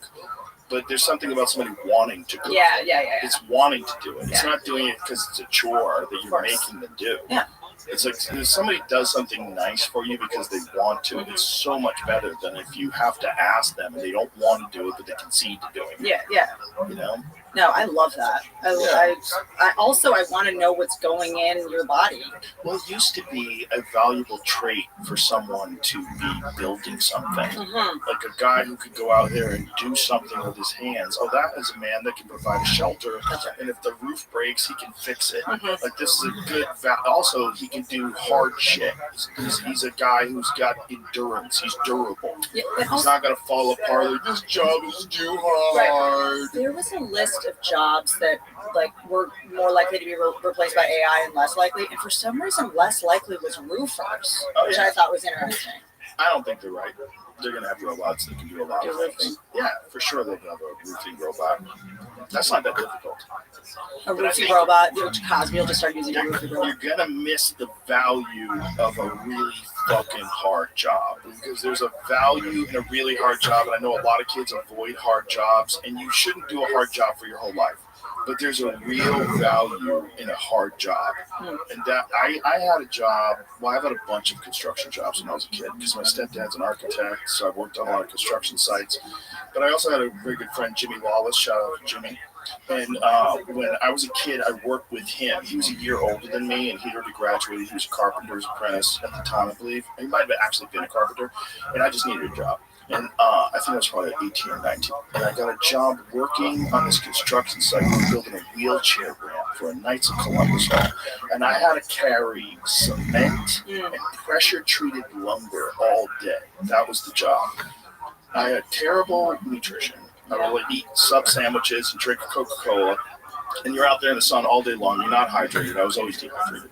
And I was carrying cement and pressure-treated lumber all day, which is gross lumber that they have to soak in horrible chemicals. Yeah, pressure-treated lumber, like you get these splinters and they get infected. It was nasty. Like you're dealing with whatever the fucking chemical that they treat that thing. Yeah, the radioactive shiny It's on girl. your skin, Yeah. and it's August, so you're sweating. So you're sweating like crazy. The shit is getting in your pores. You're carrying bags of cement. You're breathing cement dust all day long. And by 2 weeks, I quit. And when I did quit, I was like, okay, now I know that if I don't get my shit together and figure something out in life, that could be the best paying job that I can get. But whatever I got, it probably wasn't even $20 an hour. I don't remember what you got paid. And if I get injured, I don't have health insurance, and that's just my body now. Yeah. And I was clearly handling something that was toxic. Yeah. All day long. What is in pressure treated lumber? What do they use? Supposed to be left outside to stop like insects. Right, that's what it does. Like termites can't eat it. I have a weird question though. Is fucking poison. Is today's version of a poisonous, dangerous job like that sitting at a desk with a computer all day? Well, it very well could be, right? And don't they say that like LED lights are actually not good for you now? But just like sitting at a desk that is, you don't have a standing desk, you don't have one of these whatever Stivians or whatever I'm sitting on, and you're like, people just sending emails all day. Like, it's definitely bad for your back. It's tightened my lower back considerably. I think a big part of it is sitting like this all the time. So I'm super conscious about it now, where I do a lot more lower back exercises than I ever used to do before. But I got that machine you told me to get where you lift your back legs. Reverse hyper. That's it. Yeah, Louis Simmons, who's a legend in powerlifting, he invented that because he crushed his discs, and they told him that he had to get his discs fused. And he said, well, if I crushed them, can I separate them? And they're like, no, it can't be done. He's like, I'll figure it out. So he made a machine, and you climb on this machine, and he realized that in the descending, you're actually decompressing your back, and in the ascending, you're strengthening all the muscles around your back. It's a fucking genius piece of equipment. He's one of the rare people that I traveled to do a podcast with. Oh, cool. Yeah, I got that's like the main machine I kind of like have. It's the shit. Yeah. He's also got a belt squat that he gave us before he passed. And that machine's awesome too. You put a belt around your waist, and then the cable goes down in between your legs, and you're standing on a platform, and there's a stack of weights behind you. So instead of doing squats, which are one of the best exercises of all time, but the problem with squats is if you're squatting heavy, you've got all that weight on your back. Okay, it's all your. If you've got like 400 pounds, you're squatting. If you're a beast, you're fucking. You got 400 pounds trying to crush all your discs, and the only thing that's keeping that from happening is your strength. All your fucking core muscles and your spine muscles, but you're compressing everything with that weight. With a belt, you're not. So the belt is on your hips, and all the weight is down there. There it is. So that's me using it at his place. And then he gave us. Is this sit-down squat machine bullshit? No. These ones? No, I do that one. No, not at all. No, that's a leg press. That's a very, leg very press. good machine. That's what I do. I just don't want my knees. The problem with that is you ever see what happens when people lock their legs out and bends backwards? Oh, yeah. What do you mean? Don't, Jamie, don't. Jamie, pull that do shit not. up. Pull that shit up. I'm calling HR. You need to know. You need to know that this can happen, because I saw it happen to a lady once in one of these videos that looked like she'd never worked out. I saw the one with the guy's sphincter came out, and I just without us getting. I was in. I was in the sphincter algorithm. I don't want to get in the knee snap algorithm. Well, as a person who's had 3 knee surgeries, I have ostrich slaughters in my left knee, so I just have to like. And when you squat, are your knees supposed to go over your toes or not? I do. You 100%. Thank you. You 100% can, especially if you could build up to it. I do knees over toe stuff. Yeah. I had that guy from knees over toes on the podcast. He's amazing. I follow him. And you should. Everybody should follow. Yeah, He's 100% right. Yeah. He's one. I mean, I will tell you 100%. There's no room for error. That guy's right. Yeah. He has an amazing protocol for strengthening all the muscles around your knees. Yeah. I followed it. It has radically changed the progression of the injury and made my leg stronger than it was before the injury. Yeah. I also do weighted vests kind of all day. I've worked really? up to, it's only like 30 pounds what I do because that's the Gary Brecka move. Oh, is it? 30 pounds is a lot. You're carrying a 30-pound weight vest? I have a 30 and I have a 15. So I realized that with my kid, I'm bending over so much and picking him up so much. I was like, I could probably like kind of work out all day if I really just like wear a weighted vest. So that's a lot of weight to wear. It's gotten taken from me at TSA a couple times. So I'm just kidding. That's hilarious. If it's the place. Like, just kidding. Just kidding. I'm like, you think that's the worst thing in my bag? Threw me off from the fucking gun I have in my purse. Just have like a digital recorder in your pocket that looks like you're ready to press a button. Yeah, totally. So they the vest back in the suitcase, man. It's just like anthrax, chill. Yeah, they take it every now and then, but I kind of just try to wear it like kind of all the time. And then I'll do whenever I'm writing. Like if I am sitting down, I'm going like, I have to make sure that this sitting down, which is so bad for me, there's something else happening. So Huberman gave me the, it's a red light, but it's a sauna space, or it's just a bulb, one big red light bulb. That's the same as the Juve or something that's like a bunch of little red lights. Is it working for you? It must be. Yeah, I think so. I'm not a red light expert, but I bought Gary Brecka's machine. Oh, the full He's body got guy? the big, giant, crazy body machine. It's the shit. Can you go in there and just like fall asleep or something? I do fall asleep, but I'm always tired. I'm always doing too much. But when I get in there, it's 20 minutes. I just lay there for 20 minutes, and 100% it's helping with my eyesight. But you keep your eyes open. You don't put the glasses. Sometimes they give you like glasses. Fuck your glasses. Yeah. Fuck your glasses. I'm here to tell you, I'm living proof. Unless somehow or another my eyes are getting damaged and I don't realize it. How are they getting better then? Yeah. Why is my vision better? Well, that's the other thing with Why does it all not this. bother me at all? It doesn't seem that strong when it's in my eyes. It's not like I'm like, oh my God, I can't look at it. Yeah. If it was that bad to look at, wouldn't it be hard to look at? Like the sun is hard to look at because it's That's bad right. to look at. That's right. You know, bright lights are like, Jesus Christ, Yeah. it's hard to look at. Yeah. This is not hard to look at all. But it's also like with a lot of That's this. my meathead logic. It don't hurt, don't worry. Meathead logic is like we're so suspicious of like simplicity, which like does it work for you? Yes, then it works. You know what I mean? If it works, it works. Yeah. That shit works. Because we're all like, But there's a ton of science behind red light therapy, right, including like what frequency it's at. Because this one that he has, it's attached to an app, and you go through the app and you can change it for different effects. Oh. I don't know how much that's worth. That's what I'm saying. It's like, dude, here's the thing. I, as an aspiring snake oil salesman, like I remember I was with a friend of mine who's a big like lawyer in LA, and we're kind of more friends that he'd worked with prior, and he just got all these stories. Like he was there the day that Michael Jackson's hair caught on fire, like he was at the commercial. Like he's more than just my buddy, and we were outside, and there were like mosquitoes, and I had this like citronella candle, and I was like, oh, let me light the candle so the mosquitoes don't work. And I was like, it's citronella, okay? I'm gonna light it so that we don't get mosquito bites and get bit with whatever's in the fentanyl water of this state. And he's like, it doesn't work. And I was like, yes, it does. And he's like, no, it doesn't. I was like, how do you know? He's like, because my dad invented it. It's fake. Oh my God, that's hilarious. But like, it also, the flame, he was like, the flame does deter them a little bit, so it doesn't not work, but it's like, so I'm fascinated by those things. And also, I don't know if when you were broke, you ever just did like weird ass shit. Like I used to do studies, like when I first moved to LA. No! Oh, you were like a lab rat? So here's the thing about studies is like pretty much anyone can sign up, and it's usually people that need $50 like now. Right. So that's already a pretty biased sample of people. People that are like in DTs basically, like shaking, needing drugs like this minute. And you get $50 cash. And the more you talk and the more you complain, the more they'll ask you back. So I'm not going to say these big companies that I did stuff for, but like, everything from food to skincare to, I did a a lot of pharmaceutical trials at colleges that like the pill never came out. Like the FDA never approved it. Like there's things where I'm like, wait, did that ever get passed? Or I just took that for a month? Or what was the, but I also took Accutane. I took all kinds of stuff. That's like, bad news. But, so look, in studies, like it's kind of the same group of people. Like where I was, it was like, there were a lot of by Pink Dots where I used to live. And there were all these like office buildings. You would go in. It was usually like 20 people. And most of them just wanted to get the fuck out of there.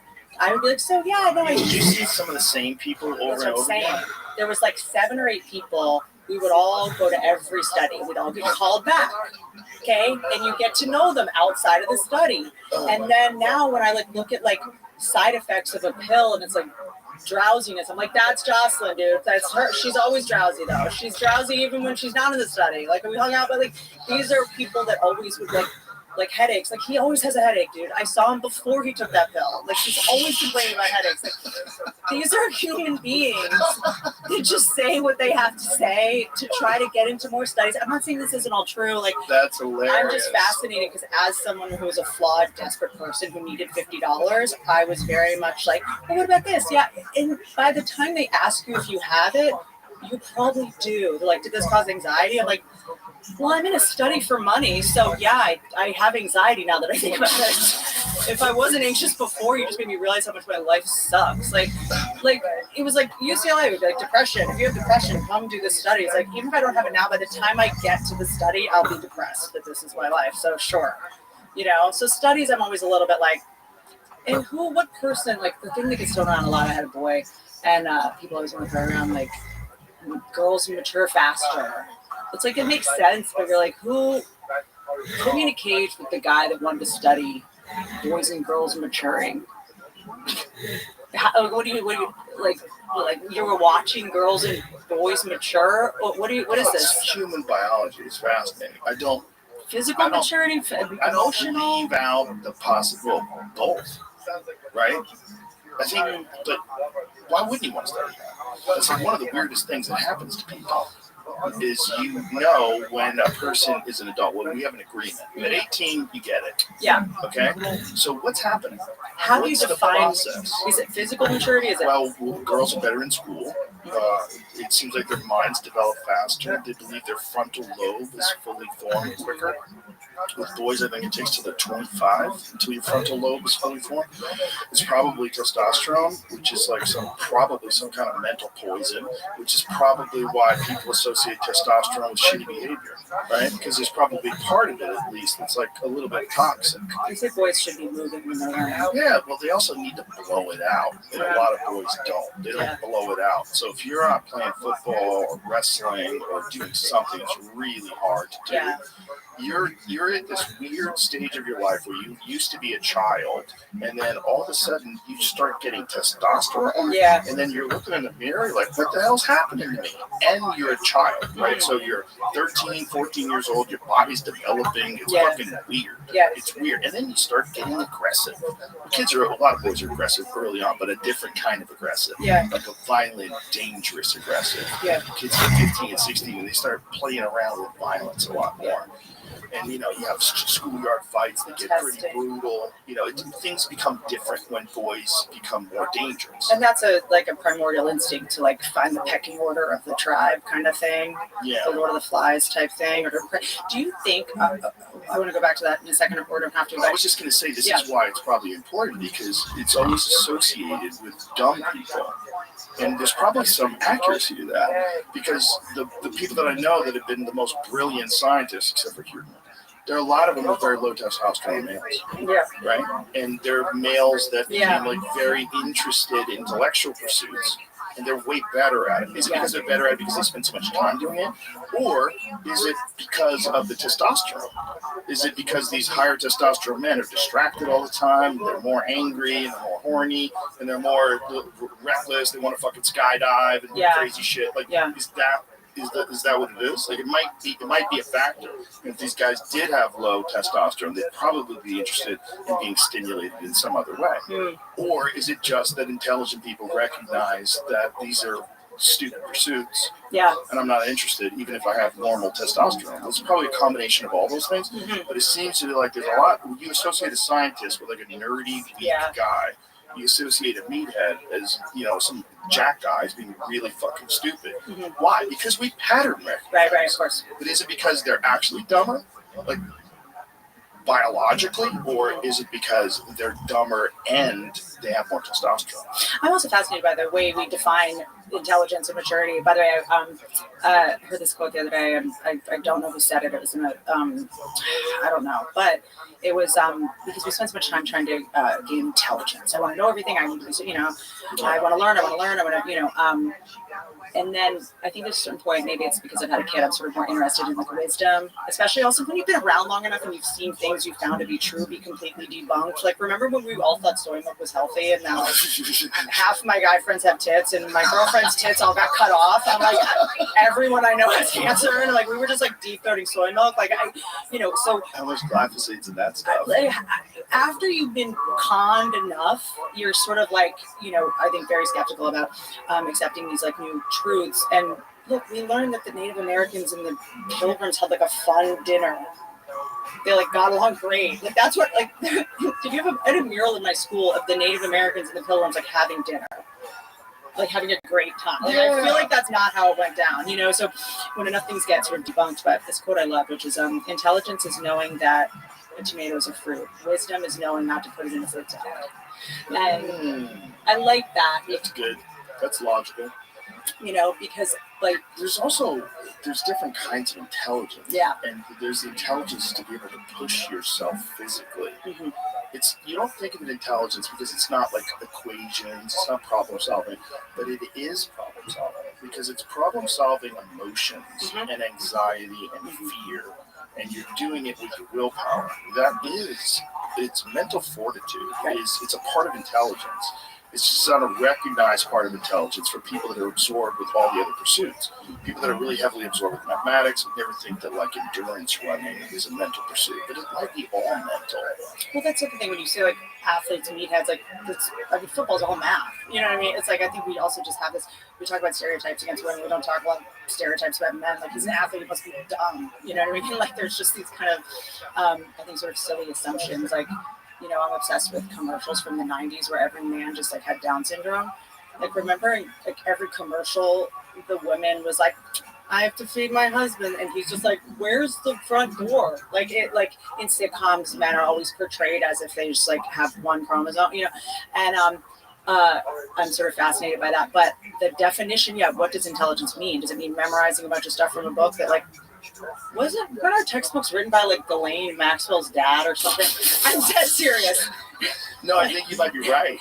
Like is that it? It's without going too far, he did do something about consolidating a bunch of medical journals. The textbook thing, maybe. There was a history textbook that was like,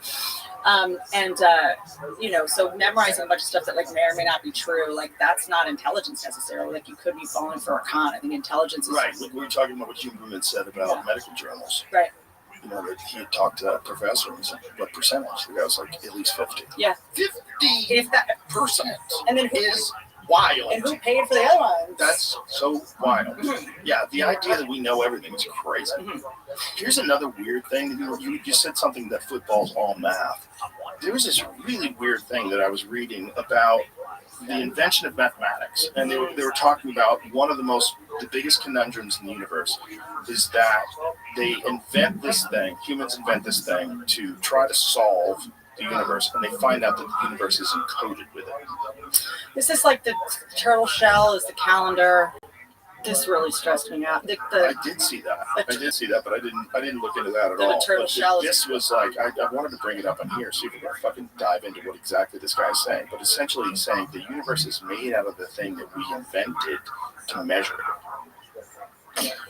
That's how he described it. To my monkey mind, right? Like that math was something that human being, like calculus, like advanced physics, like these crazy equations. Call Eric Weinstein. Call Terrence Howard. Call Eric Weinstein, and he would explain differential equations. I don't understand what that even means. I can say those words. Right. But we invented it. Humans invented that so that they could figure out how the universe is made, like what is the structure of things, how to measure things. But the universe itself is encoded with this. It's like it is made out of the thing that we invented to try to figure out.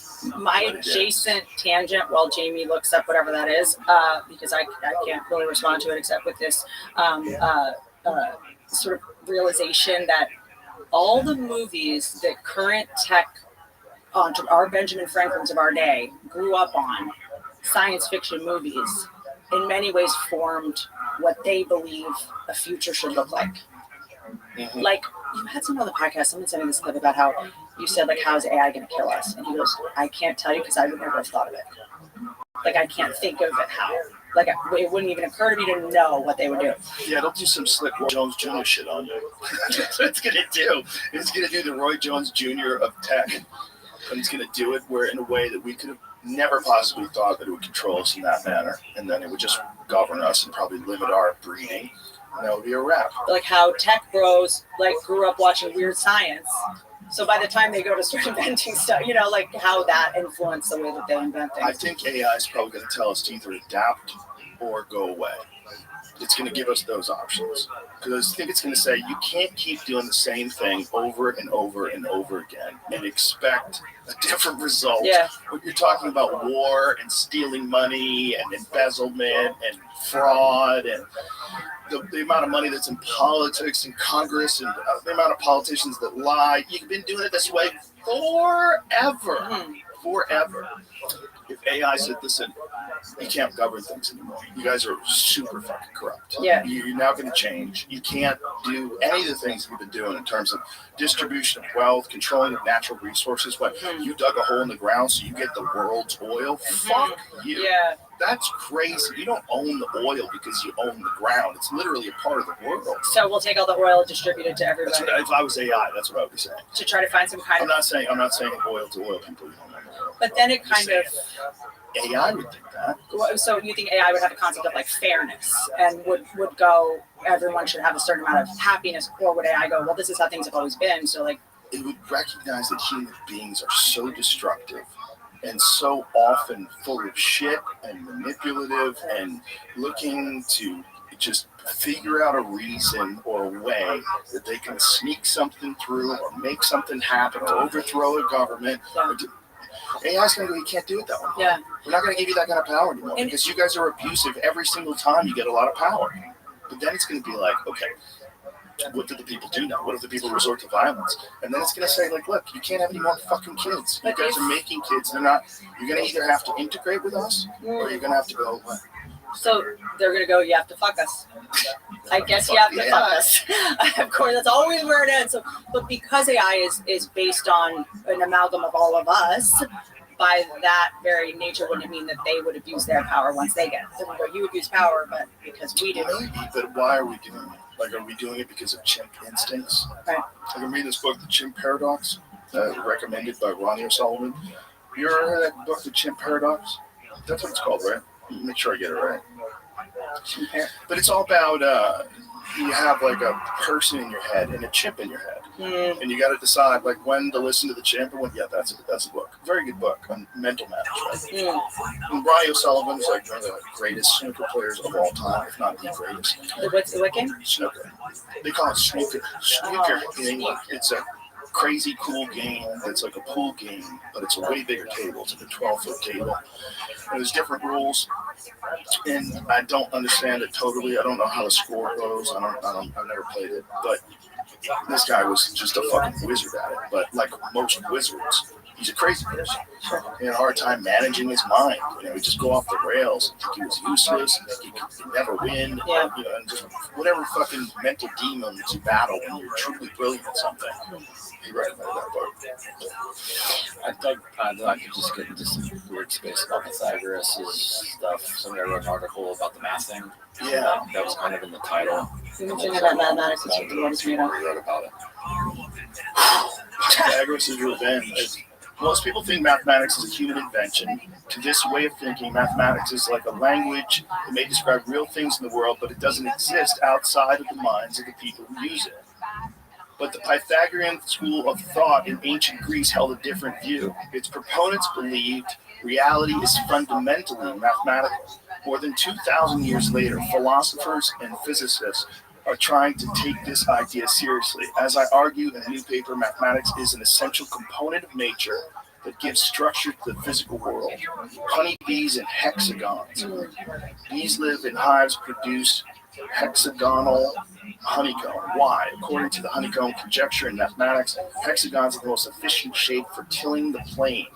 If you want to fully cover a surface using tiles of a uniform shape and size while keeping the total length of the perimeter to a minimum, hexagons are a shape to use. Have you seen when someone tests if honey is real or not, and they put honey on a plate and it just starts forming a hexagon? Sick! What? Is that real? Dude, bees are so metal, dude. They are so metal. Dude. You know who's more metal? Tell me. The wasps who behead the bees. Don't get me started on wasps. Oh, dude. Those wasps who come in and just wipe out an entire colony. There's a big ass wasp infestation coming next summer to California. Oh, wasps are scary. Dude, aren't they just assholes? Like, they don't even have predators. Like, they don't even serve any purpose except to just kick the shit out of you. I don't know what purpose they serve. They're getting scared the fuck out of me. All the bears eat the larvae. Oh, really? Yeah. Dude, I got stung by a wasp. You know, if you go underwater, they'll wait for you. They wait. They're like the Belgian Malinois. That's what I'm saying. They're just dicks. Like, they're just, instead of moving on, they wait. Whereas a bee doesn't want to sting you. If you get stung by a bee, like... Well, a hornet can sting you over and over again. A wasp can sting you over and over again. A bee can only sting you once and it's dead. It's only stinging you to get you the fuck away. Yeah, they don't want to sting you. Yeah. They want you to get the fuck away from the queen or get the fuck away from the hive.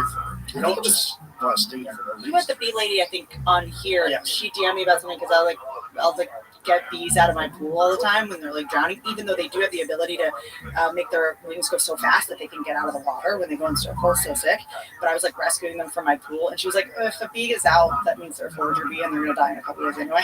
So you're risking your life. For like just for 2 minutes, yeah. Try not to drown. Yeah, I'm just stopping Darwinism. I found a few videos. It could be bullshit apparently, but it is weird when you pour water into the honey, it starts forming a hexagon. Like a honeycomb. Whoa! What? They're saying it's like a memory, which everyone says that's bullshit, but it's doing. How is that not just water and bubbles mixed in with the honey?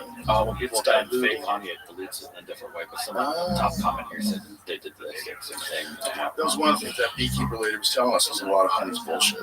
It's got corn syrup in it. Oh yeah, I mean, as I have my 2 jars of honey in front of me, but I do try when I travel to eat local honey when I land. Yeah, she said that's bullshit too. That thing about it, like helping your immune system. But I don't know how you would know that. Placebo effect is an effect. So now what? It's good for you though. Honey's good for you. There's some good aspects to it. Manuka honey. Anything on that? Topically? Yeah. She said they just had a good PR engine. Good for them. But there is psychedelic honey. Do you know about that? Mm-hmm. Yeah, this is wild because the way they have to collect it, so it grows on cliff sides. So these guys, they have to rappel and risk their fucking life to get this honey that makes you trip balls. Because there's a special kind of flower, I guess, that has a psychedelic compound in it. And I don't know what that compound is. A guy brought it in. I tried it. It was interesting. He said, just take a half a spoonful. So I said, fuck you, we're going in. I took the whole spoonful. I'm like, let's see what's up. It's something. There's something there. Is there something about the sugar that... This is what it looks like. But see if you can show them harvesting, because when they harvest it, this is how they do it. How crazy is that? So this guy's on this giant rope ladder and probably doesn't have any safety. Is that a mushroom? Oh, whoa. Those are all the hives. That's how they grow. Under cliffs. So sick. And what is it that if a bee stings you, does it help with inflammation? Like if you're... Sometimes, yeah. Sometimes it helps people with like arthritis and shit. Yeah. Like bee stings. Like people have used them to alleviate certain forms of arthritis. Make sure that's true. Pretty sure that's true. Or the pain is so severe that you... Did you hear about the lady that fell out of a plane? I think she was skydiving. I think it was a skydiving exercise, and she landed on a fire ant. Yes. And it kept her alive because they stung the fuck out of her, and her adrenaline literally kept her alive. And is that also what I remember? I had my ear. Look at that little motherfucker. So sick. Just the kind They're of so bee sting therapy, how it works. Okay, how's it work? Click on it. This one says too risky for treating osteoarthritis. I think it's. Oh, don't be a pussy. That's just because they can't patent bees. I mean, isn't that what acupuncture is like based on? I mean, If they get patent bees, then they would make you do it. yeah. Bill Gates is buying all the bees. You need to get vaccinated for arthritis. And it would be like, arthritis is costing us so much. Arthritis is actually a disease. It's costing us so much money. That's it. We patented bees, so you have to get stung by our bees. Yeah, it's so funny. It's like, it didn't NMN, didn't they start taking that off the market so they could make it prescription now or something? Is that true? They're probably trying to do a lot of that. Yeah, like all they're trying to keep like certain peptides from becoming legal. It's silly. It's silly. It's all good for people. I know you're not going to make money off of it. Doesn't mean it's not good for the overall human race. Yeah. You shouldn't be able to stop products that are super beneficial just because you can't profit off of them. That means you have a captive industry. That's not good for anybody. It's not good for you that you're allowed to do that. You shouldn't be allowed to do that. It's not good for anybody else. Peptides are really beneficial to people, and some of them are okay as long as they're making a ton of money of them. Yeah. Like these Wegovy peptides. Yeah. You know, the ones that like GLP-1 inhibitors. Those, you know, the numbers of people that are on those now. It's kooky. It's like more than 10 million in this country. What's the number of people that are on GLP-1s? And is that also called Ozempic? That's right. Yeah, Wegovy. And there's another. There's a bunch of different names. But also, basically, it's a GLP-1. It's a peptide. And I mean, there's good press about it. There's bad press about it. It's like, you know, the person I saw this morning, like, she's like, I lost 60 pounds. Like, I was gonna, like, it was, you know, she's like, even if there's side effects, like, I was gonna get diabetes. Like, it was bad, you know. Yes. Like, 100%. Obesity was our big problem. So, you know, it's like almost everything. Mm-hmm. There's like goods and bads like I said, stuff. I took Accutane when I was, I think, 14 or 15, and they're like, oh, well, side effect is you're suicidal. I'm like, when you're 15 and you have acne, you're suicidal. Like, I'll take whatever the side effects are. Joe, this is nuts. Okay, no full year total, exact full year total, publicly available from major sources as data through September shows rapid growth but lacks a December closeout. Truveta data reports 12,203,009 GLP-1 prescriptions from January 2018 to September 2025. Wow. 12 million prescriptions is a lot.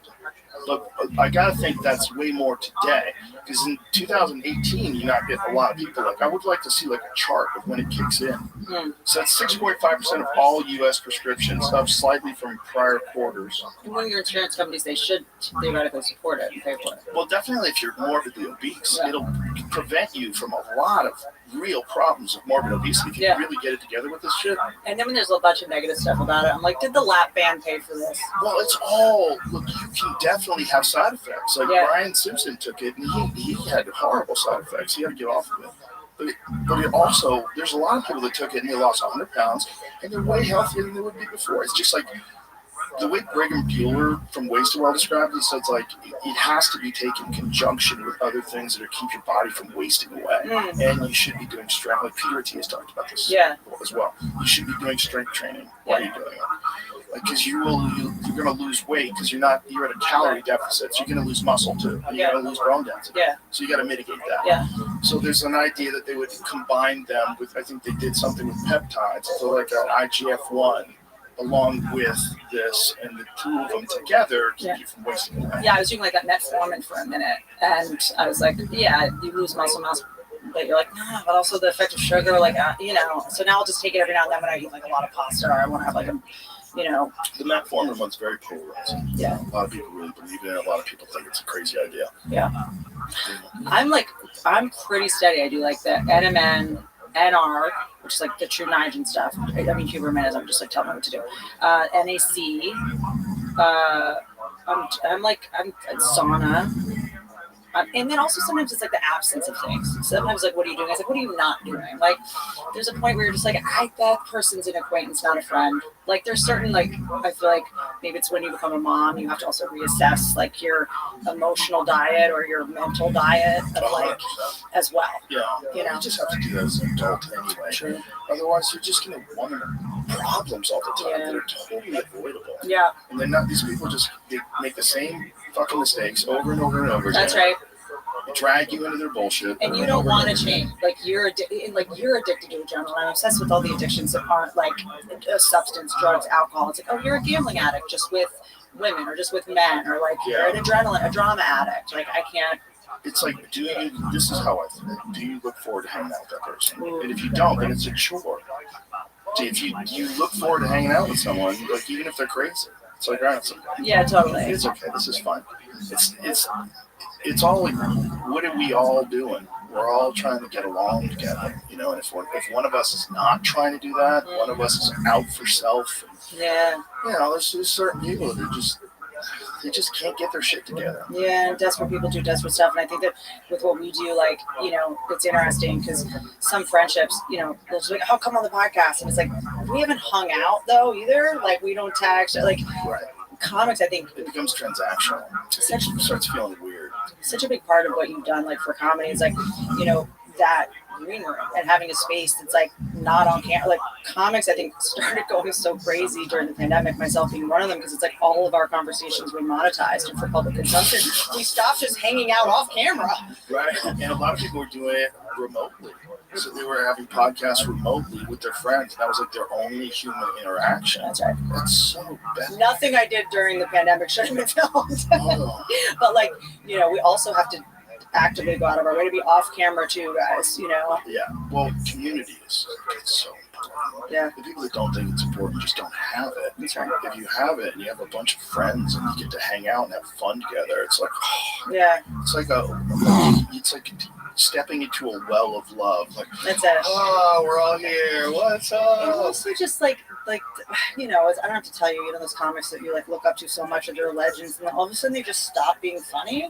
And you're like, how did this happen? You know, whether it's because they've, you know, incubated themselves against, you know, doing what normal people do on a daily basis, and, you know, assistants, but they've surrounded themselves, they're not friends with comics. It's always that. It's like, how did that person start? They're just not friends with comics, and they don't have someone humbling them constantly and pushing back and giving them shit. And all the motivations that got them to be funny when they were younger have been eliminated, because almost all of us try to get extra attention. That's right. From girls or from your friends. You're trying to be funny. Mm-hmm. You have no motivation to be funny anymore because everybody loves you and you're rich. And being a comic is a lot, I think, of like having almost intentional contrarian Tourette's, where you'll just say some shit that like it's a crazy premise. Like sometimes stand-up is like saying something that isn't true and then proving it, you know? And to say and have someone fight back with you. That's why I think comics, when people are like, why do comics talk about woke culture so much? It's like, because we see disagreeing as an interesting conversation. You guys see it as fascism. And like, also, woke culture is trying to dictate what people can and can't say. And we can disagree. And you can't tell me what I can and can't say. My body, my choice, but not what your mouth does. Yeah. You can't just start saying punch a Nazi. Like, settle down. Yeah. Figure out what a Nazi really is. Yeah. What are you saying? You're a Nazi because you don't think biological males should be competing with women in sports? Because I've heard that thrown out that way. Well, that's crazy to me. Mm-hmm. You don't get to define things like that. That's what you're doing when you're fighting against woke culture. You're fighting against nonsense that can't stand up to facts. And the thing about things that stand up to facts is people usually don't defend them violently. They usually discuss them clearly because it's obvious. Yeah. This one, it's not backed up by facts. Yeah. So the opposition of it is like violent, angry. Like they want to stop debate. They want to stop conversation. This is what the problem with woke culture is. What it is, it's just an ideology like any other one. It's got its own rules. And because it's not based on logic, it has to be very angry. It has to scare you. Did people look at hippies like this in the 70s? They wanted to do that. That's how the CIA tricked the hippies into doing all that Manson shit. That's what they were trying to do with the whole Charles Manson. Have you ever read that, Tom? Chaos? What's it called? Chaos? Yes. I have it. I've started it. Tom O'Neill's book. It's fucking incredible. Can't recommend it enough. Yeah, I need to. But it's all about them discrediting. So they were terrified of the love movement. They were terrified of all these people that were taking acid and going to Woodstock, and they were like, Jesus Christ, we're losing the cultural battle. And so they got together with Charles Manson, gave him a bunch of acid, and taught him how to mind fuck people. And this guy went out and killed a bunch of people, and they blamed it on the hippies. Like, oh my God, we got to make acid illegal. They made acid illegal like that year, and then the whole world went kooky. They shut down all the psychedelics. That was the sweeping Schedule 1 Act of 1970. When was the Manson murders? What year was the Manson murders? And while you're finding that, I'm obsessed with CIA. The Philippines operation in the 50s where they made it look like vampires. Suck the blood of a bunch of the rebels. Have you seen this? Did it really? I've heard about it. Dude, I forgot it's about so it. sick. 69. So the Manson murders happened in 69. Oh, yeah. In 1970, acid, mushrooms, DMT, all that stuff becomes illegal. Schedule 1. Yeah. That's crazy. They threw water on a movement of people abandoning this path that they see their family on, their mother and their father, and they're not happy. And these people are dying unhappy, and they're getting heart attacks, and they're dropping dead at 60. And these kids are saying, I don't want that in my life. I want to follow the Grateful Dead. Yeah. I want to make art. I want to dance. I want to go to music festivals. I'll figure out how to live. And they were like, no fucking way. We don't want war. Make love, not war. What? Americans in the street saying love, not war. Never before. Not 1947, right? Think about the end of World War II. You couldn't imagine Americans in the street. But in 1967, they didn't want to go to Vietnam. And they're saying no to war. And they're in the street. And they're wearing flowers. They call them flower children. So they had to turn them into monsters. And so they got Manson. Women had to wear bras again. Nightmare. All that stuff. Like I got in a wormhole on the CIA and Hendrix and Cobain, and I'm like, I just can't. There's certain things I think they have their fingers in probably everything they can get their fingers in. All of it. And do they have to? I think they do. Like in some ways, but the problem is they have power that they probably shouldn't have. And then there's always going to be some crazy guy who keeps pushing things. And next thing you know, you're selling coke in Nicaragua. Dude, this guy. There was some like myth in the Philippines about this like vampire that would kill people, whatever it was, and then they in the middle of the night take these rebels that they need to deal with, and they drain them of their blood and puncture. I'm just obsessed with the guy that had to do the puncture marks. Like there's a guy who had to like do the vampire marks, and so that everybody woke up, and these rebels that they were following, they saw that they had been attacked by vampires. And how did they kill them before they drained their blood? How they used to be whacked too. That's kind of crazy. That's so wild. That's a great idea. So sick. That's what I'm saying. Imagine if you were a fucking soldier and you thought you were really in a Blade movie. You thought this shit was real. I mean, if you're living in the Philippines and I don't know what their education was, right? I imagine it's not the best. Yep. You're fighting vampires. Right, or you think vampires are, but imagine being the guy who was like, that's not real. The Philippines guy that's like, that's not real. And it was like, oh shit. Like, that's crazy. Yeah. Or the guy who's like, told ya. That's crazy. Yeah. Just the Kurt Metzger who's like, told ya. What year was this? The 50s? Wow. It's the Ashwaga. Was it called the Ashwaga? Was the name of the vampires they were scared of? People are so nuts. But this is like when you read this about the CIA and you're like, what are they doing now to make it look like a this and it's really that? So the CIA Combat Psy-War Squad, and so it says the Psy-War Squad set up an ambush along the trail used by the Hucks. When a Huck patrol came along the trail, the ambushers silently snatched the last man of the patrol. Their move unseen in the dark night. They punctured his neck with 2 holes, vampire fashion, held the body up by its heels, drained it of blood, and then put the corpse back on the trail. When the Hucks returned looking for the missing man and found their bloodless comrade, every member of the patrol believed that the Aswan had got him and that one of them would be next if they remained on that hill. When daylight came, the whole Huck squadron moved out of the vicinity. Wow, what a gangster. CIA trained squad. How many times did they do that? So sick. So, what's the scare tactic. They did it to? Apparently only used once. To dislodge a squadron. So it was only one time that they did one guy? That was only one body. That dope move. So sick. That's all you got to do to let the fear spread. I love that shit. I would run off that fucking mountain. I'm not convinced vampires aren't real. I'm not convinced. No, I see what I saw. I know what I saw. Even if it's an animal. I think mathematically they can't exist. I think someone actually done the numbers on this. That mathematically vampires would wind up killing everyone. Oh, Nothing but No, what are you talking about? Someone else researched it and said that it might not have even worked because they didn't have a vampire-like lore in the region. They had something else where they said that they fed on. Who's this hater dork? Fed on fetuses of pregnant women. Ugh. Yeah, but either way, it's a monster that drained the guy of its blood by biting him in the neck. But it's also like, there's not vampires. Oh, there's just the American CIA. Even worse. I'd rather there be fucking vampires, dude. Fuck. From the CIA guy. If they even tried to do it, we're all so fucked. Which description was The from one that CIA? they read was from Lansdale, and Lansdale is this guy. Yeah, that guy's a vampire. What are you talking about?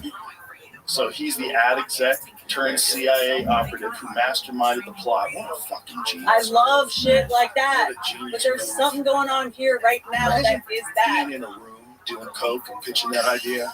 Okay, guys, I have an idea. Fucking vampire! You know that hole puncher that we used down here? I have an idea. And for everyone was like, for a second. You snatch the guy and you have to keep him from yelling. So if you cover his mouth, he's got to be the last guy on the patrol. You have to snatch him so the guy right in front of him doesn't hear it. That's a lot of You got to muffling. keep him from screaming. You got to hold on to his body, keep him from fighting back. And Do you reach think for a they weapon. put something in, like a needle with a... It doesn't sound like that. Not yet. It sounds like they just held that guy and cut his fucking neck and then hung him up by his ankles. This is always my thing. If this is what we know, what do we not know? Oh, Right? Anything. we don't know a lot. Especially when crazy stuff comes out. I'm like, if this is like Epstein or whatever, if this is what they told us, Right. it's so bad. They did one vampire thing. That was the first time they ever did that. They had to practice a couple times. That's why a few times it didn't work at all. They had to practice blindfolded. Scream, they had to kill everyone. Lansdale brags about an improvised bit of homemade voodoo he called the Eye of God. It was based on a World War II cyborg tactic of learning the names of individual German officers and announcing on the battlefield over loudspeakers that they'd be the next to die if they didn't surrender. Holy shit. Lansdale's twist was to paint a cryptic symbol he called the Eye of God outside the homes of suspected Huck sympathizers. The mysterious presence of these malevolent eyes the next morning had a sharply sobering effect, wrote Lansdale. That's crazy. Isn't it like, Lansdale. does stuff like that make you feel like People are monsters. like we're like fake news? News has just always been like, maybe this is the realest, truest news we've ever had. When you think about back then, it was all just gossip. Yeah. Well, I think they definitely controlled the news way better back then, and they Yeah. do things like the Gulf of Tonkin. Yeah. You know, where they just decide that they're going to pretend that we got attacked so that we can go to war. Who knows how many people died because of that? And that's Yeah. crazy that they did it and got away with it. Like, Yeah. that's a real tactic. I think this is the crazy part, is that he was an ad whiz for all these companies, and then he volunteered to go to the army, and they recognized his special talents. He's like, I'm not getting enough evil done working for Nabisco. He's the pioneer of psychological. Wait. So Started PSYOP. this is fascinating because this is like, I sell jeans that cost $10 for $80. Like, trust me, I know how to trick people. Like, it's so fascinating when you're like, people went from working in an ad agency to sell products to like convincing people vampires were real. It's just fucking genius. Yeah, I mean, I love that shit. Genius. What a great idea. And what's the genius thing now that we're being convinced of? That's like, Oh, I bet they do some of the stuff just for fun to keep practicing. remember like charcoal toothpaste was a thing? I'm I like, use what? that every day. Charcoal in your mouth. In my mouth. It works. It works. Because charcoal, it absorbs. It cleans your teeth. It's really good at cleaning your teeth. Where did we land on this root canals a bad thing? I don't know about that. I've been meaning to talk to my orthodontist about it. I haven't had a chance. I'm just trying to figure I out. know a bunch of people that are thinking about getting their root canals removed and getting a post put in. I'm like, is that better? You're going to get a fucking drill bit? But isn't it more about opening it and bacteria getting in and getting into your lining of your brain?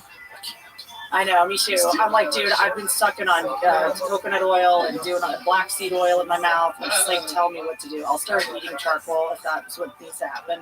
So this is, I don't know. But like, yeah, what are the things that we're kind of like falling for right now or being scared of? Like, I feel like there are a lot of tests. Like, Well, what are the things that are bothering us that we don't know about, like the Iridium girls? Like, what about Wi-Fi? What if we find out that Wi-Fi is making us less and less in tune with our life, or less in tune with our environment, or dulls a certain part of your brain I think with or without the like beams harming us, the phone is doing that anyway, right? Has there been any long-term studies on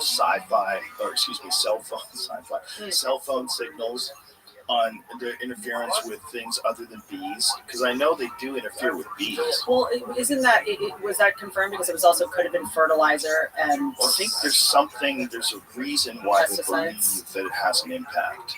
What is the reason why they think cell phone signals have an impact on bees? I think that's not pseudoscience.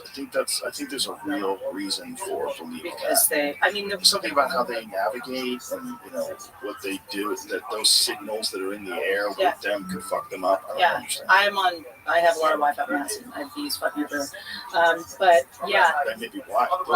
Yeah. Maybe it's it's like 11 when they turn on the sirens. When I was pregnant, I was listening to like whale sounds a lot. Oh, that's so crazy. And because when you have a baby in you, it's like an amphibian. It's breathing fluid, right? That's smart. And then I was like, what if these whales are like fighting? Like I don't know what they're saying.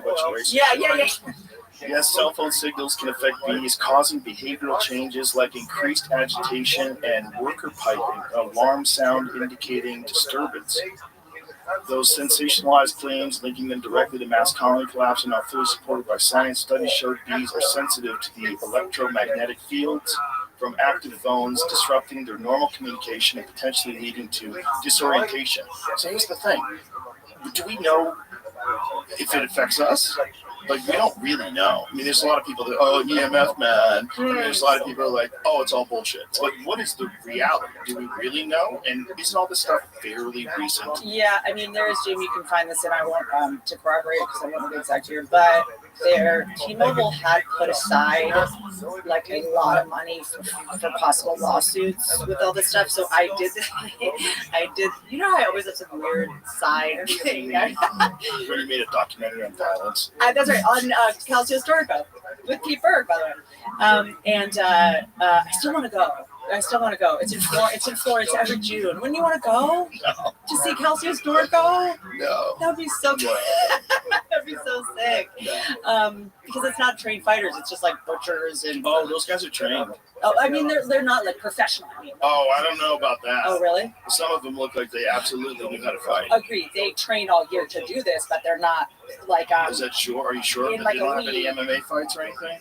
Maybe. I don't know. I'm watching some of those guys. I'm like, that guy looks like he's fought.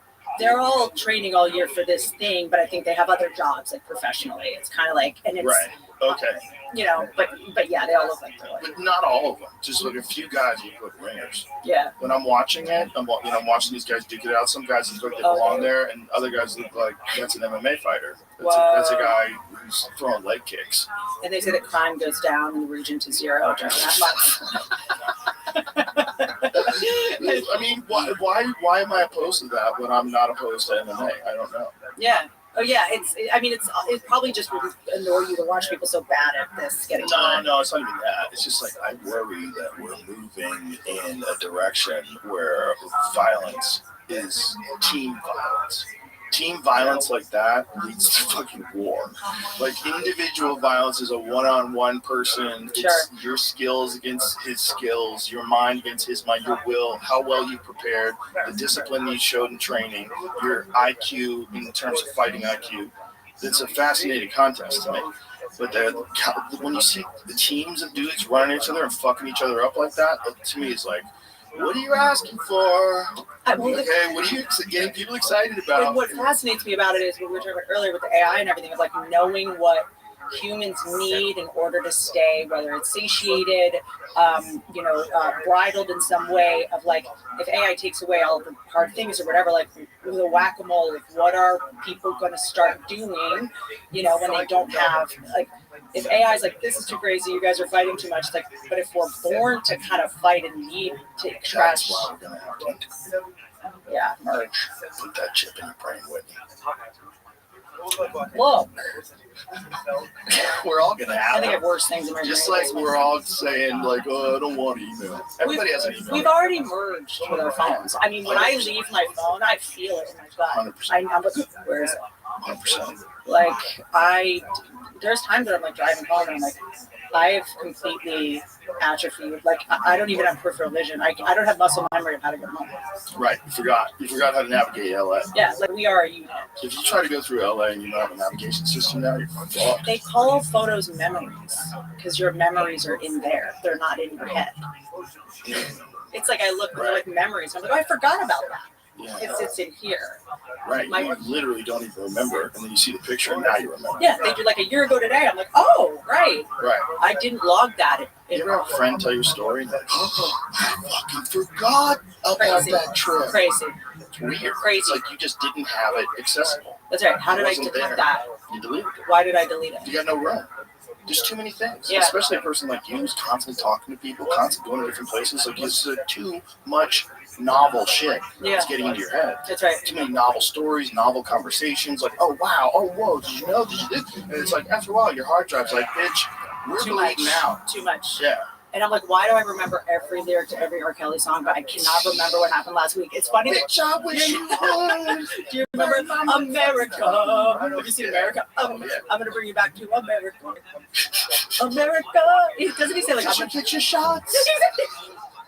Did you get your shots? Did you get your vaccine?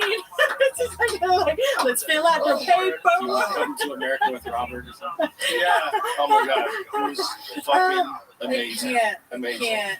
We'll play this just for us, and we'll end this with that. Can we hear that part? That's the other thing. It's We like can't put it on extreme left people will be like, America's full of fascist Nazis, but let everyone in. Come here. I don't know if that's Oh, it's like a new company. Yeah, no. We'll wrap it up. Did you get your shots? What shots? I love you. At the Comedy Mothership all weekend, sold out. Sorry, bitches. Do you have your passport? Did you get your shots? That'll play it now. Bye, everybody.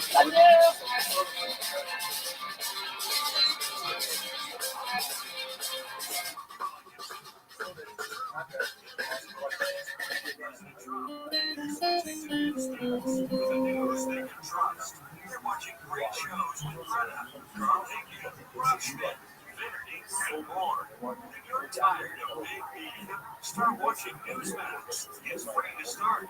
Go to newsmaxplus.com for immediate access. Joe Rogan Podcast, check it out.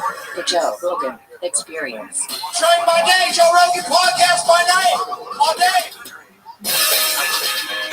Hey, Bradley Cooper. What's happening, baby? You know what it's like when, like a Twilight Zone episode or something, where like you're watching the TV. This is an episode where like I'm watching the TV, and then all of a sudden you're inside the show, and you're looking at me. And all of a sudden I'm inside the show. It's crazy. It's weird for me too. It's weird for me that it gets weird for other people too. Like when I see people being weird about it, I'm like, it's okay. I feel comfortable just saying that. Oh, good. You look comfortable. Yeah, no. But it's excitement. It's weird for me. Like I was trying to explain this to someone. They're like, people have a hard time being comfortable on the show. I go, I kind of do too. It's fucking weird. Yeah. It's weird that many people are watching. Yes. And then you start thinking like, oh, don't fuck it up. Don't say that. But if you think about it, the fact that you did this long form setup, and that we live in a culture where people taught me say that it's all about short term. Yeah. It goes against it. The people are interested. Yeah. Well, the short-term stuff does work, you know, like short attention span stuff is very popular, even with me, like, but I have been resisting it more and more lately. I'm like a fucking heroin addict, like slowly weaning myself off the drug. And the more I wean myself, the better I feel, like physically better. My brain works better. I feel more relaxed. I don't feel like this, like Sugar Sean O'Malley, the UFC fighter, he said, even when I'm just scrolling, even if it's not anything about me, he goes, there's just like a low level anxiety that I get. I'm like, yeah, because like, you know, you're wasting your time chasing a fix that you're never going to get. And you're just like getting these short drips of like, oh, look at that. Oh, look at that. Oh, scroll. But that's not what people really want. What people really want is something engaging, something that's like, wow, that's like a great documentary, like, which are still super popular. Like a great documentary, they're still, you know, like huge on Netflix and huge on YouTube. So this Oppenheimer was like 3 hours long. Right, exactly. $1 billion. So people went. humans didn't change. It's just you can hijack the reward system by giving them some short attention span nonsense, and it just like tricks their slow drip dopamine into like continuing to watch this stupid shit. But that's not what they want. You know, that's not what I want. You know, it's the difference between like just a little drip of something that has the illusion that I'm getting what I want, as opposed to what I actually need, which is sort of a reminder that I exist. Yes. Yes. And that I'm communicating with somebody and I can relate to it. Yes. Which is a different thing. And I only know this because I've never been on social media, but sometimes. There was one time I somehow got on TikTok and it was all police footage. You know, like, and I remember laying on my couch, 40 minutes went by and I was just doing this. And it was like the first part of the video. And then what happened? And then like the second part 2. And that was the only time I experienced it. I thought, I got to stay away from this because I won't leave the house. It's bad. It's bad for you too because it programs you to think that is going on everywhere in the world. Like if you have 8 billion people that are interacting with people all over the world and you only take the worst examples of that and broadcast it, and then it becomes viral and millions of people, it rewires your way you think about human beings. But the other thing is about memory. Someone was talking about Niagara Falls the other day, and I thought, I've been there, right? And I'm like, have I been there? Or did I see a video? Or was that one of the things when I put the Oculus on? Right. Honestly, I can't remember, but I know what it feels like to be looking at it. Oh yeah. So it's changing the way memory works. 100%. Yeah. I've hit a wall in my memory, like a tangible wall, because and I think it's connected to like Dunbar's number.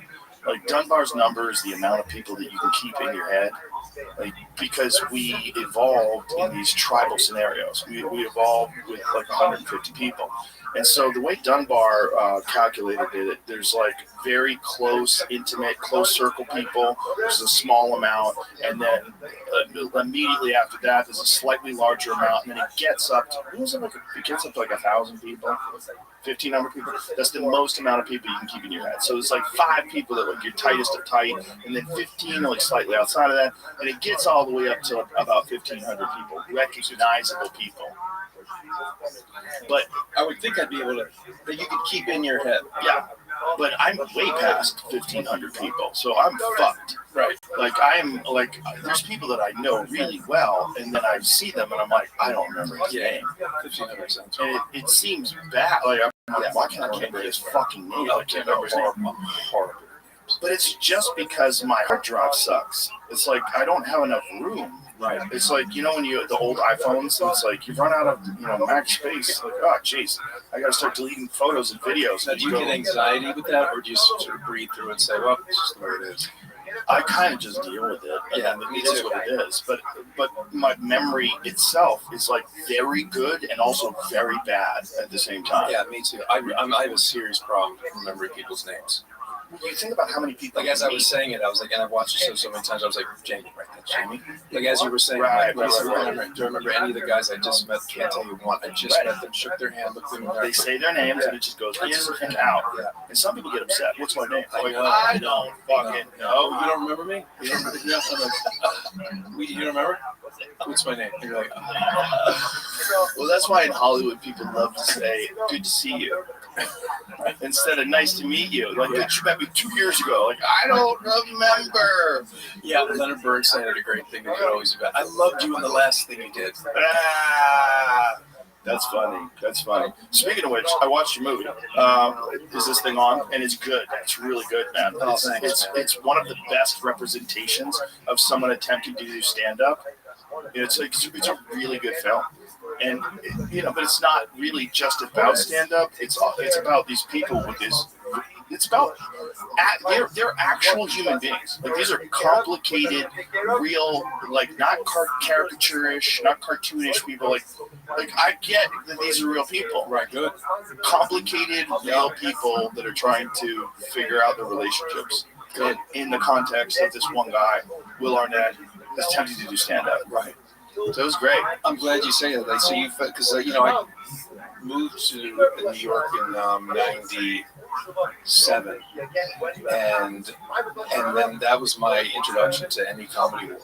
Other than my dad, I used to watch Rodney Dangerfield, New Year's Eve special. We used to watch it every year, and it was Elaine Boozler and Sam Kinison and Dice, and Elaine Boozler, I forgot about her. I'm pretty sure she was on there. Yeah.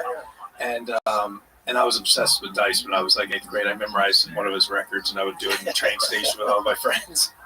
Because back then, that's all you did, right? You would memorize stuff. Oh, yeah. There was no video to look at. You wouldn't all sit around. You would just memorize and then, regale your friends with your impersonation of him.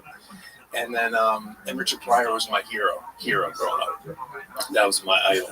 So I had this thing with stand-up comedy, and then I moved to New York, and I'm all of a sudden immersed with these clubs, and the Upright Citizens Brigade had just started. I did this movie, What Hot American Summer, and there was all these people. I didn't even know about the state. Remember that show on MTV? There was all this. And so I just, little by little immersed myself into that world, and I just became fascinated with the culture. And then Zach Galifianakis, who I met like in 2001, way before Hangover, I used to go and watch him do stuff. And I just loved the culture. And when Will was telling me about this, I was like, oh, let's set it in New York and the Cellar. Because I just love the geography of the Cellar, too, that you go in the olive tree and you walk down into this place. It's this whole other world. And it just felt like, I really want, can we pull this off where it's authentic, where you're watching it at home and you get a sense of the fact that you're saying that, you feel like it got it, within the striking distance makes me really happy. Yeah, it's striking distance. It's like one of the only films. Punchline was an interesting film, the Tom Hanks, Sally Fields comedy, but it was bullshit. Like you watch it, like what? They got lockers? Like, what the fuck is this? Like, and also the comedy wasn't good. It wasn't real comedy. It was like it felt flat and fake, and people were laughing at nothing. The Will stuff felt real. Yeah, it felt real. Like the clubs felt with a guy trying to work out what it's like to be on stage, an open mic. And then the fact you got Jordan Jensen in, who I love. Yeah, she was fucking great. I texted her afterwards, like, isn't she great in the movie? She's great. Yeah, the minute I started shooting her, I was like, oh, wait a second. Yeah. It was like, and the first thing I shot with her was one of her sets, and I was just up there with the camera, and I came around in her profile, and actually I felt like I was in The Stars Born. She looked a lot like Gaga and Ally, like singing Shallow. Oh, wow. I had like this weird moment. I was like, whoa. And then she was just incredible. And then as it went on, she had a larger part of the movie. And then that whole thing when they're talking about the small penis, and we go up to her and just her writing that down. And she was just so fluid. And I was like, oh, yeah, she's got it. She's got it. She's great. She's really great. She's a really unique person. Like a very unusual person. Like you could just talk to her on a podcast. Grew up on a farm with 2 moms. And amazing. Yeah, she could do anything. I know. And she's so fun. She's fun on stage too. Like, she's great. Like very smart. Very smart. Very smart. But like her character, like the way she interacted, I'm like, oh, that's so realistic. Like we should fuck. Like that's exactly. Yeah, exactly. And then you go back to the East Village or Chinatown apartment. They live in it's all one room. Yeah, I believe it. Yeah, me too. It was great. It's like you're never gonna really capture stand up in a movie because it's like. To capture what it is, you would need like years. And also, you would need a movie dedicated to it. Exactly. The movie's not dedicated to it. Exactly. Do you know what I mean? It was just about can I make you feel like you're there watching, you're with him on stage. Yes. And what that could be like. Yeah. The silence. And then the camera's boom. There's nowhere to go. How did you work out the stand-up scenes? Did you have real audiences? And there was never just real audiences because you have to hit the quota of extras with SAG and all that. But we try to do it as authentic as possible, which was everybody that works at the Cellar. They're there in the movie. Everybody who agreed to do it. So all the waiters and everything, the staff, that's all people that work there. Liz, who's the manager, who plays the manager, she's the manager of the Cellar. So all those people are real. But then the patrons, I can't remember what the email was or what the ask was, but like people who like to go to stand-up comedy, who go regularly. And then once they were there, I never told them what was going to happen. I never directed them once. It was like whatever they're laughing at, that's it. And I don't do many takes. So you're getting an authentic reaction. Now it's hyped up because there's cameras there and it's a movie. But they're not told what to do. It feels like that. And even in the mix, like we never added anything. There was no added laugh, nothing. Oh, that's great. Yeah, it's all because I was like, it's got to be real. Because I wanted Will to just, I just don't want him to act. right? I just wanted to, and that's why, Shane Gillis was kind of, the first time he went up was here at the Mothership. Shane gave him 4 minutes of his set. And Will and I flew to Austin, and we were sitting in the green room, and Shane was like an hour and a half late, and Tony was there, and he was so nice. I'd never met Tony before, and that's where I smelled the thing. I did this. Oh, smelling sauce? Yeah, dude, fuck me. That shit is no joke, dude. Yeah. And that was the first time Will ever went up, and we were just trying some of that material. I went up as Alex Novak, because I was like, when do you have an opportunity as an actor to actually do the thing you're preparing to do? And think about how much that would cost. If you go into a room, there's real people, it's all, and then every step that you're taking, you're in a club. So he did that, and then when we went back to New York, he did like 3 times a week, 4 or 5 times a night, for like 6 weeks. Wow. Just so he could understand what it's like. And some people didn't know who he was. You get a lot of tourists coming into New York City, and there were nights where you knew that when he said Alex Novak, they're like, cool. Right. Not like you're not Alex Novak. Right. They're like, okay, let's see what you got. And so that was really great. Who wrote this film? He wrote it with this guy Mark Chappell. It was a movie that was more about his.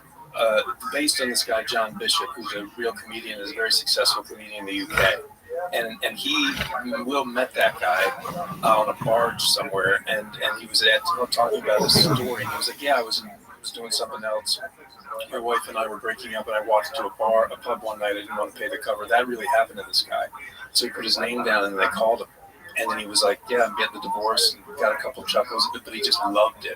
Never done comedy, nothing before that. And he kept going back, and he was obsessed by it. And then weeks later, his strange wife, walked into a place he was doing an open mic at with their girlfriends, and he was doing a set about their relationship. So that actually happened. Wow. I know. And then they got back together, and they're still together. And then now he tours around the world. He makes a living as a comedian. That's incredible. Yeah. So when he was telling me that, I was doing another movie, and I remember I was like, "What are you working on?" Because we've been friends for 25 years. And he was telling me that, and I was like, I just imagine Will, because I know him so well, and he's so charismatic and funny, and just has this presence that is kind of lacking. I don't feel like there's a male archetype now that fits him. He's like Robert Mitchum. He reminds me of a young Robert Mitchum, Will Arnett. And he's telling me that, his voice, that face, standing up, I just couldn't get it out of my head, Joe. And I was like, hey, can I read it? How far along are you guys? And I read it, and I was like, I didn't quite, because like you, I'd never seen a movie that I thought nailed it, and I love stand-up comedy so much. I was like, and I have no desire to try to redo it. And also, comedy is so massive right now, and the specials are so great and cinematic right now, that there's no reason to try to make a fictional movie about something that we can watch as a documentary or a docu-series or a show that is authentic. I was like, but I still would really love to capture it cinematically. So what if it's a foil and the movie's about the two of them? That's interesting. Yes. And you suck. Well, that was one of the great scenes where Jordan was like, yeah, just like, you're bad, you're really bad. And it's much more about just what stand-up comedy, with anything, and you talk about this on your show, doing anything that puts you out of your comfort zone. Yeah. Anything that pushes you, you're gonna improve as a human being. That was really what that whole thing is about. And I just love the culture in the world, and I thought there's so much tangible stuff there for me to get excited about cinematically and story-wise. But really, it's like, it could have been anything. Yeah. Just something that he'd never done, that he had put himself out there, and that in doing it, he just sort of gets more comfortable, and then the mic comes off the stand, and then he's leaning against the wall, and by the end of it, and then the way it was structured, it allows him to do that vampire set at the end of the movie, where all he's doing is exercising what he's feeling emotionally because he's comfortable in this setting. Yeah. Because the old him, when he has that fight with her in the attic, he just would have kept that all inside. Mm-hmm. And he would have been catatonic at his kids' assembly, where we meet him in the beginning of the movie. Because you just don't know what to do with all that. But if you have an outlet, something expressive, yes, you can exercise it in a healthy way. Yeah. So that really was the point of that whole part of it being stand-up comedy and open mic. What you really nailed is someone trying it for the first time. You guys really nailed that. You really nailed a beginner in comedy.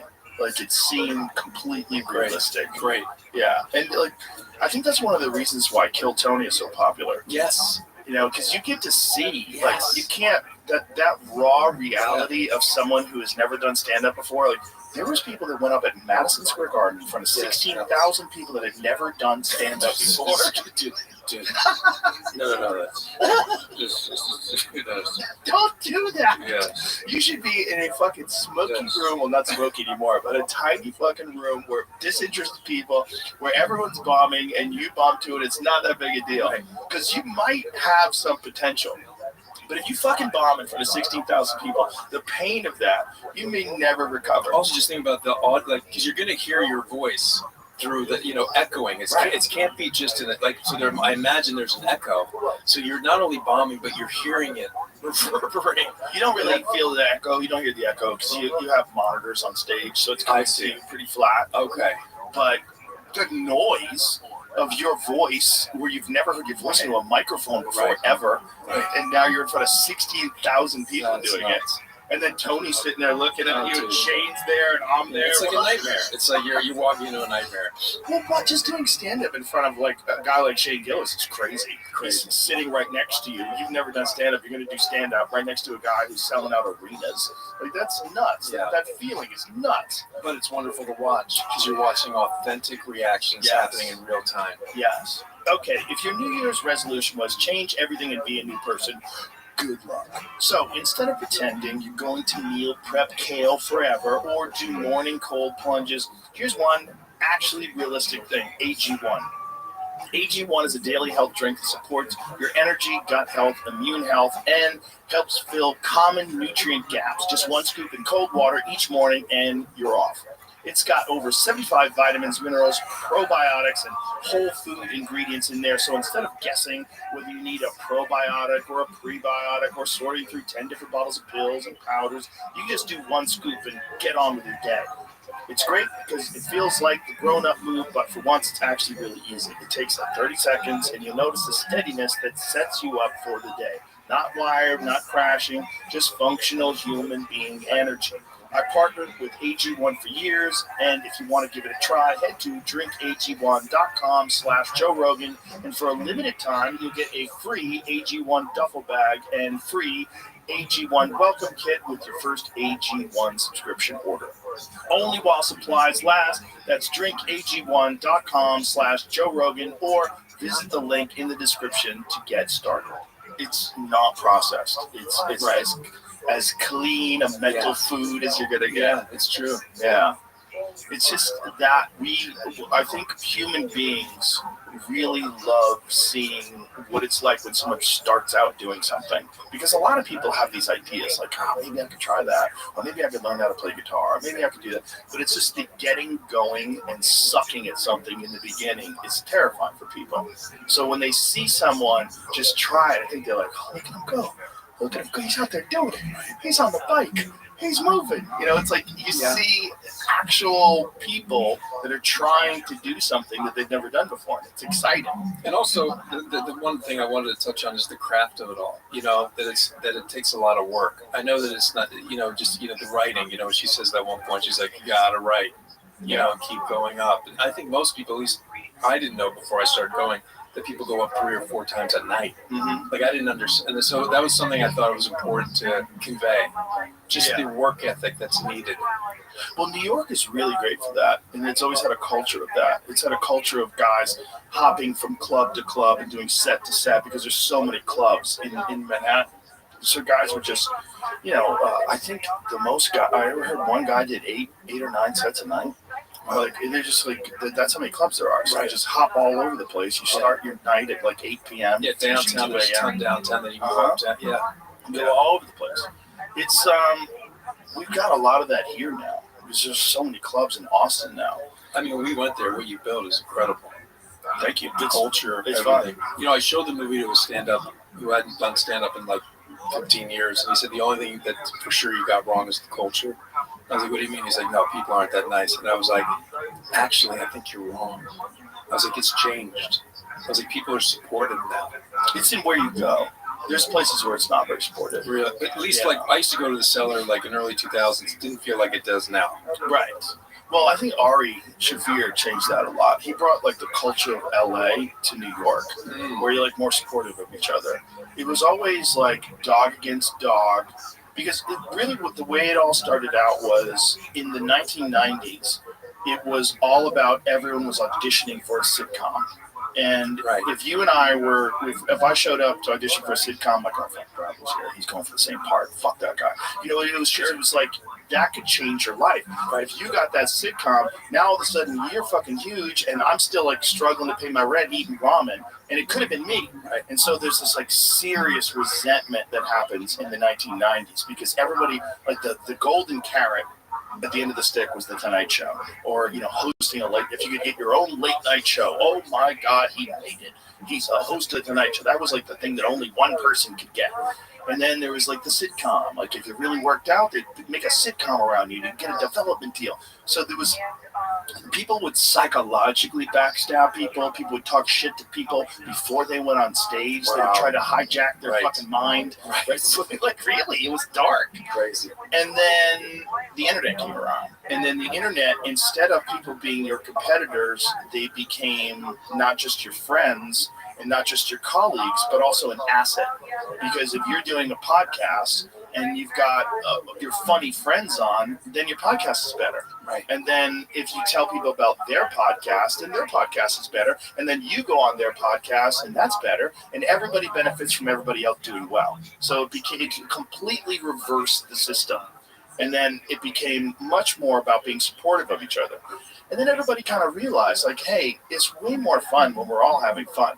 And since the television thing kind of died off, the sitcom thing kind of died off with reality shows. And then it was really just more about getting clips up on the internet and then there was Netflix specials. So it wasn't just everybody trying to get an HBO special. There was way more specials. And then you could just upload specials to YouTube and became this way more collaborative, supportive environment. And then Ari Shaffir took that we had kind of like established in LA and brought that to New York, and a lot of those guys ran with it. Yeah, I mean, that's the way to go. People always say, there's a lot of room at the top. Yeah. There's a lot. There's a lot of room to stand up for sure.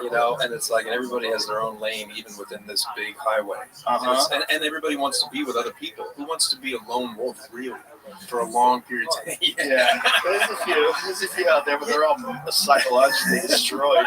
They're just a mess. Yeah. Who doesn't want to have friends? It's crazy. Yeah. I don't get it. But, it's that aspect of the culture I felt like in the movie you guys nailed, which is a realistic aspect, a realistic portrayal of what it's like where a bunch of people they were all busting each other's balls. Yeah, exactly. Yeah, you could be supportive and still honest. Yeah. That was the thing. There's no lack of honesty or criticism. It's just, it's not done with the hope that for your demise. Yes. That's the difference. Yeah, I think the 90s poisoned a lot of comedians. It poisoned them because it gave you this idea that the whole thing was about a means to an end, and that end was a sitcom. And everybody thought you just had to get a sitcom, And that was what everybody was working towards. There's people that were developing their entire act based around a persona that they could sell to the networks. Were you doing stand-up before your sitcom? Yes. I see. Okay, so is that how that happened? Did someone see you and then they were like, "Oh, you gotta try this show"? Yeah, I got ridiculously lucky. A lot of people say, "Oh, I work really hard to get on a sitcom." Nope. No, I got lucky. I did MTV. I never had any aspirations to act at all. I did MTV half-hour comedy hour. I got a development deal, and all of a sudden, I'm living in LA, and I'm on a sitcom. And it happened in a couple of great months. sitcom. I was on a bad one first. I was on a bad one called Hardball. It was a sitcom on Fox where I played a baseball player. That show got canceled, and unfortunately, I thought it was going to go because I was retarded. I was, 25 years old, 26 years old. And I was like, oh, this is going to take off. I should get an apartment. So I had a lease on an apartment, and I wanted to move. I'm sure people were telling you that it was going to take off, too. Oh, yeah. Of course. Everybody believed it. Yeah, you're going to win an Emmy. Well, the guys who made it, Jeff Martin and Kevin Curran, they worked on The Simpsons. They worked on Married with Children. They were really good. Wow. But then the Fox people came in and just ruined it. The executives came in, they brought in a bunch of hacks and just ruined the show. Did you have fun doing it? Oh, yeah. I had a kind of good time. But I also missed comedy and I missed New York people and I wanted to get out of there. I was like, I got to get back to New York. Fuck this place. As soon as it was over, I was like, fuck, I got this lease. So I had a lease for a year. And then I got a development How long deal. were you in LA at that time? Oh, I was only in LA for like a few months. Wow. Yeah. So I moved out there to do the show. Right. I got a lease like almost immediately. And then I was out there for a few months. Show got canceled. And then I got a development deal to do something for NBC. And they were going to do my own sitcom. But as we were developing it, they said, hey, there's a show that we're doing. It's called News Radio. It's already been picked up. We already did the pilot. But we fired one person from the pilot. And we want you to read for this. And that's how I got on News Radio. That's how it happened. Like, that was the only second show I ever auditioned for ever. So I had one show. That is a went on very the air, got unique, canceled. you had a very unique track. Dumb luck. That's nuts. Stumbled into it 100%. I can't take any credit for it. Dumb That's luck. amazing. Just my ability to keep it together in auditions and Yeah. not Yeah. crack with no acting experience at Yeah. all. But it was just not. It wasn't something that I aspired to. So it didn't have the kind of pressure that it probably had for a lot of And people. it probably didn't have the same kind of elation too. Right. Like I assume if it was not something you really wanted, it was like it was fun, but you weren't like this feels right. No, what it felt like was, ooh, I'm gonna get money. Yeah. Get some money. Yeah, then something's That's what wrong. it was like. Yeah. I was Something's like, wrong. I was like, this is good. I'm gonna get money and I don't have to worry about money. That's how I thought about it. Right. And then when I was doing it, I was like, wow, I'm so lucky. Like, how did I stumble on it? I'm here with Phil Hartman. This is It's crazy. crazy. Dave Foley and Stephen Root, crazy. Maura Tierney, like, it was nuts. Yeah. It was a And crazy Sorkin cast. wrote it, right? No, it was Paul Sims. Paul Sims. Yeah, who just left Larry Sanders Show. Right. So he left Oh Larry my Sanders. God. Yeah, it was crazy luck. Just stupid, dumb luck. That's right. Sorkin did it show too. Yeah, it was a lot of fun. But back in those days, like, everybody was working towards that. And fortunately, I already had that. So my thing was just like continue to work on stand-up and just work on my stand-up. And if this all goes away, I'll just go back to being a comic. And doing stand-up in LA. Yes. Right. So Yeah. and so that was new. And that's where I encountered like the worst backstabbing I've ever seen in my life. So you're coming from New York where you didn't feel that. You didn't feel it as much. Right. You felt like a lot of shit talking, but it was fun. Guys make fun if you bombed. Right. They were doing it to your face. Yeah. They were doing it to your face, and it was a more like it was just a more ball busting, like silly environment in New York. It wasn't. No one thought they were going to get famous in New York. They were all just doing sets. Yeah. But in LA, everybody had this idea to get a sitcom. And then in the 1990s, they started giving out development deals. That was the big thing. You get like a $200,000, $500,000 development deal. And then all of a sudden, you have all this money and you're living it. And so everybody was working towards that. So it became, instead of like people working towards just being a stand-up, it became stand-up as a means to an end. And then all these other people, they were in your way to get that goal.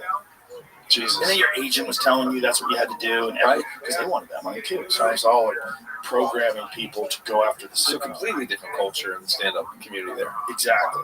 But then that all went away. It all went away. Like the idea of working towards a sitcom is not. It's like working towards a career in ham radio. Like it fucking went away. You said that Ari changed it. How did he do it? Because he brought the LA culture to New York. Ari moved from LA back to New York, and everybody that I talked to in New York was always like, "You guys are doing it wrong."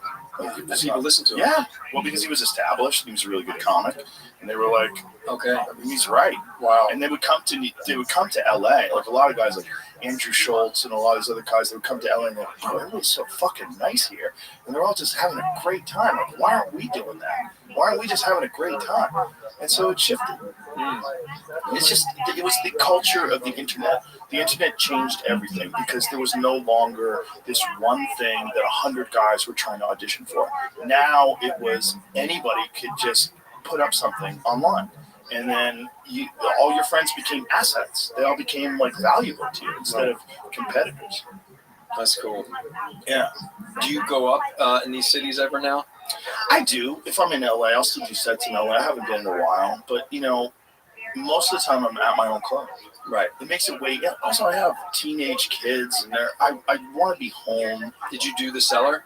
Yeah, I did a sell back in the day, but more I did stand, I did catch when it was there. Right. I did. I always did Dangerfields. Dangerfields was great because it was like a hole in the wall.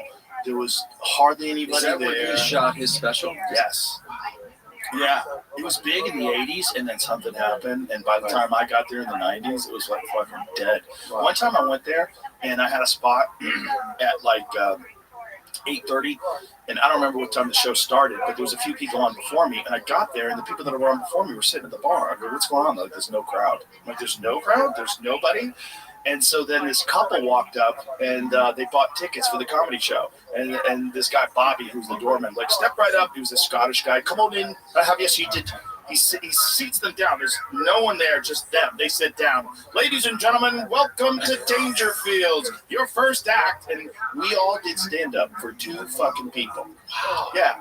The whole night, there's 2 people, and they had a great time. I'm sure. They said, but it was weird. It's like when you're doing stand-up for just 2 people, you're only looking at 2 people. You also realize how much of your act is bullshit.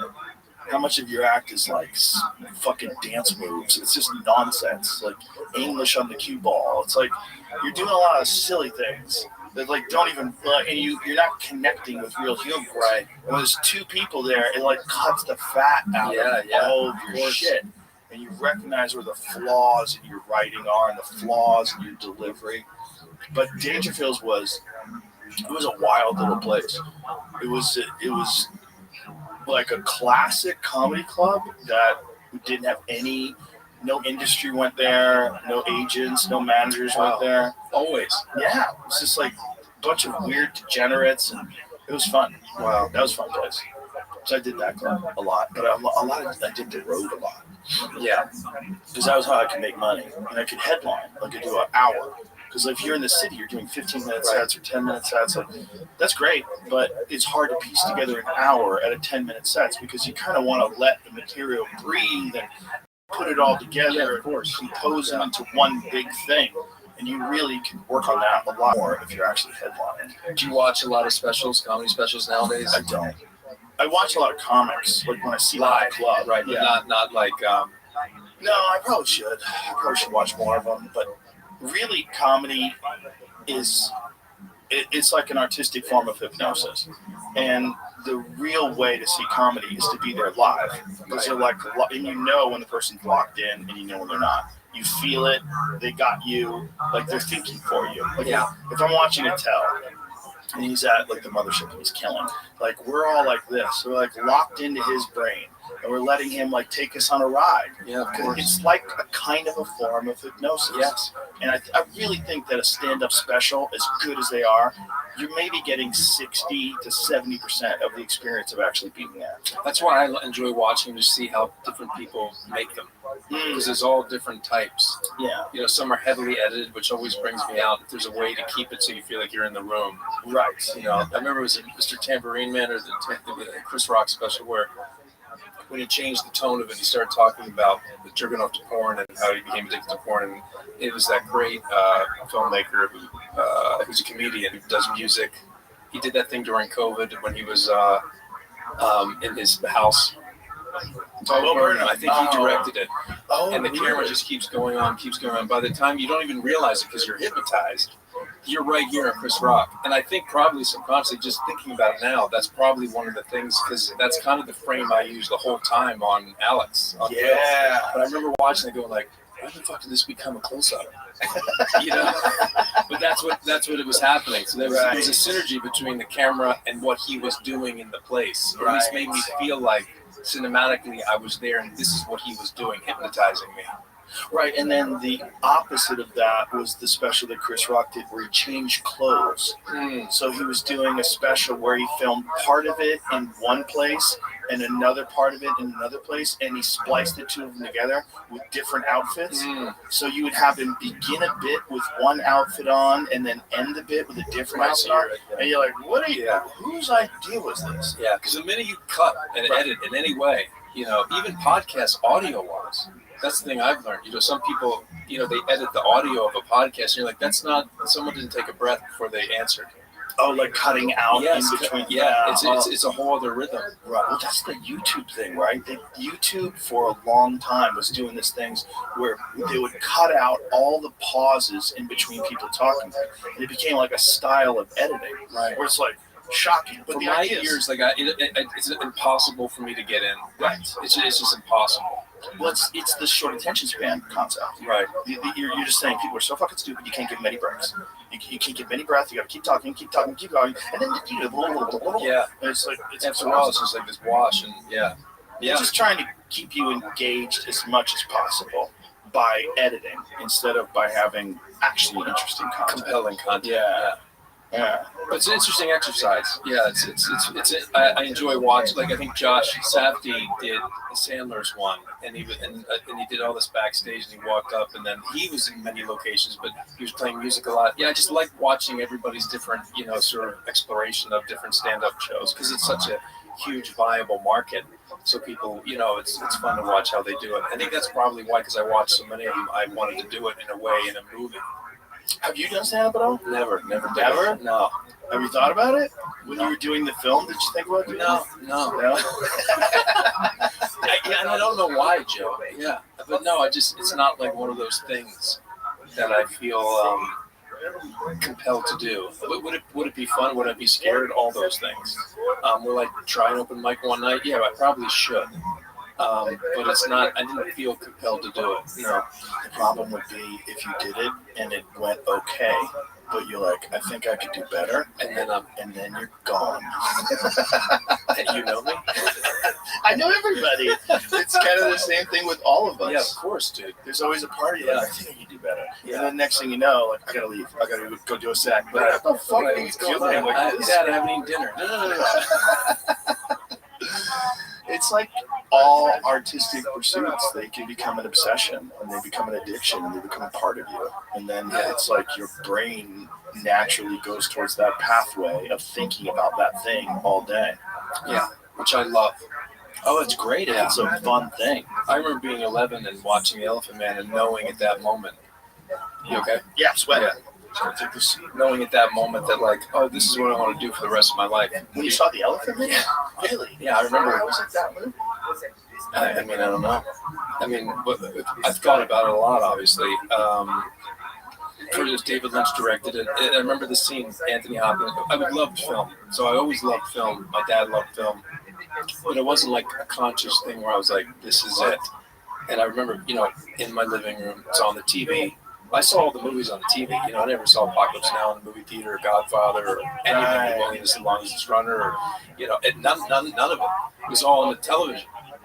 And but I was watching The Elephant Man. It was on HBO. It came through in Philadelphia, where I live, Comcast, and they would show like it all the time. And it was Anthony Hopkins coming in, and he's seeing Joseph Merrick, the Elephant Man, for the first time. And the way David Lynch shot it, you only see his shadow, and then Hopkins starts crying, and I don't know, I was just like, I was there in that cellar with him, and I was like, I forgot I was in the living room, and then the whole movie was like that, and I came out, I was like, I want that.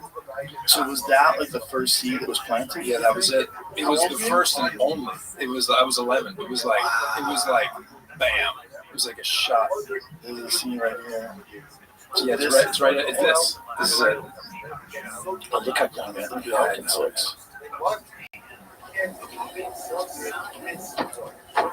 Yeah, you can that down. Shut up!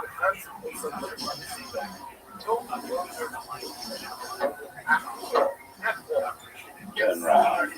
Turn around! Turn around!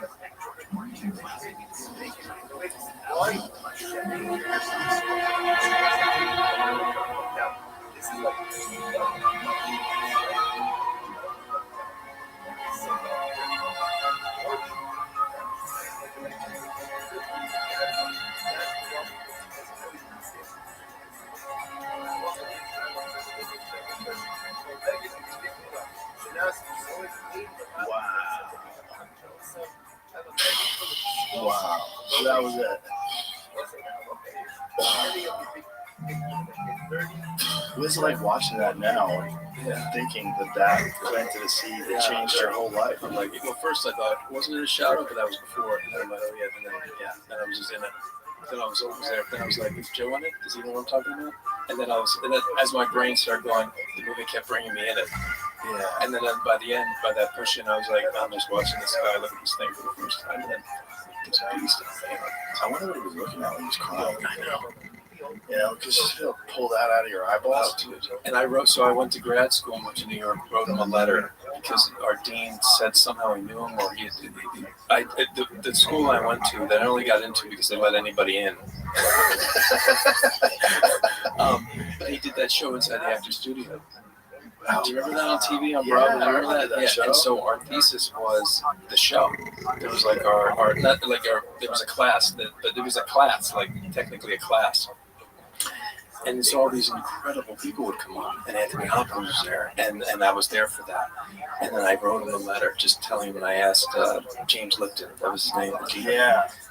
And then never, I never heard from him ever. And then, and now I know him, dude. You know how weird. So weird, right? I never get over that. Me neither. Meeting Ever. And there's some guys, I don't know if you feel this way too, but like there's some guys, like then they become your friends, but still, I still feel a little bit of like extra energy when I'm around them. Like, it'll never go away. Right. Yeah. For sure. It's crazy. For me, one of the big ones was Tarantino. Like, hanging out with Tarantino. Yeah, it's so odd going to dinner with him. Yeah, it's crazy. Hanging out with him here. Him coming to the club. He'd come hang out in the green room. This is weird. It's like, that's Quentin Tarantino. Yeah. That's great. Yeah, and it never goes away. As close as you get, even when your brain's off, right? Because that's always the litmus. Is my brain off when I'm with the person? Right. That's like when, okay. Right. And even like Clint Eastwood, who I did American Sniper with. I mean, it was always Clint Eastwood. And I got to a point where my brain was off, but still, I'm just like, one, that my dad was alive. My dad was alive. He would flip the fuck out. What was it like doing that scene with the fake baby? Was that bro, weird? It's so funny. I was just talking about that 2 days ago, dude. And I've come full circle. Yeah. I actually think it's dope. Really? I think it's fucking Why? dope. Because it's so just like, wow, look at these people fully invested, and it's a doll. And it's like a scene where you're like kind of like moving the hand I can tell you the whole thing, dude. So we had 3 sets of twins, and Clint likes to shoot fast, which I love. And they were crying and they weren't ready, and he was like, you know what? Let's just let's put the doll out. And I was like, okay. And I was like, all right. And I had the doll. And I remember, and I made a joke on set. And I was like, I'll just save you $35,000 because I moved his hand with my thumb. Yeah. Like I saved visual effects like $50,000. Like made a joke about it. And then we got to post, and we were in Vancouver doing a meeting. But everybody defers to the boss. And I still remember being in a room, and I'm like a theater, we're watching. And they're like, "Okay, Clint, so we did this, and the tank has dirt on it. Whatever visual effects they had done." We get to the baby. Like, "Okay, Clint, this is the scene," and it ends. And I'm literally behind Clint. I just see the back of his head, and I'm waiting for everybody to raise their hand. Like, we got to spend more money and make the kid real. And I think the kid had like 2 fingers too. Like they weren't even. It was like an AA. Yeah, that's it. Yeah, that's it. That's me. I'm doing that. That's it. Dude, it's kind of dope. I love it now. I've come full circle. So, and I raised my hand, and I was like, Clint, I just think that it's clear, that that's not a baby. And what would do? Can we at least just find out what the cost would be? And no one said anything. And then I remember it was like, I think we move on. Wow. And that was it, dude. That was it. And I was like, okay. And I remember talking to the other producer. I was like, this is going to come back. I was like, bro, this is going to come back to haunt us. And I remember he said, no, Bradley, you're too close to the movie. I was like, I don't think so, dude. No, everybody's like, look, he's moving his thumb. This is crazy. That's a rubber baby. There's another one, too. And like, yeah, it's crazy. What is it like doing a film like that where you're playing an actual human being?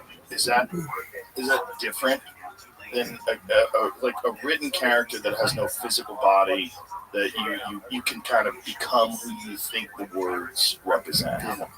But when you're playing a guy like Chris Kyle, you're playing a human, and you're trying to figure out a way to make it as realistic as possible, but you're acting like, what is that like? I mean, the thing that just popped in my head is the pressure is like night and day, because there are people that you have to serve. You know, especially with Chris Kyle. We started making that movie. He was alive. He got killed while he was still negotiating with Warner Bros. I know he just closed his deal, and then he was murdered on February 2nd, I believe. And it was just like, whoa. And then, but in fact, we're like, now we really got to make this movie. And then Clint and I flew to Midlothian, Texas, and met his family and his widow and his parents and then the kids. I did The Elephant Man. I did it as a play in my thesis in grad school, and then I did it at Williamstown, and then I actually did it in New York and London. So, even though it's a long time ago, that was the first time I felt that responsibility, because I actually loved that guy, Joseph Merrick, and I felt that responsibility to him. So I had done something like that before, but this was the next time. It was massive, Joe, but I think that it's like you're always looking for what's the fuel that's going to allow me to work as hard as I can. And the fuel when you're playing a real person is like, there's like 4 extra canisters or like vats of firepower for you to work hard. Because you just, you're looking across at the eyes of somebody and say, I'm going to serve your son or your husband or your father. It's a major responsibility. Maybe even more major because now he's deceased. Yeah, it was mind blowing.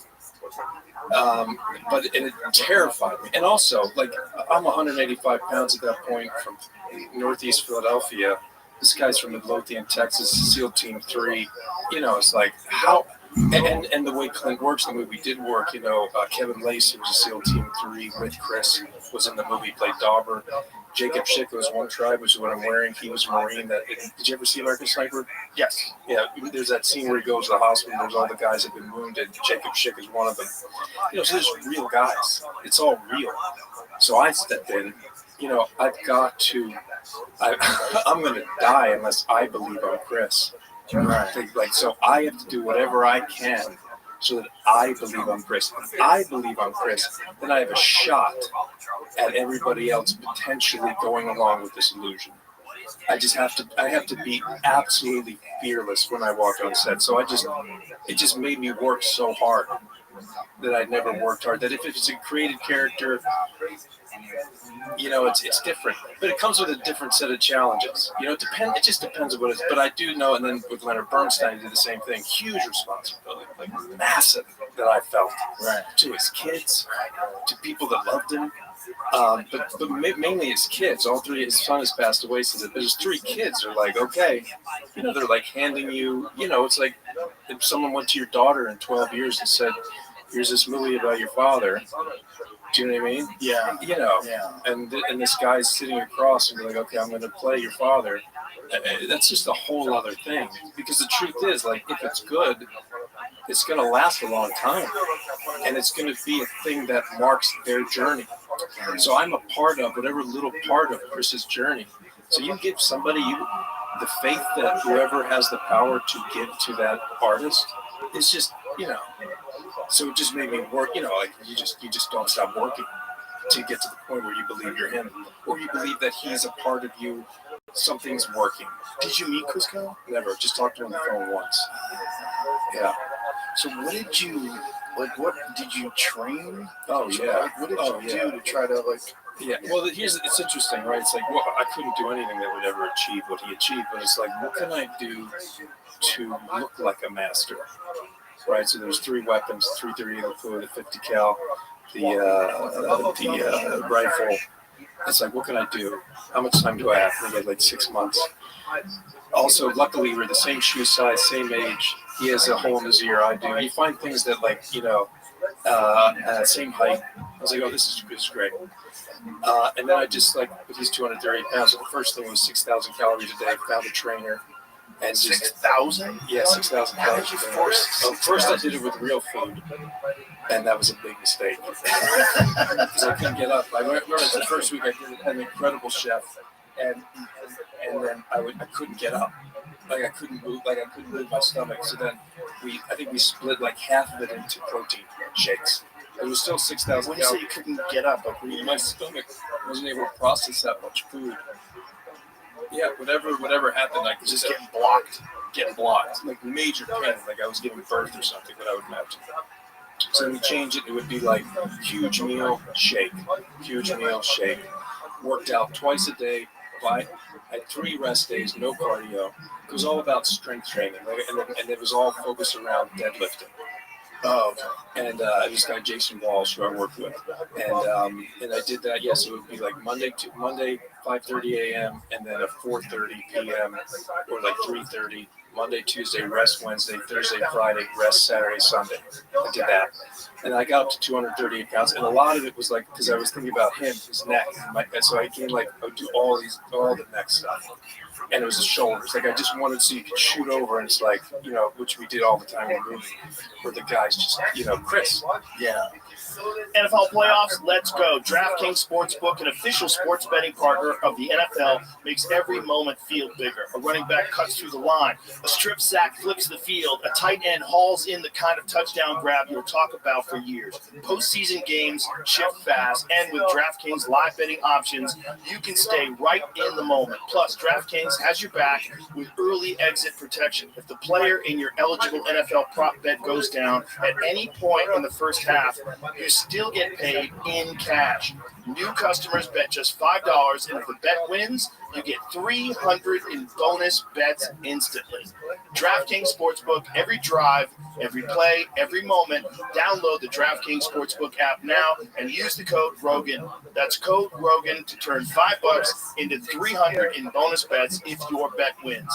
In partnership with DraftKings, the crown is yours. Gambling problem? Call 1-800-GAMBLER. In New York, call 877-8-OPEN-WIRE. Text OPEN-WIRE 467-369. In Connecticut, call 888-789-7777 or visit ccpg.org. On behalf of Boot Hill Casino and Resort in Kansas, pass-through of per-wager tax may apply in Illinois. 21 and over, age and eligibility varies by jurisdiction. Void in Ontario. Restrictions apply. Bet must win to receive bonus bets which expire in 7 days. Minimum odds required. For additional terms and responsible gaming resources, see dkng.co/audio. Limited time offer. How much weight did you gain? I went from 185 to 238.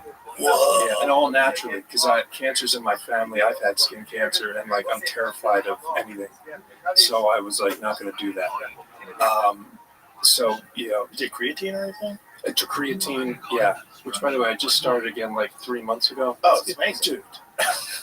I'm on this push-up thread with a bunch of dads at my school, and we do 100 push-ups a day. And if we don't, you have to pay $10 into a pool. And then when we get to 800, we go to Chinatown. I'll have a meal with the money. And then I started taking creatine 2.5 months ago. And we just upped it to 150. I was like, this is because I can only do, YouTube the perfect push-up, which I didn't know, which is a whole other world. And then now it's creatine is incredible. It's incredible for your brain. I know. I've heard you say that. I can't tell that because I also take Zins all the time. So it's I don't know what's doing it. Yeah, me too. Yeah, where was I on the Chris thing?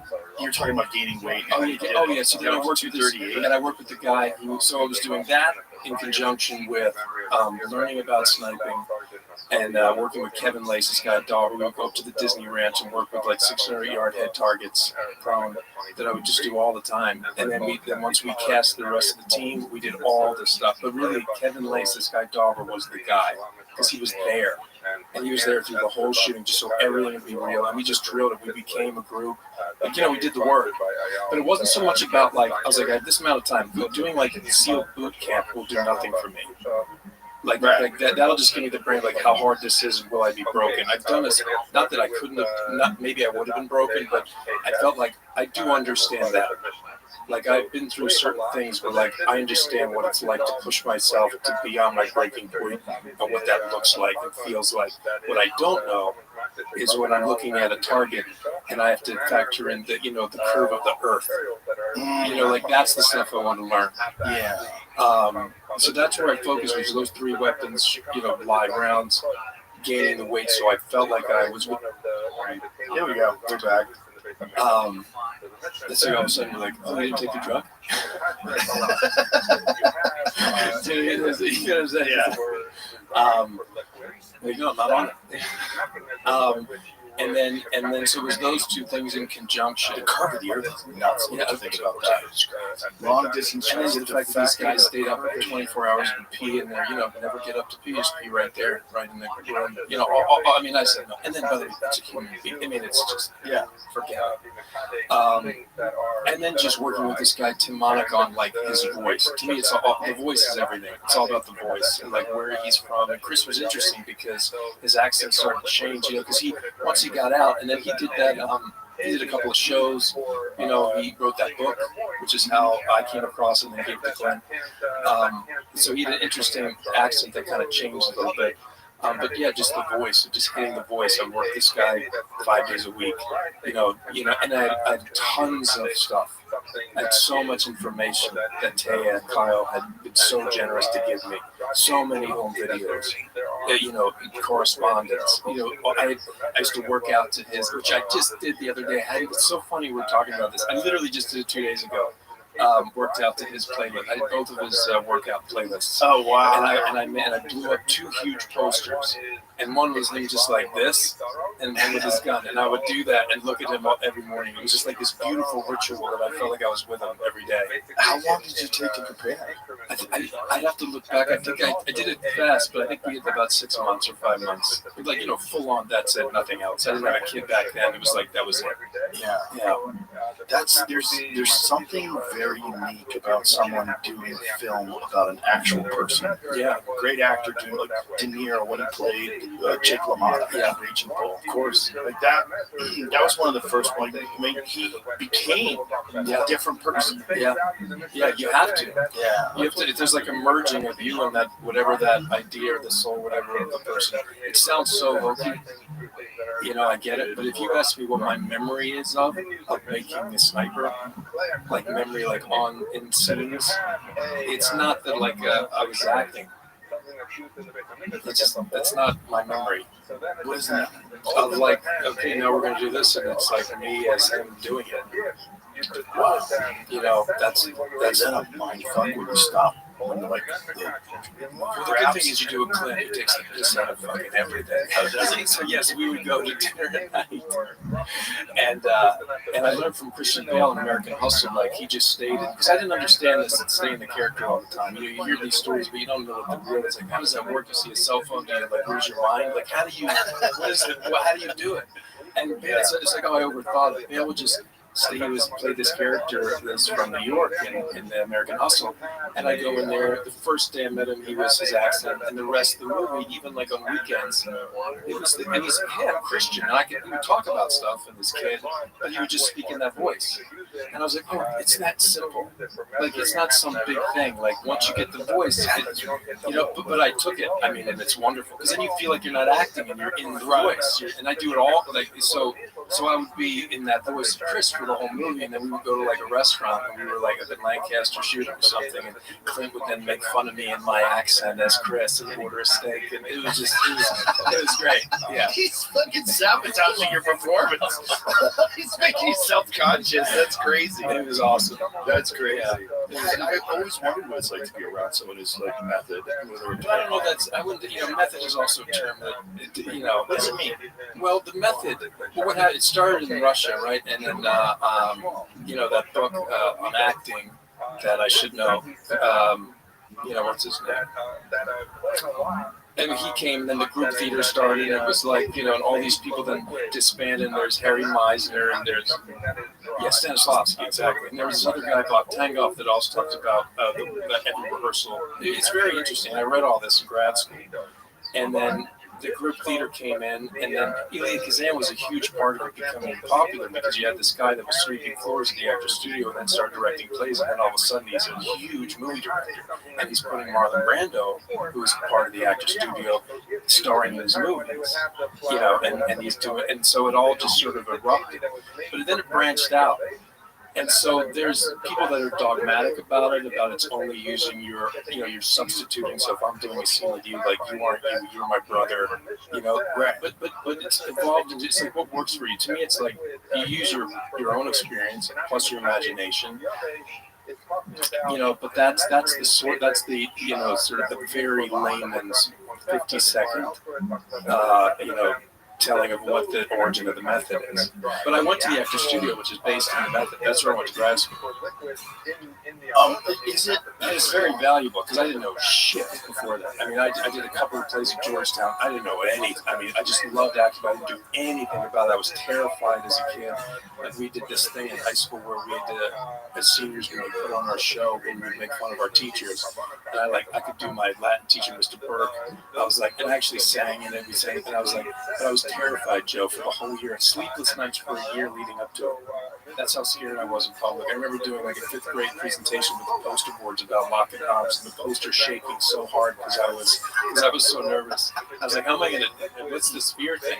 Isn't that weird? I know. But then in college, I did a couple of plays, but I still didn't know what I was doing. But I loved it, and I was like little stuff. I was like Aslan, the server in Dangerous Liaisons.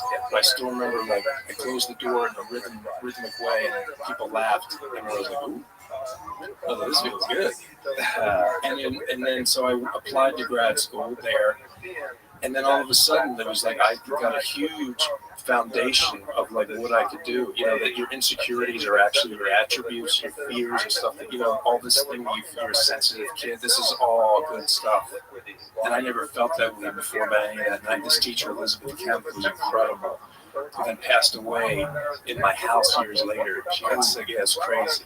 Passed away in your house? Yeah, in Venice, California. She was sick, so we put her hospice there. She was incredible, and she did this basic technique class. And it was the first time ever, because I didn't, grow up therapy and none of that was, in the vicinity of talking about your feelings. I loved my dad, but I grew up in, the 80s in Northeast Philadelphia with an Irish Italian upbringing. That wasn't part of the deal. And then all of a sudden in grad school with other guys, women who were like laying down, and she wants us to go through an experience of loss and betrayal when we were children. It's like, what the fuck? And actually I could take all that stuff I've been ashamed of and I could use it and bring it into art. I don't know, it really clicked with me in a huge way. And I use it even to this day. All the movies I do, I always get the actors together and do like a workshop for a week that's based on dreams that she also taught me, and I just find it invaluable. Any way you can how can I just get to a place where we're just talking to each other and I don't, okay, and then all this stuff I feel it's okay. Right. Yeah. When you're doing a guy like Chris, it must also be kind of easier to keep the accent than to try to reestablish it right before we see it. You just said it. It's a logical thing. Yeah. That's it. It's a logical thing. The idea of me talking with an accent, or even thinking that it's an accent, because you don't think about it anymore. The whole point is I'm not doing an accent. If I'm doing a scene with you and I'm thinking about how I'm talking, it's over. It's a wrap. It's not real. But if I'm just talking to you, and it happens to be the voice that I've been working on for a long time, then we're in it. We got a shot. Yeah. And if I'm stopping it, there's no way I'm not thinking about it. So yes, Joe, that is the reason. You know what's a really underappreciated talent is voice actors who do audiobooks. I was watching a video of this guy because I never knew how they did it, and I kind of assumed that whenever they had to change accents, they probably had a pause where they were.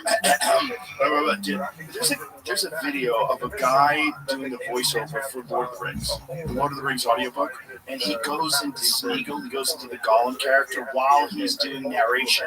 There's no break. He just smoothly transitions into Smeagol.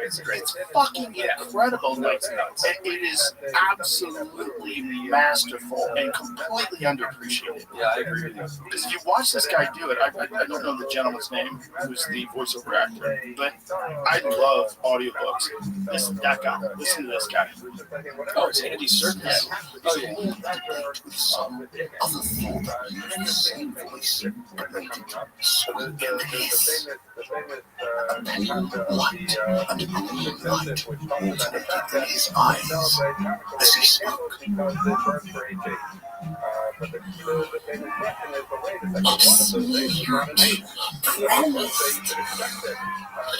Said the first thought. Yes. Yes, my precious. Amazing! Fucking amazing! Like that, what a master! And you're talking about a master actor. Yes. Yeah, you know, because he's been in a lot of movies. He directed that great movie that was like Jungle Book, a version of Jungle Book that Christian Bale actually played the Panther, I believe. He's incredible. And I got to meet him. He's like, this guy's like a one-off generational talent. Yeah, he's insane. You have to be to be that good at voiceover acting. Yeah, and he's just a great actor. Yeah, you have to. Yeah, I agree. My mother watches this. She'll kill me. My mother watches. First of all, she loves Turkish soap opera, so she watches everything. Turkish soap opera? Oh yeah. Why them specifically? I don't know. She graduated from Hallmark into Turkish soap opera. And then she's evolved even further. She just watches a screen where there's two people, AI images, and it's just a person telling a story. And I'll come down making breakfast because when she stays with me in New York, she has the room down there, and I'll be like making my daughter breakfast, and I could hear it. Or I'll go to the bathroom, which is right next to her, and I'm like, oh, these guys, this voice, I get the guy's carrying it all, it's just an image that she'll watch for hours. And I'm like, what's gonna happen? Is he gonna make that? Is the firm gonna hire him? Did she see the note? Like, it's amazing. I was like, yeah, it's really an art form. Turkish. Yeah. I remember the first time I came down, I was like, oh no, what happened? Because I'm just hearing, I'm like, what happened? And I walk in, and I'm like, Mom, what are you watching? She said, oh no, this guy's the best actor in the world. This guy. And so she just reads the subtitles. And she did it for she's watching, it's called,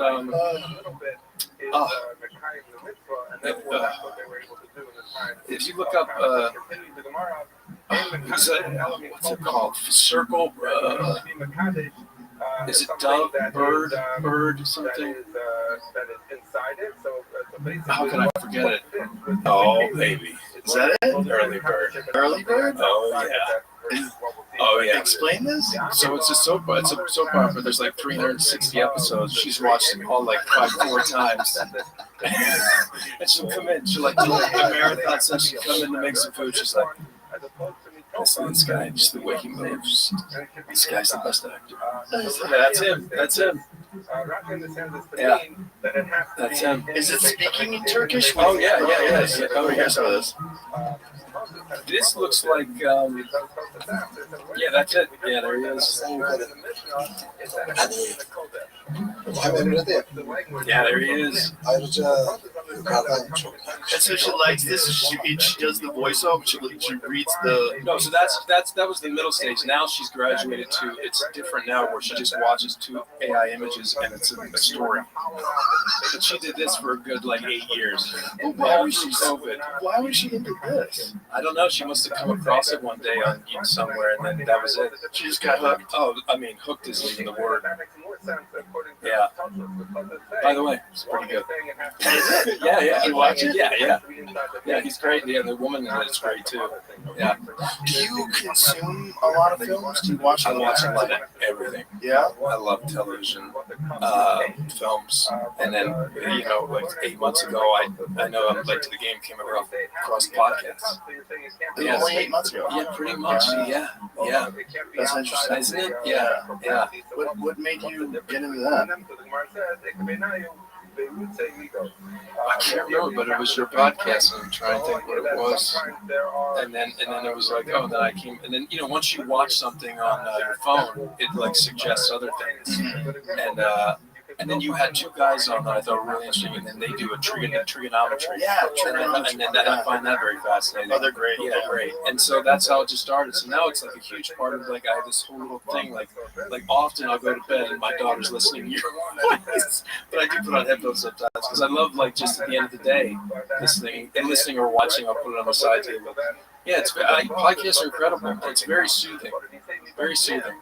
That's interesting. I hardly ever listen to them anymore. I love TV. I love it. Yeah, I take in a lot of content. Have you watched The Beast in Me on Netflix? I did. Danes? Oh, dude. Holy shit, dude. And that guy, Kerry Russell's husband, Matthew Reese, dude. That guy. Yeah. How fucking good is that guy? So I did a movie with him years ago called Burn about a chef. And we had never met. And there's a scene where my character, he was trying to get sober and he went off the wagon. And he goes in at this guy, their old nemesis. They were nemesis with each other in his restaurant after hours. And it was like a pretty dark scene that we never met, me and this guy, this actor, right, before we shot. And I come in and then, I don't know, I was pretty locked in. And there's one scene which wasn't really scripted. I took, those sous vide bags and I put it over my head to try to kiss. He's trying to kill himself. Which, by the way, I was like, oh, this could work. If I don't get help, those things are strong and tight. And then we had this experience, Joe, where then he was ripping it off me, trying for me not to kill myself.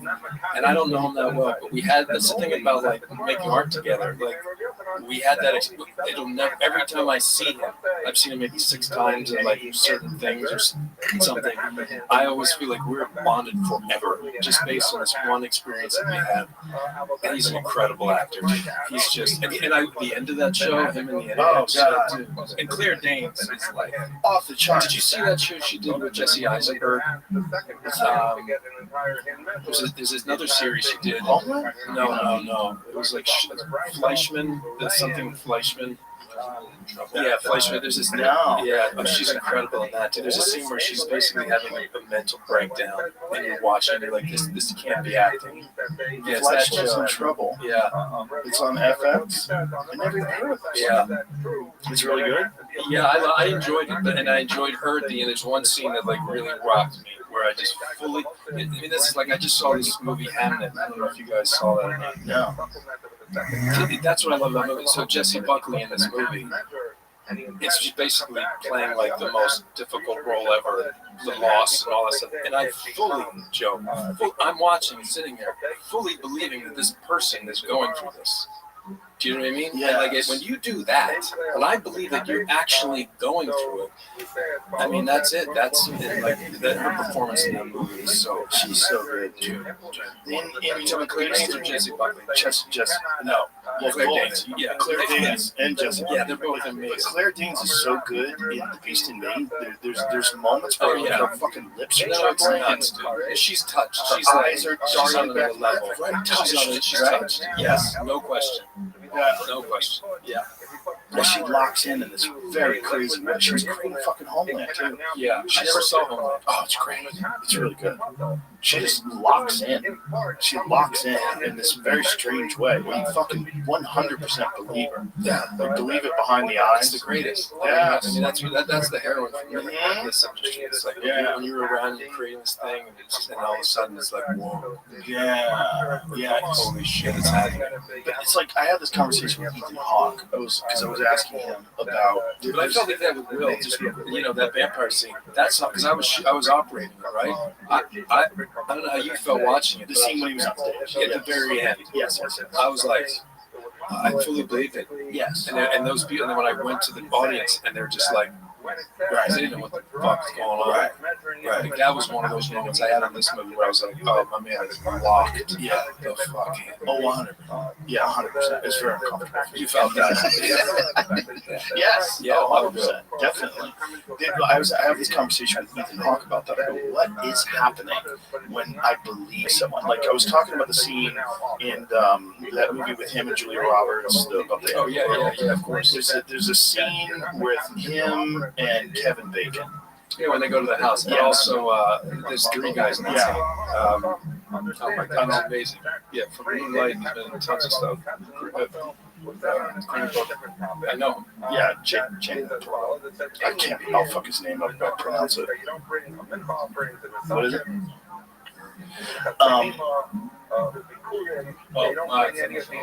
That's it. Herschel. Yes. I believe it. I know that's Kevin Bacon. I know that's Ethan Hawke. Right. I believe he's gonna shoot him. Yeah, no I question. believe it. Yeah. Like, I go, what is that? Like, what is going on? I go, because is it? It's almost like a form of hypnosis. Yes. And he's like, yes. Yeah, it's you have to actually be there. You have to actually be there. Like, yeah, you're saying the lines you're supposed to say, but what's happening is like you really are there. You really believe it. And that if you don't believe it, the audience doesn't believe it. And you've all been there before. Like one time, I ate an edible, and I went to go see one of those Marvel movies. And in the middle, I was really high. Right. And while I was watching the movie, I was like, this guy's acting. It's just like, of course, it just made, we're really sensitive and tuned in. I get angry because I'm like, I want to go on the ride. I'm like the best watcher because I want when that thing starts, yes. I want to go on the ride. I want to go on the ride. Yes. Like him and Denzel in Training Day. Yeah. Like that. There's a few scenes where you're like, okay, this is really, this is in the car. Yes. Yeah. That's the one. Yeah. Oh yeah. This is really happening. Yes. Like this is real. Yeah. Ethan Hawke's so good in that movie. Yeah. He's great. Yeah, he's great. But he's sick. But he's also, when you talk to him, you realize, okay, this is an actual artist. Yeah, he's a unique dude. Yeah. He's not a guy who's like trying to be a movie star. He's an artist that does movies. Yeah, but I don't know how many people. I don't know. It's like how many comedians who just want to be famous. I don't even know how you could do. You have to love it. Right. It's just too hard. That's not enough of a fuel. It's not. That's just not enough fuel. It won't take you far. It's just not enough fuel to keep doing it. Right. Because if you don't love it, I think you would find it monotonous and maybe boring and tedious and inconsequential. You're going on a road trip with an eighth of a tank of gas. You're not going to make it. You're not going to make it. Stomping on the gas and trying to pull out of the parking lot, but it's not that. Yeah. It's a long drive. And my experience in the 26 years I've been in this is like most of the people, if not all that I've worked with, they love it. Yes. They love it. They have to. Otherwise, yeah. If you want to be great at something, you have to love it. Yeah. I can't imagine. Yeah. Because it's not even that you want to be great at it, but you just love doing it. Right. That's it. Right. And the love is how it becomes great. And then the fear is when you get famous or people get popular early, that can be confusing because you start to have like, I have to maintain a certain, you start getting careful. Like I was thinking about when you said like, what is that thing when it's hypnosis? The key to that is willing to fail. That's what I learned as an actor. Is like, oh yeah, just don't take it too seriously. We're rolling the camera. Let's see what happens. I want to go out on a limb. Maybe it won't work, but like, yeah, be willing to like completely fail. Yeah. And the minute you do that, it's like, oh, and all of a sudden there's this reservoir of space in your head and your soul to actually create even more of an imaginary circumstance. Now, if you haven't done your work, you're fucked anyway. But once you're there, it's like once you're like, oh yeah, everybody can just fail. Let's just fail. How do you? Does that make sense? It 100% makes sense. It makes sense because the only way you're gonna really find out what it is to like try all kinds of things. Yeah. I was just having a conversation, Brian Callen, our mutual friend. He texted me last night. He's like, I got a new bit and I just ate a dick. I have to go up on stage with it tonight. It's fucking terrible. He goes, but I know there's something in there. And we were talking on the phone right before the show. He's like, dude, I'm like a new bit just bombed it. Ate dick last night. I don't know what to do. But I know there's something there. It's like, you've got to be willing to bomb. You gotta be willing to eat a dick. If you don't, I don't know how. I don't know any. If you're careful, it's over. You can't. Careful is death. I talked to Chris Rock once, and he told me that bit that he did was one of his all-time classic bits. I love black people. I hate N-word. Right. He goes, that bit bombed for like a year. Right. He couldn't get it to work. He's like, I know there's something in there, but I have to find it. Yeah. And it took a fucking year. And we're talking about a year of going up at the store, going up at the Improv, going here, going to the Laugh Factory, going here, going there, pulling your hair out, trying to figure it out. A fucking year, man. And when you're Chris Rock, you're already Chris Rock. And you can talk about getting your dick sucked. You can talk about something, people will laugh. And you're like, I think there's something here. I gotta grind this fucking thing down until I get an edge to it. And it took him a year. Yeah. Like, you have to be willing to fuck around and to suffer through all that and enjoy the suffering. You start to like once you do it enough, fail enough in front of people, it starts to be easier. Yeah, and then you come out on the other end, you're like, yeah, and I'm still alive. I'm still alive. Yeah, But this wasn't as big as I thought. No, and then you have to do it again. And then you put out a special, and then once you put out a special, you start from scratch, and you're fucking terrified because now you're a famous comedian with no material. Or terrible material, and you have to figure out a way to make it good. And that plays into what I was talking about, like when you've achieved something, and then there's that pressure you put on yourself that it has to be that good or better. Right. And then all of a sudden you're in a different game than just like the doing. I think that play it safe game is the scariest game. Or somehow think that it's somehow that controllable. Because really all the stuff we're talking about, it's really kind of out of our control. You know, when it's working, I don't feel in control at all. Right. You feel like a passenger. Yeah.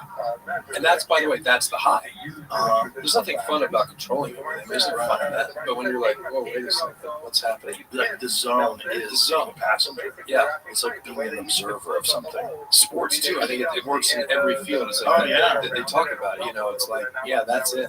That's it. And it just takes a year of doing the thing. You know, because there are moments that I can even think of where, because you think that's okay, it doesn't matter. There are a couple where like, actually, if this moment doesn't work out, like it may not be over, but you're definitely going to go down along the ladder. Yeah. You know, and it's like, okay, and that's that pressure, you know, yeah.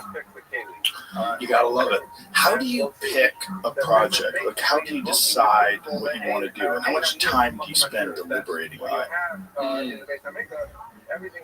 Because you're in a unique position where you can do a lot of things. Yeah. You can kind of do whatever you want. So it's like, what gets your juices going? Like, how do you decide what to do?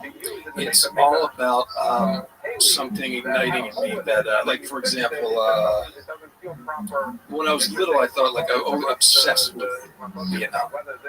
I was obsessed as a kid. Vietnam, the war in Vietnam. And my math teacher was recon in Vietnam, Bill Call, and I was, like, obsessed with this guy, and he was fascinating. He was a pole vaulter, and that was his cue for the chalkboard, was one of his broken pole vault sticks. Oh, wow. And he always wore sweatpants, and he would lean against the thing, so all day long, half of his sweatpants would be full of chalk. And he would always smoke cigarettes on the athletic field and stand on the bench. And so he'd always perch there. And like my dad, he would never put out his butts, he would always save them. So he always smelled like tobacco, his hands. And then this other guy, his father came and talked about this book, Guns Up, which is an incredible book about machine gunner in Vietnam. So then I asked my dad if I could go to the military academy. Like, I would just something, and then like, you know, Thin Red Line destroyed me, the Terrence Malick movie, and the Apocalypse Now I was like obsessed with, and all these films. And so I always wanted to do something about, I always felt like I had a love enough and an interest enough that playing a soldier would be something that I felt like I had a reservoir. So that led me to Chris. That was that. It's all specific things. It was just Joseph Merrick, you know, the Alpha Man. Like when I had no money and I Tower Air, went to London and like tracked his steps, the hospital road, where he went out, just because I was obsessed with this guy, Joseph Merrick, the Alpha Man. And then it wound up, you know, then making it, you know, doing the play at Broadway where they originated, you know, and then Stars Born was really about, I always wanted to direct. I don't think I dreamt that big, but I really realized what I loved about the process of the industry I'm in is the making of it. I never felt like I fit in just acting. I never felt like I thought, like the first, like you, like I went to LA with a job. I went to grad school in New York. I thought I'd just be a theater actor if I was lucky. If I could make a living as an actor, this is a home run. My dad was terrified. Because he came from North Philadelphia, only guy to come out of the neighborhood, kind of. There were a couple other guys. Then he became a stockbroker. And then his son's going to do acting and be 70 grand in debt in grad school. You know, Fannie Mae, thank God. But like, you know, and I didn't know if it was going to pay it off. And but that said, we grew up like upper middle class. But still, I was like, I'm paying for grad school, took a loan out, and then so he was terrified. And then I got a job on the show Alias abroad in LA. The minute I got there, I didn't know anything about check the gate. I didn't know nothing. You know what I mean? I didn't know nothing. I just loved movies. And so I was obsessed, Joe. Obsessed. I would go in the editing room, and I found I like very hard when I went there. I got very impressed. I was like, this is high school all over again. That's exactly. I was like, what? I went to grad school. I'm in New York City. There's guys that I can relate to and talk about movies. I was in heaven. Then I get this job that I think is going to be the holy grail, and I'm miserable. Living in the first floor of this woman's house, just like, it was crazy. I was like, I didn't know I could be this depressed. I mean, depressed. Like, I need water, and like the idea of going to the Rite Aid on Sunset and Fairfax was like too much. Yeah. And yeah, that was rough. It's depressing. Yeah. When you first go, especially when you're in that weird environment. Yeah. And no one just and I was on a show that was awesome and everybody's exploding and like no one. It was like, who's this guy? So that not only that I'm there and everybody's like, I'm just like, I'm a ghost. Right. So there's that. So your insecurity is just, it's just, astronomical. It was for me. It was also one of the first times I ever moved somewhere where I didn't know anyone. Me too. I knew nobody. J.J. Abrams hired me, and then Berkey, this guy was the only guy that I knew that he introduced me to. And then I met Jennifer Garner, was like the second person I met. And then I didn't know anybody. It's weird. Yeah, I remember I was on the set of the show. Brian Klugman, I didn't know that guy. Who's like one of my best friends. You know Brian Klugman? No, I know who he is though. Yeah, we grew up since we were like 9. Oh wow. Yeah. I was on the set of the show, and a girl gave me a hug. And I realized no one had touched me in weeks. And the hug she gave me, I was like, oh. And it was like my battery got recharged. Like I didn't realize I needed a hug. People just say, "Do you need a hug?" Like I never thought like nobody needs a hug. Right. No, I fucking needed a hug. I was very similar. She's like, "Give me a hug." And she hugged me. I was like, "Oh, thank you."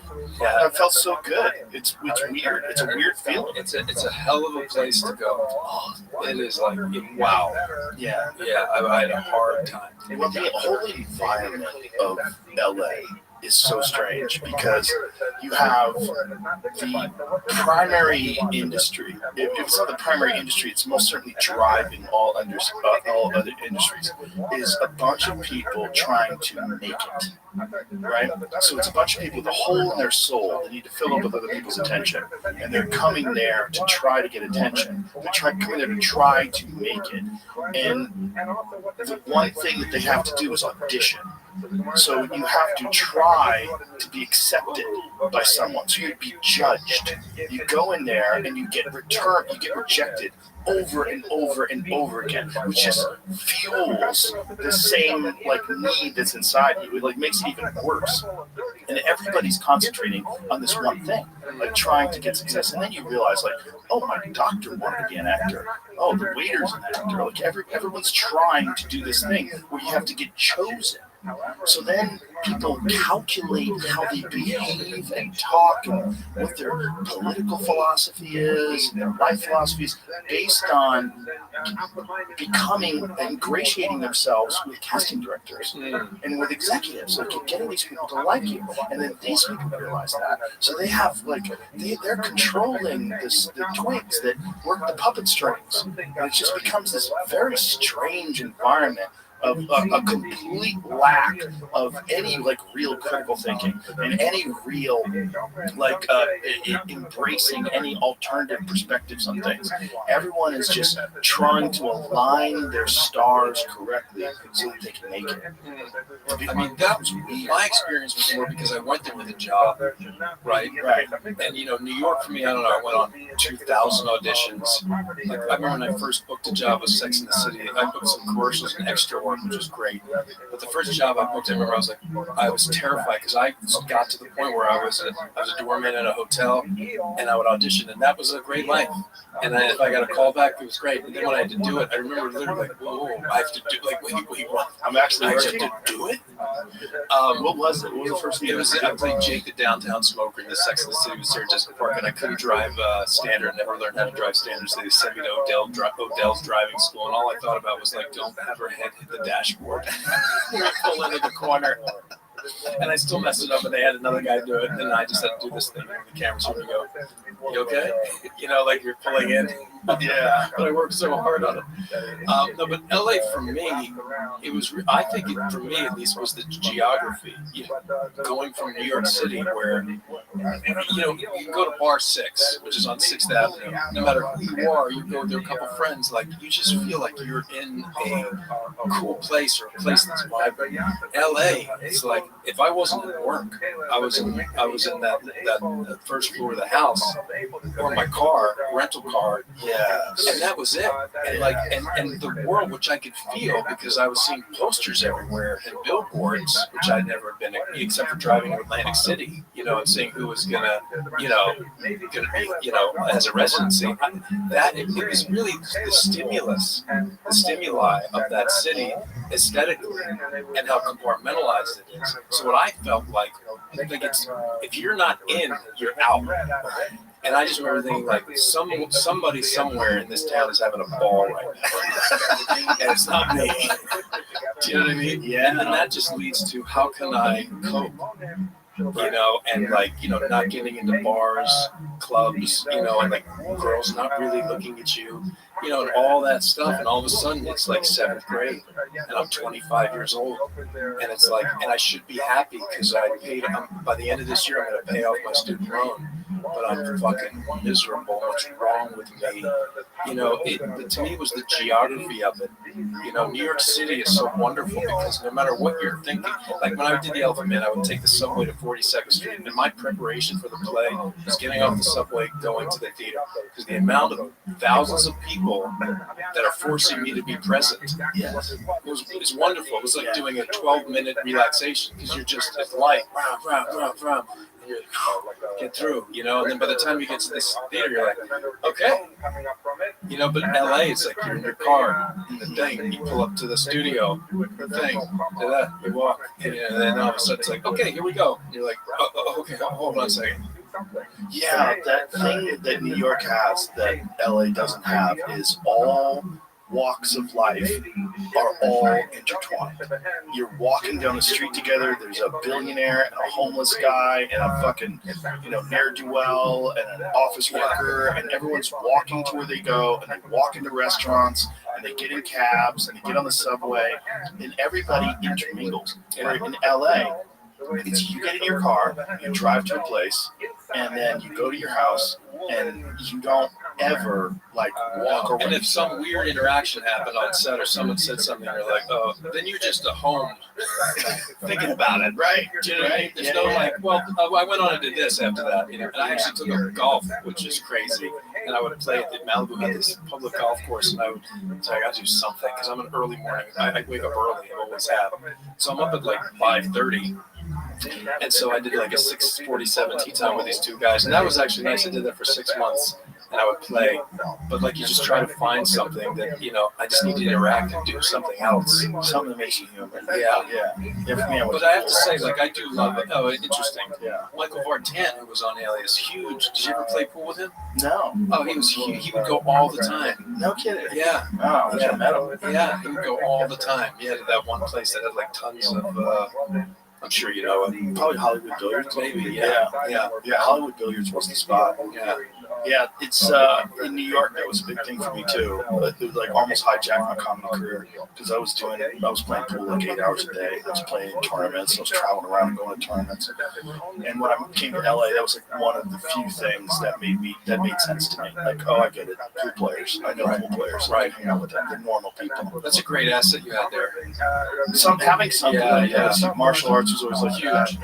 Having something where you have something that you do. Because if I was only doing that, I'd go crazy. And I went there and I fell in love with the movie making, getting back to my original part. And I would go so I'd ask J.J. Abrams if I could sit in the editing rooms. So I would basically shoot my one scene a week, which was hey, how was your trips? And I didn't have a big part. Right. But I would spend the rest of the day in the editing rooms, and I would ask Ken Owen, who was so generous, one of the showrunners, if I could just shadow him and just be around all the time. And I would take everybody's dailies on. Back then it was VHS tapes. It was Carl Lumley, Victor Garber, Ron Rifkin, all these Victor and Ron from New York, these great New York actors that came out, and I would just watch their dailies and learn. just learn. And that's when I was like, I love this. Like, I fucking love this. Well, that's what I love. I love when people love things. Yeah, and I do, man. Like, I can't get enough of it. I am 100% fascinated with people that love what they do. I can watch people make furniture. There's a guy that I watch on YouTube who just makes desks and tables out of what is it called? What is it called? When they take it, when it has the actual outline of the wood. What is it called? They take slabs. He takes slabs of walnut and makes these tables, and he narrates while he's building it, describes the process of it and how he's trying to precisely align all these joints and he's got pegs and holes. Yeah, and it's the best. Slide it into place. That's it. Live edge. That's the other great thing about what I get to do. So you do a movie like a Sniper, and you get to be with these people who have dedicated their lives to this thing, and you're watching them do it. Like in Maestro, I got to go to the London Symphony Orchestra. Each person, since they were 4, have been doing this, and they're all unicorns. Do you know what I mean? And Stars Born, all these musicians. It's like even Byrne, I got to go to these restaurants and study under these people. I mean, that's the thing. It's like, that's the greatest thing in the world. Yeah. It's nuts. It's nuts. And like even this movie, the access I got to have to the cellar and all the stuff and all the people, it was like I learned so much more than I ever knew. But it expands you as a human. Oh, no question. You know more about what it is to be a human. Like, there's a human who just plays the flute. Yeah. We were talking in the green room last night about Andre 3000. Was that his name? I'm saying it right? I almost said 5,000, but that's wrong. Andre 3000 from Outkast. He plays the flute now. That's all he does. He plays the flute. Like a friend of mine ran into him in downtown in Colorado. He said he was in Denver, just walking around with his flute. And no one was bothering him. He's like, holy shit. He's just fucking playing the flute. Yeah. That's a guy who loves what he does. Apparently he made an entire album where he just plays the flute. Yeah. And he's just not into doing anything else. Yeah. Just into being an artist and playing the flute. Yeah. It's dope. Right. Yeah, it's like, fuck, I wish I was that guy. But you don't seem to be. I mean, you did, hunting and billiards. Already you've got 2 up on most people, besides what you already do. But I do things that are, that I think are going to help me figure out who I am. And I think the only way you really figure out who you are is to do difficult things. Yeah. And when you're doing difficult things, you kind of learn about yourself. You learn about, why do I have this desire to take a shortcut? Why don't I do it the long? Why don't I do it the right way? Like, what is it about getting good at something? I mean, I think me at my base, I'm very lazy. I mean, it's a default setting. Yeah, no question. Default setting for humans. Goggins talks about it. Yeah. Goggins talks about, one of the things about Goggins is he always talks about how when he was fat and lazy, he used to be fat and lazy, and now he's the most disciplined human that's ever lived. And he forced himself to become that. Yeah. But his default setting, he goes, even now, sometimes I look at my shoes for a half hour before I put those motherfuckers on. Yeah. I mean, I'll be doing something during the day, and I'm like, I can't wait till my daughter's in bed, and I'm upstairs, and I'm just laying down on the couch, and I'm just, whatever's on. Yeah. And that's my goal for the day. I'm like, what's going on here? Sometimes that's good, though. Yeah. I view that as a reset. I think it's important. I enjoy it. I don't kill myself over it, but I do recognize that there is a feeling. But then I look at this sort of landscape. I'm like, well, it's hard for me to categorize myself as lazy if I just look at the facts. Yeah. But I do feel it's what you're saying. It's that default setting. But I think everybody, it's normal for human beings to seek comfort because it's difficult to acquire. Especially tribal societies, back when we were just hunter-gatherers and just trying to figure out how to stay alive. The idea of relaxation was impossible. Yeah. And if you could get there, that's what I want. I want to stop chasing antelope. Just fucking take a nap. Or maybe they found a relaxed state in that because when you're doing those things, for a long period of time, I feel like I am relaxed in that. It just takes a lot of work. Yeah. A lot of over and over. But the true high is when you're doing these things where it first started out, you were horrible at it, and then all of a sudden you're going out on a hunt or whatever, and you're like, I'm relaxed. I never relax on a hunt. Well, I've never hunted, so It's I not can't do a that. relaxing thing. I mean, it's fulfilling. I think I mean physically relaxed. Like your body's not tense. Like, because the one thing I do is you can't shoot a gun if you're tense. Right. Impossible to hit where you want. Right. That's the beautiful thing about shooting. It's like, on the exhale and stuff, like all that stuff. I was like, I had no idea. Right. Because the first couple times, like, just shoot it, see how you do. Well, just think about like the tiny movements that would deviate the path of the bullet over. A lot of these guys are shooting. No, it's nuts.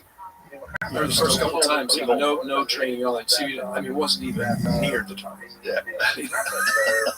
I was like, oh yeah, this is a whole. And all you're doing is this. You're squeezing a trigger. And how much is involved in that? Like the synchronization of the mind, the eyes, the breathing.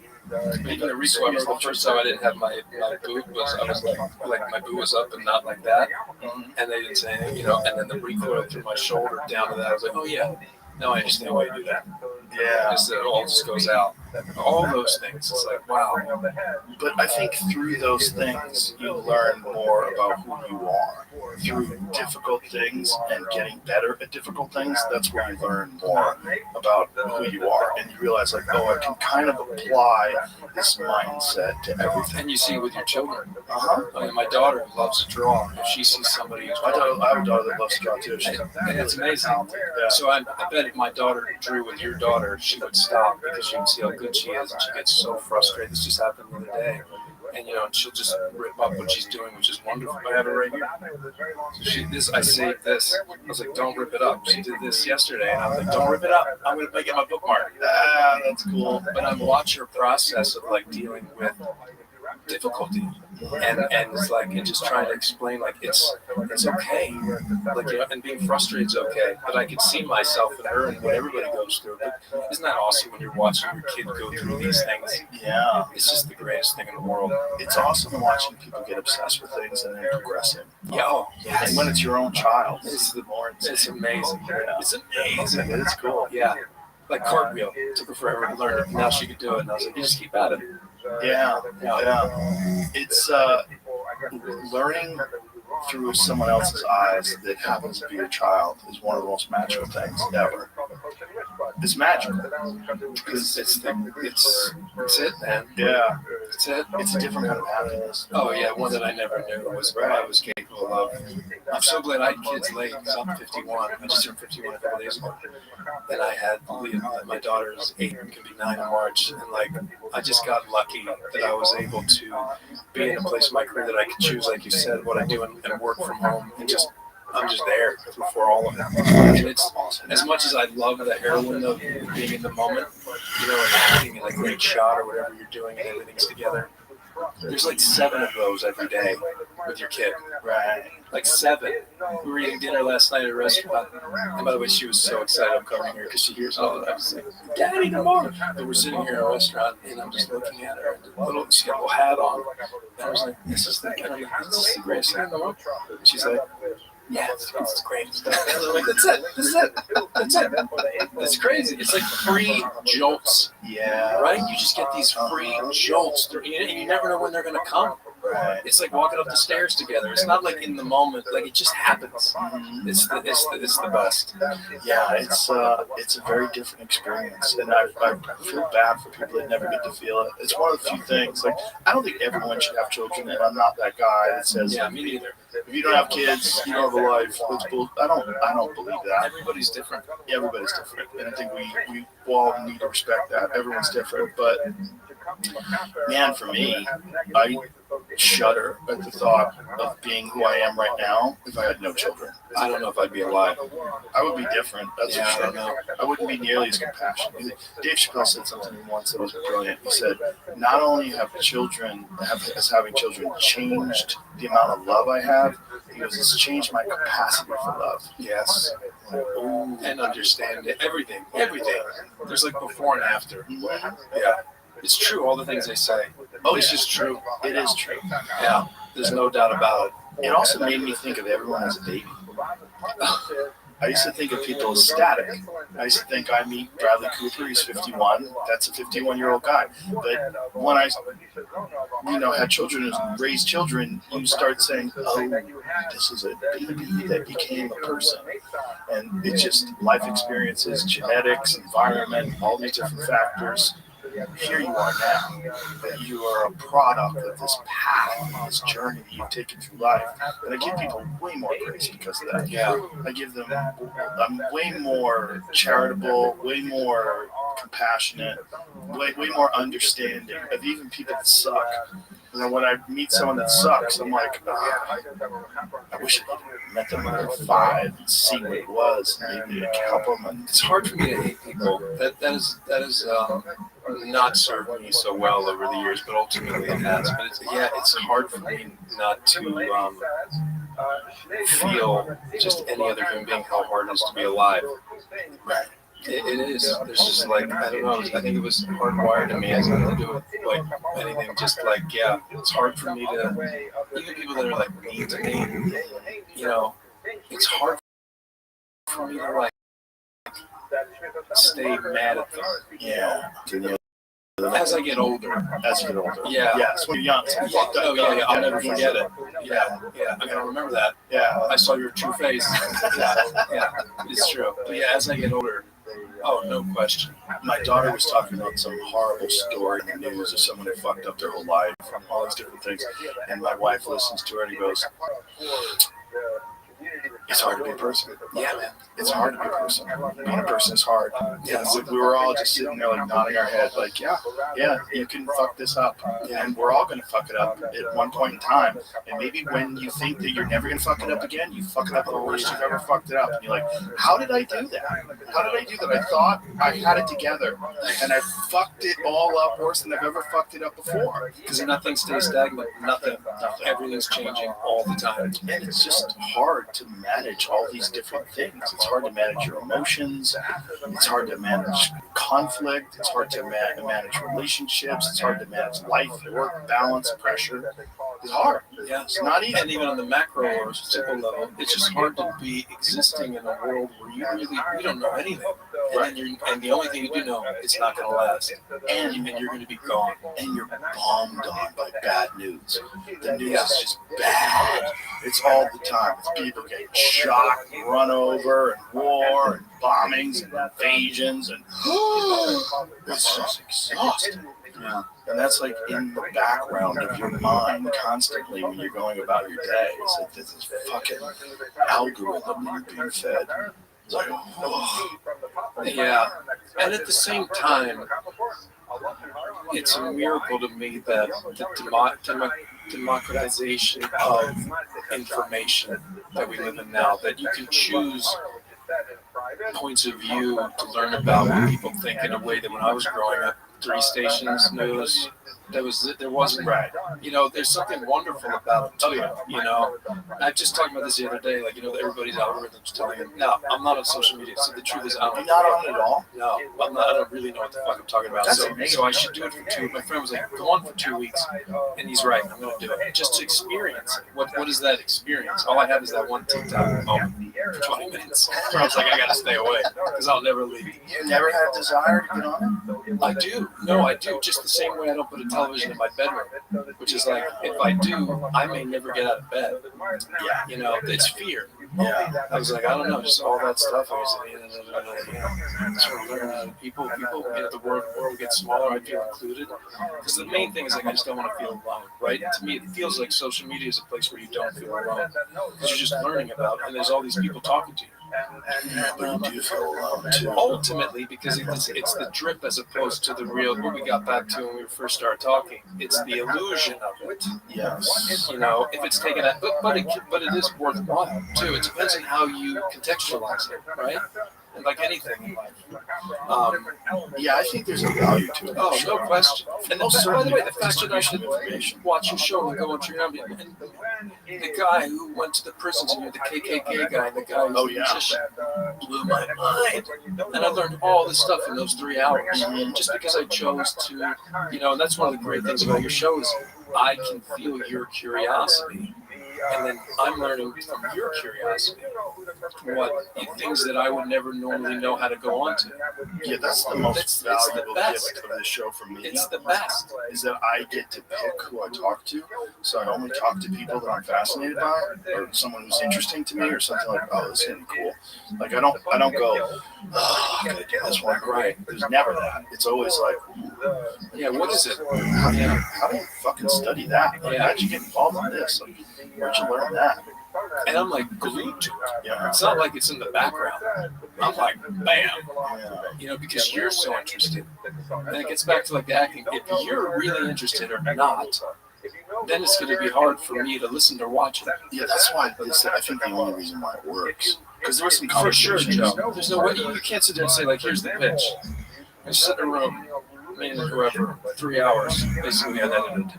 You're like, that's not really where we're at. No. It's gonna. No, the most people will listen to it. I'm sorry, right? But it's like, no, the nuclear fuel is. No, I'm actually gonna be curious about what I actually want to learn. And then it's like, oh, so we're actually gonna watch two human beings talk to each other. Oh, that's kind of great. Yeah, that's your nuclear power. That's why the show is so magical. Well, that's the only. I mean, the crazy thing is there's no. And the way you don't edit it, the way that the pauses are there, you know, is even so much as when you're like, I gotta take a piss, and then it's back. I'm always like, whoa, what just happened? Yeah. Were we supposed to go to the bathroom with them? Do you know what I mean? Like, I'm so sucked in. I'm so in. Maybe we should start doing that. Maybe you start following people to the bathroom. Do you know what I mean? It's like, wait, what? Yeah. What do you mean? How come it just, wait, where'd the time go? Wait, what just happened? Right. Yeah. Because you create that room that I'm in the room with you. Podcasting is weird because it kind of just appeared and no one thought anybody wanted it. It's fascinating. I mean, think about it. I do think about this a lot, especially because I've watched your show in the last 8 months. It's like in the world that's moving into this one direction, there's this other deep need for connection.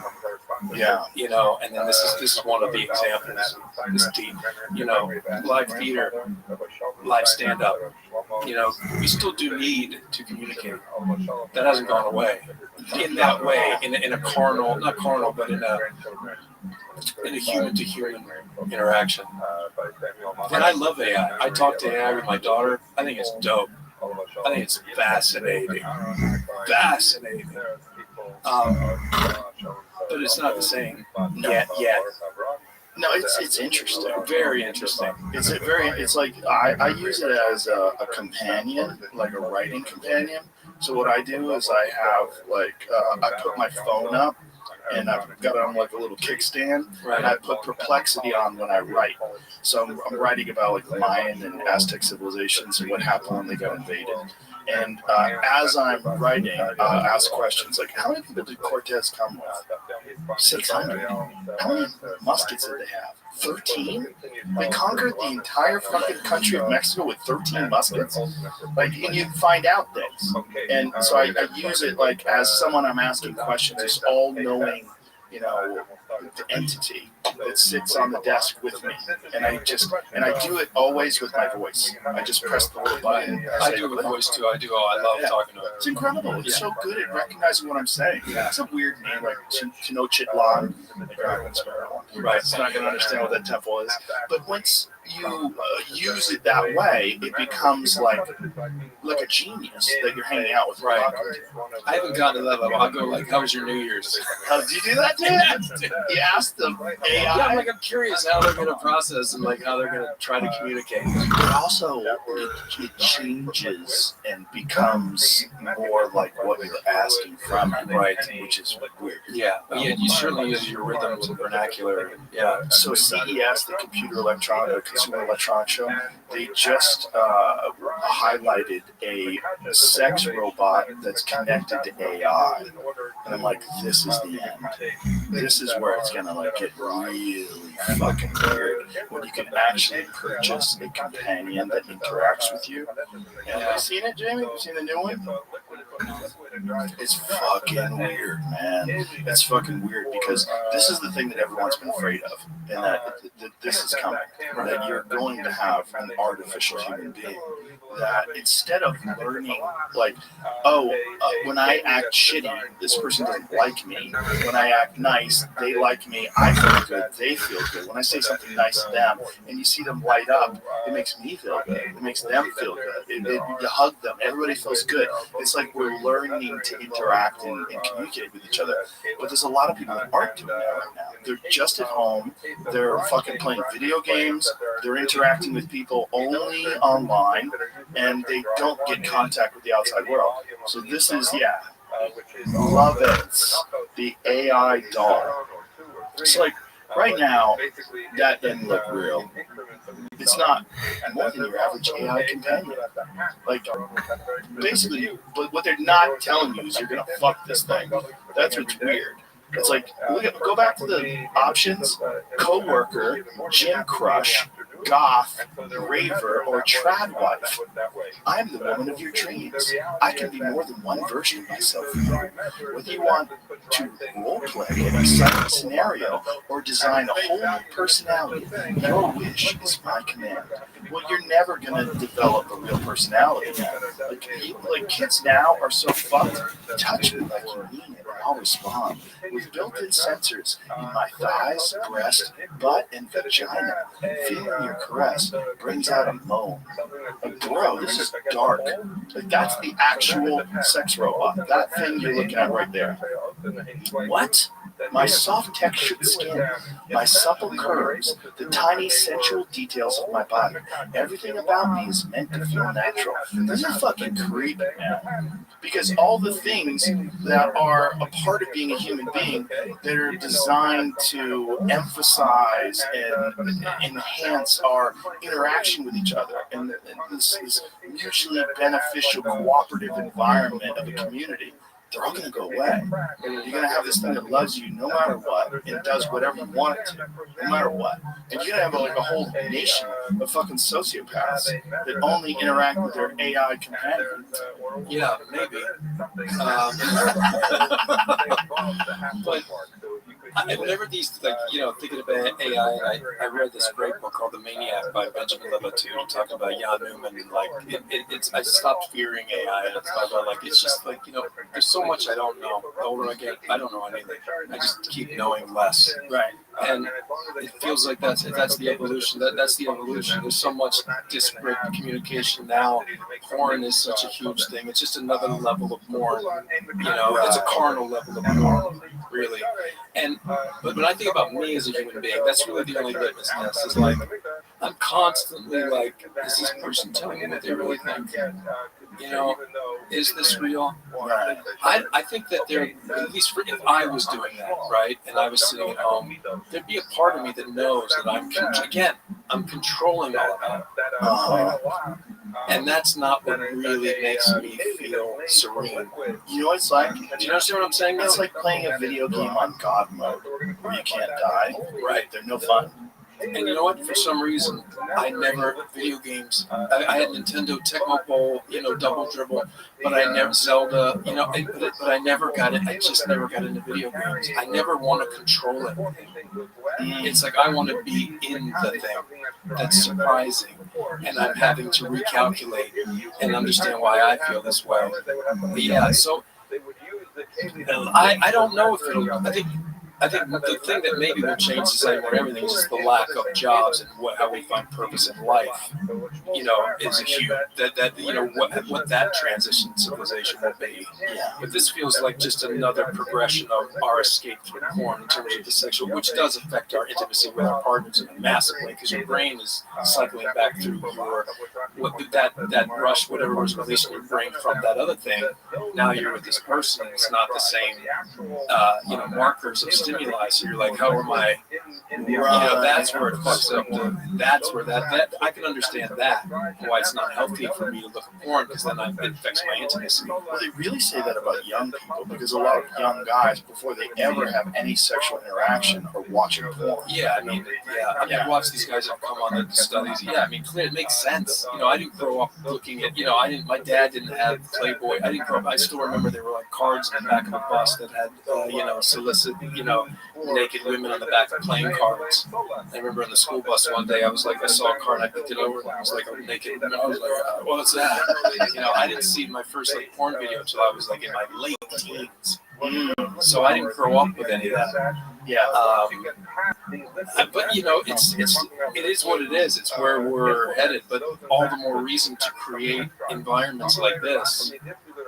And that's why I do love what I get to do. Like if I can somehow explore something cinematically that I'm personally, again, that goes back to like I can't explain it. It's the thing. I'm just going to explore this. If there's something I feel like I don't do, if I can explore it and be real, maybe somebody's going to attach to it. Like I'm a huge believer in art. Yeah. I think art is, in any form, is a key to our communicative ability and like not feeling alone. It really comes down to me, at least, just not feeling alone, part of a community. Yeah. That's it. Because me alone, and if I'm controlling a robot, it's still me alone. Because that's what I'm saying. Some part of my brain, even if you can create a world, like virtual reality doesn't really do it for me. Like the world's created. I'm like, I want to live on Mars, and you're a dinosaur I'm talking to, and we're married. Do you know what I mean? And we, like whatever it is, it's like I still know I'm controlling it, and it'll never really, for me, I don't know if anybody else. So I don't know how. I don't think it'll ever really solve it. Right. I just don't. It's not. I don't think so. I don't. It'll be escapism, which we do. Many other things, smoking weed, whatever it was for me, or whatever it is. Not that weed's that's a communicative thing, that actually, but like anything that's escape, it's just a higher form of it. Well, it's a disconnect too. That's what I mean. It's a disconnect. Art is a connect, right? It is. When it works, great connect. Great art is the expression of someone's humanity that you can feel like this person did this thing, or they're doing this thing right now, and I'm watching it like, wow. Like, go and see live music for me. Well, music is like our touch to God, no question. Yeah. That's why the first one I wanted to make with music. It's like music. Two people sing to each other that are in love. That's it. Yeah. First of all, I'm sure you've sang a little bit. If you're not loose, it's going to sound fucking horrible. Yep. Like we're wind and string instruments both, right? We're wind and then strings with our vocal cords. Like, and if that's not loose, the sound's going to be horrendous. We're not going to be able to communicate. But if you're loose and you're singing to somebody and they're singing back to you, and you're in love, you're actually in love. Whoa. Yeah. Wow.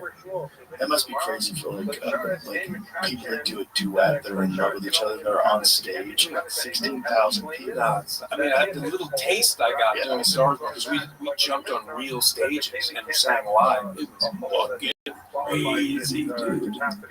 Crazy. We went to Glastonbury Music Festival. 80,000 people.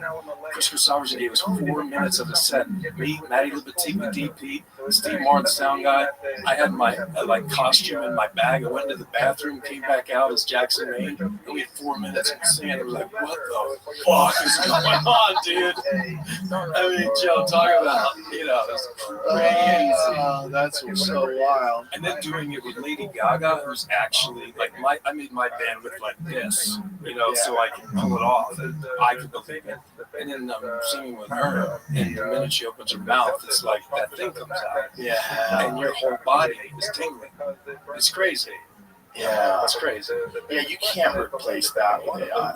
I don't think so. No, it's impossible. It's impossible. But you can get oddly close with some music. And everything, like art too. Yeah. You look at AI art, it's incredible. That spooks me out.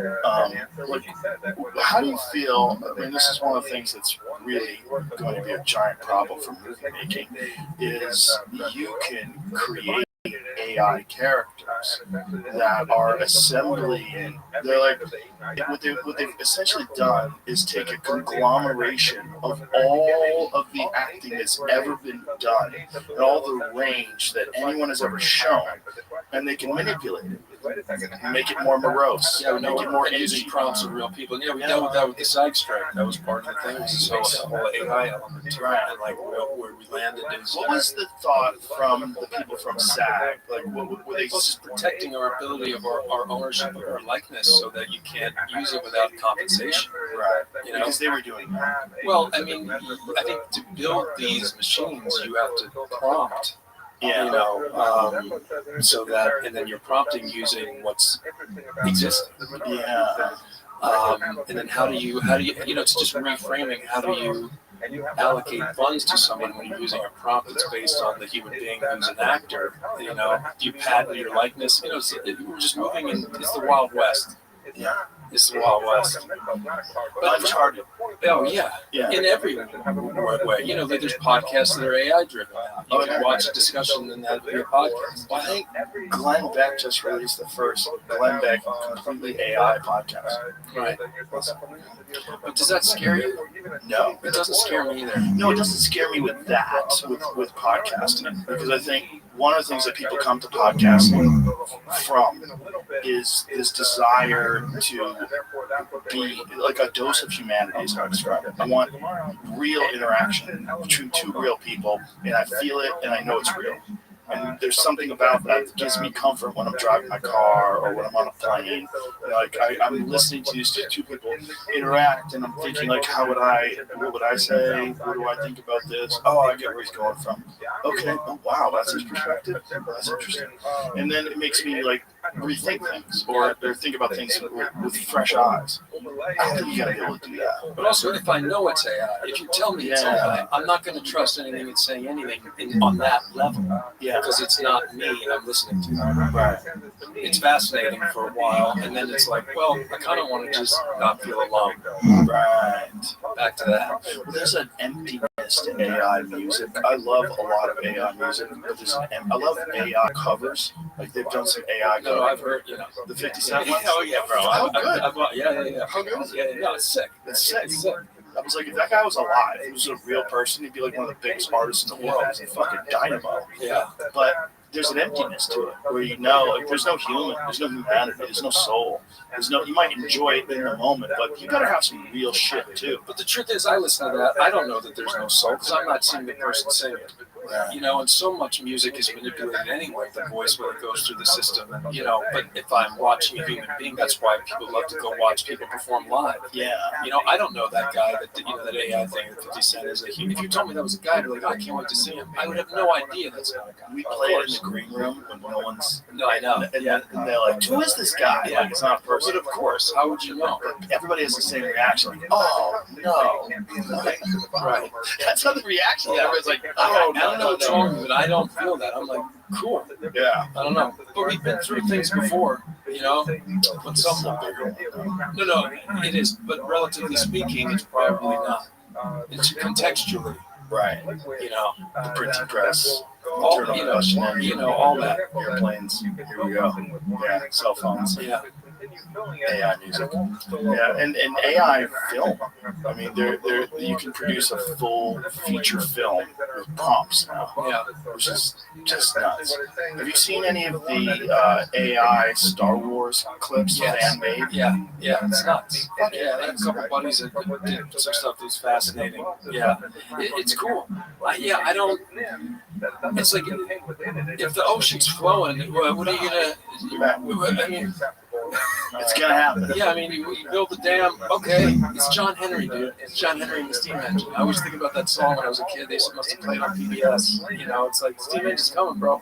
Yeah. It's like, you know, you may be able to lay the track. One guy could, then he died. You know, it is what it is. And once I sort of give myself over to it, you know, I don't know. It feels like for me personally, it's a waste of time to be emotionally upended by it. I agree with that. That's all. I think that's a healthy perspective because I think it is inevitable, but it is also. And the truth is, we don't know what's inevitable. We know something's inevitable. There's a movement, but no one knows. We just don't know. We may not be around by the time it happens anyway. Meaning, like, we just don't know anything. Right. That's the truth, and that's what's so terrifying. That's why we want to escape. Yeah. At least me. By the way, I'm saying all this generally, but I go back to like, what do I feel? It's like, okay, so how can I, this is totally out of my control. So why am I terrified? Just breathe through it. Okay, it'll be an adjustment. Because the other thing, I think people change. I don't know what you think. People do change in life. Like, I just think we change. Like, I'm not the same person I was 5 years ago. Of course, some people don't think that. They're like, you're always the same. Like, I don't think that. Those people are sad. Yeah, I really, people change. They change by the minute. Yeah, but I mean, like, major changes. Yeah. Do you ever think back in your life and you're like, I've lived so many lives. Yeah. Like, it's crazy. If you live a good life, I think that's the case. Yeah. You're going to change. And if you don't, why not? Yeah, maybe if you don't live so many lives. Yeah. Did you just nail it when you were 21 and ride that fucking boat right into the rocks? No, because everything else is changing. Yeah, you have to change. But it's just this change is a strange change because we're essentially creating an artificial life form that can interact with us right now in a way that you can manipulate, like this AI sex bot. But eventually it's going to interact with you, and you're not going to be able to manipulate it. It's going to be a life form. Yeah, that's going to be something. Yeah, the entertainment aspect of it is just a side effect. The real. I don't even think the entertainment. That's not even the thing. The thing is, life's going to change. That's what I feel like too. It's like, the storytelling. You're like, I don't think that's our biggest concern, dude. The storytelling thing is getting weird. But like, that's not. We're talking about a minute-to-minute life existence change. Right. Most probably. It's essentially going to be a life form. And, there's a lot of technologists that are looking at it, and they're saying this should be studied by biologists and not by people that are involved in technology. Right. Because this is kind of a life form. It's just a life form. It's fascinating. These are human beings, what we do. Right? Yeah. It's like he's a Mark Zuckerberg building the size of Manhattan for a place to be able to create and generate a computer for an AI. Like the amount of energy that we're, it's just fascinating. Human beings. Well, they need their own nuclear power. Yeah, it's just, isn't it fascinating? Just like, and then if you have an enemy, there's competition. Right? Yeah. And then you better create one so that you can be motivated. It's really interesting. You ever stop and think, like, what does 50 years from now look like? Oh, it's, I think about, again, with kids. My daughter and I, we walk, because I live in New York, we talk about it all the time. Like, what's going to be here when you're my age? It's like, what do you think? We talk about it all the time. But whether she even needs to get a driver's license when she's 8, it's really fascinating. Right. Like, when I was 8, as opposed to now, when I was 8, I remember having a beeper, and I thought that was like crazy. Yeah. And a StarTAC phone. Yeah. I was like, whoa. I got one when I moved to LA. Oh man, I remember that. Dude, I'm living in a fucking future. I could any excuse to fucking pull up the antenna. Yeah. Motorola. I got the extended battery. Oh shit! Yeah, of course. Great. Yeah. Call people whenever I want. Yeah.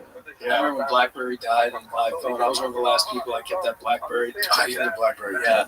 Deep into Yeah, me too. I needed that keyboard. I was like, this is not going to work. Right. Yeah. My thumbs are too big. Now I hardly ever even actually type. I do when I write, but when I talk to people, I just talk text. You do. I did not do that. Yeah. It's so good. Yeah. It's so much quicker. I should do that. I always have a hard time turning it on and then knowing it's not a voice memo or the thing. I gotta look at it. You know what I'm talking about? Slide, go up. Yeah. It's the embracing of it is inevitable, but it's like, where is it going and what is it going to lead us to, and how many different jobs are just going to vanish? That's what's really scary, like giving people purpose and meaning, because so many people, their purpose and meaning is their occupation, and if your occupation is completely irrelevant, it just doesn't work anymore. It's like, again, I think back to me and my upbringing. My grandfather was a beat cop for 35 years. I don't think he would say his purpose was that. I think his purpose was his family and And my purpose is my family, and it's not my job. Even though I get to do something I absolutely love, I don't know that people's purpose innately is their job. You know, I do think for me, I just like, you know, God's in all of us. It's like whatever you want to say of God, like the need to communicate, to create experiences that we don't feel alone, because it's fucking terrifying being on this little thing who knows where we are and then we're gone. Yeah. I mean, it's a horror movie. Yeah. So we got to band together and communicate. Well, I've thought about that too. When people say, you know, the jobs are going to go away, we're going to have universal basic income. The problem is, then no one will have any motivation, and a lot of people lost without meaning. Like, but why? Why?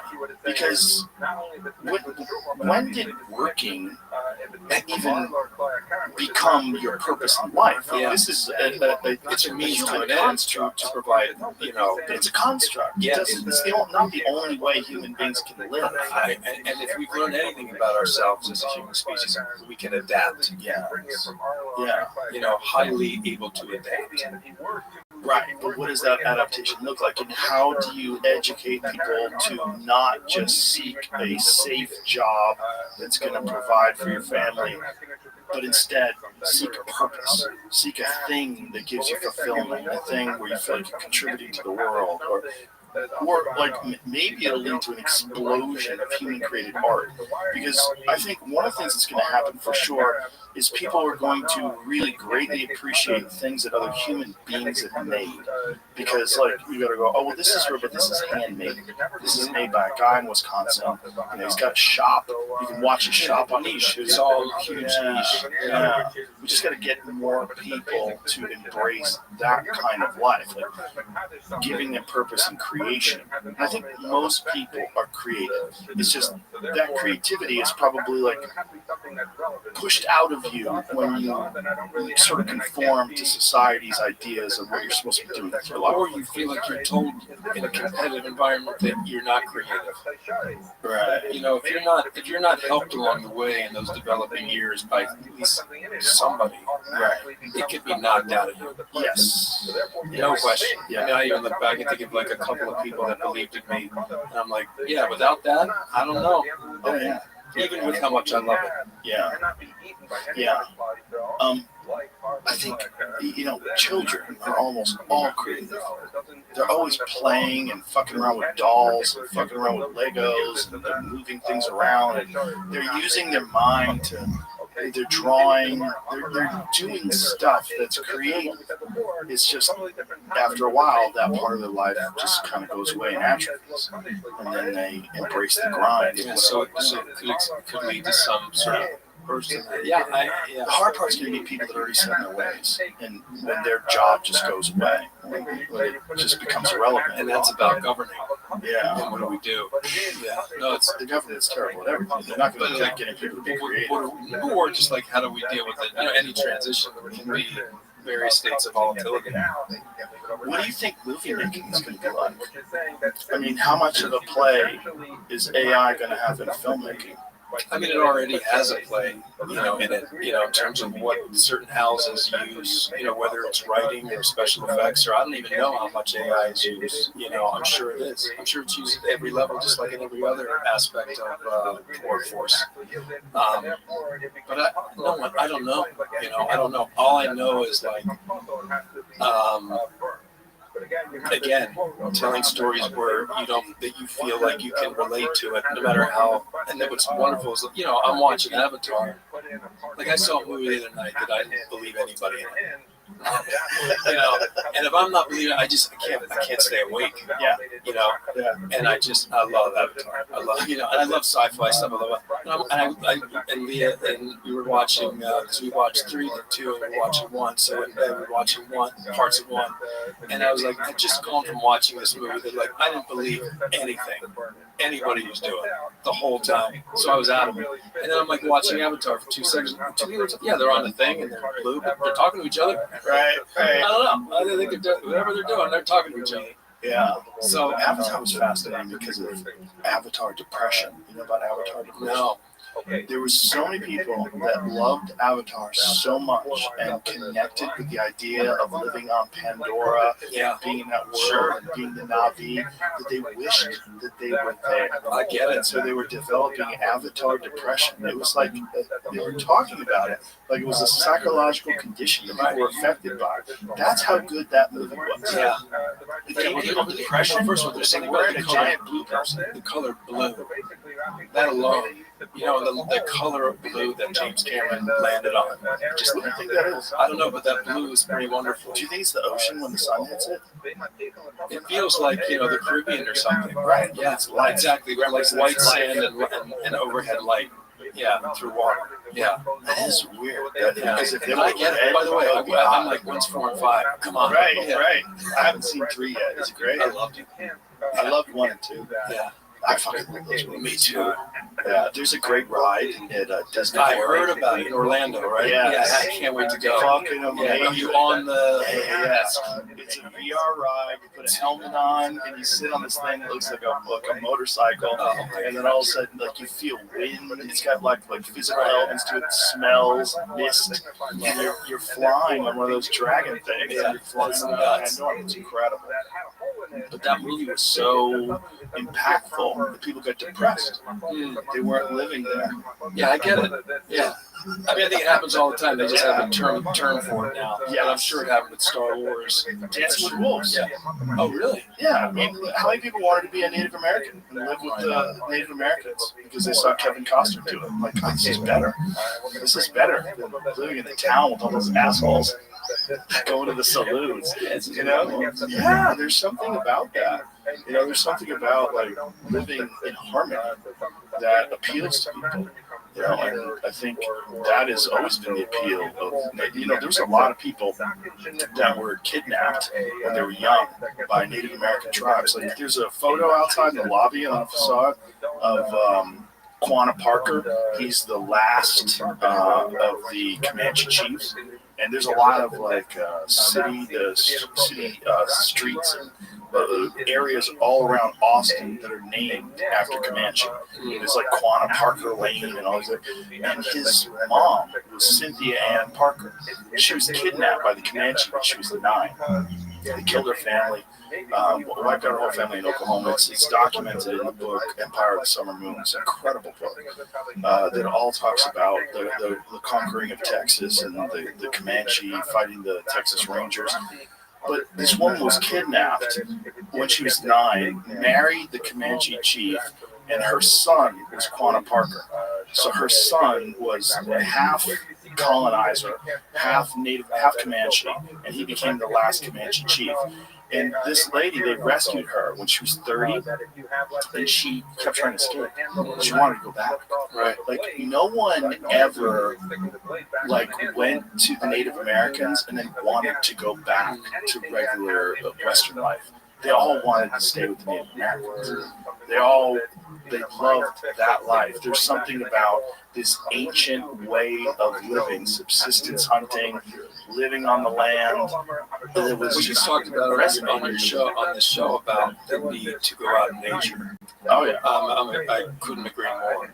I mean, it's like, oh right, you know, it's very important. I think it's a vitamin. No question. Yeah, Native American, and also like you think about. I mean, yeah, I'm a fan of all that. There's this guy, great writer, M. Scott Mominay and Sherman Alexie. You know, just writing about. It's pretty. Yeah, it's fascinating.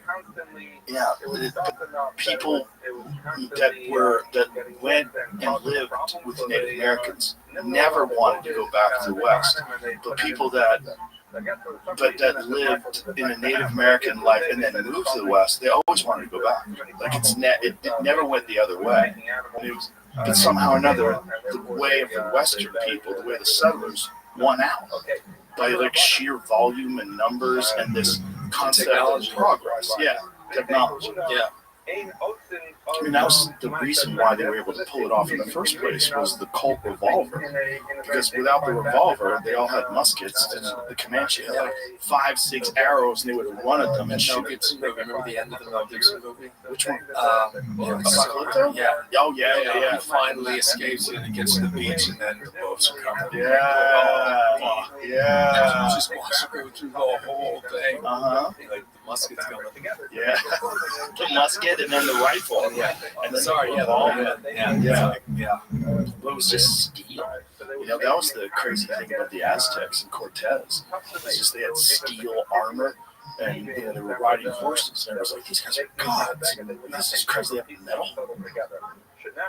And that's all it took. 13 muskets.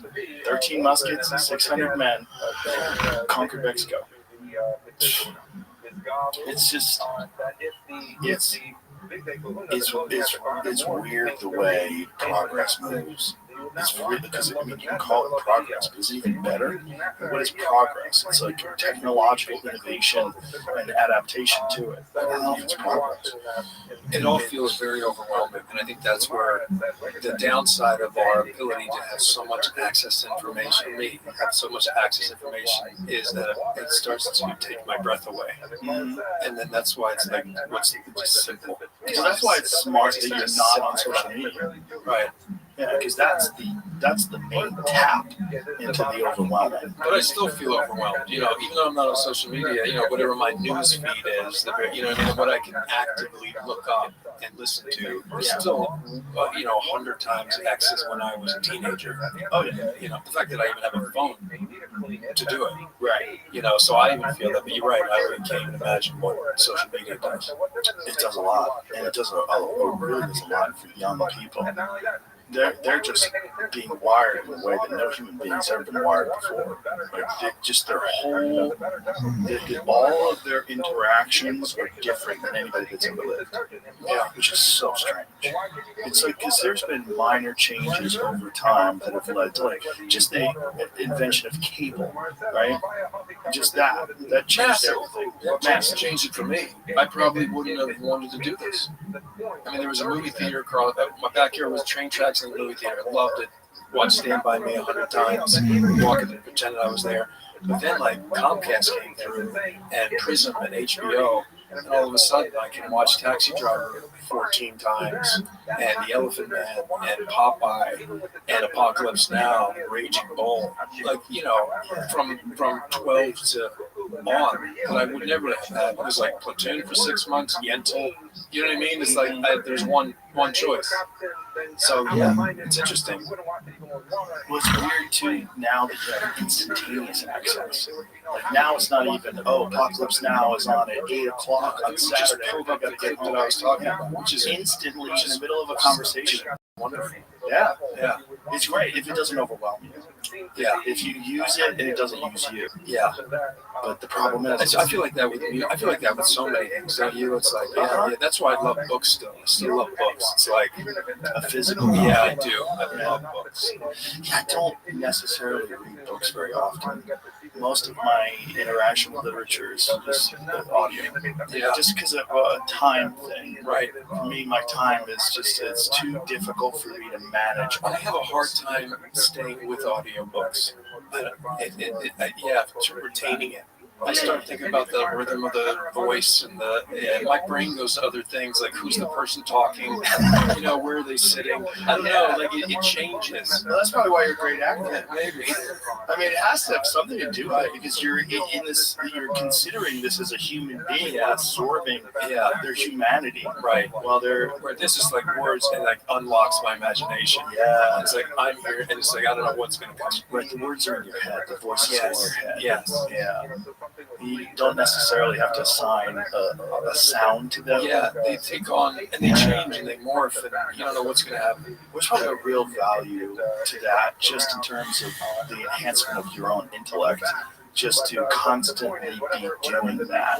And as you're reading this, being engrossed and absorbed in this person's writing, and then like being taken on this journey. Yes. Where it's like stimulating all these parts. Yeah, I was just on the track in Rome in the Olympics. You know what I mean? And the guy was just coming and taking, wearing 2 sweatshirts to like intimidate. It's amazing. Yeah. It's But the thing that's maybe changing is like it does ask a lot of the reader or the viewer to come at it with their imagination. Yes. And then there's something about taking all that away and just receiving that'll be it's very new. Yeah. And then that's a huge change. There's not so much communication going on, it's just receiving. But there's almost the mastery of like that guy doing Lord of the Rings. And like the taking in what he's doing. Yeah, they realize this one fucking person is doing all these different voices. Yeah. But you have more access now to other people's creations than ever before. Like you can be absorbed in other people's work all the time now. Yes. Instantaneously on your phone. I'm sitting here, I'm bored. Let me just get someone's creation and plug it into my head. Or somebody's thoughts on something or research they've done. Yeah. That's what's amazing. Oh yeah. That's what I learned on your show too. Just no one had access to that, or it was frowned upon, right? Or like, well, you're not smart if you talk about this, right? Just like, let everybody decide, right? It's just we don't know fucking any of that. No, well, there's a lot of gatekeepers when it comes to what you should or should not be interested in.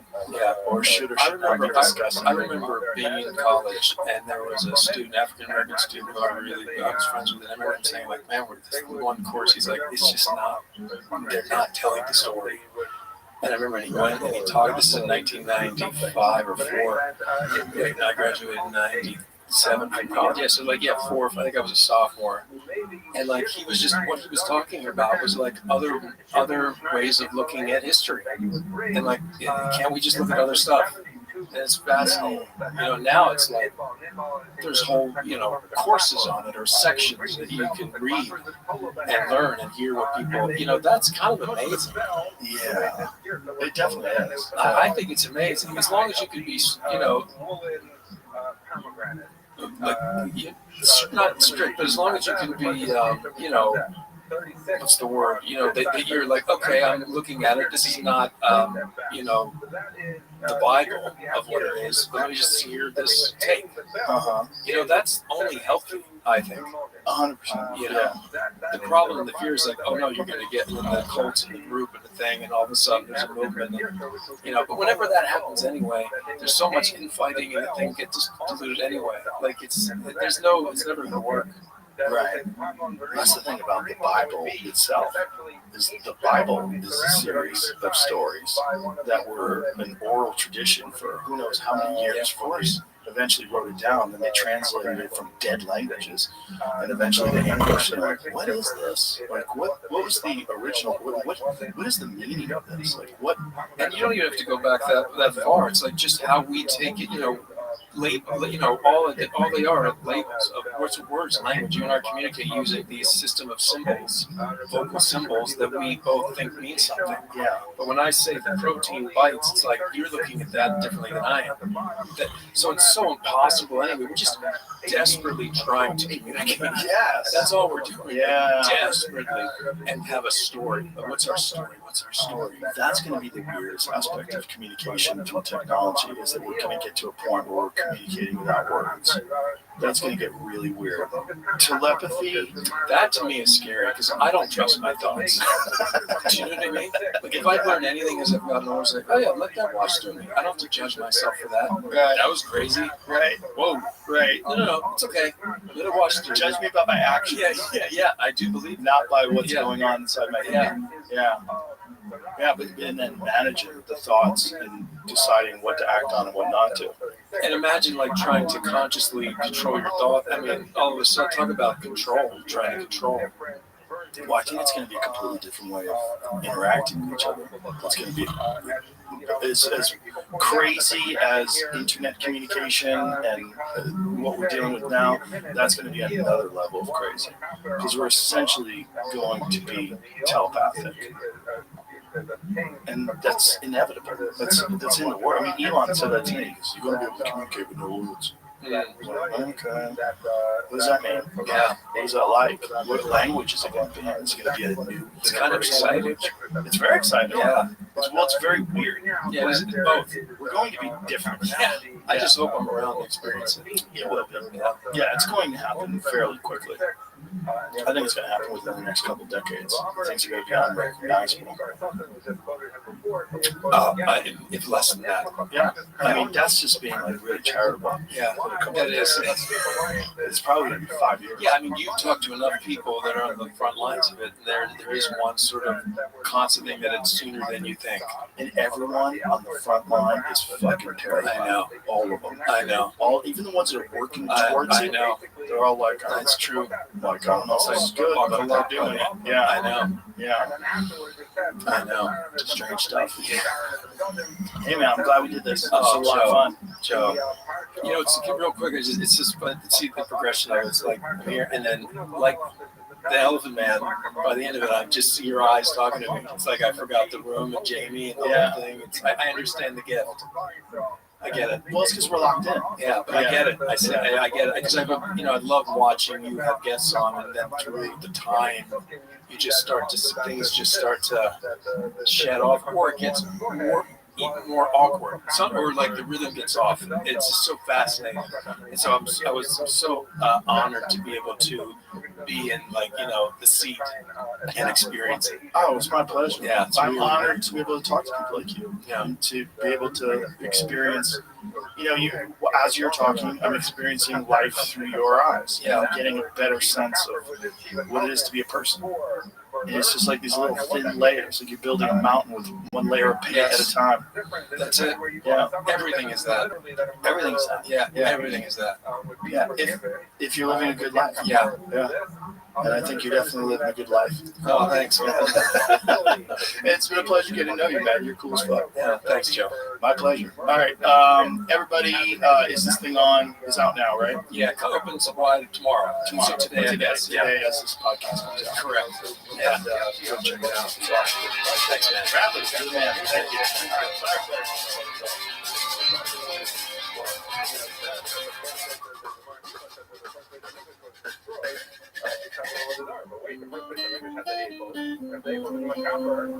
So he gives many answers, but like you see that he seems to take it more literally, that it would literally be macabre. Some of his answers are that it's broader, but it would seem that some understand that it literally means it's macabre even on a murderer. But okay, so I would say with Joe Rogan Experience. Train by day, Joe Rogan podcast by night, all day.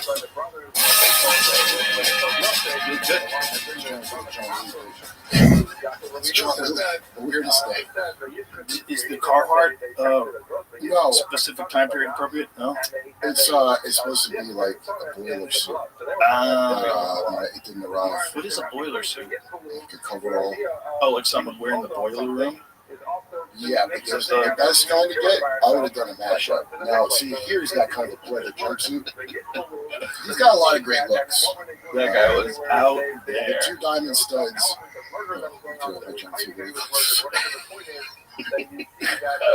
Oh, yeah, he invented the isolation boom tank. Oh, yeah. Oh, yeah. Go in there, dude. It's like you're in space, dude. My friend actually went in his tank and did ketamine with him before he went in his tank. Who's that? Who? Todd McCormick. Hey, what happened? John Lilly shot him up with an intramuscular shot of ketamine before he went into the tank.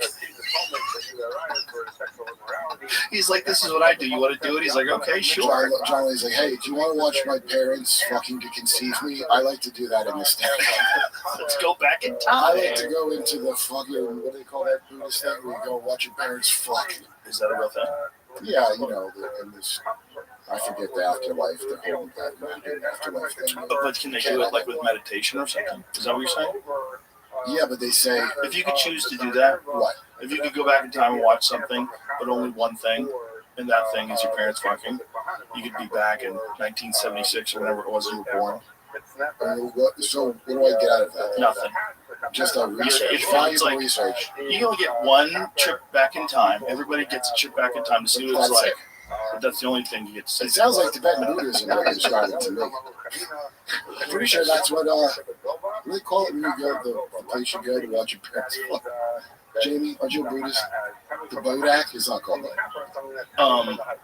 You like that Nicki Minaj, huh? Really, what about it? Did you watch? You'll be covering TPUSA. Okay, you're deep in the woods. I'm not. I stay out of that. It seems Why? like It's so because great. it seems like the right wing of this country is in some sort of a weird gang war. There never was a fucking united. No. There's a bunch of people need some shit done that didn't get done, and now they're upset about it. And so, because here's the thing: It's a bunch of people scrambling to be in control of the narrative too. The poly market dudes have some network.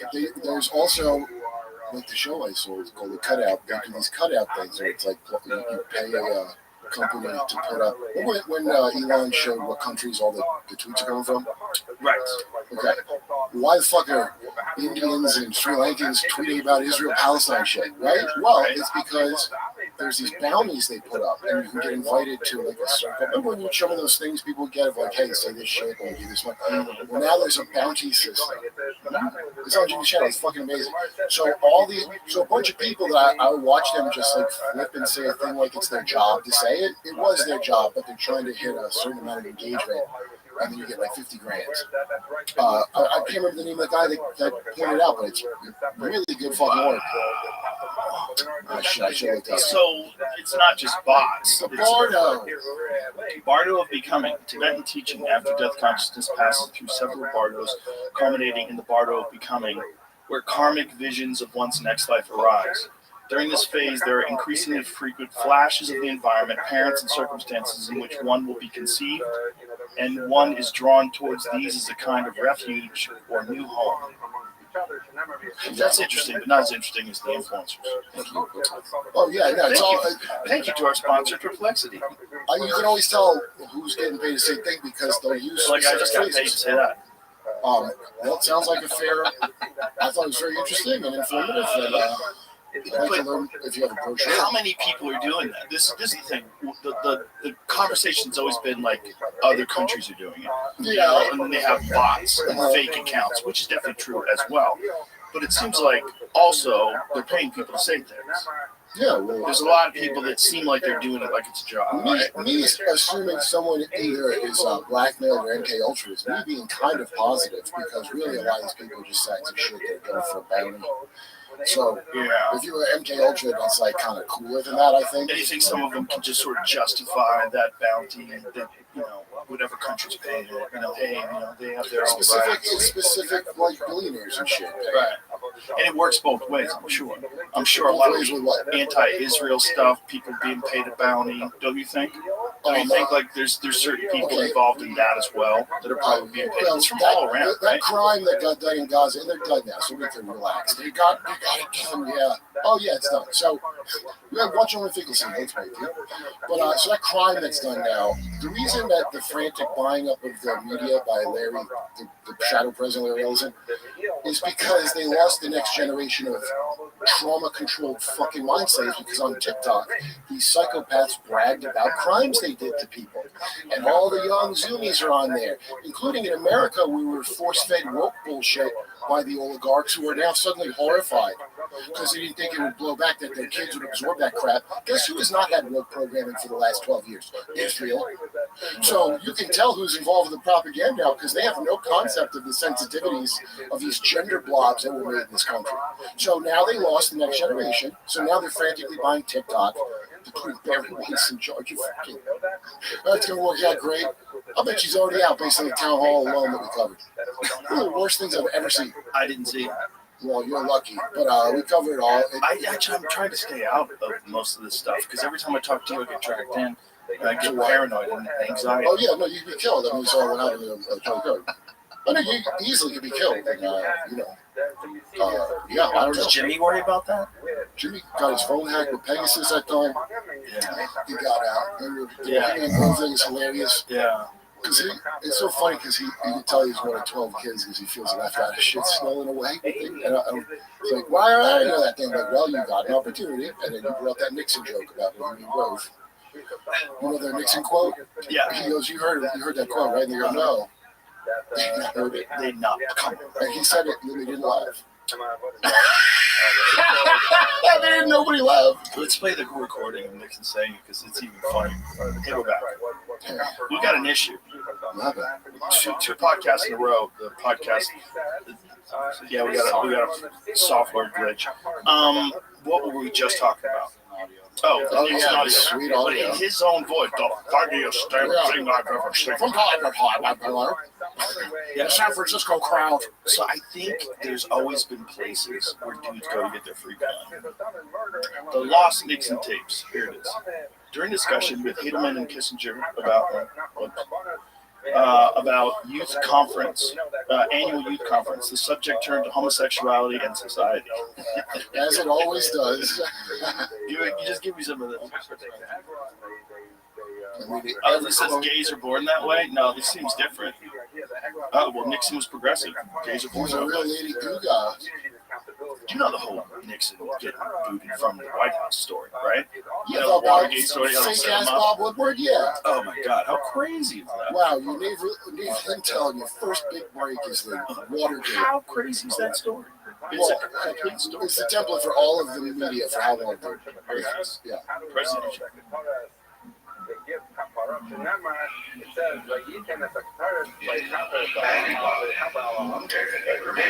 Boy.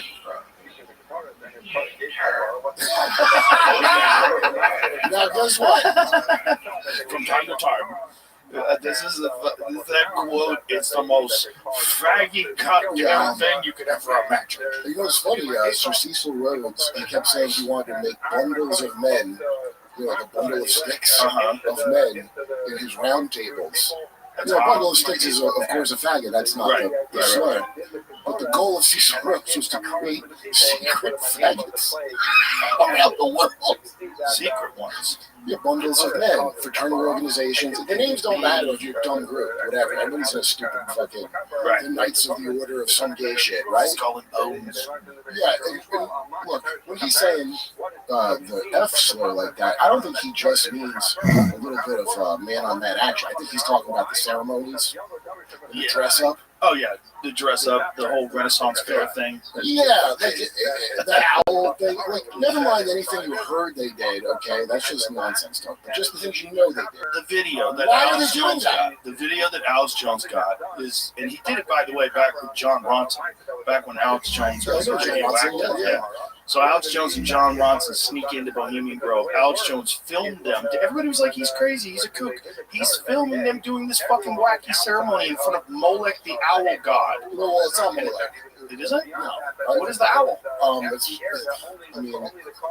First of all, from what I understand, Molech is a type of sacrifice usually to Baal, which is like a rich man, you know. Well, I thought that owl, the big owl. It was not Molech. Molech was one's owl. Molech. I've heard the owl is called Care, like that creation of Care. But it's supposed to be the Artemis owl, from what I understand. Or Athena Artemis, the same thing. Doesn't have a specific name, but it's a symbol of Minerva, the Roman goddess of wisdom, representing the club's values. That's what they said. Yeah, the club's values are. So whenever they say wisdom, that means magic. Can I see an image of what that statue, large owl statue, looks like? Oh, they make a big deal about misidentifying it as Moloch. Man, that is weird as fuck. Okay, so what does Moloch look like? Just pull that up. Let's find out what Moloch looks like. I think now they no longer think Moloch was an actual god, and they think it was a type of sacrifice. An ancient Christian. So Moloch looks like a bull. That's Baal. I mean, there's a bunch of Baals. There's Baal Hadad, Baal Ramon. Okay, but which is Moloch and Baal connected? No. Because all his Moloch pictures So are showing like a okay, bull. so the sacrifice itself, from what I understand, and you probably somebody that could correct it, but at this point they kind of think, because it only says MLK in the original writing, so it's a type of sacrifice to the bull god. You understand? Right. It's a Molech sacrifice, so you get material gain for your firstborn. Like that's a Molech. Oh god, look at this one. I think that's what it is. Look at this one. The statue of a man that's stuffed with men. It's a big deal. We do that. 10 people do that at Burning Man. We commemorate it. You know, can't rich old fruits have a Burning Man of their own? They already do. It's called Burning Man. Yeah, it's called just blowing people up. Canaanite deity associated in biblical sources with the practice of child sacrifice. It derives from combining the consonants of the Hebrew melech, king, and the vowels boshet, shame. The later often being used in the Old Testament as a variant name for the popular god Baal. So maybe they're calling it, was he calling it Molech? Because that's how Alex Jones was referring to it. Was it because it was a child sacrifice? Maybe, and also keep in mind, just because it's an owl or whatever, people that do goofy pagan shit, you have to think of like Diddy changing his name every time he does a crime. Right. That's how these gods work. So they'll be like, no, his name's not that, it's this other thing. And you're like, wait, and so you can mix and match them. It's called alchemy. You could grind them in their constituents and mix and match them all kinds of great ways. That being said, they're doing something weird. They're wearing robes, they're chanting, and they're carrying a bundle of sticks that's supposed to like represent a body or something. And then they're going to talk burning an effigy. The whole thing is fucking bizarre. If somebody invited me to that, and then that's what we went and did, I would never hang out with them again. I'd be like, what the fuck is wrong with you? What if you have to make a decision to be a fucking mass murderer on the order of any mass murder they told you is bad, and so you need to cremate your care? Or you want to sell natural gas and get that pipeline opened up. Yeah, and I want to burn my dull care about the bad things I'm doing away, because I can't not do it. I'll be killed. So also, you want to be compromised, because that's how you do business. That's how I do business. That's how I met my dolphin wife, Shoshana Rothschild. I know she looks young, but she's of age.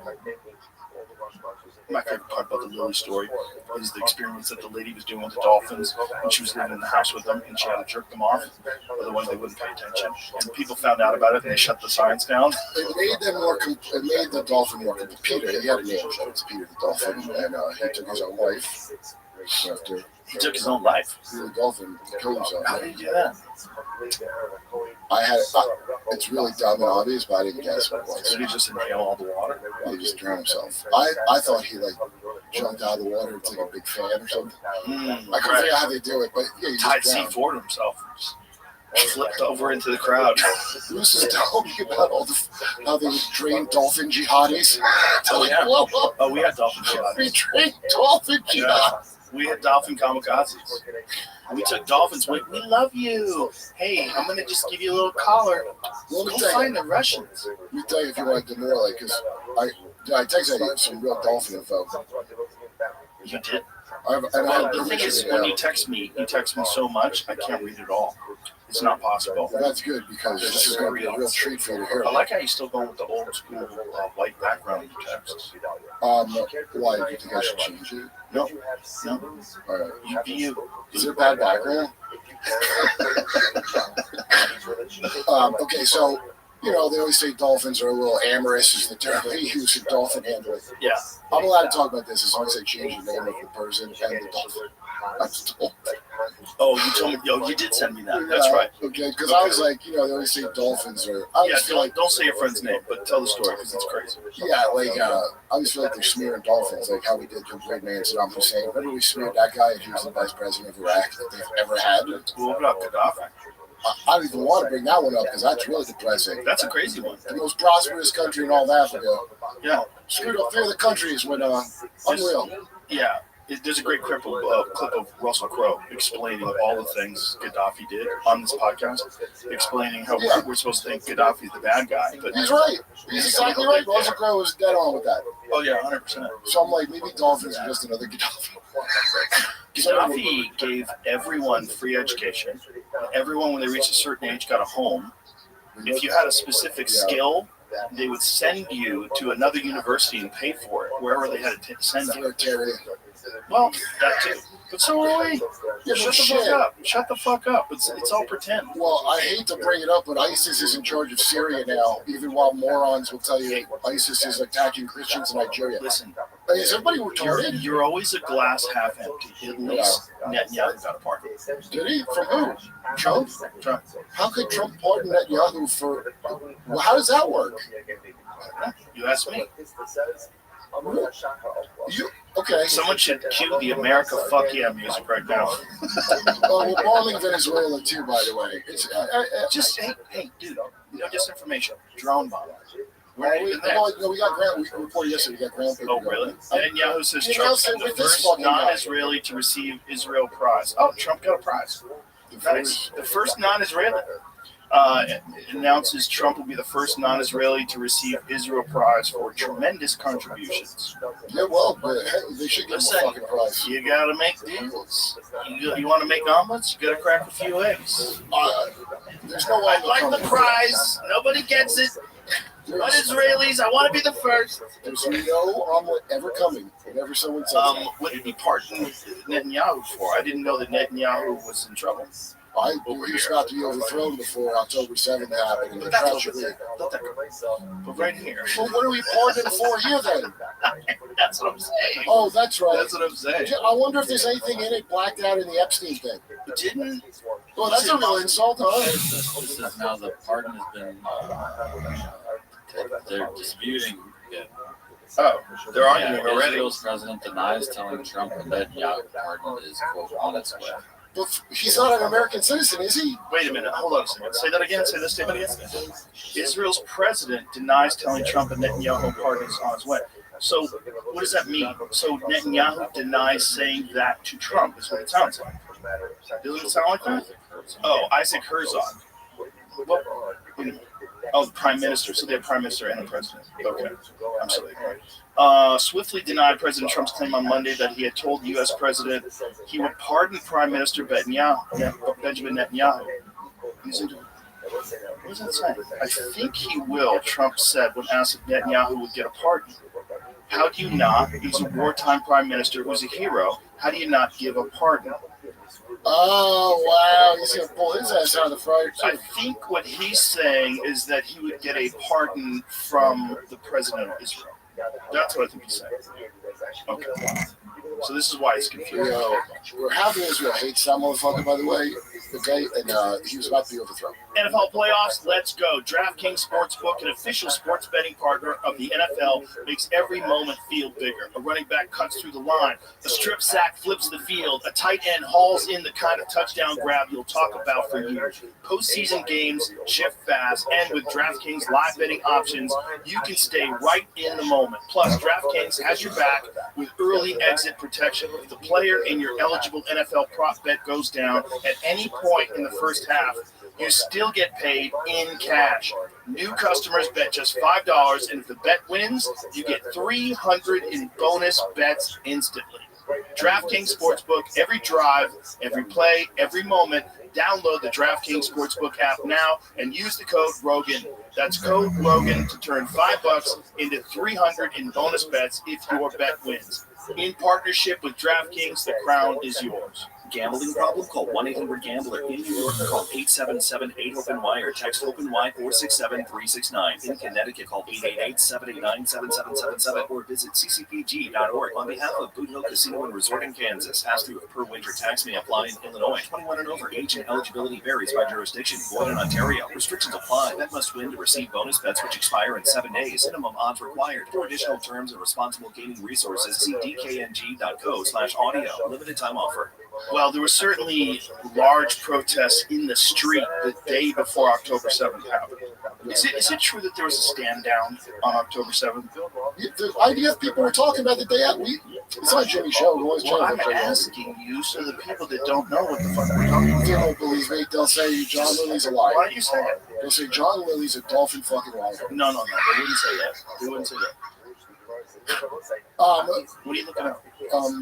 Because we got into this because I was going to tell you the truth about dolphins. Okay. A dolphin like a Netanyahu fish. Oh, the dolphin experience. Because this is like there's more important things than a measly genocide.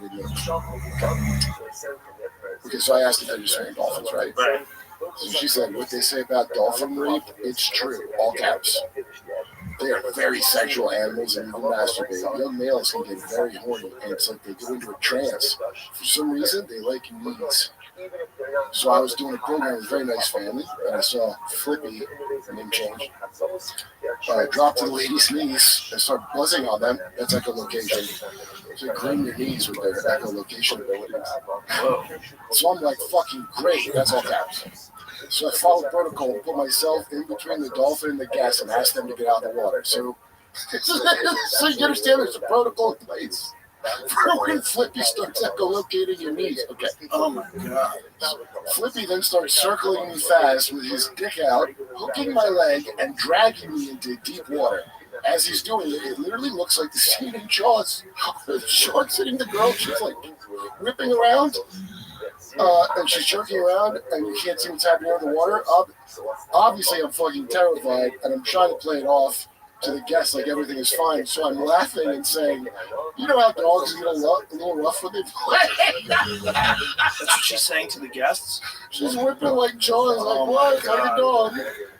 Okay, that's phone call, by the way, so I guess it could work.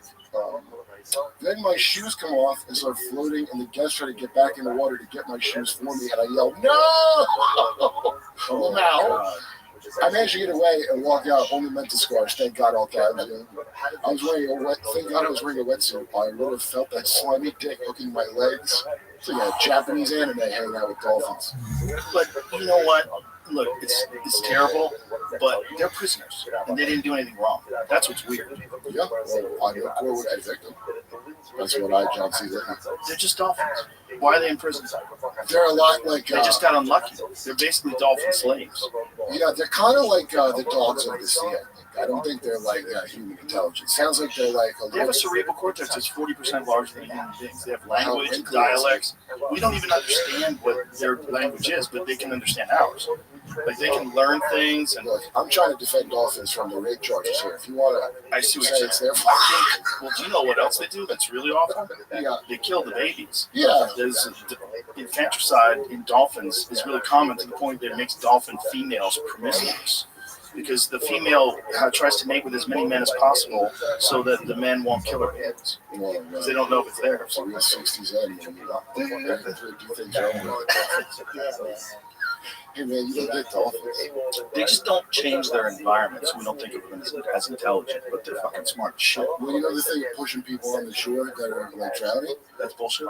No, they will, but it's not like they're saving you. It's like, when you get your trash out of my space, please. No, I don't want sharks here, assholes. You can take your shit back. Who was it that had that theory about sharks? I think he's right. He was like, sharks are not just targeting people because they're hungry. They're targeting people because they're pissed off that people in their water and they're getting in the way of their fishing. Yeah. And they're getting in the way of their eating seals. Yeah. They're pissed off. They're not supposed to be there, so they just bite you. Like, get the fuck out of here. That's part of it. A little nibble from a shark is probably a real strong message. We just lost a lady in Santa Cruz, triathlete. She was with a whole group of people that were swimming, and someone saw her get taken. Someone saw the shark breach the water with a human body in their mouth, and then she was gone. And then they just found her remains yesterday. But Santa Cruz, like that whole coastline is filled with great whites. There's great whites all over the place out there. I think they breed outside of San Francisco. I mean, I never surf, so I never. Fuck. Yeah, like fuck swimming in the ocean and rolling the dice. The monsters just decide to just snap you in half. It's just the worst way to get grabbed. I just like not in your environment. It must be so terrible. You're so weak and slow there in the ocean. You're so helpless. But you know what? Let's see a shark take me up here. I'll bet I can take it. That's what I'm saying. Not so tough. 0 shark attacks on the shore. Remember that Saturday Night Live sketch, Land Shark? It was hilarious. It was so stupid. The shark would just knock on your door. Land Shark! It was so silly. Saturday Night Live used to have some great sketches, man. It used to be so silly. I haven't watched it in forever. You know what I could wish I could find is, and I can't get it, it's like not up anymore. But the one with Norm McDonald, who's the most grizzled? It was Norm McDonald, the country singer that Tom Segura always says. It was very good in the sketch. Garth Brooks. And it was like, and Robert Duvall. Okay, and it was just like a game show. They had like grizzled dancers. It was funny as shit, dude. Really? Yeah. Oh, that's and Robert Duvall gave the most grizzled dance. Oh, you found it. This is a real show? Yeah, this is one of my favorite. Wow, I was trying to find it not even that long ago, dude. Let me hear some of this. Can I hear it? That's great. That's on Reddit? That's very funny. That's very funny. That's a good sketch. You know that? What's his name again? Garth Brooks? Garth Brooks? Well, he's a man of many faces. That's not Garth. Yeah, it was Garth Brooks. No. Am I wrong? It was Garth Brooks and Robert. Was it? Yeah, it was Garth Brooks. Was it really? Garth Brooks in makeup? Yeah, that was Garth Brooks. Yeah, you don't really recognize it. That's crazy. I didn't recognize him at all. Let me see that again. Maybe that's how he catch people. He dressed up like that dude. That does not look like Garth Brooks. That's crazy. It was a while ago. He's kind of bigger now. He's been enjoying that good life. You know what I'm saying? Yeah. Do you know people are repeating Tom's idea, that joke about Garth Brooks being a serial killer, as if it's like true fact? Yeah, well, it is the weirdest thing, but I would say don't focus too much on one person having an alter ego. Nicki Minaj has that. Yeah, but the Chris Gaines thing was nuts. In the middle of being the biggest superstar in country music, he decides he's going to be emo and wear a wig and change his name and let everybody know he's doing it. It's just at least Stephen King, when he wrote his like Richard the Bachman books, yeah. At least he just said, "Listen, I'm writing too many books for people to buy. I'm going to write them under a different name." That's how crazy he was. That's what cocaine will do to you. Yes, it will. Those are the good days. So I sent this to whatever. I was looking up. So have you ever heard when Nicki Minaj would talk about You're just fucking fixated on Nicki. No, because of the alter ego thing. Oh, she's got an alter ego. Let me raise myself here. It's named Roman. Roman is a crazy boy who lives inside me, who says the things she doesn't want to say. He threatens to beat people, and he's violent. I asked him to leave, but he can't. Whoa. She also notes he was born just a few months ago and born out of rage. This is like in 2010. His last name is Zolansky. Roman Zolansky? An angry, outspoken, often homosexual British character who delivers raw, aggressive verses, featured heavily in Pink Friday, Roman Reloaded. Right, and then Harajuku Barbie, which is the dolphin. Hold up. So these are her alter egos? Yeah, no, but don't worry, they didn't do MK Monarch shit. Go up to the top again. This is Nicki Minaj. Okay. Yeah. Famously uses several alter egos, with the most prominent being Roman Zolansky, a fiery, aggressive persona used for intense rap verses, and Harajuku Barbie, her softer, pop-oriented side.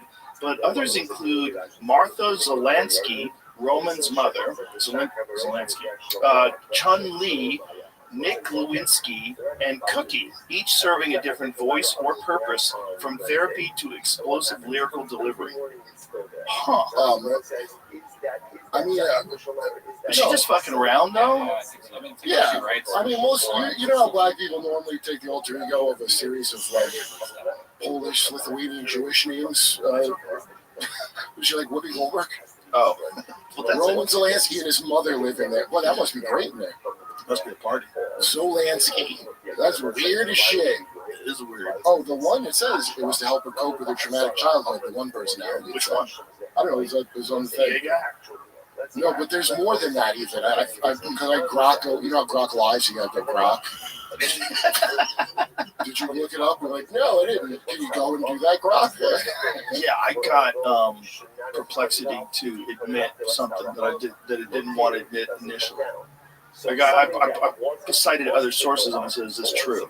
It was about the Temple of Tenochtitlan. Mm-hmm. So when it's attributed to the Aztecs, but if you ask the Aztecs, they said they found it.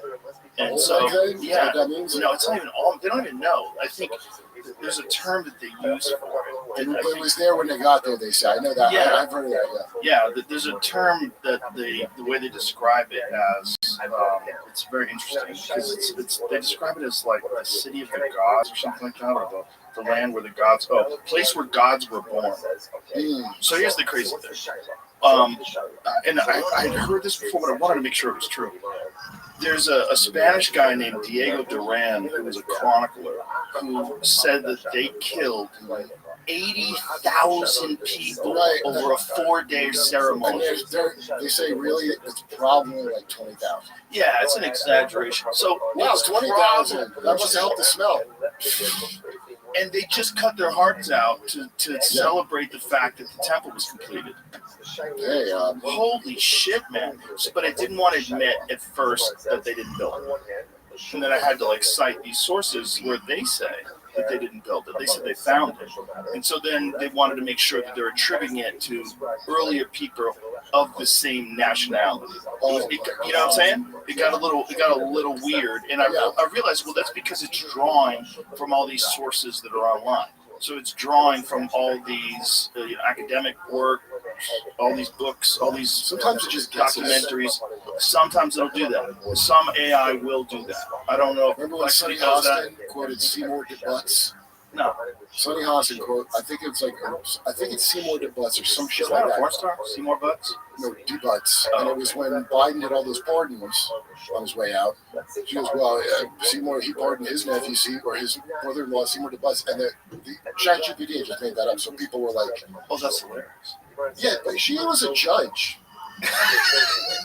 Presiding over child trafficking cases, does that fill you with hope? Yeah, but I bet that was good to have her in charge of something like that. She's probably tired from a long day of hard work at the View, and ChatGPT lied to her. Look, cut her some slack. The point is, this is why Jesus won't be an AI, because Jesus is a fucking liar that you got to tell to go back and look stuff up. Eventually, he'll get it right. Also, Jesus wouldn't be made by a tech freak with a weird dick. I think the AI is going to make Jesus. I don't think it's Jesus now. I think it's going to make, okay, if an AI makes Jesus, by the way, and this is just in lore. Again, I'm in lore. You know my religion, Christ Penelope, which I disclosed to you. No, I'm a follower of Christ Penelope, the guy who farts in your nostrils to get the thing out. Remember I told you? I notified you. I think it should be Penelope Christ, but whatever. Anyway, I'm sorry, I was thinking about Christ Penelope.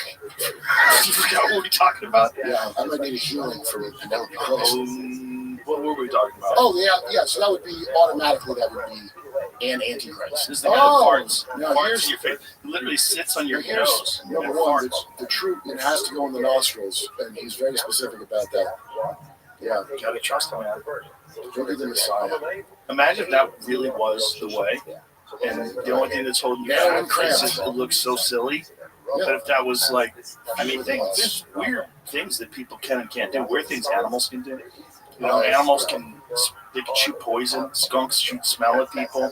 Imagine if your farts contain there's something about the biome of your own farts that it gets into someone's nostrils and it activates your DMT. Well, I don't have to imagine because that's a real thing. His name is Penelope Christ. It's one of the most amazing. Is that him? We hear what he says? I don't even know what he said. Who is saved? Christ Penelope. Sevenfold Holy Ministries. I like what he's doing. He drinks that cranapple